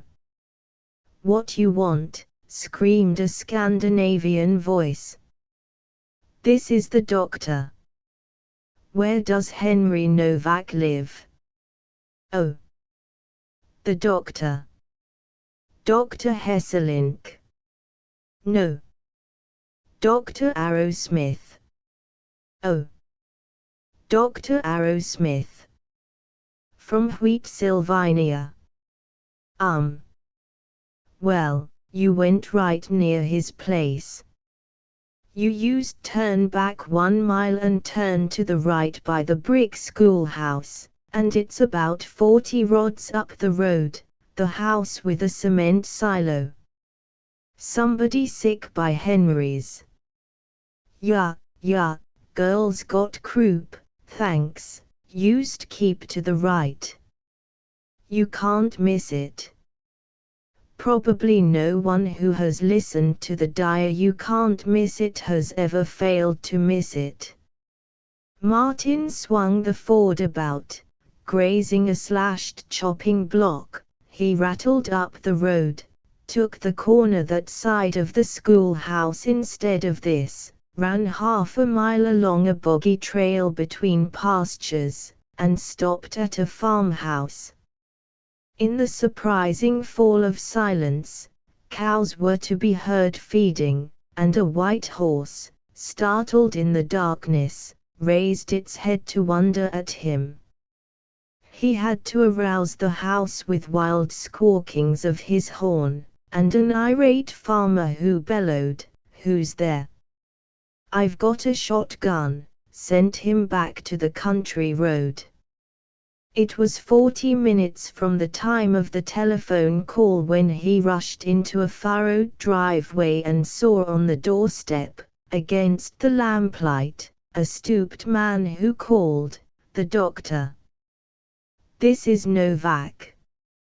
He found the child in a newly finished bedroom of white plastered walls and pale varnished pine. Only an iron bed, a straight chair, a chromo of Saint Anne, and a shadeless hand lamp on a rickety stand broke the staring shininess of the apartment, a recent extension of the farmhouse. A heavy-shouldered woman was kneeling by the bed. As she lifted her wet red face, Novak urged, "Don't cry now, he's here." And to Martin, "The little one is pretty bad, but we done all we could for her. Last night and tonight we steam her throat, and we put her here in our own bedroom." Mary was a child of 7 or 8. Martin found her lips and fingertips blue, but in her face no flush. In the effort to expel her breath she writhed into terrifying knots, then coughed up saliva dotted with grayish specks. Martin worried as he took out his clinical thermometer and gave it a professional-looking shake. It was, he decided, laryngeal croup or diphtheria. Probably diphtheria. No time now for bacteriological examination, for cultures and leisurely precision. Silver the healer bulked in the room, crowding out Gottlieb the inhuman perfectionist. Martin leaned nervously over the child on the tousled bed, absent-mindedly trying her pulse again and again. He felt helpless without the equipment of Zenith General, its nurses and Angus sure advice. He had a sudden respect for the lone country doctor. He had to make a decision, irrevocable, perhaps perilous. He would use diphtheria antitoxin. But certainly he could not obtain it from Pete Yeskas in Wheatsylvania. Leopolis. "Hustle up and get me Blusner, the druggist at Leopolis," on the phone he said to Novak, as calmly as he could contrive. He pictured Blusner driving through the night, respectfully bringing the antitoxin to the doctor. While Novak bellowed into the farm line telephone, in the dining room, Martin waited, staring at the child. Mrs. Novak waited for him to do miracles. The child's tossing and hoarse gasping became horrible, and the glaring walls, the glaring lines of pale yellow woodwork, hypnotized him into sleepiness. It was too late for anything short of antitoxin or tracheotomy. Should he operate, cut into the windpipe that she might breathe? He stood and worried, he drowned in sleepiness and shook himself awake. He had to do something, with the mother kneeling there, gaping at him, beginning to look doubtful. Get some hot cloths, towels, napkins, and keep them around her neck. I wish to God he'd get that telephone call, he fretted.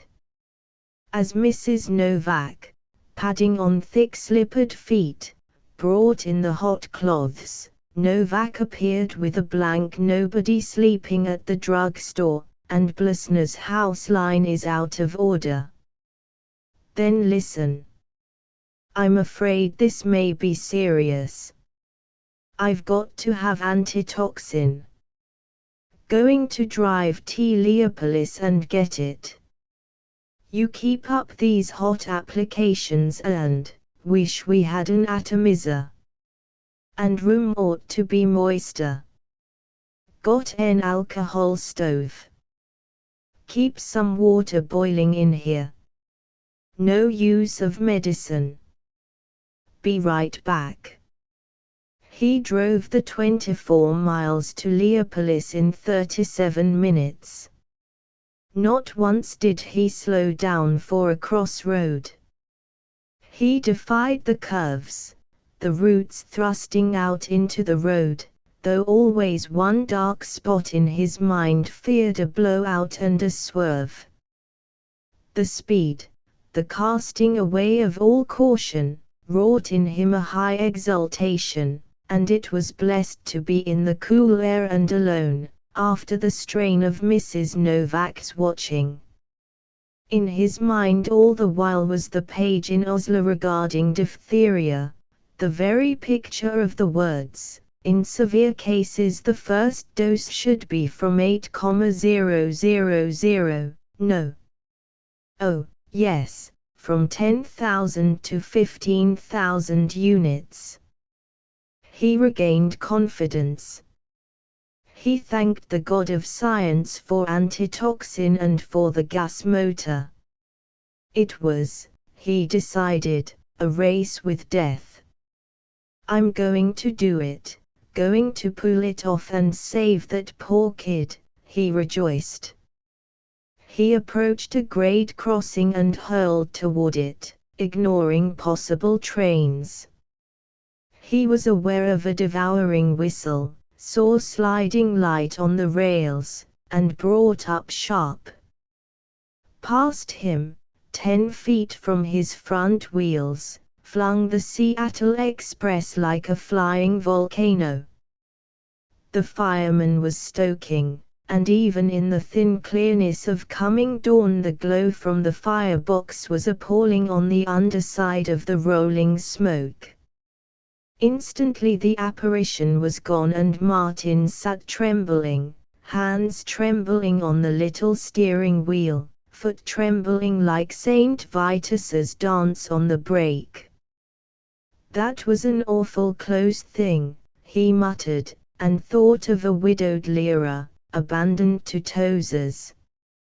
But the vision of the Novak child, struggling for each terrible breath, overrode all else. "Hell! I've killed the engine," he groaned. He vaulted over the side, cranked the car, and dashed into Leopolis. To Crimson County, Leopolis with its 4,000 people was a metropolis, but in the pinched stillness of the dawn it was a tiny graveyard, Main Street a sandy expanse, the low shops desolate as huts. He found one place astir. In the bleak office of the Dakota Hotel the night clerk was playing poker with the bus driver and the town policeman. They wondered at his hysterical entrance. "Dr. Arrowsmith, from Wheatsylvania. Kid dying from diphtheria. Where's Blusner live? Jump in my car and show me." The constable was a lanky old man, his vest swinging open over a collarless shirt, his trousers in folds, his eyes resolute. He guided Martin to the home of the druggist. He kicked the door, then, standing with his lean and bristly visage upraised in the cold early light, he bawled, "Ed! Hey, you, Ed! Come out of it! Ed Blusner grumbled from the upstairs window. To him, death and furious doctors had small novelty. While he drew on his trousers and coat, he was to be heard discoursing to his drowsy wife on the woes of druggists and the desirability of moving to Los Angeles and going into real estate. But he did have diphtheria antitoxin in his shop, and 16 minutes after Martin's escape from being killed by a train, he was speeding to Henry Novak's.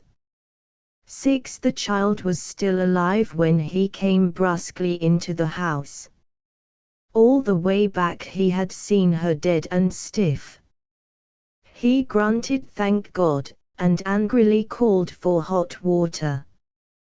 He was no longer the embarrassed cub doctor but the wise and heroic physician who had won the race with death, and in the peasant eyes of Mrs. Novak, in Henry's nervous obedience, he read his power.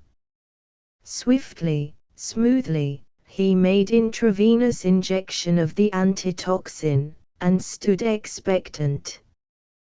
The child's breathing did not at first vary, as she choked in the labor of expelling her breath. There was a gurgle, a struggle in which her face blackened, and she was still. Martin peered, incredulous. Slowly the Novaks began to glower, shaky hands at their lips. Slowly they knew the child was gone. In the hospital, death had become indifferent and natural to Martin. He had said to Angus, he had heard nurses say one to another, quite cheerfully, well, 57 has just passed out. Now he raged with desire to do the impossible. She couldn't be dead. He'd do something. All the while he was groaning, I should have operated, I should have. So insistent was the thought that for a time he did not realize that Mrs. Novak was clamoring, she is dead. Dead. He nodded, afraid to look at the woman. You killed her, with that needle thing. And not even tell us, so we could call the priest. He crawled past her lamentations and the man's sorrow, and drove home, empty of heart. I shall never practice medicine again, he reflected. I'm through, he said to Lyra. I'm no good. I should have operated. I can't face people, when they know about it. I'm through. I'll go get a lab job, Dawson Hunziker or someplace. Salutary was the tartness with which she protested, you're the most conceited man that ever lived. Do you think you're the only doctor that ever lost a patient? I know you did everything you could. But he went about next day torturing himself, the more tortured when Mr. Tozer whined at supper, Henry Novak and his woman was in town today. They say you ought to have saved their girl. Why didn't you give your mind to it and manage to cure her somehow? Ought to tried. Kind of too bad, because the Novaks have a lot of influence with all these pole and hunky farmers. After a night when he was too tired to sleep, Martin suddenly drove to Leopolis. From the Tozers he had heard almost religious praise of Dr. Adam Winter of Leopolis, a man of nearly 70, the pioneer physician of Crimson County, and to this sage he was fleeing. As he drove he mocked furiously his melodramatic race with death, and he came wearily into the dust-whirling main street. Dr. Winter's office was above a grocery. in a long block of bright red brick stores with an Egyptian cornice, of tin. The darkness of the broad hallway was soothing after the prairie heat and incandescence. Martin had to wait till 3 respectful patients had been received by Dr. Winter, a hoary man with a sympathetic bass voice, before he was admitted to the consultation room. The examining chair was of doubtful superiority to that once used by Doc Vickerson of Elk Mills, and sterilizing was apparently done in a wash bowl, but in a corner was an electric therapeutic cabinet with more electrodes and pads than Martin had ever seen. He told the story of the Novaks, and Winter cried, "Why, Doctor, you did everything you could have and more too. Only thing is, next time, in a crucial case, you better call some older doctor in consultation, not that you need his advice, but it makes a hit with the family, it divides the responsibility, and keeps them from going around criticizing. I frequently have the honor of being called by some of my younger colleagues. Just wait. I'll phone the editor of the Gazette and give him an item about the case." When he had telephoned, Dr. Winter shook hands ardently. He indicated his electric cabinet. "Got one of those things yet?" "Ought to, my boy. Don't know as I use it very often, except with the cranks that haven't anything the matter with them, but say, it would surprise you how it impresses folks. Well, Doctor, welcome to Crimson County. Married? Won't you and your wife come take dinner with us some Sunday noon? Mrs. Winter will be real pleased to meet you.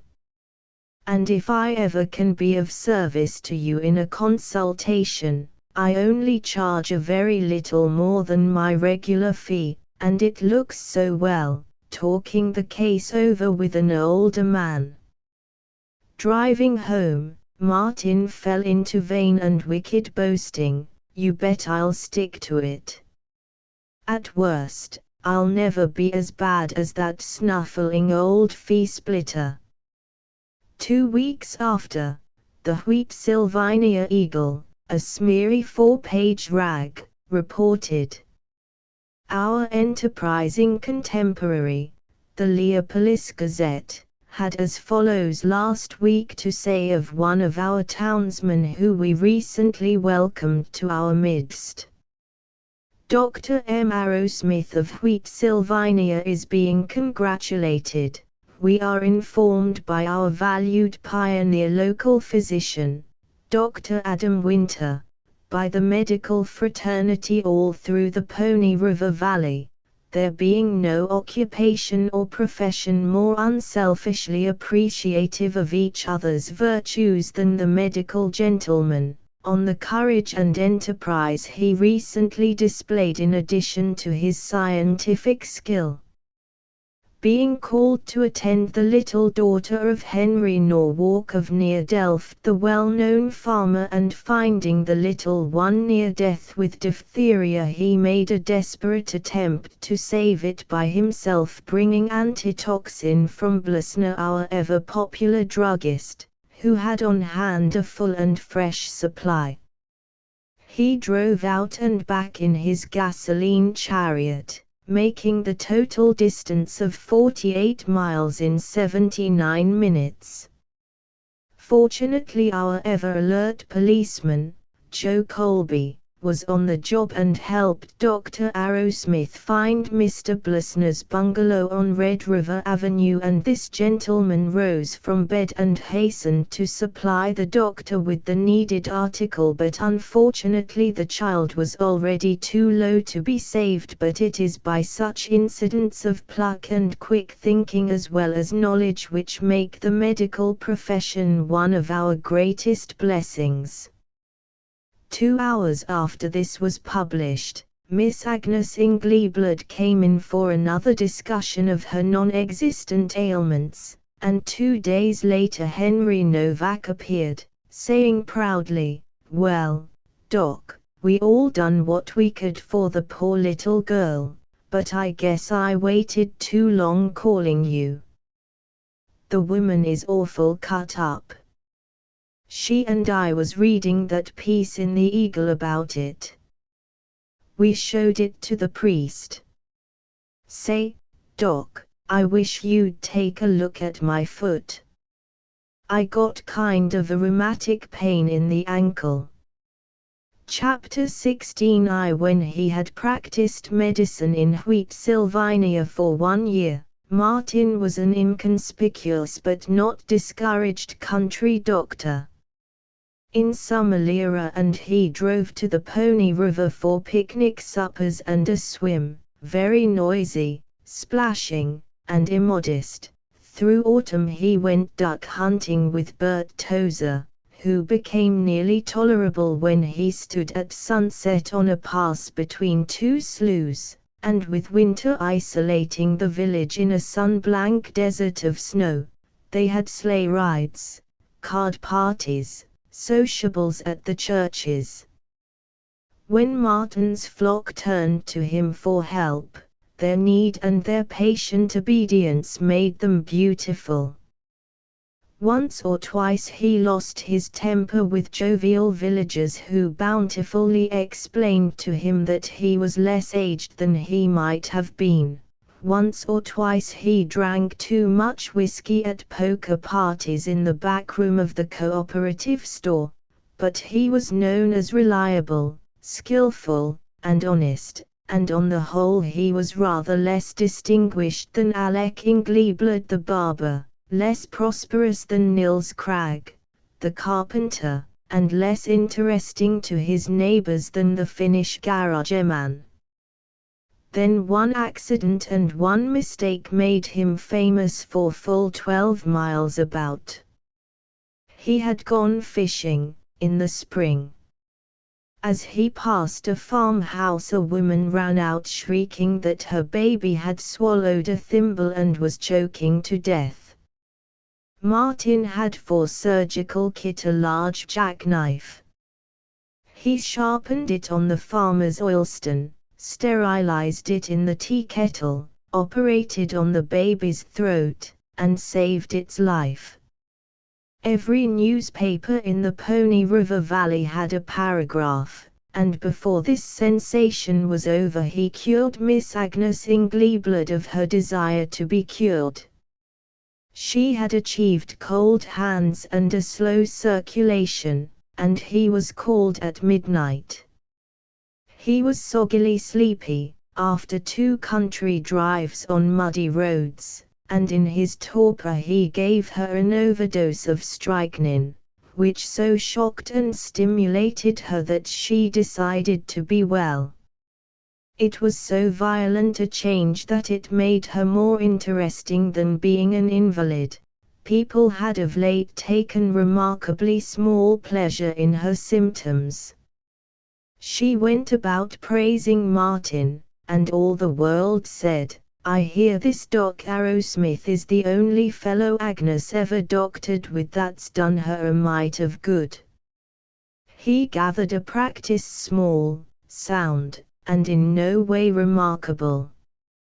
Lyra and he moved from the Tozers to a cottage of their own, with a parlor dining room which displayed a nickeled stove on bright, new, pleasant-smelling linoleum, and a golden oak sideboard with a souvenir match holder from Lake Minnetonka.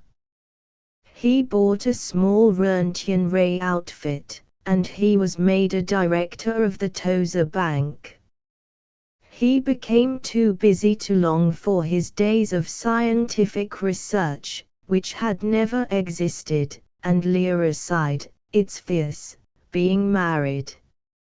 I did expect I'd have to follow you out on the road and be a hobo, but I never expected to be a pillar of the community."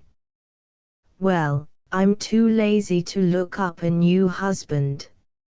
Only I warn you, when you become the Sunday school superintendent, you needn't expect me to play the organ and smile at the cute jokes you make about Willie's not learning his golden text. So did Martin stumble into respectability. In the autumn of 1912, when Mr. Debs, Mr. Roosevelt, Mr. Wilson, and Mr. Taft were campaigning for the presidency, when Martin Arrowsmith had lived in Wheatsylvania for a year and a half, Bert Tozer became a prominent booster. He returned from the state convention of the Modern Woodmen of America with notions. Several towns had sent boosting delegations to the convention, and the village of Groningen had turned out a motor procession of 5 cars, each with an enormous pennant, Groningen for white men and black dirt. Bert came back clamoring that every motor in town must carry a Wheatsylvania pennant. He had bought 30 of them, and they were on sale at the bank at 75 cents apiece. This, Bert explained to everyone who came into the bank, was exactly cost price, which was within 11 cents of the truth. He came galloping at Martin, demanding that he be the first to display a pennant. "I don't want one of those fool things flopping from my bus," protested Martin. "What's the idea, anyway?" "What's the idea?" "To advertise your own town, of course." "What is there to advertise? Do you think you're going to make strangers believe Wheatsylvania is a metropolis like New York or Jimtown by hanging a dusty rag behind a second-hand Tin Lizzie? You never did have any patriotism. Let me tell you, Mart, if you don't put on a banner, I'll see to it that everybody in town notices it." While the other rickety cars of the village announced to the world, or at least to several square miles of the world, that Wheatsylvania was the wonder town of central ND, Martin's clattering Ford went bare, and when his enemy Norblom remarked, "I like to see a fellow have some public spirit and appreciate the place he gets his money out of," the citizenry nodded and spat, and began to question Martin's fame as a worker of miracles. 3. He had intimates: the barber, the editor of the Eagle, the garageman, to whom he talked comfortably of hunting and the crops, and with whom he played poker. Perhaps he was too intimate with them. It was the theory of Crimson County that it was quite all right for a young professional man to take a timely drink providing he kept it secret and made up for it by yearning over the clergy of the neighborhood.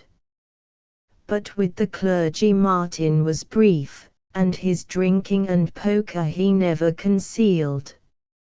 If he was bored by the United Brethren minister's discourse on doctrine, on the wickedness of movies, and the scandalous pay of pastors, it was not at all because he was a distant and supersensitive young man, but because he found more savor in the garageman's salty remarks on the art of remembering to ante in poker.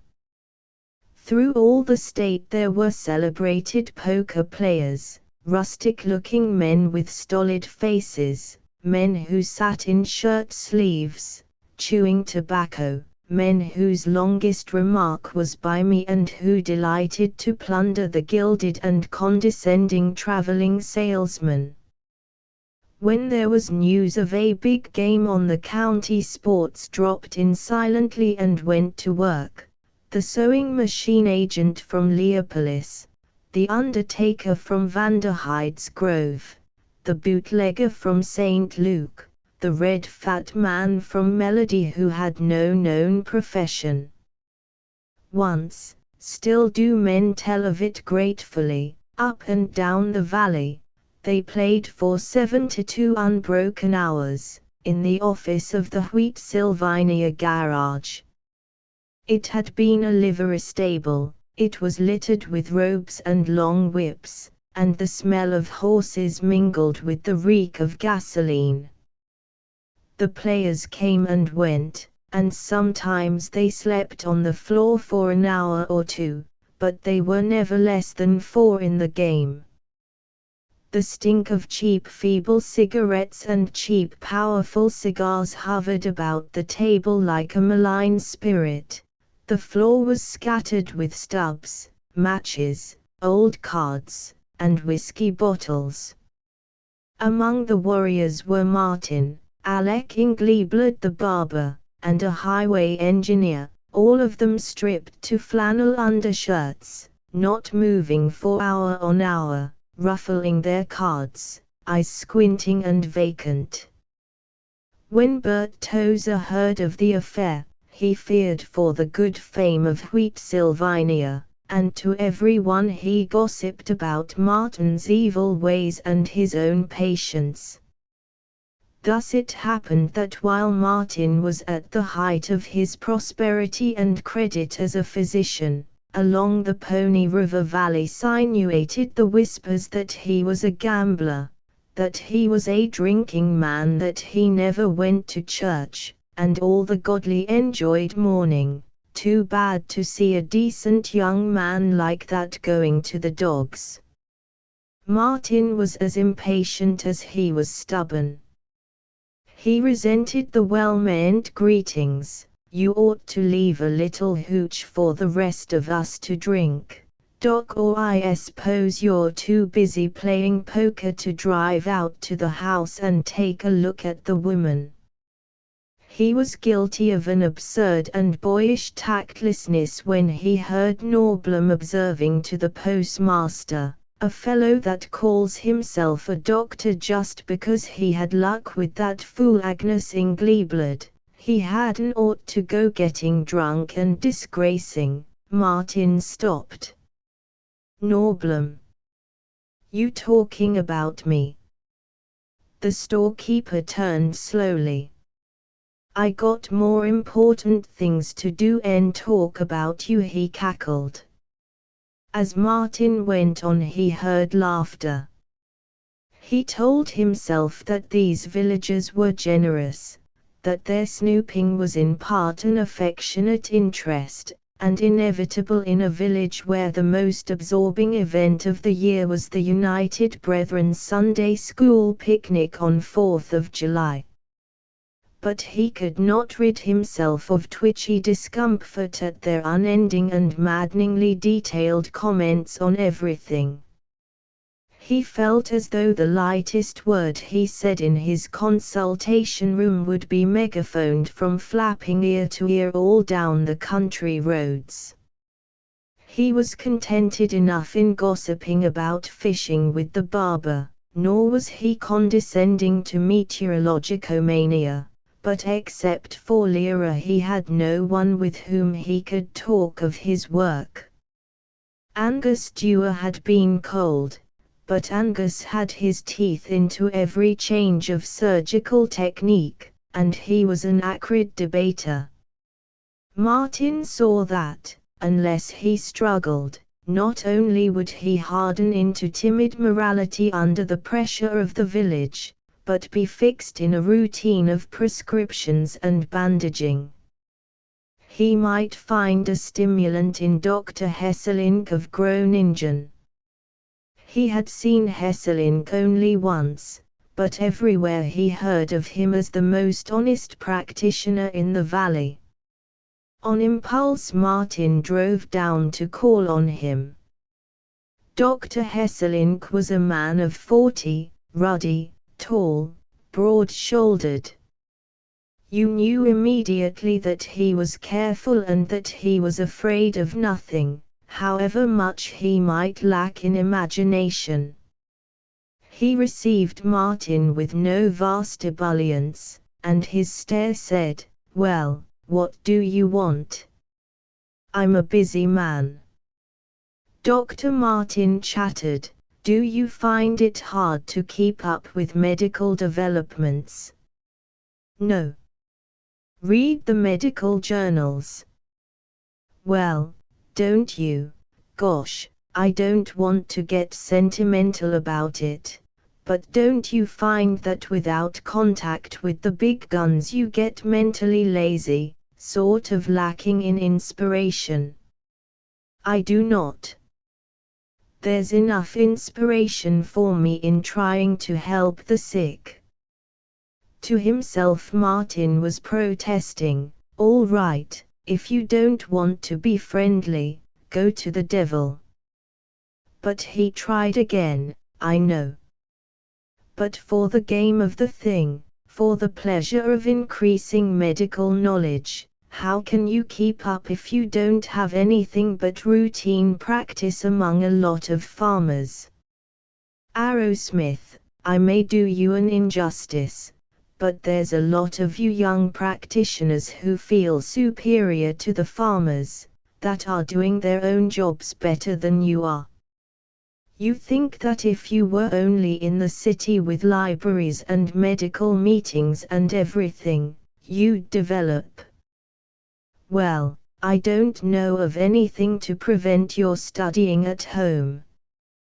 You consider yourself so much better educated than these rustics, but I notice you say gosh and big guns and that sort of thing. How much do you read?" "Personally, I'm extremely well satisfied. My people pay me an excellent living wage, they appreciate my work, and they honor me by election to the school board. I find that a good many of these farmers think a lot harder and squarer than the swells I meet in the city." "Well, I don't see any reason for feeling superior, or lonely either." "Hell, I don't," Martin mumbled. As he drove back he raged at Hesselink's superiority about not feeling superior, but he stumbled into uncomfortable meditation. It was true, he was half-educated. He was supposed to be a college graduate, but he knew nothing of economics, nothing of history, nothing of music or painting. Except in hasty bolting for examinations he had read no poetry save that of Robert Service, and the only prose besides medical journalism at which he looked nowadays was the baseball and murder news in the Minneapolis papers and Wild West stories in the magazines. He reviewed the intelligent conversation which, in the desert of Wheat-Sylvania, he believed himself to have conducted at Mohalis. He remembered that to Cliff Clawson it had been pretentious to use any phrase which was not as colloquial and as smutty as the speech of a truck driver, and that his own discourse had differed from Cliff's largely in that it had been less fantastic and less original. He could recall nothing save the philosophy of Max Gottlieb, occasional scoldings of Angus Dewar, 1 out of 10 among Madeline Fox's digressions, and the counsels of Dad Silver, which was above the level of Alec Ingleblood's barber shop. He came home hating Hesselink but by no means loving himself. He fell upon Lyra and, to her placid agreement, announced that they were going to get educated, if it kills us. He went at it as he had gone at bacteriology. He read European history aloud at Lyra, who looked interested or at least forgiving. He worried the sentences in a copy of the Golden Bowl which an unfortunate school teacher had left at the Tozers. He borrowed a volume of Conrad from the village editor and afterward, As he drove the prairie roads, he was marching into jungle villages, sun helmets, orchids, lost temples of obscene and dog-faced deities, secret and sun-scarred rivers. He was conscious of his own mean vocabulary. It cannot be said that he became immediately and conspicuously articulate, yet it is possible that in those long intense evenings of reading with Lyra he advanced a step or two toward the tragic enchantments of Max Gottlieb's world, enchanting sometimes and tragic always. But in becoming a schoolboy again he was not so satisfied as Dr. Hesselink. For Gustav Sondelius was back in America. In medical school, Martin had read of Sondelius, the soldier of science. He held reasonable and lengthy degrees, but he was a rich man and eccentric, and neither toiled in laboratories nor had a decent office and a home and a lacy wife. He roamed the world fighting epidemics and founding institutions and making inconvenient speeches and trying new drinks. He was a Swede by birth, a German by education, a little of everything by speech, and his clubs were in London, Paris, Washington, and New York. He had been heard of from Batum and Fuhau, from Milan and Bechuanaland, from Antofagasta and Cape Romanzoff.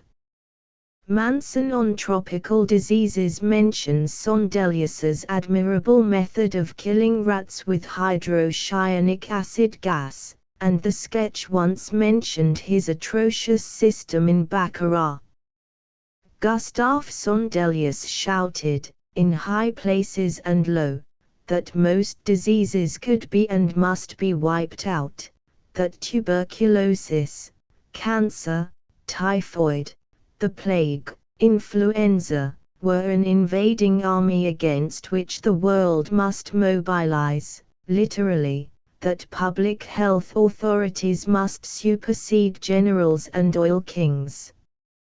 He was lecturing through America, and his exclamatory assertions were syndicated in the press. Martin sniffed at most newspaper articles touching on science or health, but Sondelius's violence caught him, and suddenly he was converted, and it was an important thing for him, that conversion. He told himself that however much he might relieve the sick, essentially he was a businessman, in rivalry with Dr. Winter of Leopolis and Dr. Hesselink of Groningen, that though they might be honest, honesty and healing were less their purpose than making money, that to get rid of avoidable disease and produce a healthy population would be the worst thing in the world for them, and that they must all be replaced by public health officials. Like all ardent agnostics, Martin was a religious man. Since the death of his Gottlieb cult he had unconsciously sought a new passion, and he found it now in Gustav Sondelius's War on Disease. Immediately he became as annoying to his patients as he had once been to Degemarpi. He informed the farmers at Delft that they had no right to have so much tuberculosis. This was infuriating, because none of their rights as American citizens was better established, or more often used, than the privilege of being ill. They fumed, "Who does he think he is? We call him in for doctoring, not for bossing. Why, the damn fool said we ought to burn down our houses, said we were committing a crime if we had the con. Here. Won't stand for nobody talking to me like that." Everything became clear to Martin, too clear. The nation must make the best physicians autocratic officials, at once, and that was all there was to it. As to how the officials were to become perfect executives, and how people were to be persuaded to obey them, he had no suggestions but only a beautiful faith. At breakfast he scolded, "Another idiotic day of writing prescriptions for bellyaches that ought never to have happened. If I could only get into the big fight, along with men like Sondelius. It makes me tired." Lyra murmured, "Yes, darling. I'll promise to be good. I won't have any little bellyaches or TB or anything, so please don't lecture me." Even in his irritability he was gentle, for Lyra was with child. Their baby was coming in 5 months. Martin promised to it everything he had missed. "He's going to have a real education," he gloated, as they sat on the porch in spring twilight. "He'll learn all this literature and stuff. We haven't done much ourselves. Here we are, stuck in this 2x2 crossroads for the rest of our lives. But maybe we've gone a little beyond our dads, and he'll go way beyond us." He was worried, for all his flamboyance. Lyra had undue morning sickness. Till noon she dragged about the house, pea-green and tousled and hollow-faced. He found a sort of maid, and came home to help, to wipe the dishes and sweep the front walk. All evening he read to her, not History Now and Henry James but Mrs. Wiggs of the Cabbage Patch, which both of them esteemed a very fine tale. He sat on the floor by the grubby second-hand couch on which she lay in her weakness. He held her hand and crowed, "Golly, no, not golly." "Well, what can you say except golly? Anyway, someday we'll save up enough money for a couple months in Italy and all those places. All those old narrow streets and old castles. There must be scads of 'em that are couple 100 years old or older. And we'll take the boy. Even if he turns out to be a girl, darn him. And he'll learn to chatter Wop and French and everything like a regular native, and his dad and mother'll be so proud. Oh, we'll be a fierce pair of old birds. We never did have any more morals than a rabbit, either of us, and probably when we're 70 we'll sit out on the doorstep and smoke pipes and snicker at all the respectable people going by, and tell each other scandalous stories about 'em till they want to take a shot at us, and our boy, he'll wear a plug hat and have a chauffeur, he won't dare to recognize us." Trained now to the false cheerfulness of the doctor, he shouted, when she was racked and ghastly with the indignity of morning sickness, "There, that's fine, old girl. Wouldn't be making a good baby if you weren't sick. Everybody is." He was lying, and he was nervous. Whenever he thought of her dying, he seemed to die with her. Barren of her companionship, there would be nothing he wanted to do, nowhere to go. What would be the worth of having all the world if he could not show it to her? If she was not there, he denounced nature for her way of tricking human beings, by every gay device of moonlight and white limbs and reaching loneliness, into having babies, then making birth as cruel and clumsy and wasteful as she could. He was abrupt and jerky with patients who called him into the country. With their suffering he was sympathetic as he had never been, for his eyes had opened to the terrible beauty of pain, but he must not go far from Lyra's need. Her morning sickness turned into pernicious vomiting. Suddenly, while she was torn and inhuman with agony, he sent for Dr. Hesselink, and that horrible afternoon when the prairie spring was exuberant outside the windows of the poor iodoform-reeking room, they took the baby from her, dead. Had it been possible, he might have understood Hesselink's success then, have noted that gravity and charm, that pity and sureness, which made people entrust their lives to him. Not cold and blaming was Hesselink now, but an older and wiser brother, very compassionate. Martin saw nothing. He was not a physician. He was a terrified boy, less useful to Hesselink than the dullest nurse. When he was certain that Lyra would recover, Martin sat by her bed, coaxing, "We'll just have to make up our minds we never can have a baby now, and so I want, oh, I'm no good. And I've got a rotten temper. But to you, I want to be everything." She whispered, scarce to be heard, "He would have been such a sweet baby." "Oh, I know. I saw him so often. Because I knew he was going to be like you, when you were a baby." She tried to laugh. "Perhaps I wanted him because I could boss him. I've never had anybody that would let me boss him.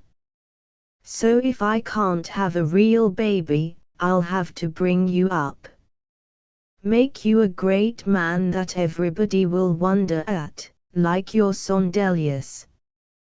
Darling, I worried so about your worrying." He kissed her, and for hours they sat together, unspeaking, eternally understanding, in the prairie twilight. Chapter 17. Dr. Coughlin of Leopolis had a red mustache, a large heartiness, and a Maxwell which, though it was 3 years old this May and deplorable as to varnish, he believed to be the superior in speed and beauty of any motor in Dakota.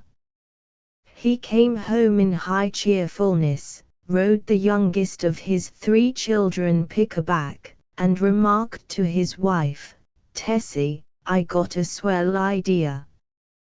"Yes, and you got a swell breath, too. I wish you'd quit testing that old spirits fermentus bottle at the drugstore." "At a girl."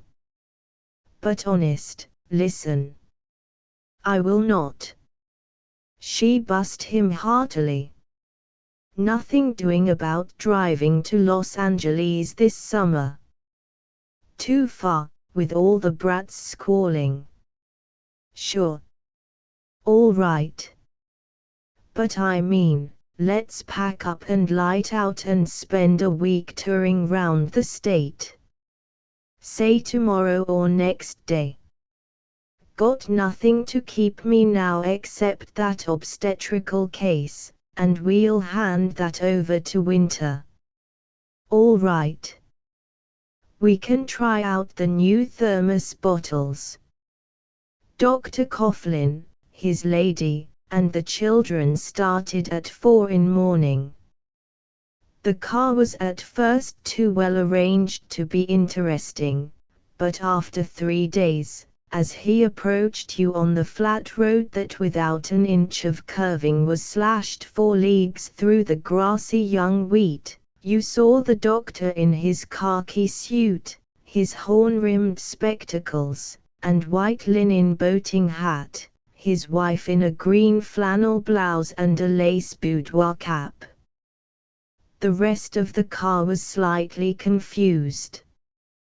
While you motored by, you noticed a canvas Egyptian water bottle, mud on wheels and fenders, a spade, 2 older children leaning perilously out and making tongues at you, the baby's diapers hanging on a line across the tonneau, a torn copy of Snappy Stories, 7 lollipop sticks, a jack, a fish rod, and a rolled tent.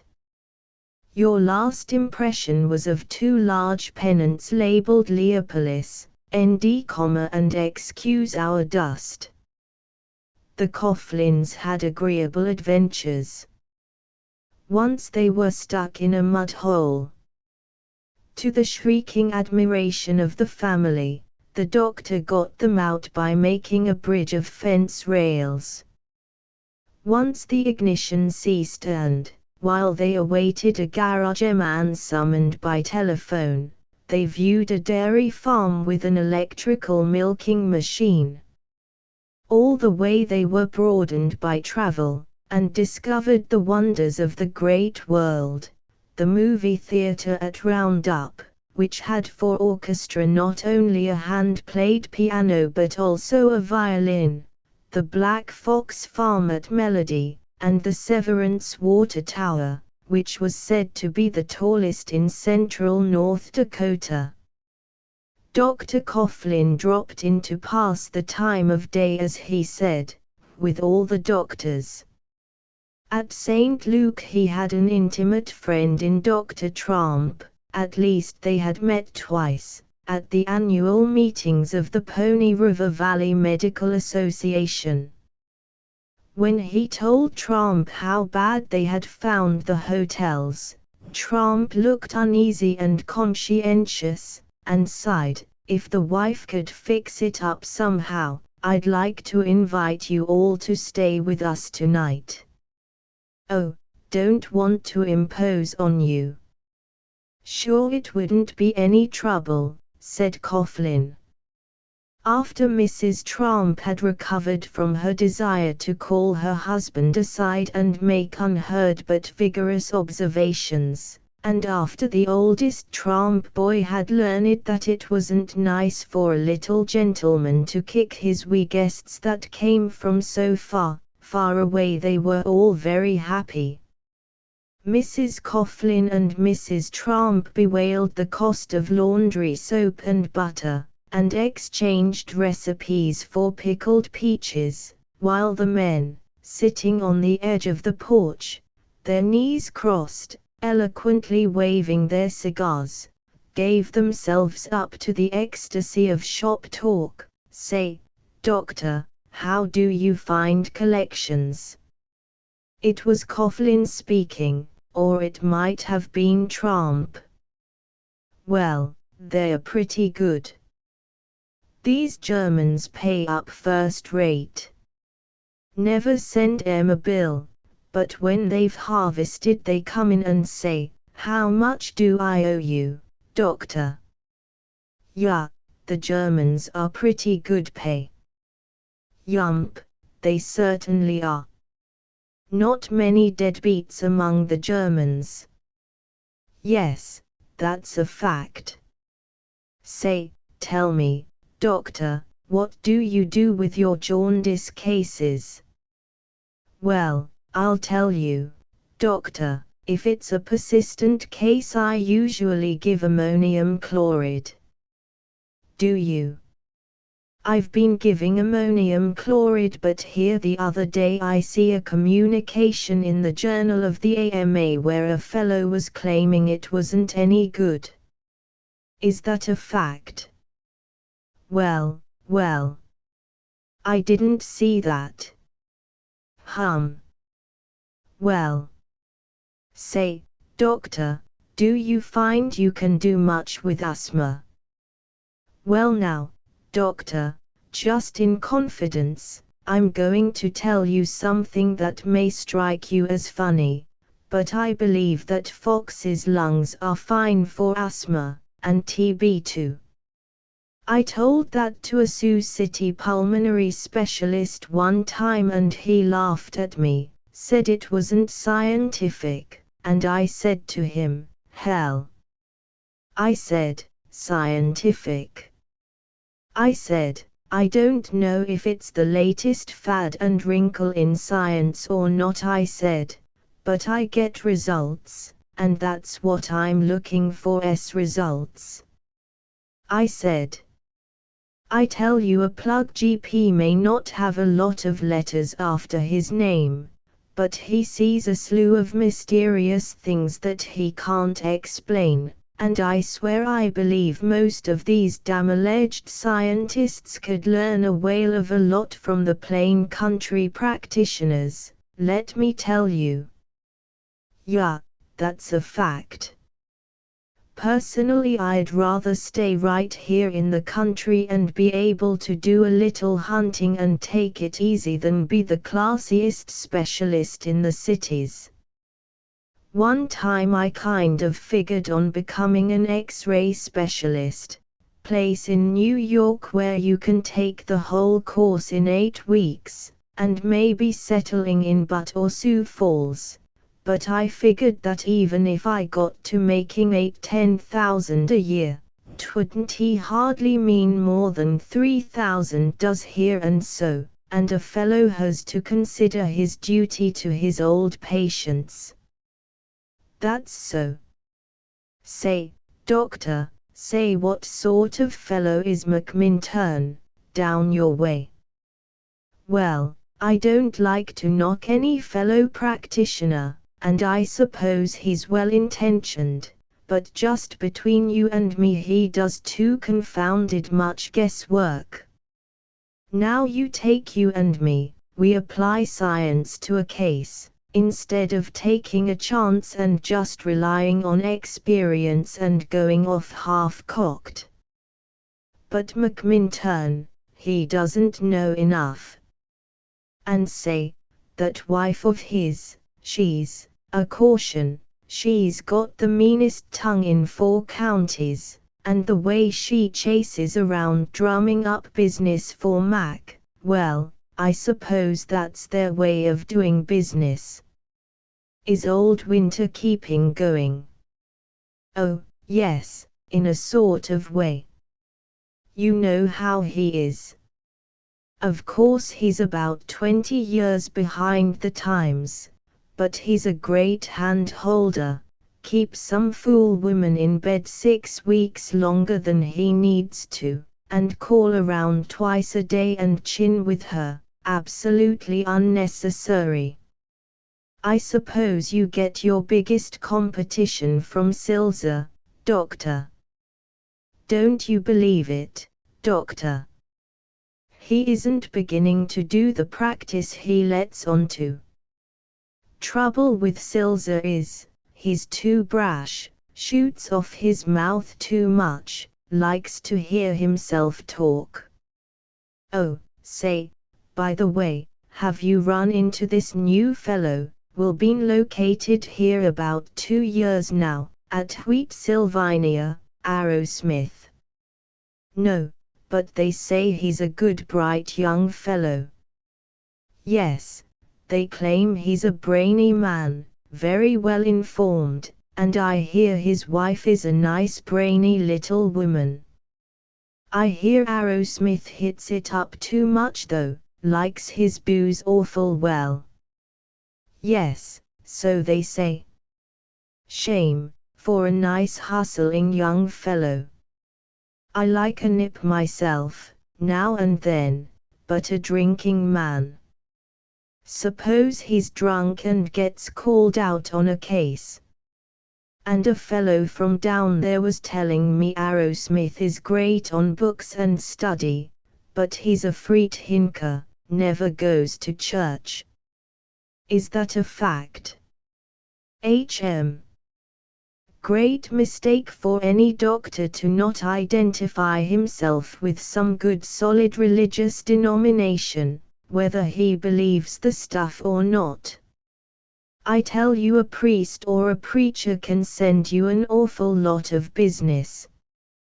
You bet he can. Well, this fellow said Arrowsmith was always arguing with the preachers. He told some reverend that everybody ought to read this immunologist Max Gottlieb, and this Jack Slobe, you know, the fellow that, well, I don't recall just exactly what it was, but he claimed he could create living fishes out of chemicals. Sure. There you got it. That's the kind of delusions these laboratory fellows get unless they have some practical practice to keep them well balanced. Well, if Arrowsmith falls for that kind of fellow, no wonder people don't trust him. That's so. Well, it's too bad Arrowsmith goes drinking and helling around and neglecting his family and his patients. I can see his finish. Shame. Well, wonder what time o' night it's getting to be. Two-Bert Tozer wailed, "Mart, what you been doing to Dr. Coughlin of Leopolis? Fellow told me he was going around saying you were a booze hoister and so on." "Did he? People do sort of keep an eye on one another around here, don't they?" "You bet your life they do, and that's why I tell you you ought to cut out the poker and the booze. You don't see me needing any liquor, do you?" Martin more desperately than ever felt the whole county watching him. He was not a praise-eater, he was not proud that he should feel misplaced, but however sturdily he struggled he saw himself outside the picture of Wheat Sylvania and trudging years of country practice. Suddenly, without planning it, forgetting in his admiration for Sondelius and the health war his pride of the laboratory, he was thrown into a research problem. There was black alg among the cattle in Crimson County. The state veterinarian had been called and Dawson Hunziker vaccine had been injected, but the disease spread. Martin heard the farmers wailing. He noted that the injected cattle showed no inflammation nor rise in temperature. He was roused by a suspicion that the Hunziker vaccine had insufficient living organisms, and he went yelping on the trail of his hypothesis. He obtained, by misrepresentations, a supply of the vaccine and tested it in his stuffy closet of a laboratory. He had to work out his own device for growing anaerobic cultures, but he had been trained by the Gottlieb who remarked, "Any man that is unable to build a filter out of toothpicks, if he has to, would maybe better buy his results along with his fine equipment." Out of a large fruit jar and a soldered pipe Martin made his apparatus. When he was altogether sure that the vaccine did not contain living black alg organisms, he was much more delighted than if he had found that good Mr. Dawson Hunziker was producing honest vaccine. With no excuse and less encouragement he isolated black alg organisms from sick cattle and prepared an attenuated vaccine of his own. It took much time. He did not neglect his patients, but certainly he failed to appear in the stores, at the poker games. Lyra and he dined on a sandwich every evening and hastened to the laboratory, to heat the cultures in the improvised water bath, an ancient and leaky oatmeal cooker with an alcohol lamp. The Martin who had been impatient of Hesselink was of endless patience as he watched his results. He whistled and hummed, and the hours from 7 to midnight were a moment. Lyra, frowning placidly, the tip of her tongue at the corner of her mouth, guarded the temperature like a good little watchdog. After 3 efforts with 2 absurd failures, he had a vaccine which satisfied him, and he injected a stricken herd. The Black Hulk stopped, which was for Martin the end and the reward, and he turned his notes and supply of vaccine over to the state veterinarian. For others, it was not the end. The veterinarians of the county denounced him for intruding on their right to save or kill cattle.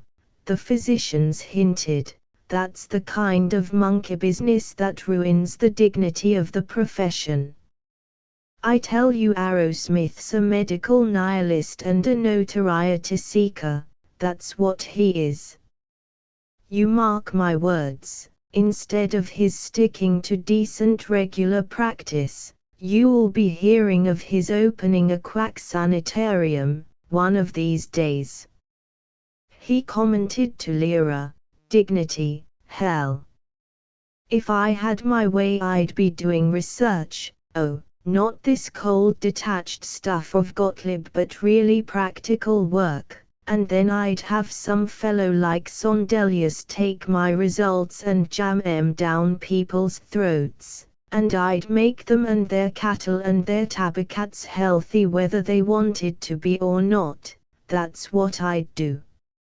In this mood he read in his Minneapolis paper, between a half-column on the marriage of the light middleweight champion and 3 lines devoted to the lynching of an IWW agitator, the announcement, Gustav Sundelius, well-known authority on cholera prevention, will give an address on Heroes of Health at the University Summer School next Friday evening. He ran into the house gloating, "Lee Sondelius going to lecture in Minneapolis. I'm going. Come on. We'll hear him and have a bat and everything." "No, you run down by yourself. Be fine for you to get away from the town and the family and me for a while. I'll go down with you in the fall. Honestly. If I'm not in the way, maybe you can manage to have a good long talk with Dr. Sondelius. Fat chance. The big city physicians and the state health authorities will be standing around him 10 deep. But I'm going." For the prairie was hot, the wheat rattled in a weary breeze, the day coach was gritty with cinders.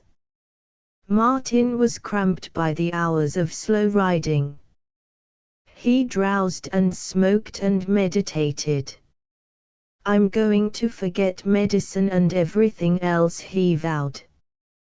"I'll go up and talk to somebody in the smoker and tell him I'm a shoe salesman." He did.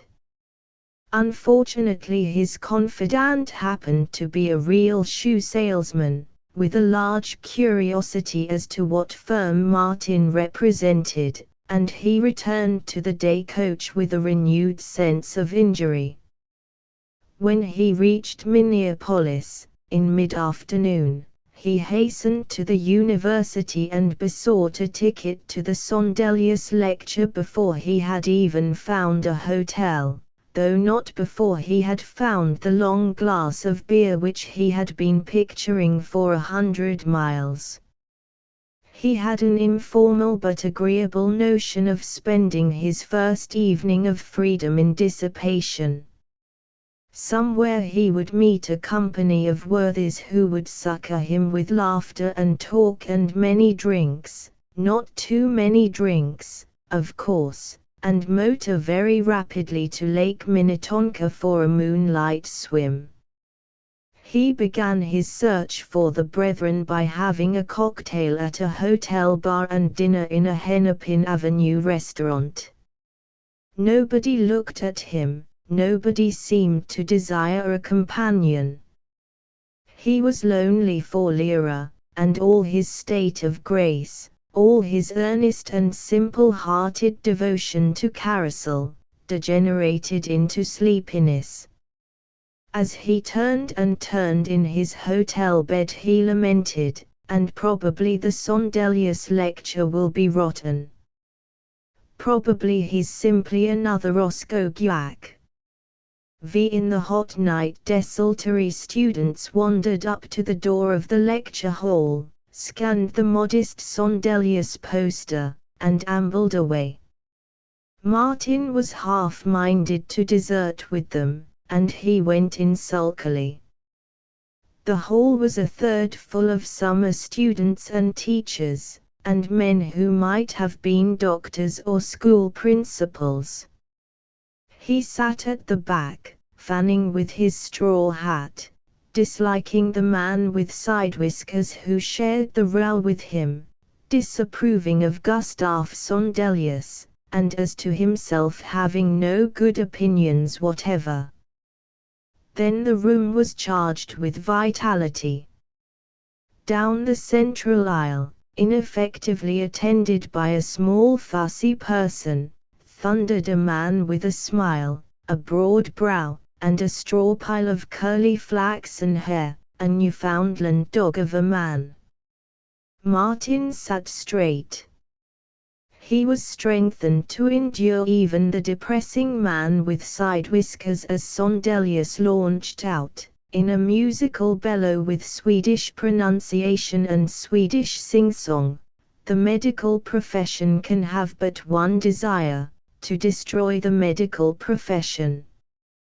As for the laymen, they can be sure of but one thing: 9/10 of what they know about health is not so, and with the other 10th they do nothing.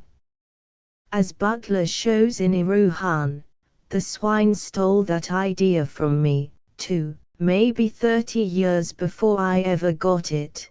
The only crime for which we should hang people is having tuberculosis.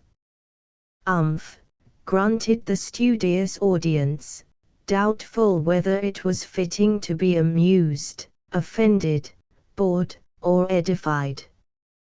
Sondelius was a roarer and a playboy, but he knew incantations.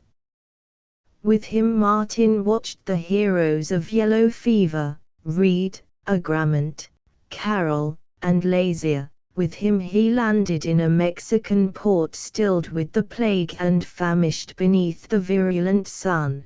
With him rode up the mountain trails to a hill town rotted with typhus. With him, in crawling August, when babies were parched skeletons, fought an ice trust beneath the gilt and blunted sword of the law. That's what I want to do. Not just tinker at a lot of worn-out bodies but make a new world. Martin hungered. Gosh, I'd follow him through fire. And the way he lays out the crepe hangers that criticize public health results. If I could only manage to meet him and talk to him for a couple o' minutes. He lingered after the lecture.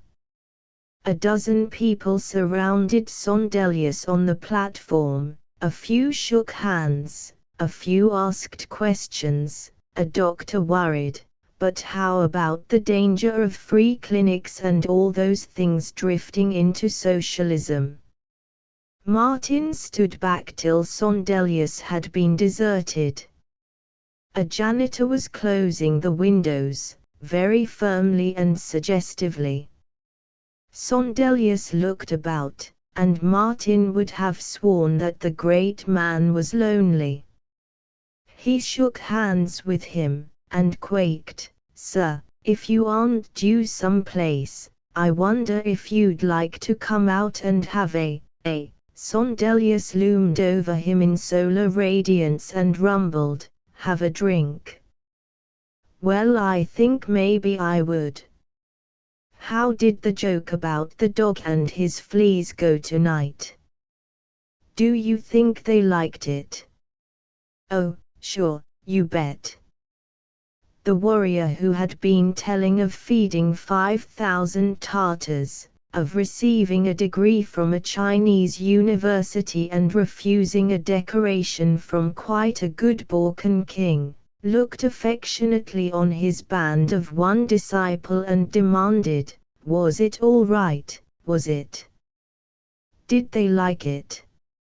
So hot tonight, and I been lecturing 9 time a week, Des Moines, Fort Dodge, La Crosse, Elgin, Joliet, but he pronounced it Joliet, and, I forget. Was it all right? Did they like it? Simply corking. Oh, they just ate it up. Honestly, I've never enjoyed anything so much in my life." The prophet crowed, "Come. I buy a drink." As a hygienist, I war on alcohol. In excessive quantities it is almost as bad as coffee or even ice cream soda. But as one who is fond of talking, I find a nice long whiskey and soda a great solvent of human idiocy. Is there a cool place with some Pilsener here in Detroit? No. Where am I tonight? Minneapolis. I understand there's a good beer garden. And we can get the trolley right near here. Sondelius stared at him. Oh, I have a taxi waiting.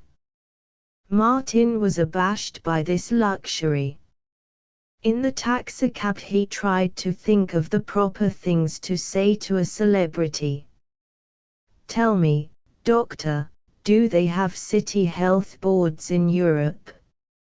Sondelius ignored him. "Did you see that girl going by? What ankles? What shoulders? Is it good beer at the beer garden? Have they any decent cognac? Do you know Courvoisier 1865 cognac? OOF. Lecturing. I swear I will give it up. And wearing dress clothes a night like this. You know, I mean all the crazy things I say in my lectures, but let us now forget being earnest, let us drink, let us sing Der Graf von Luckenberg, let us detach exquisite girls from their escorts, let us discuss the joys of Die Meistersinger which only I appreciate. In the beer garden the tremendous Sondelius discoursed of the Cosmos Club, Halley's investigation of infant morality, the suitability of combining Benedictine and Applejack, Biarritz, Lord Haldane, the Doane-Buckley method of milk examination, George Gissing, and Homard Thermida. Martin looked for a connection between Sondelius and himself, as one does with the notorious or with people met abroad. He might have said, "I think I met a man who knows you," or "I have had the pleasure of reading all your articles," but he fished with "Did you ever run into the 2 big men in my medical school, Winnie Mac, Dean Silver and Max Gottlieb?" Silver. I don't remember. But Gottlieb, you know him. Oh. Sondelius waved his mighty arms. The greatest. The spirit of science. I had the pleasure to talk with him at McGurk. He would not sit here bawling like me. He makes me like a circus clown. He takes all my statements about epidemiology and shows me I am a fool. Ho, ho, ho. He beamed, and was off on a denunciation of high tariff. Each topic had its suitable refreshment. Sondelius was a fantastic drinker, and zinc-lined. He mixed Pilsener, whiskey, black coffee, and a liquid which the waiter asserted to be absinthe. "I should go to bed at midnight," he lamented, "but it is a cardinal sin to interrupt good talk. Used tempt me a little. I am an easy one to be tempted. But I must have 5 hours sleep. Absolute. I lecture it's some place in Iowa, tomorrow evening. Now that I am past 50, I cannot get along with 3 hours as I used to, and yet I have found so many new things that I want to talk about. He was more eloquent than ever, then he was annoyed. A surly-looking man at the next table listened and peered, and laughed at them. Sondelius dropped from Halfkind's cholera serum to an irate, "If that fellow stares at me some more, I am going over and kill him. I am a peaceful man, now that I am not so young, but I do not like starers. I will go and argue with him. I will hit him a little." While the waiters came rushing, Sondelius charged the man, threatened him with enormous fists, then stopped, shook hands repeatedly, and brought him back to Martin. "This is a born countryman of mine, from Gothenburg. He is a carpenter. Sit down, Nilsson, sit down and have a drink. Herumf. Vita." The carpenter was a socialist, a Swedish Seventh-day Adventist, a ferocious arguer, and fond of drinking aquavit. He denounced Sondelius as an aristocrat, he denounced Martin for his ignorance of economics, he denounced the waiter concerning the brandy. Sondelius and Martin and the waiter answered with vigor, and the conversation became admirable. Presently they were turned out of the beer garden and the three of them crowded into the still waiting taxicab, which shook to their debating. Where they went, Martin could never trace. He may have dreamed the whole tale. Once they were apparently in a roadhouse on a long street which must have been University Avenue, once in a saloon on Washington Avenue South, where 3 tramps were sleeping at the end of the bar, once in the carpenter's house, where an unexplained man made coffee for them. Wherever they might be, they were at the same time in Moscow and Curaçao and Murawilumbat. The carpenter created communistic states, while Sondelius, proclaiming that he did not care whether he worked under socialism or an emperor so long as he could bully people into being well, annihilated tuberculosis and by dawn had cancer fleeing.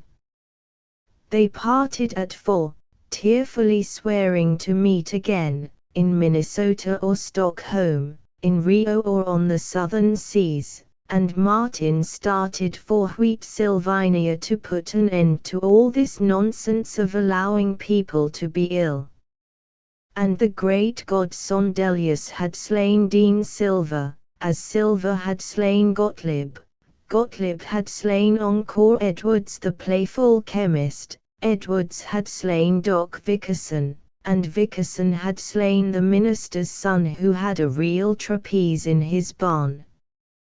Chapter 18 Dr. Wostigen of Vanderheids Grove acted in spare time as Superintendent of Health for Crimson County, but the office was not well paid and it did not greatly interest him.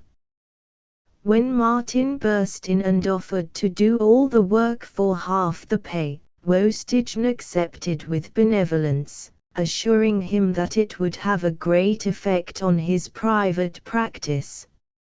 It did. It almost ruined his private practice.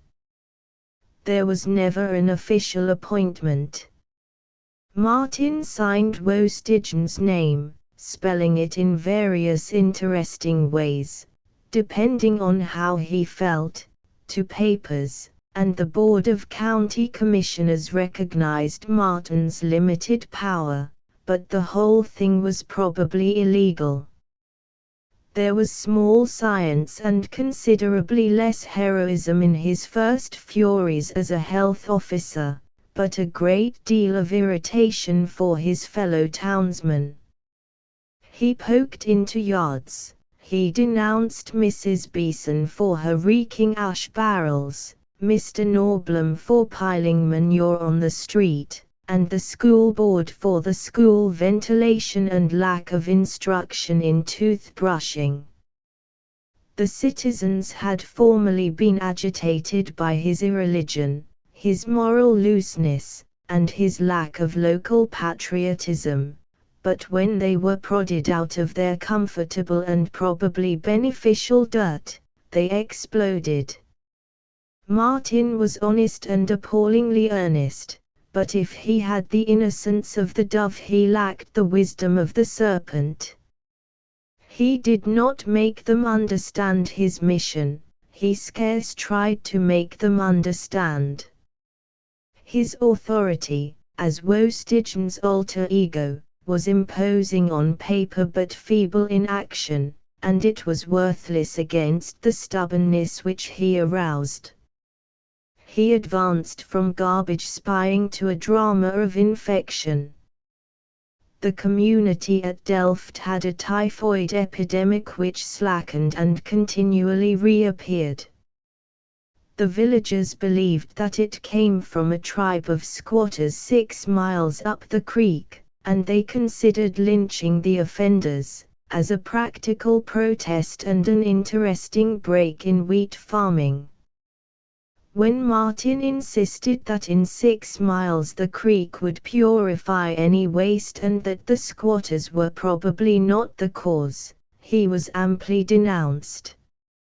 "He's a fine one, he is, to go around blatting that we'd ought to have more health precautions. Here we go and show him where there's some hellhounds that ought to be shot, and them only behunks anyway, and he doesn't do a darn thing but shoot a lot of hot air about germicidal effect or whatever the fool thing is," remarked Case, the wheat buyer at the Delft elevator. Flashing through the county, not neglecting but certainly not enlarging his own practice, Martin mapped every recent case of typhoid within 5 miles of Delft. He looked into milk routes and grocery deliveries. He discovered that most of the cases had appeared after the visits of an itinerant seamstress, a spinster virtuous and almost painfully hygienic. She had had typhoid 4 years before. "She's a chronic carrier of the bugs. She's got to be examined," he announced.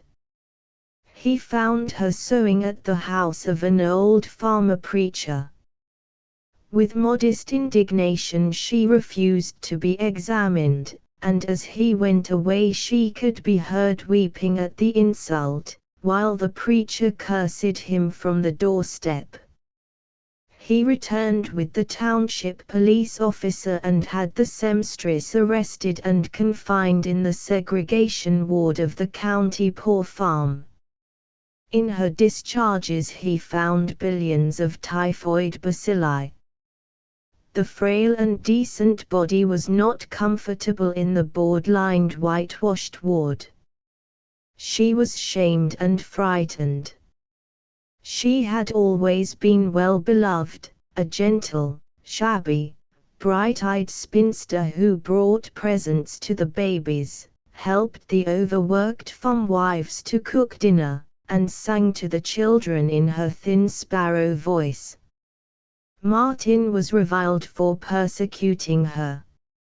He wouldn't dare pick on her if she wasn't so poor, they said, and they talked of a jail delivery. Martin fretted. He called upon the seamstress at the poor farm. He tried to make her understand that there was no other place for her. He brought her magazines and sweets. but he was firm. She could not go free. He was convinced that she had caused at least 100 cases of typhoid, with 9 deaths. The county derided him. Cause typhoid now, when she had been well for 4 years. The county commissioners and the county board of health called Dr. Hesselink in from the next county. He agreed with Martin and his maps. Every meeting of the commissioners was a battle now, and it was uncertain whether Martin would be ruined or throned. Lyra saved him, and the seamstress. Why not take up a collection to send her off to some big hospital where she can be treated, or where they can keep her if she can't be cured, said she.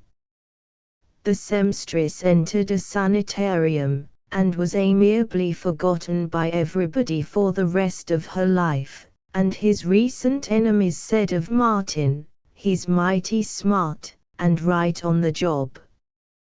Hesselink drove over to inform him, "You did pretty well this time, Arrowsmith. Glad to see you're settling down to business." Martin was slightly cocky, and immediately bounded after a fine new epidemic. He was so fortunate as to have a case of smallpox and several which he suspected. Some of these lay across the border in Mencken County, Hesselink's domain, and Hesselink laughed at him. "It's probably all chicken pox, except your one case.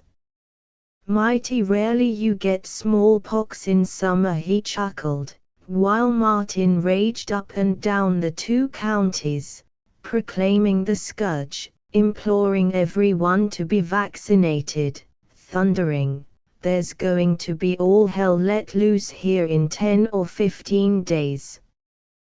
But the United Brethren parson, who served chapels in Wheat Sylvania and 2 other villages, was an anti-vaccinationist and he preached against it. The villages sided with him. Martin went from house to house, beseeching them, offering to treat them without charge.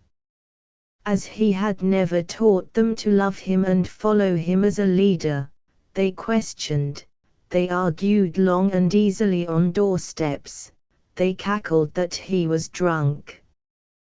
Though for weeks his strongest draught had been the acrid coffee of the countryside, they peeped one to another that he was drunk every night, that the United Brethren minister was about to expose him from the pulpit. And 10 dreadful days went by and 15, and all but the first case did prove to be chicken pox.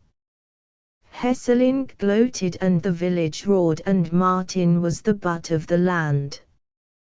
He had only a little resented their gossip about his wickedness, only in evenings of slow depression had he meditated upon fleeing from them, but at their laughter he was black furious.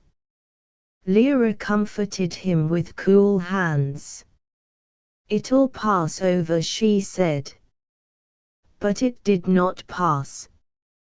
By autumn it had become such a burlesque epic as peasants love through all the world. He had, they mirthfully related, declared that anybody who kept hogs would die of smallpox. He had been drunk for a week, and diagnosed everything from gallstones to heartburn as smallpox. They greeted him, with no meaning of offense in their snickering, "Got a pimple on my chin, Doc." "What is T, smallpox?" More terrible than their rage is the people's laughter, and if it rend tyrants, with equal zest it pursues the saint and wise man and befalls their treasure. When the neighborhood suddenly achieved a real epidemic of diphtheria and Martin shakily preached antitoxin, One half of them remembered his failure to save Mary Novak, and the other half clamored, "Oh, give us a rest. You got epidemics on the brain." That a number of children quite adequately died did not make them relinquish their comic epic. Then it was that Martin came home to Lyra and said quietly, "I'm licked. I've got to get out. Nothing more I can do here." Take years before they'd trust me again. They're so damned humorous. I'm going to go get a real job, public health. I'm so glad.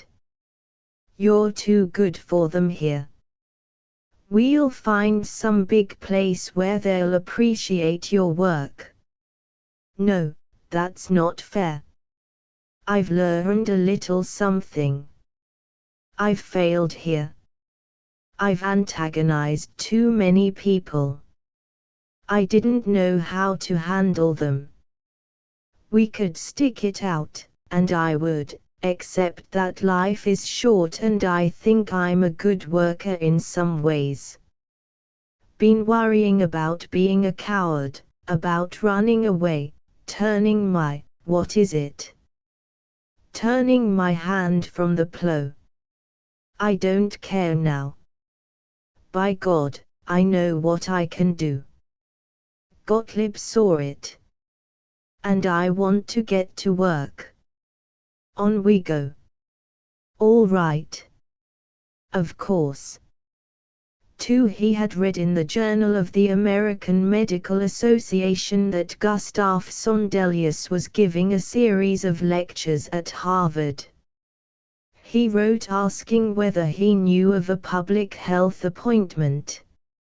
Sondelius answered, in a profane and blotty scrawl, that he remembered with joy their Minneapolis vacation, that he disagreed with Entwistle of Harvard about the nature of metathrombin, that there was an excellent Italian restaurant in Boston, and that he would inquire among his health official friends as to a position. 2 days later he wrote that Dr. Olmus Pickerboth, Director of Public Health in the city of Nautilus, Iowa, was looking for a second-in-command, and would probably be willing to send particulars. Lyra and Martin swooped on an almanac.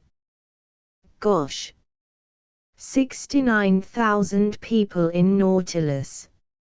Against 366 here. No, wait, it's 367 now, with that new baby of Pete Yeska's that the dirty swine called in Hesselink for. People. People that can talk. Theaters. Maybe concerts. Lyra, we'll be like a pair of kids let loose from school. He telegraphed for details, to the enormous interest of the station agent, who was also telegraph operator. The mimeographed form which was sent to him said that Dr. Pickerboth required an assistant who would be the only full-time medical officer besides Pickerboth himself, as the clinic and school doctors were private physicians working part-time. The assistant would be epidemiologist, bacteriologist, and manager of the office clerks, the nurses, and the lay inspectors of dairies and sanitation. The salary would be $2,500 a year, against the $1,500 or $1,600 Martin was making in Wheat, Sylvania. Proper recommendations were desired.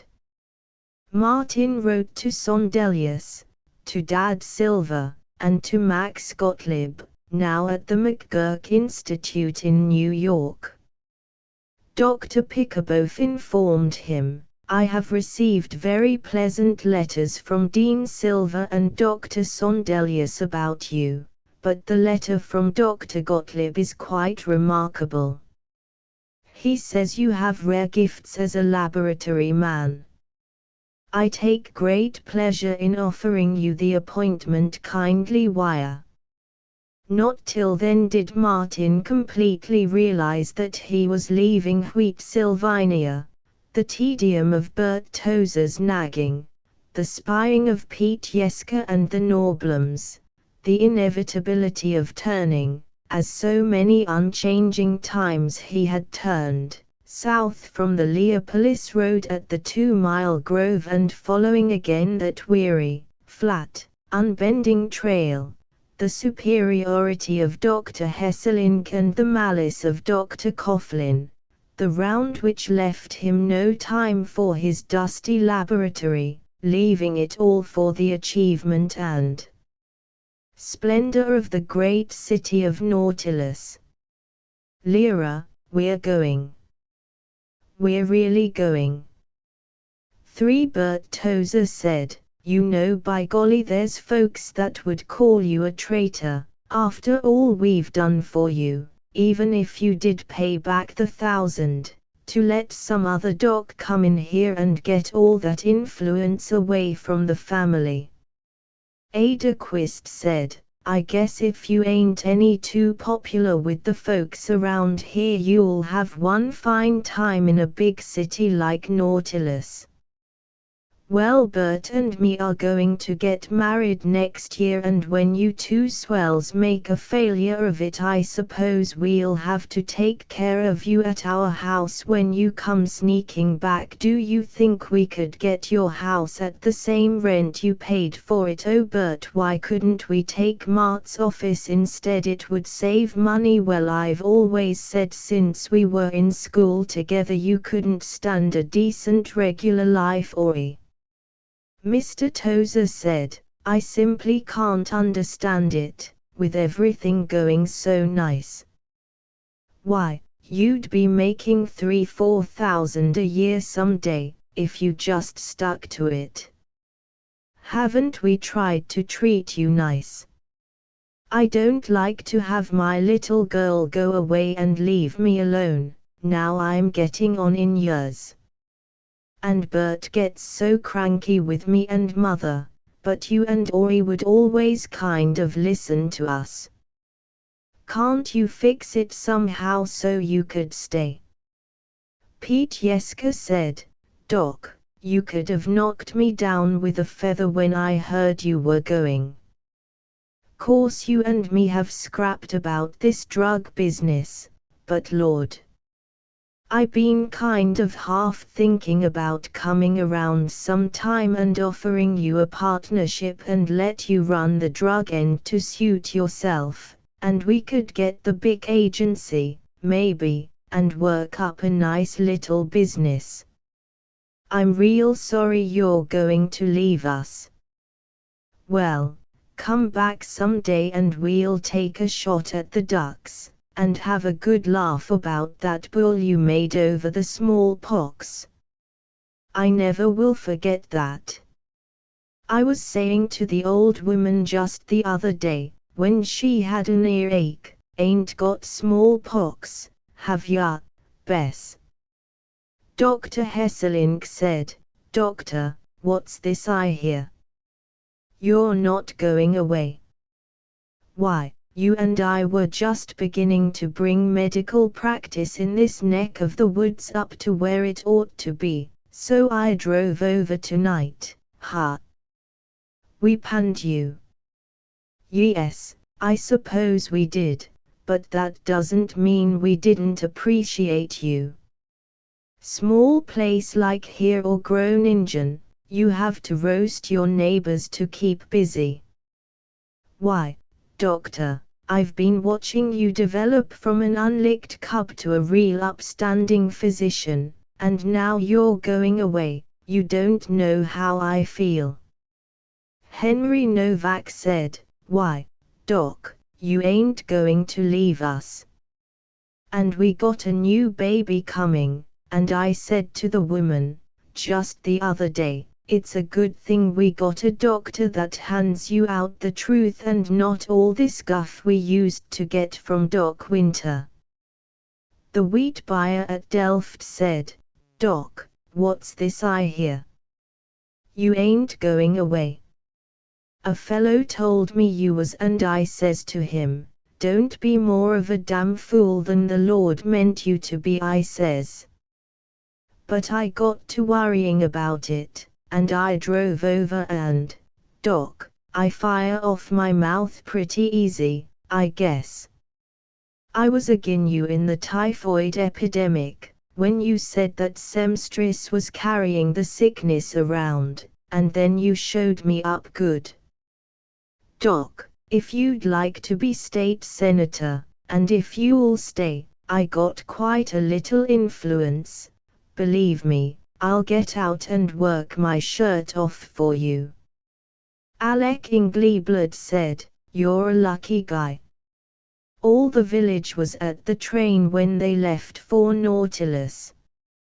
For 100 autumn blazing miles Martin mourned his neighbors. "I feel like getting off and going back. Didn't we used to have fun playing 500 with the Frasiers?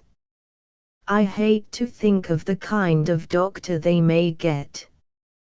I swear, if some quack settles there or if Wostage neglects the health work again, I'll go back and run 'em both out of business. And be kind of fun to be state senator, some ways." But as evening thickened and nothing in all the rushing world existed save the yellow Pinsk gas globes above them in the long car, they saw ahead of them great Nautilus, high honor and achievement, the making of a radiant model city, and the praise of Sondelius, perhaps even of Max Gottlieb. Chapter 19. I midmost of the black-soiled Iowa plain, watered only by a shallow and insignificant creek, the city of Nautilus bakes and rattles and glistens. For hundreds of miles the tall corn springs in a jungle of undeviating rows, and the stranger who sweatily trudges the corn-walled roads is lost and nervous with the sense of merciless growth. Nautilus is to Zenith what Zenith is to Chicago. With 70,000 people, it is a smaller Zenith but no less brisk. There is one large hotel to compare with the dozen in Zenith, but that one is as busy and standardized and frenziedly modern as its owner can make it. The only authentic difference between Nautilus and Zenith is that in both cases all the streets look alike, but in Nautilus they do not look alike for so many miles. The difficulty in defining its quality is that no one has determined whether it is a very large village or a very small city. There are houses with chauffeurs and Bacardi cocktails, but on August evenings all save a few score burgers sit in their shirt sleeves on front porches. Across from the 10-story office building, in which a little magazine of the new prose is published by a young woman who for 5 months lived in the cafes of Montparnasse, is an old frame mansion comfortable with maples, and a line of Fords and lumber wagons in which the overold farmers have come to town. Iowa has the richest land, the lowest illiteracy rate, the largest percentages of native-born whites and motor car owners, and the most moral and forward-looking cities of all the states, and Nautilus is the most Iowan city in Iowa.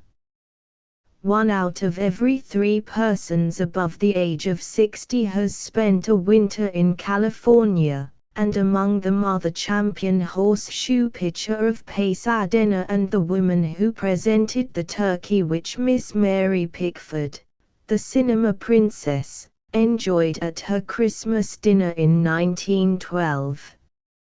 Nautilus is distinguished by large houses with large lawns and by an astounding quantity of garages and lofty church spires. The fat fields run up to the edge of the city, and the scattered factories, the innumerable railroad side tracks, and the scraggly cottages for workmen are almost amid the corn.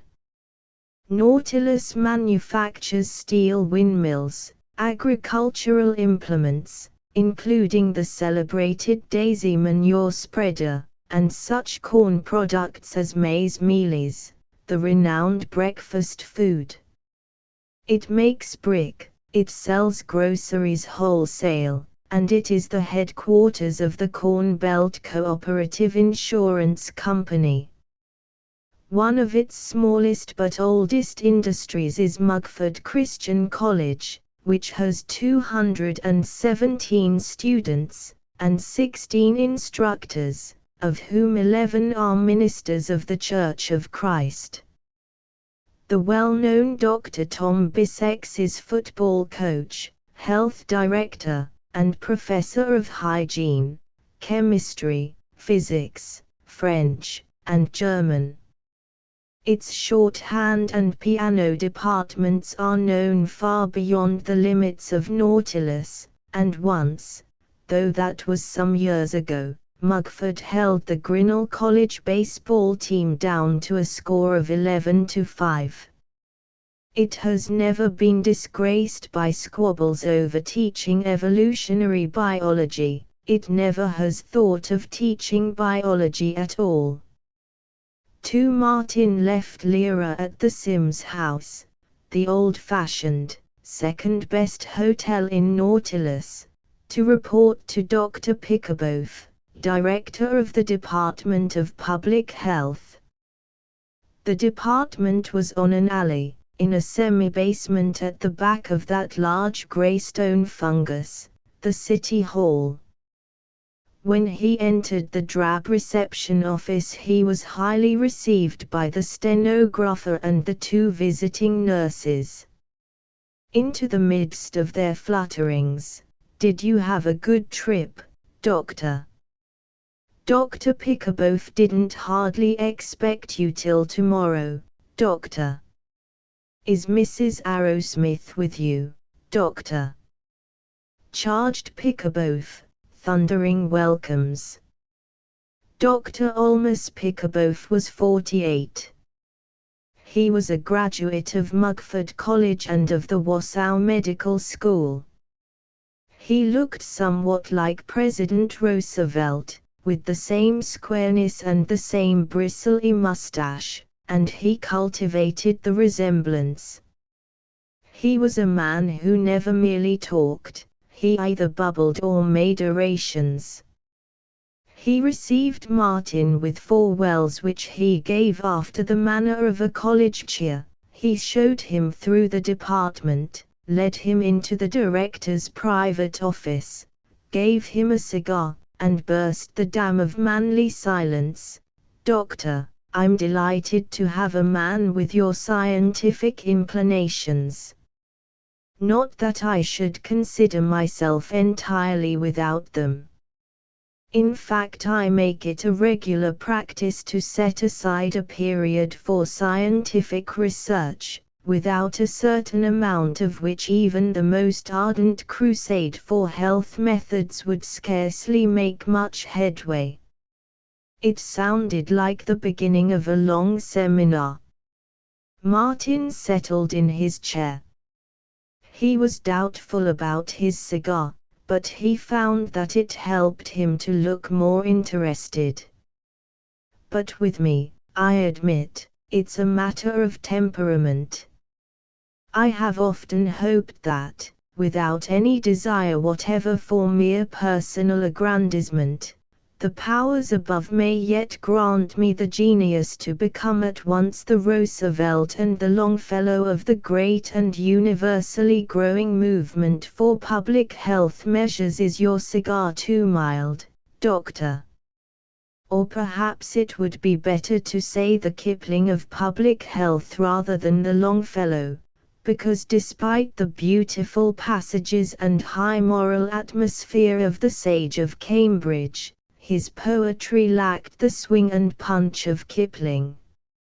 I assume you agree with me, or you will when you have had an opportunity to see the effect our work has on the city, and the success we have in selling the idea of better health, that what the world needs is a really inspired, courageous, over-towering leader, say a Billy Sunday of the movement, a man who would know how to use sensationalism properly and wake the people out of their sloth.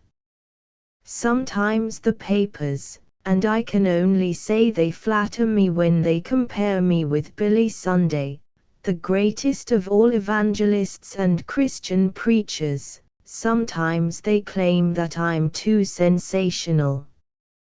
Ha! If they only could understand it. Trouble is I can't be sensational enough. Still, I try, and, look here. Here's a placard, it was painted by my daughter Orchid and the poetry is my own humble effort, and let me tell you it gets quoted around everywhere, you can't get health by a pussyfoot stealth, so let's every health booster crow just like a rooster. Then there's another. This is a minor thing, it doesn't try to drive home general abstract principles, but it'd surprise you the effect it's had on careless housewives, who of course don't mean to neglect the health of their little ones and merely need instruction and a little pep put into them, and when they see a card like this, it makes them think. Boil the milk bottles or by gum you better buy your ticket to Kingdom Come. I've gotten quite a lot of appreciation in my small way for some of these things that didn't hardly take me 5 minutes to dash off. Someday when you get time, glance over this volume of clippings, just to show you, Doctor, what you can do if you go at the movement in the up-to-date and scientific manner. This one, about the temperance meeting I addressed in Des Moines, say, I had that hall, and it was jam-pack full, lifting right up on their feet when I proved by statistics that 93% of all insanity is caused by booze. Then this, well, it hasn't anything to do with health, directly, but it'll just indicate the opportunity you'll have here to get in touch with all the movements for Civic Wheel. He held out a newspaper clipping in which, above a pen and ink caricature portraying him with large mustached head on a tiny body, was the headline, Doc Pickaboth Banner Booster of Evangeline County Leads Big Go to Church Demonstration Here. Pickaboth looked it over, reflecting, that was a dandy meeting. We increased church attendance here 17%. Oh, Doctor, you went to Winnie Mac and had your internship in Zenith, didn't you? Well, this might interest you then. It's from the Zenith Advocate Times, and it's by Chum Frink, who, I think you'll agree with me, ranks with Eddie Guest and Walt Mason as the greatest, as they certainly are the most popular, of all our poets, showing that you can bank every time on the literary taste of the American public. Dear old Chum. That was when I was in Zenith to address the National Convention of Congregational Sunday Schools. I happen to be a Congregationalist myself, on the morality of AI health. So Chum wrote this poem about me. Zenith welcomes with high hurrah a friend in Almas Pickaboth, the two-fisted fightin' poet doc who stands for health like Gibraltar's rock. He's jammed with figures and facts and fun, the plucky old, lucky old son of a gun. For a moment the exuberant Dr. Pickaboth was shy. Maybe it's kind of immodest in me to show that around. And when I read a poem with such originality and swing, when I find a genuine vest pocket masterpiece like this, then I realize that I'm not a poet at all, no matter how much my jingles may serve to jazz up the cause of health. My brain children may teach sanitation and do their little part to save thousands of dear lives, but they aren't literature, like what Chum Frink turns out.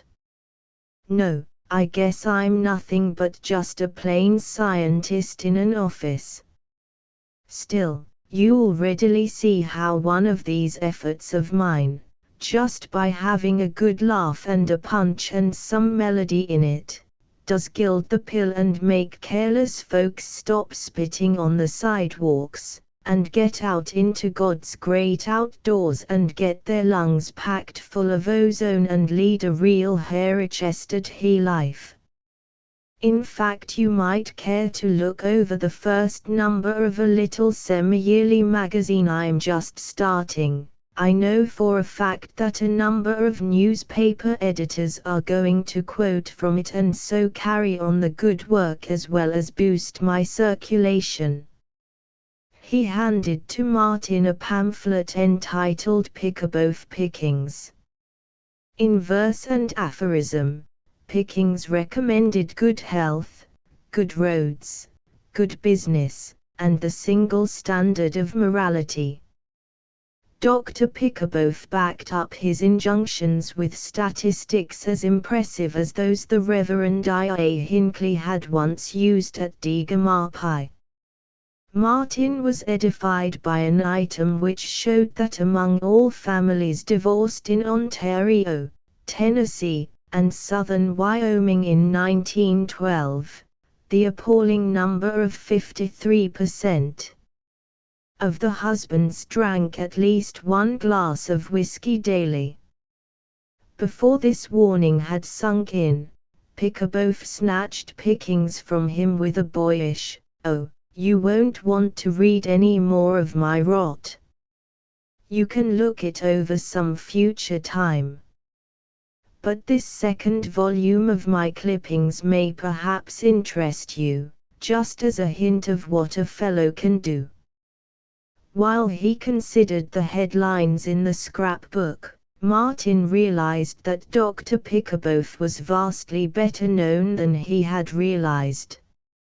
He was exposed as the founder of the first Rotary Club in Iowa, superintendent of the Jonathan Edwards Congregational Sunday School of Nautilus, president of the Moccasin Ski and Hiking Club, of the West Side Bowling Club, and the 1912 Bull Moose and Roosevelt Club, organizer and cheerleader of a joint picnic of the Woodmen, Moose, Elks, Masons, Oddfellows, Turnverein, Knights of Columbus, B'nai B'rith, and the YMCA. And winner of the prizes both for reciting the largest number of biblical texts and for dancing the best Irish jig at the Harvest Moon soiree of the Jonathan Edwards Bible class for the grown-ups. Martin read of him as addressing the Century Club of Nautilus on a Yankee doctor's trip through Old Europe and the Mugford College Alumni Association on Wanted, a man-sized feetball coach for Old Mugford. But outside of Nautilus as well, there were loud alarums of his presence. He had spoken at the Toledo Chamber of Commerce weekly luncheon on more health, more bank clearings. He had edified the National Interurban Trolley Council, meeting at Wichita, on health maxims for trolley folks. 7,600 Detroit automobile mechanics had listened to his observations on health first, safety second, and booze nowhere at all. And in a great convention at Waterloo he had helped organize the 1st Regiment in Iowa of the Anti-Rum Minutemen. The articles and editorials regarding him, in newspapers, house organs, and one rubber goods periodical, were accompanied by photographs of himself, his buxom wife, and his 8 bounding daughters, depicted in Canadian winter costumes among snow and icicles, in modest but easy athletic costumes, playing tennis in the backyard, and in costumes of no known genus whatever, frying bacon against a background of northern Minnesota pines. Martin felt strongly that he would like to get away and recover. He walked back to the Sims house. He realized that to a civilized man the fact that Pickaboth advocated any reform would be sufficient reason for ignoring it. When he had gone thus far, Martin pulled himself up, cursed himself for what he esteemed his old sin of superiority to decent normal people. Failure. Disloyalty. In medical school, in private practice, in his bullying health administration. Now again. He urged, this pep and heartiness stuff of Pickaboth's is exactly the thing to get across to the majority of people the scientific discoveries of the Max Gottliebs. What do I care how much Pickaboth gasses before conventions of Sunday school superintendents and other morons, as long as he lets me alone and lets me do my work in the lab and dairy inspection. He pumped up enthusiasm and came quite cheerfully and confidently into the shabby, high-ceilinged hotel bedroom where Lyra sat in a rocker by the window. Well, she said. It's fine, gave me fine welcome. And they want us to come to dinner, tomorrow evening. What's he like? Oh, he's awfully optimistic, he puts things over, oh, Lyra, am I going to be a sour, cranky, unpopular, rotten failure again? His head was buried in her lap and he clung to her affection, the one reality in a world of chattering ghosts. 3 When the maples fluttered beneath their window in the breeze that sprang up with the beginning of twilight, when the amiable citizens of Nautilus had driven home to supper in their shaky Fords, Lyra had persuaded him that Pickaboth's flamboyance would not interfere with his own work, that in any case they would not remain in Nautilus forever, that he was impatient, and that she loved him dearly. So they descended to supper, an old-fashioned Iowa supper with corn fritters and many little dishes which were of interest after the loving but misinformed cooking of Lyra, and they went to the movies and held hands and were not ill-content. The next day Dr. Pickaboth was busier and less buoyant. He gave Martin a notion of the details of his work. Martin had thought of himself, freed from tinkering over cut fingers and earaches, as spending ecstatic days in the laboratory, emerging only to battle with factory owners who defied sanitation. But he found that it was impossible to define his work, except that he was to do a little of everything that Pickaboth, the press, or any stray citizen of Nautilus might think of. He was to placate voluble voters who came in to complain of everything from the smell of sewer gas to the midnight beer parties of neighbors.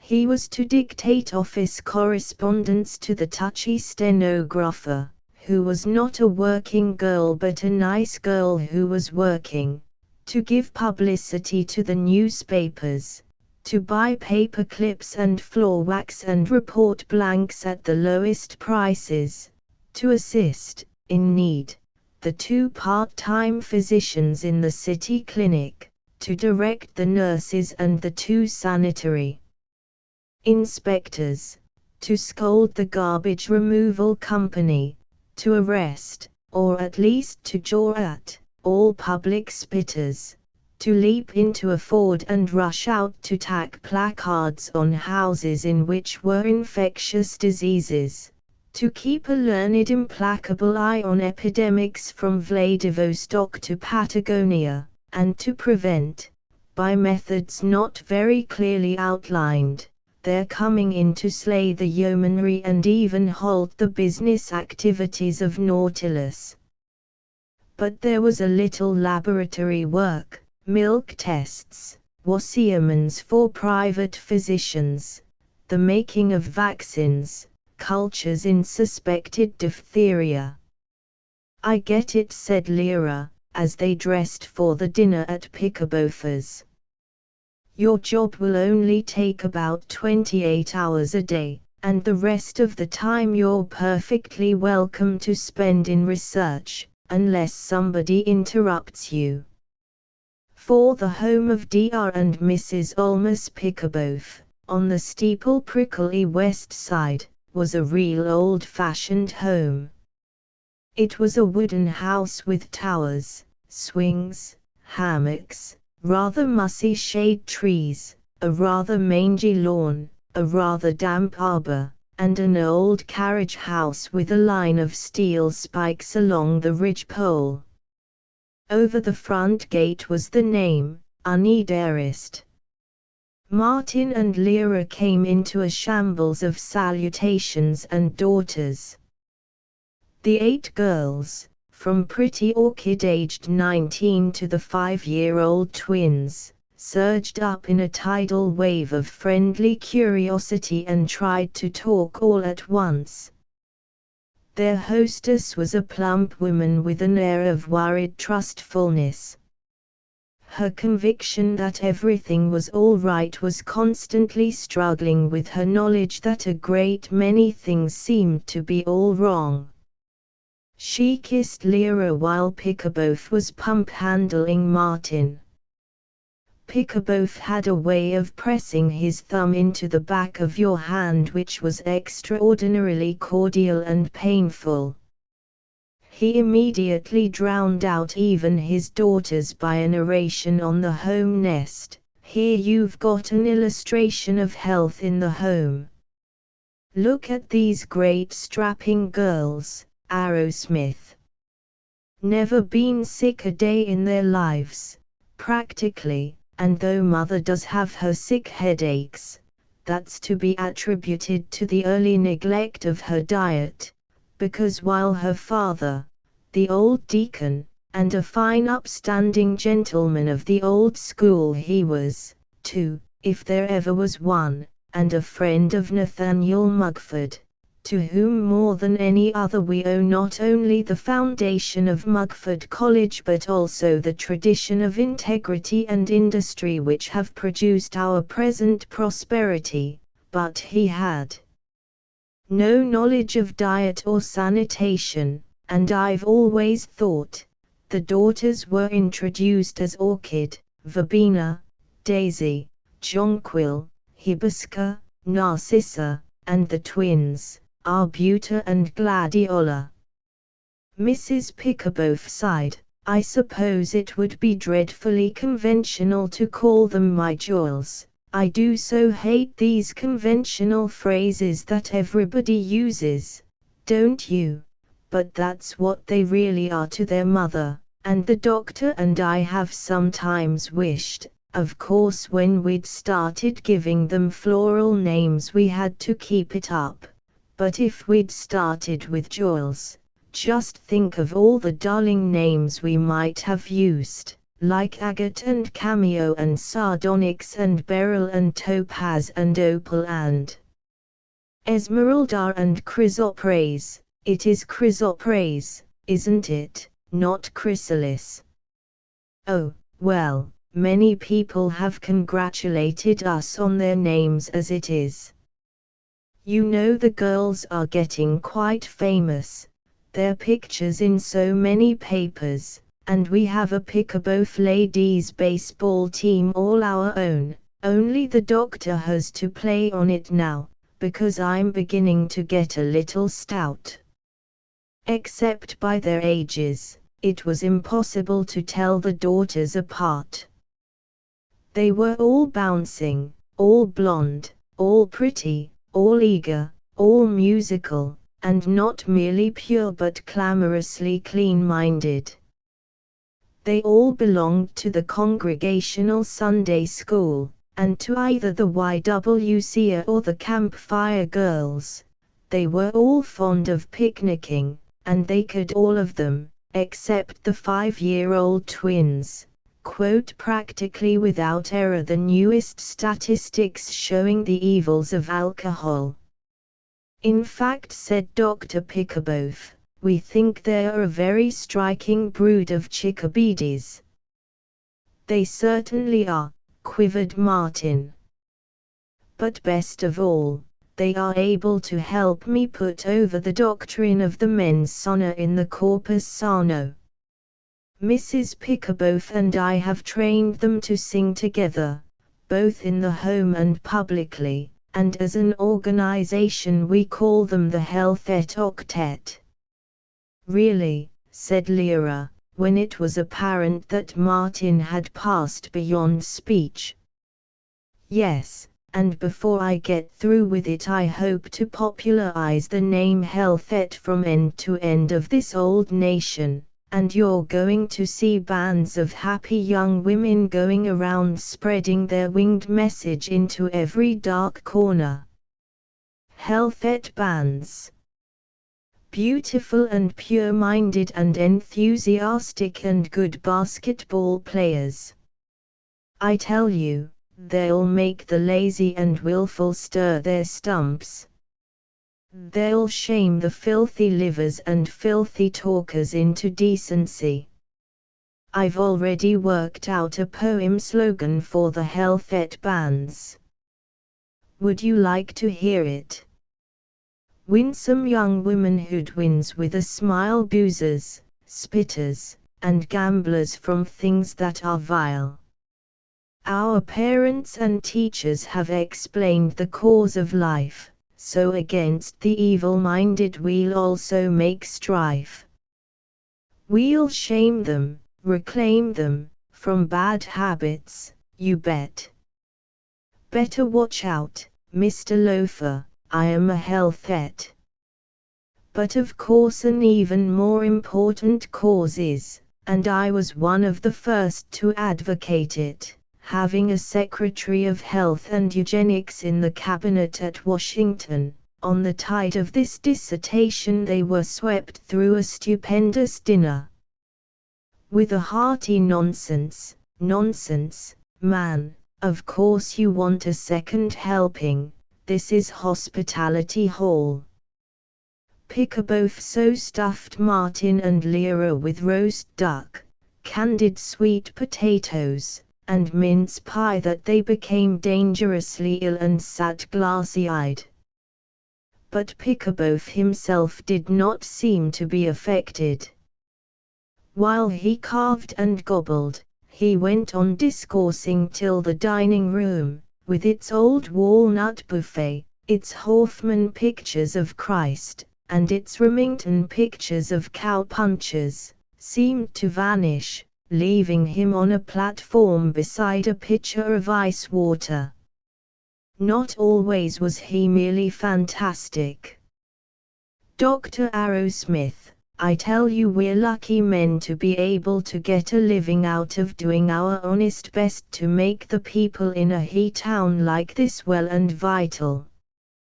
I could be pulling down 8 or 10,000 a year in private practice, and I've been told I could make more than that in the art of advertising, yet I'm glad, and my dear ones are glad with me, to take a salary of 4,000.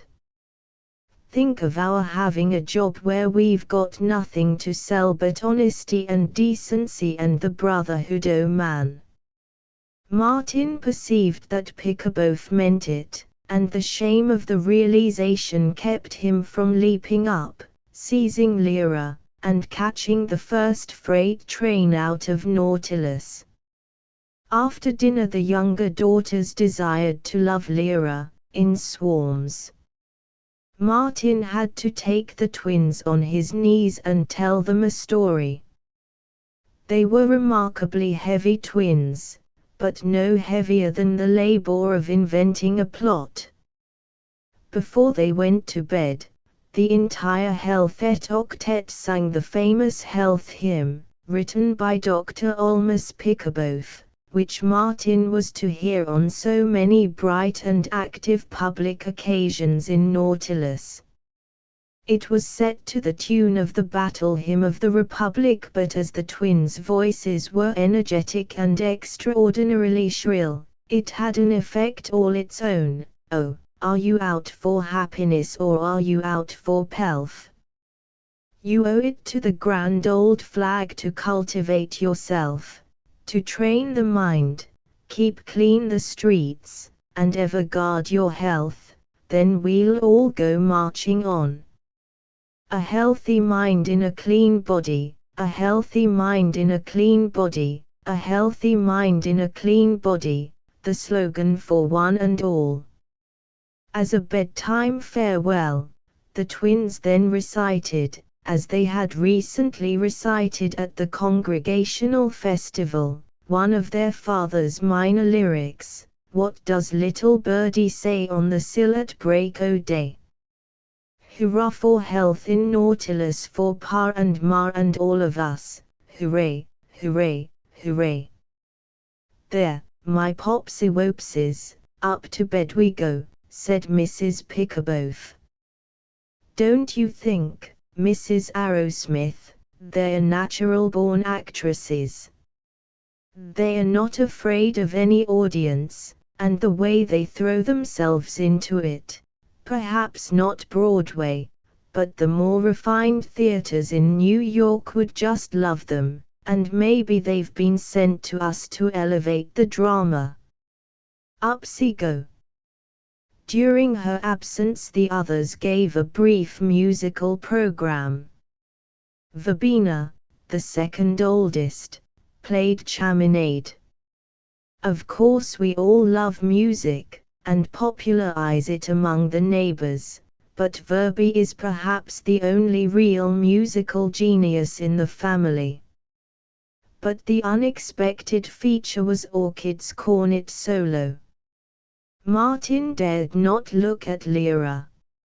It was not that he was sniffily superior to cornet solos, for in Elk Mills, Wheat Sylvania, and surprisingly large portions of Zenith, cornet solos were done by the most virtuous females. But he felt that he had been in a madhouse for dozens of years. "I've never been so drunk in my life. I wish I could get at a drink and sober up," he agonized. He made hysterical and completely impractical plans for escape. Then Mrs. Pickerboth, returning from the still audible twins, sat down at the harp. While she played, a faded woman and thickish, she fell into a great dreaming, and suddenly Martin had a picture of her as gay, good, dove-like maiden who had admired the energetic young medical student, Olmus Pickerboth. She must have been a veritable girl of the late 80s and the early 90s, the naive and idyllic age of Howells, when young men were pure, when they played croquet and sang Swanee River. A girl who sat on a front porch enchanted by the sweetness of lilacs, and hoped that when Olmus and she were married they would have a nickel-plated base burner stove and a son who would become a missionary or a millionaire. For the first time that evening, Martin managed to put a respectable heartiness into his "enjoyed that s much." He felt victorious, and somewhat recovered from his weakness. But the evening's orgy was only begun. They played word games, which Martin hated and Lyra did very badly indeed. They acted charades, at which Pickaboth was tremendous. The sight of him on the floor in his wife's fur coat, being a seal on an ice floe, was incomparable. Then Martin, Orchid, and Hibisca, aged 12, had to present a charade, and there were complications. Orchid was as full of simple affections, of smilings and pattings and bouncings, as her younger sisters, but she was 19 and not altogether a child. Doubtless she was as pure-minded and as devoted to clean and wholesome novels as Dr. Pickaboth stated, and he stated it with frequency, but she was not unconscious of young men, even though they were married. She planned to enact the word doleful, with a beggar asking a dole, and a corn crib full. As they skipped upstairs to dress, she hugged Martin's arm, frisked beside him, and murmured, "Oh, Doctor, I'm so glad Daddy has you for assistant, somebody that's young and good-looking. Oh, was that dreadful of me? But I mean, you look so athletic and everything." And the other assistant director, "Don't tell Daddy I said so," but he was an old crank. He was conscious of brown eyes and unshadowed virginal lips. As Orchid put on her agreeably loose costume as a beggar, he was also conscious of ankles and young bosom. She smiled at him, as one who had long known him, and said loyally, "We'll show 'em. I know you're a dandy actor." When they bustled downstairs, as she did not take his arm, he took hers, and he pressed it slightly and felt alarmed and relinquished it with emphasis. Since his marriage he had been so absorbed in Lyra, as lover, as companion, as helper, that till this hour his most devastating adventure had been a glance at a pretty girl in a train. But the flushed young gaiety of Orchid disturbed him.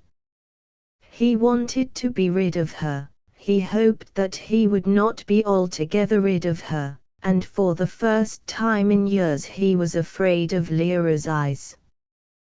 There were acrobatic feats later, and a considerable prominence of Orchid, who did not wear stays, who loved dancing, and who praised Martin's feats in the game of Follow the Leader.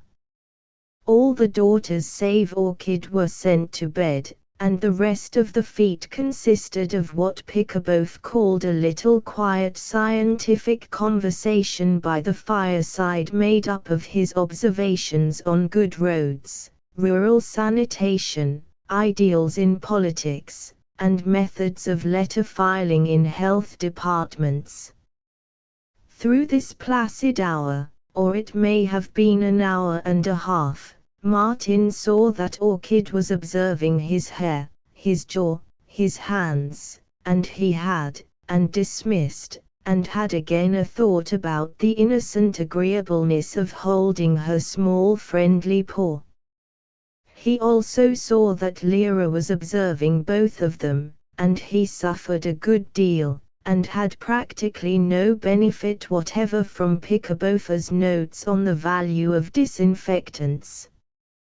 When Pickaboth predicted for Nautilus, in 15 years, a health department thrice as large, with many full-time clinic and school physicians and possibly Martin as director, Pickaboth himself having gone off to mysterious and interesting activities in a larger field, Martin merely croaked, "Yes, that'd be fine," while to himself he was explaining, "Damn that girl, I wish she wouldn't shake herself at me." At 8:30 he had pictured his escape as life's highest ecstasy. At 12 he took leave with nervous hesitation. They walked to the hotel. Free from the sight of orchid, brisk in the coolness, he forgot the chit and poured again the problem of his work in Nautilus. Lord, I don't know whether I can do it. To work under that gas bag, with his fool pieces about boozers, they weren't so bad, protested Lyra. Bad? Why, he's probably the worst poet that ever lived, and he certainly knows less about epidemiology than I thought any one man could ever learn, all by himself. But when it comes to this, what was it Cliff Clawson used to call it? By the way, wonder what's ever become of Cliff, haven't heard from him for a couple o' years. When it comes to this overpowering Christian domesticity, oh, let's hunt for a blind pig and sit around with the nice restful burglars. She insisted. I thought his poems were kind of cute. Cute? What a word. It's no worse than the cuss words you're always using. But the cornet yowling by that awful oldest daughter, well, now she played darn well. Martin, the cornet is the kind of an instrument my brother would play. And you so superior about the doctor's poetry and my saying cute. You're just as much a backwards hick as I am, and maybe more so. Why, gee, Lyra, I never knew you to get sore about nothing before. And can't you understand how important, you see, a man like Pickaboth makes all public health work simply ridiculous by his circusing and his ignorance? If he said that fresh air was a good thing, instead of making me open my windows it'd make me or any other reasonable person close 'em. And to use the word science in those flop-eared limericks or whatever you call 'em, it's sacrilege. Well, if you want to know, Martin Arrowsmith, I'll have no more of these hijinks with that orchid girl. Practically hugging her when you came downstairs, and then mooning at her all evening. I don't mind your cursing and being cranky and even getting drunk, in a reasonable sort of way, but ever since the lunch when you told me and that fox woman, I hope you girls won't mind, but I just happen to remember that I'm engaged to both of you, you're mine, and I won't have any trespassers. I'm a cave woman, and you'd better learn it. And as for that orchid, with her simper and her stroking your arm and her great big absurd feet, orchid. She's no orchid. She's a bachelor's button. But, honest, I don't even remember which of the 8 she was. Ha! Then you've been making love to all of 'em, that's why. Drat her. Well, I'm not going to go on scrapping about it. I just wanted to warn you, that's all. At the hotel, after giving up the attempt to find a short, jovial, convincing way of promising that he would never flirt with Orchid, he stammered, "If you don't mind, I think I'll stay down and walk a little more. I've got to figure this health department business out." He sat in the Sims house office, singularly dismal it was, after midnight, and singularly smelly. That fool Pickaboth. I wish I'd told him right out that we know hardly anything about the epidemiology of tuberculosis, for instance.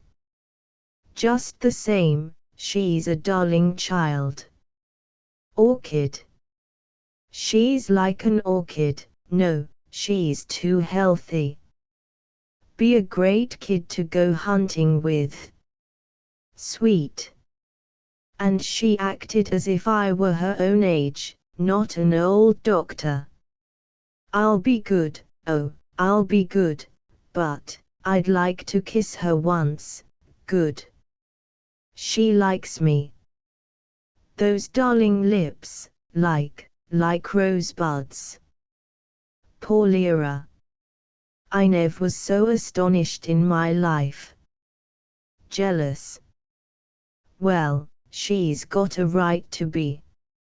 No woman ever stood by a man like Lee, sweet, can't you see, idiot, if I skipped round the corner with 17 billion orchids, it'd be you I loved, and never anybody but you. I can't go round singing health et octet pantalet stuff. Even if it did instruct people, which it don't. Be almost better to let 'em die than have to live and listen to. Lyra said I was a backwards hick. Let me tell you, young woman, as it happens I am a Bachelor of Arts, and you may recall the kind of books the backwards hick was reading to you last winter, and even Henry James and everybody, and, oh, she's right. I do know how to make pipettes and agar, but, and yet someday I want to travel like Sondelius. God. If it were he I was working for, instead of Pickaboth, I'd slave for him, or does he pull the bunk, too? Now that's just what I mean. That kind of phrase. Pull the bunk. Horrible. Hell. I'll use any kind of phrase I want to. I'm not one of your social climbers like Angus. The way Sondelius cusses, for instance, and yet he's used to all those highbrows, and I'll be so busy here in Nautilus that I won't even be able to go on reading. Still, I don't suppose they read much, but there must be quite a few of these rich men here that know about nice houses, clothes, theaters, that stuff. Rats. He wandered to an all-night lunch wagon, where he gloomily drank coffee. Beside him, seated at the long shelf which served as table, beneath the noble red glass window with a portrait of George Washington, was a policeman who, as he gnawed a hamburger sandwich, demanded, "Say, ain't you this new doctor that's come to assist Pickaboth? Seen you at City Hall." "Yes." Say, how does the city like Pickaboth? How do you like him? Tell me honestly, because I'm just starting in, and, you get me. With his spoon held inside the cup by a brawny thumb, the policeman gulped his coffee and proclaimed, while the greasy friendly cook of the lunch wagon nodded in agreement, "Well, if you want the straight dope, he hollers a good deal, but he's one awful brainy man. He certainly can sling the Queen's English, and j'ever hear one of his poems? They're darn bright. I'll tell you, there's some people say Pickaboth pulls the song and dance too much, but way I figure it, course maybe for you and me, doctor, it'd be all right if he just looked after the milk and the garbage and the kids' teeth. But there's a lot of careless, ignorant, foreign slobs that need to be jollied into using their conchs about these health biznai, so's they won't go getting sick with a lot of these infectious diseases and pass 'em on to the rest of us, and believe me, old Doc Pickaboth is the boy that gets the idea into their noodles. Yes, sir, he's a great old coot. he ain't a clam like some of these docs. Why, say, one day he showed up at the St. Patrick picnic, even if he is a dirty Protestant, and him and Father Costello chummed up like two old cronies, and darn if he didn't wrestle a fellow half his age, and awful near throw him. Yes, you bet he did. He certainly give that young fellow a run for his money all right. We fellows on the force all like him, and we have to grin. The way he comes around and soft soaps us into doing a lot of health work that by law we ain't hardly supposed to do, you might say, instead of issuing a lot of fool orders. You bet. He's a real guy. I see, said Martin, and as he returned to the hotel he meditated, but think of what Gottlieb would say about him. Damn Gottlieb. Damn everybody except Lyra. I'm not going to fail here, way I did in Wheat Sylvania. Someday Pickaboth will get a bigger job, ha. He's just the kind of jollying four-flusher that would climb. But anyway, I'll have my training then, and maybe I'll make a real health department here. Orchid said we'd go skating this winter, damn Orchid. Chapter XXI. Martin found in Dr. Pickaboth a generous chief. He was eager to have Martin invent and clamor about his own causes and movements. His scientific knowledge was rather thinner than that of the visiting nurses, but he had little jealousy, and he demanded of Martin only the belief that a rapid and noisy moving from place to place is the means, and possibly the end, of progress. In a two-family house on Social Hill, which is not a hill but a slight swelling in the plain, Martin and Lyra found an upper floor. There was a simple pleasantness in these continuous lawns, these wide maple-shaded streets, and a joy in freedom from the peering whisperers of Wheat Sylvania. Suddenly they were being courted by the nice society of Nautilus. A few days after their arrival Martin was summoned to the telephone to hear a masculine voice rasping, "Hello, Martin. I bet you can't guess who this is." Martin, very busy, restrained his desire to observe, "You win, gee bye," and he buzzed, with the cordiality suitable to a new assistant director, "No, I'm afraid I can't." "Well, make a guess." "Oh, Cliff Clawson." "Nope." "Say, I see you're looking fine." "Oh, I guess I've got you guessing this time." "Go on. Have another try." The stenographer was waiting to take letters, and Martin had not yet learned to become impersonal and indifferent in her presence. He said with a perceptible tartness, "Oh, I suppose it's President Wilson." "Look here, well, Mart, it's Irv Waters." "What do you know about that?" Apparently the jester expected large gratification, but it took 10 seconds for Martin to remember who Irving Waters might be. Then he had it, Waters, the appalling normal medical student whose faith in the good, the true, the profitable, had annoyed him at Digamar Pi. He made his response as hearty as he could, "Well, what you doing here, Irv?" "Why, I'm settled here. Been here ever since internship. And got a nice little practice, too.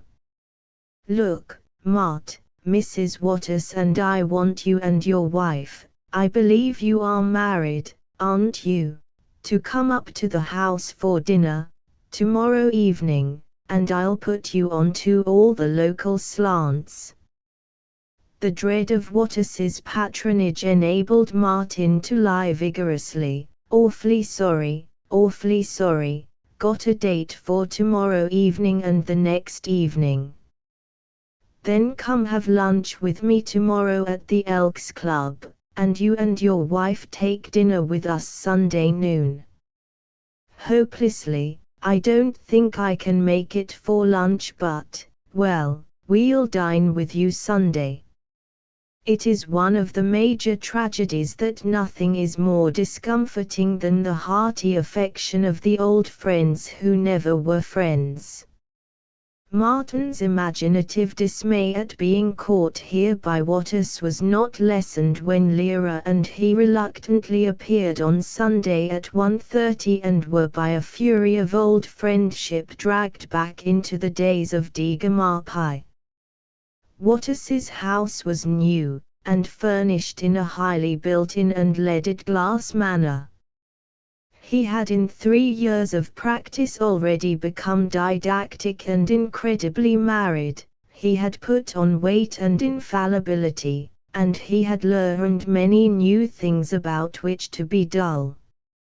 Having been graduated a year earlier than Martin and having married an almost rich wife, he was kind and hospitable with an emphasis which aroused a desire to do homicide. His conversation was a series of maxims and admonitions. If you stay with the Department of Public Health for a couple of years and take care to meet the right people, you'll be able to go into very lucrative practice here. It's a fine town, prosperous, so few deadbeats. You want to join the country club and take up golf. Best opportunity in the world to meet the substantial citizens. I've picked up more than one high-class patient there. Pickaboff is a good active man and a fine booster, but he's got a bad socialistic tendency. These clinics, outrageous, the people that go to them that can afford to pay.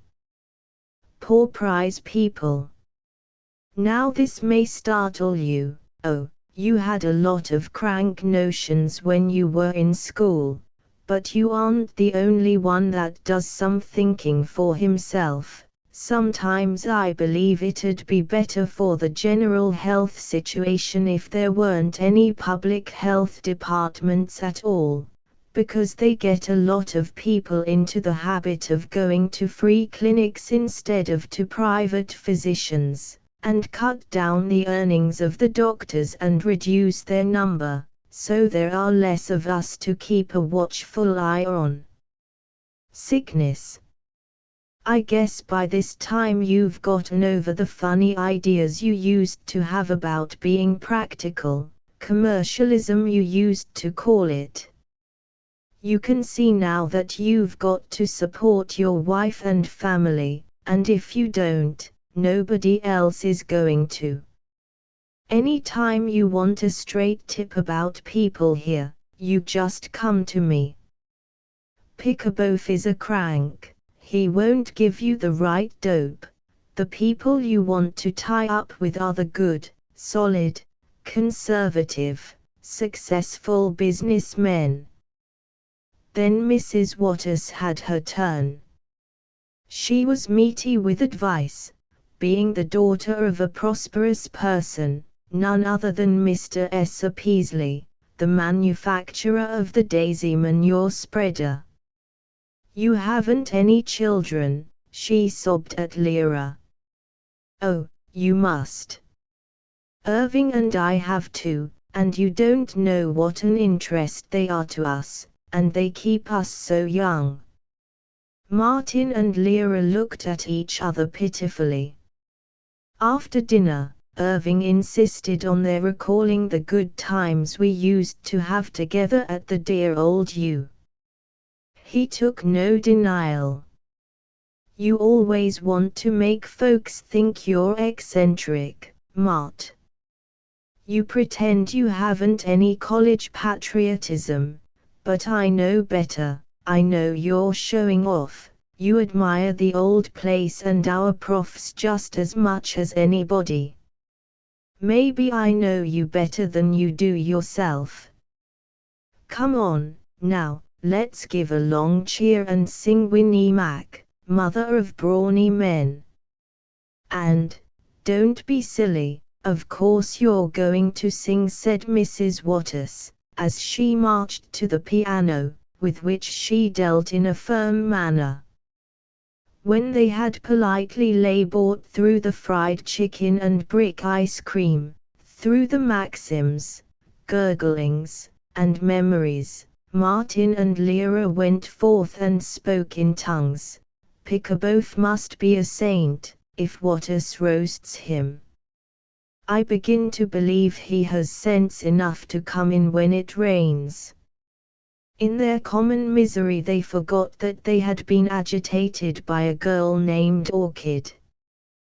Between Pickaboth and Irving Waters, Martin was drafted into many of the associations, clubs, lodges, and causes with which Nautilus foamed, into the Chamber of Commerce, the Moccasin Ski and Hiking Club, the Elks Club, the Oddfellows, and the Evangeline County Medical Society.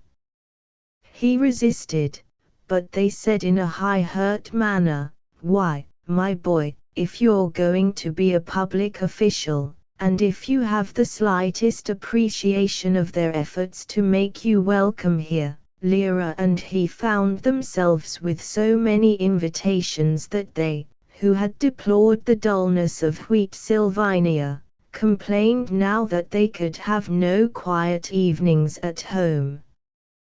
But they fell into the habit of social ease, of dressing, of going places without nervous anticipation. They modernized their rustic dancing, they learned to play bridge, rather badly, and tennis rather well, and Martin, not by virtue and heroism but merely by habit, got out of the way of resenting the chirp of small talk. Probably they were never recognized by their hostesses as pirates, but considered a bright young couple who, since they were protégés of Pickaboth, must be earnest and forward-looking, and who, since they were patronized by Irving and Mrs. Waters, must be respectable. Waters took them in hand and kept them there. He had so thick a rind that it was impossible for him to understand that Martin's frequent refusals of his invitations could conceivably mean that he did not wish to come. He detected traces of heterodoxy in Martin, and with affection, diligence, and an extraordinarily heavy humor he devoted himself to the work of salvation. Frequently he sought to entertain other guests by urging, "Come on now, Mart, let's hear some of those crazy ideas of yours." His friendly zeal was drab compared with that of his wife. Mrs. Waters had been reared by her father and by her husband to believe that she was the final fruit of the ages, and she set herself to correct the barbarism of the Arrowsmiths.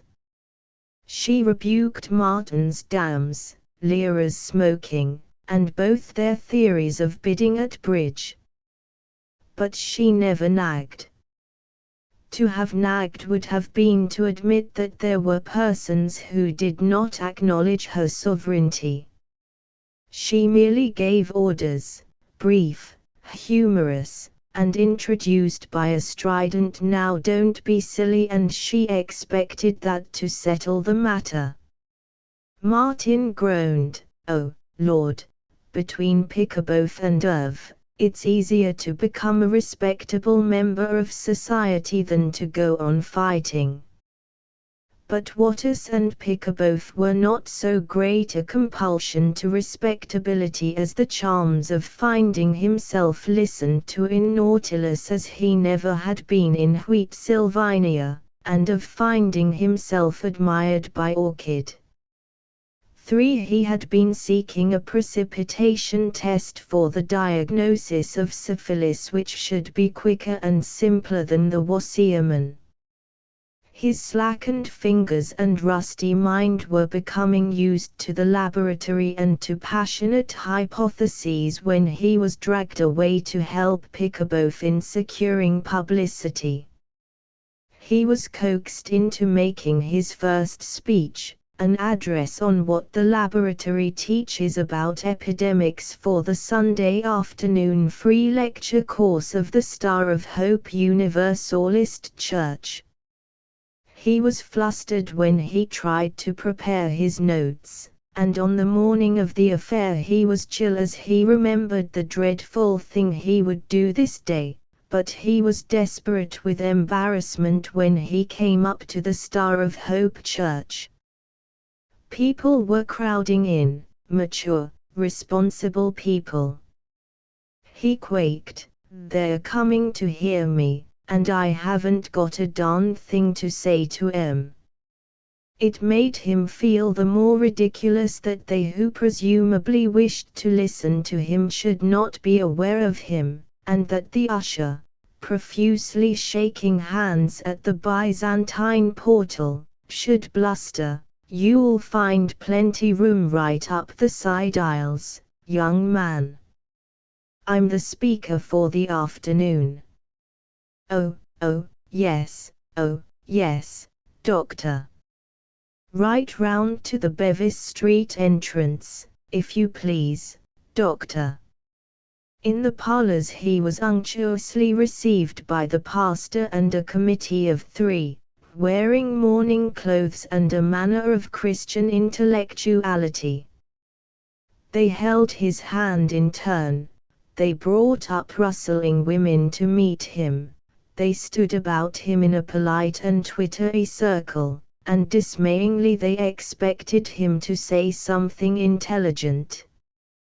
Then, suffering, ghastly frightened, dumb, he was led through an arched doorway into the auditorium.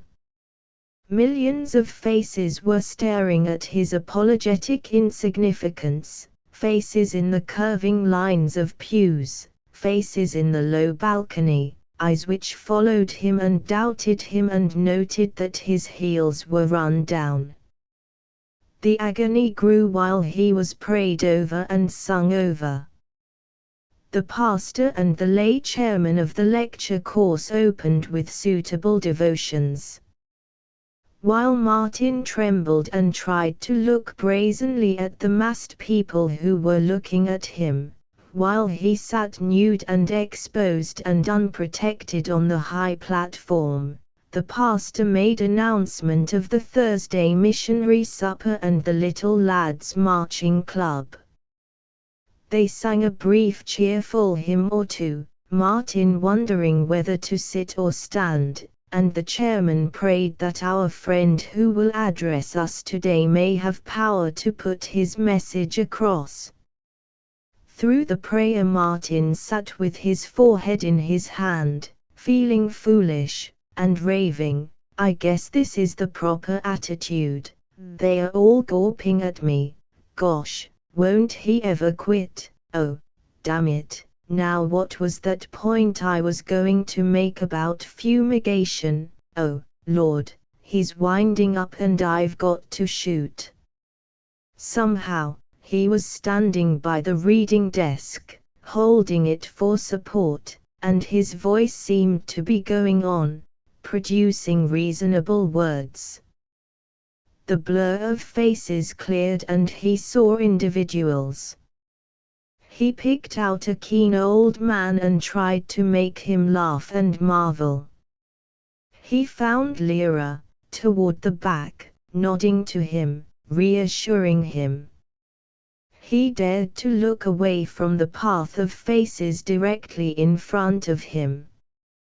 He glanced at the balcony, the audience perceived a young man who was being earnest about Sarah and vaccines, but, while his voice buzzed on, that churchly young man had noted two silken ankles distinguishing the front row of the balcony, had discovered that they belonged to Orchid Pickaboth, and that she was flashing down admiration.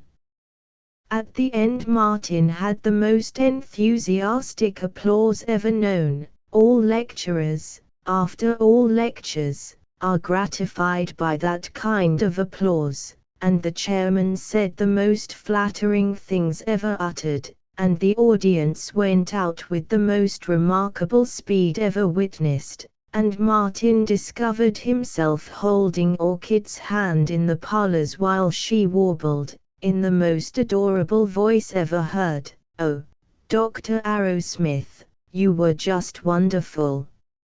Most of these lecturers are old stuffs, but you put it right over. I'm going to do a dash home and tell Dad. He'll be so tickled." Not till then did he find that Lyra had made her way to the parlors and was looking at them like a wife. As they walked home Lyra was eloquently silent. "Well, did you like my spiel?" he said, after a suitable time of indignant waiting. "Yes, it wasn't bad. It must have been awfully hard to talk to all those stupid people." "Stupid? What do you mean by stupid?" "They got me splendidly." "They were fine." "Were they? Well, anyway, thank heaven, you won't have to keep up this silly gassing. Pickaboth likes to hear himself talk too well to let you in on it very often." "I didn't mind it. Fact, don't know but what it's a good thing to have to express myself publicly now and then. Makes you think more lucidly. As for instance the nice, lovely, lucid politicians. Now you look here, Lee. Of course we know your husband is a mutt, and no good outside the laboratory, but I do think you might pretend to be a little enthusiastic over the first address he's ever made, the very first he's ever tackled, when it went off so well." "Why, silly, I was enthusiastic. I applauded a lot. I thought you were terribly smart. It's just, there's other things I think you can do better. What shall we do tonight? Have a cold snack at home or go to the cafeteria?" Thus was he reduced from hero to husband, and he had all the pleasures of inappreciation. He thought about his indignities the whole week, but with the coming of winter there was a fever of dully sprightly dinners and safely wild bridge, and their first evening at home, their first opportunity for secure and comfortable quarreling, was on Friday. They sat down to what he announced as getting back to some real reading, like physiology and a little of this fellow Arnold Bennett. Nice quiet reading, but which consisted of catching up on the news notes in the medical journals. He was restless. He threw down his magazine.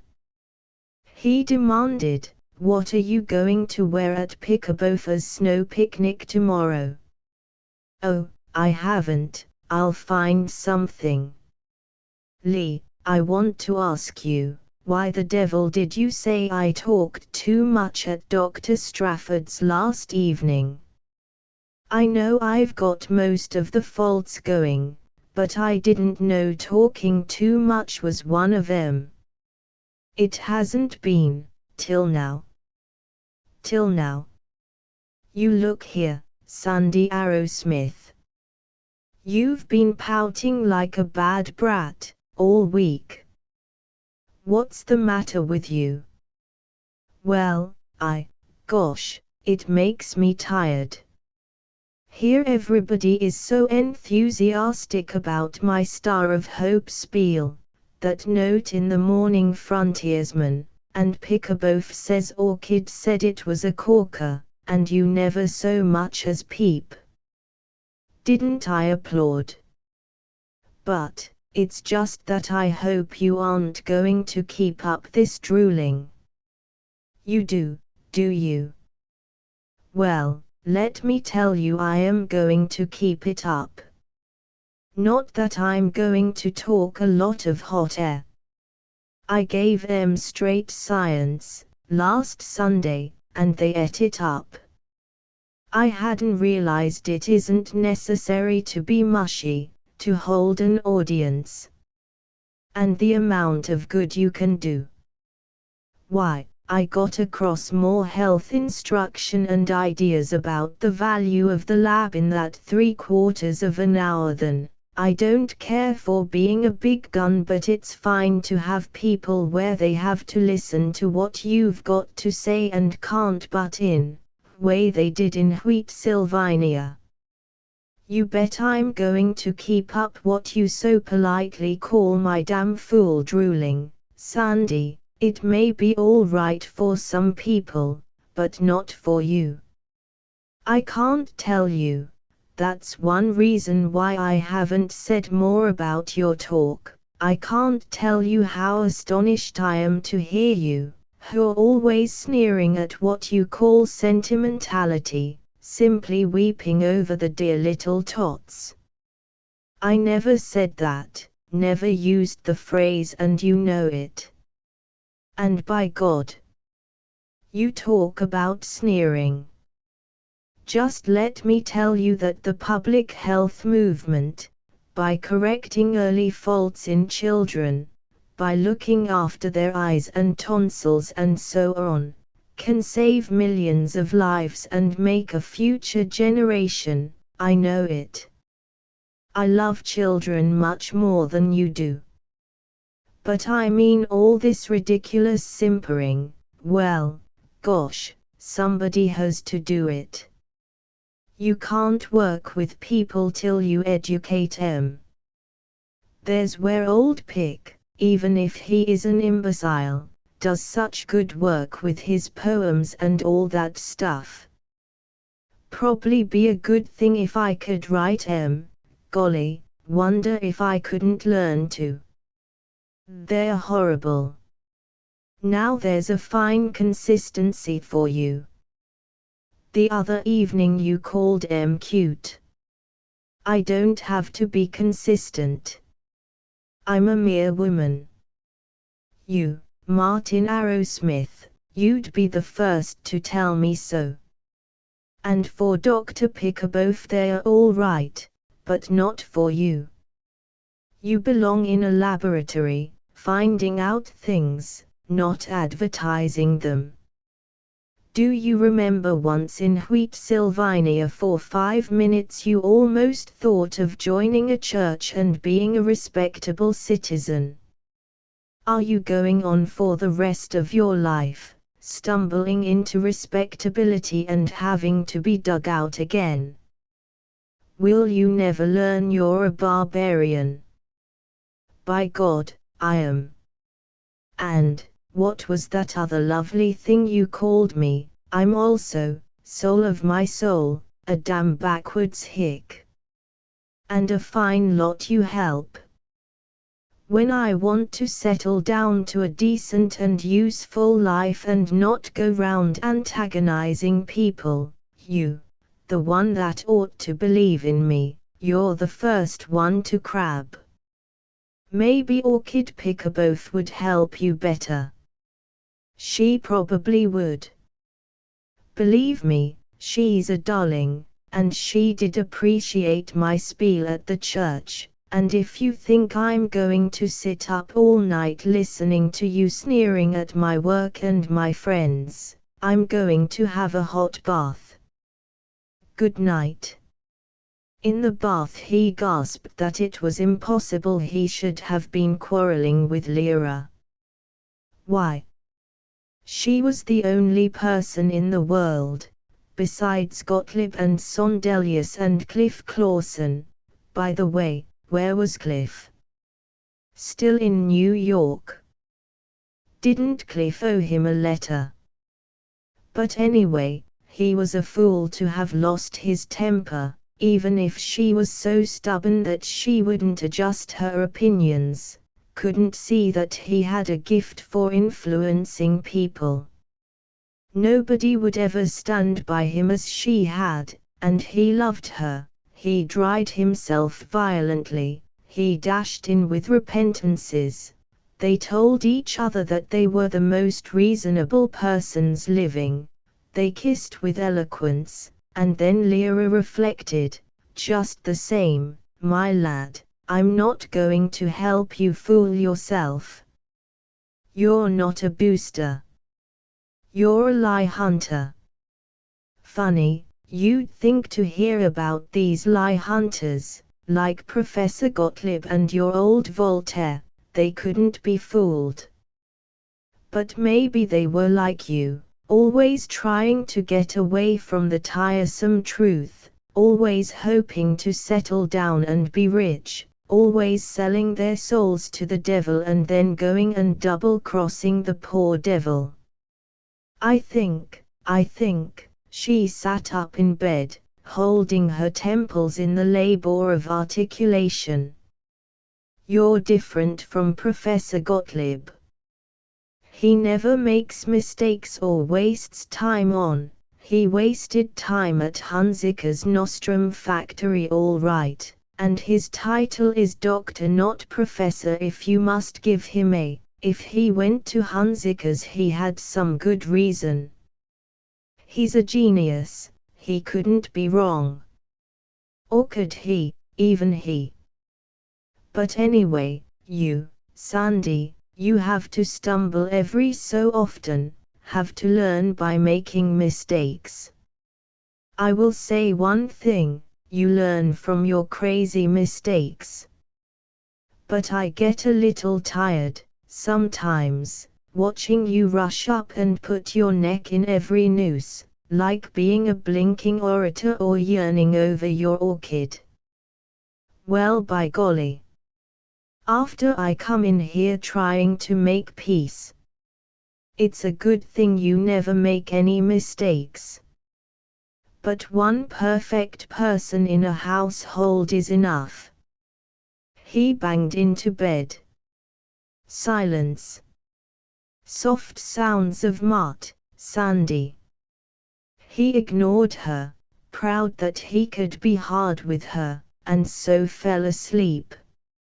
At breakfast, when he was ashamed and eager, she was curt. I don't care to discuss it, she said. In that dry mood they went on Saturday afternoon to the Pickerboth snow picnic. For Dr. Pickerboth owned a small log cabin in a scanty grove of oaks among the hillocks north of Nautilus. A dozen of them drove out in a bobsled filled with straw and blue woolly robes. The sleigh bells were exciting and the children leaped out to run beside the sled. The school physician, a bachelor, was attentive to Lyra. Twice he tucked her in, and that, for Nautilus, was almost compromising. In jealousy Martin turned openly and completely to Orchid. He grew interested in her not for the sarcasm of disciplining Lyra but for her own rosy sweetness. She was wearing a tweed jacket, with a tam, a flamboyant scarf, and the first breeches any girl had dared to display in Nautilus. She patted Martin's knee, and when they rode behind the sled on a perilous toboggan, she held his waist, resolutely. She was calling him Dr. Martin now, and he had come to a warm Orchid. At the cabin there was a clamor of disembarkation. Together Martin and Orchid carried in the hamper of food, together they slid down the hillocks on skis. When their skis were entangled, they rolled into a drift, and as she clung to him, unafraid and unembarrassed, it seemed to him that in the roughness of tweeds she was but the softer and more wonderful, eyes fearless, cheeks brilliant as she brushed the coating of wet snow from them, flying legs of a slim boy, shoulders adorable in their pretense of sturdy boyishness. But I'm a sentimental fool. Lyra was right, he snarled at himself. I thought you had some originality. And poor little Orchid, she'd be shocked if she knew how sneak-minded you are. But poor little Orchid was coaxing, come on, Dr. Martin, let's shoot off that high bluff. We're the only ones that have any pep. That's because we're the only young ones. It's because you're so young. I'm dreadfully old.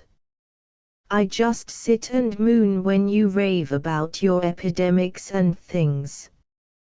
He saw that, with her infernal school physician, Lyra was sliding on a distant slope. It may have been pique and it may have been relief that he was licensed to be alone with Orchid, but he ceased to speak to her as though she were a child and he a person laden with wisdom, ceased to speak to her as though he were looking over his shoulder. They raced to the high bluff. They skied down it and fell. They had one glorious swooping slide, and wrestled in the snow. They returned to the cabin together, to find the others away.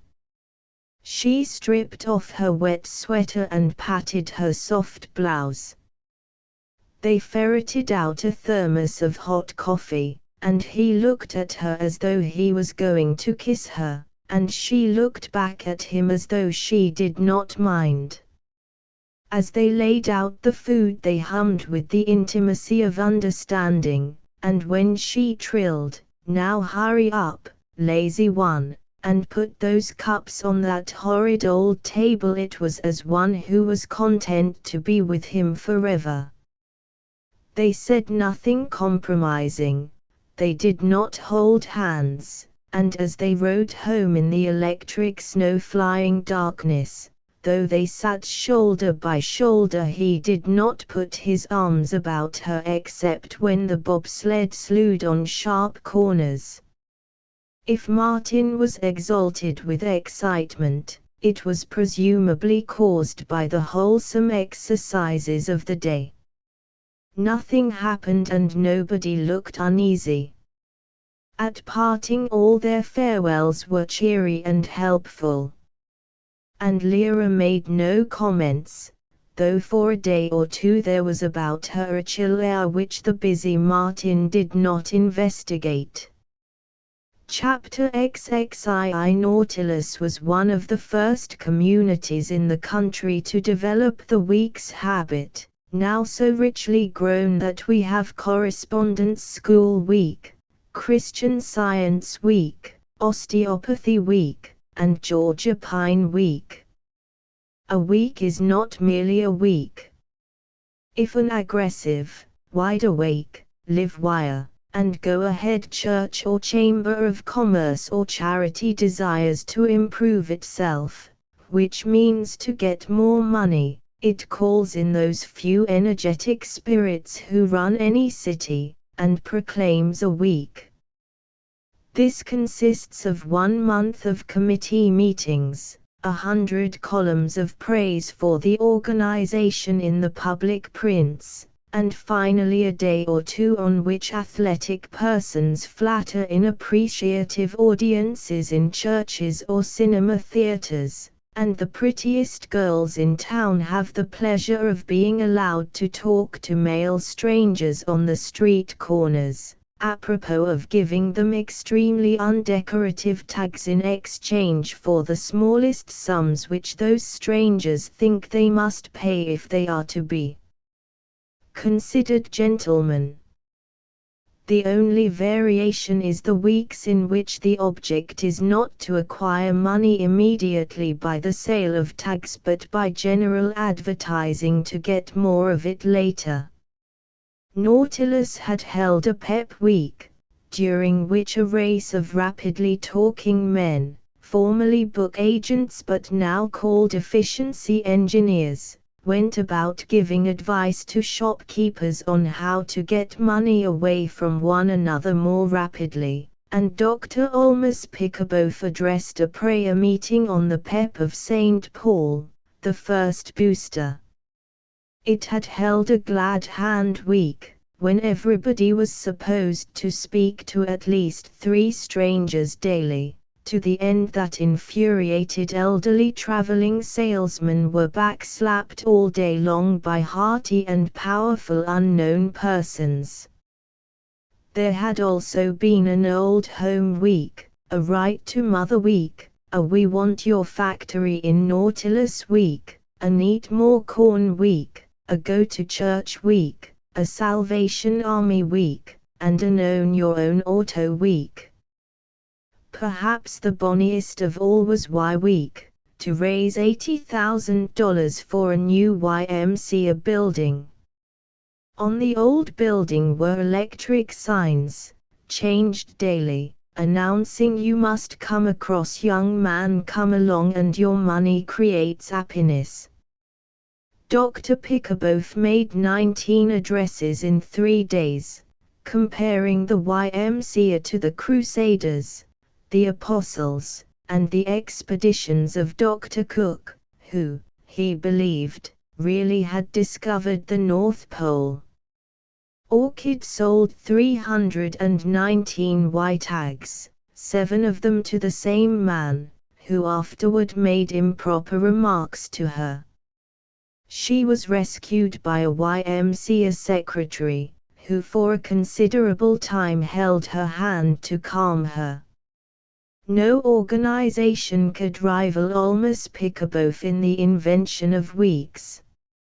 He started in January with a Better Babies Week, and a very good week it was, but so hotly followed by Banish the Booze Week, Tougher Teeth Week, and Stop the Spitter Week that people who lacked his vigor were heard groaning, "My health is being ruined by all this fretting over health."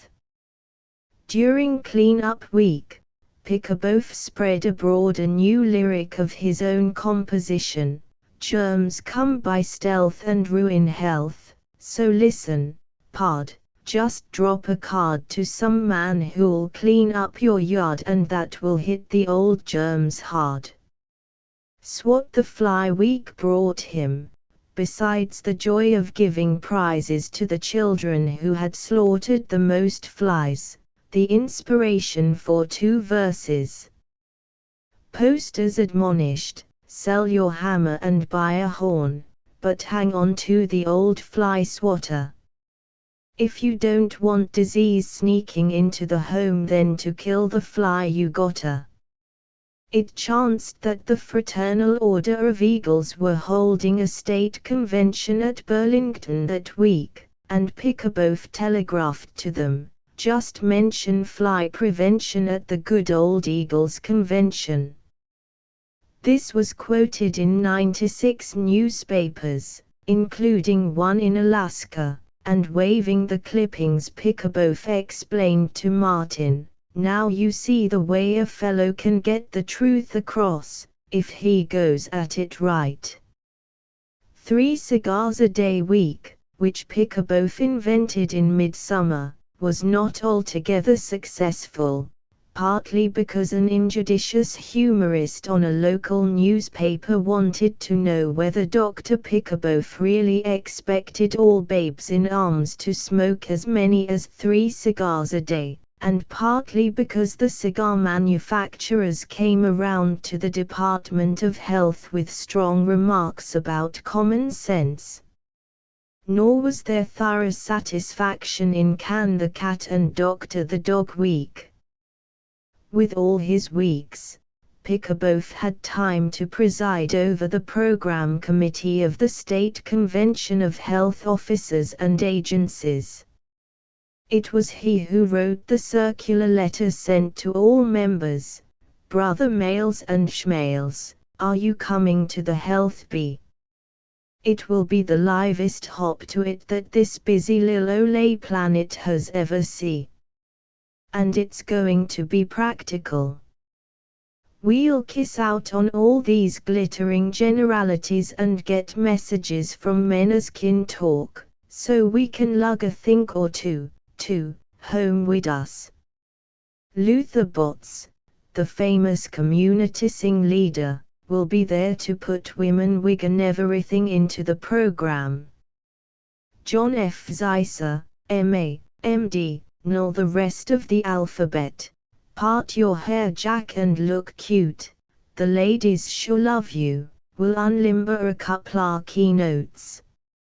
On your tootsies, fellas, there she blows. From time to time, if the brakes hold, we will, or shall in the infinitive, hie ourselves from wherein we are at to thither, and grab a lunch with wild wittles. Do it sound like a good show? It do. Barbara, you're next. Let's have those cards saying you're coming. This created much enthusiasm and merriment. Dr. Feasons of Clinton wrote to Pickaboth, "I figure it was largely due to your snappy come-on letter that we pulled such an attendance, and with all modesty I think we may say it was the best health convention ever held in the world. I had to laugh at one old hen, Bostonian or some pun, who was howling that your letter was undignified. Can you beat it? I think people as hypercritical and lacking in humor as her should be treated with the dignified contempt they deserve, the damn fool." 2. Martin was enthusiastic during Better Babies Week. Lyra and he weighed babies, examined them, made out diet charts, and in each child saw the baby they could never have. But when it came to More Babies Week, then he was argumentative. He believed, he said, in birth control. Pickaboth answered with theology, violence, and the example of his own 8 beauties. Martin was equally unconvinced by Anti-Tuberculosis Week. He liked his windows open at night and he disliked men who spat tobacco juice on sidewalks, but he was jarred by hearing these certainly aesthetic and possibly hygienic reforms proposed with holy frenzy and bogus statistics. Any questioning of his fluent figures about tuberculosis, any hint that the cause of decline in the disease may have been natural growth of immunity and not the crusades against spitting and stale air, Pickaboth regarded as a criticism of his honesty in making such crusades. He had the personal touchiness of most propagandists. He believed that because he was sincere, therefore his opinions must always be correct. To demand that he be accurate in his statements, to quote Raymond Pearl's dictum, as a matter of objective scientific fact, extremely little is known about why the mortality from tuberculosis has declined. This was to be a scoundrel who really liked to buffer the pavements. Martin was so alienated that he took an antisocial and probably vicious joy in discovering that though the death rate in tuberculosis certainly had decreased during Pickaboth's administration in Nautilus, it had decreased at the same rate in most villages of the district, with no speeches about spitting, no open your windows parades. It was fortunate for Martin that Pickaboth did not expect him to take much share in his publicity campaigns but rather to be his substitute in the office during them. They stirred in Martin the most furious and complicated thoughts that had ever afflicted him. Whenever he hinted criticism, Pickaboth answered, "What if my statistics aren't always exact? What if my advertising, my jollying of the public, does strike some folks as vulgar? It all does good, it's all on the right side. No matter what methods we use, if we can get people to have more fresh air and cleaner yards and less alcohol, we are justified." To himself, a little surprised, Martin put it, "Yes, does it really matter? Does truth matter, clean, cold, unfriendly truth, Max Gottlieb's truth? Everybody says, oh, you mustn't tamper with the truth, and everybody is furious if you hint that they themselves are tampering with it. Does anything matter, except making love and sleeping and eating and being flattered? I think truth does matter to me, but if it does, isn't the desire for scientific precision simply my hobby, like another man's excitement about his golf? Anyway, I'm going to stick by Pickaboth." To the defense of his chief he was the more impelled by the attitude of Irving Waters and such other physicians as attacked Pickaboth because they feared that he really would be successful, and reduce their earnings. But all the while Martin was weary of unchecked statistics.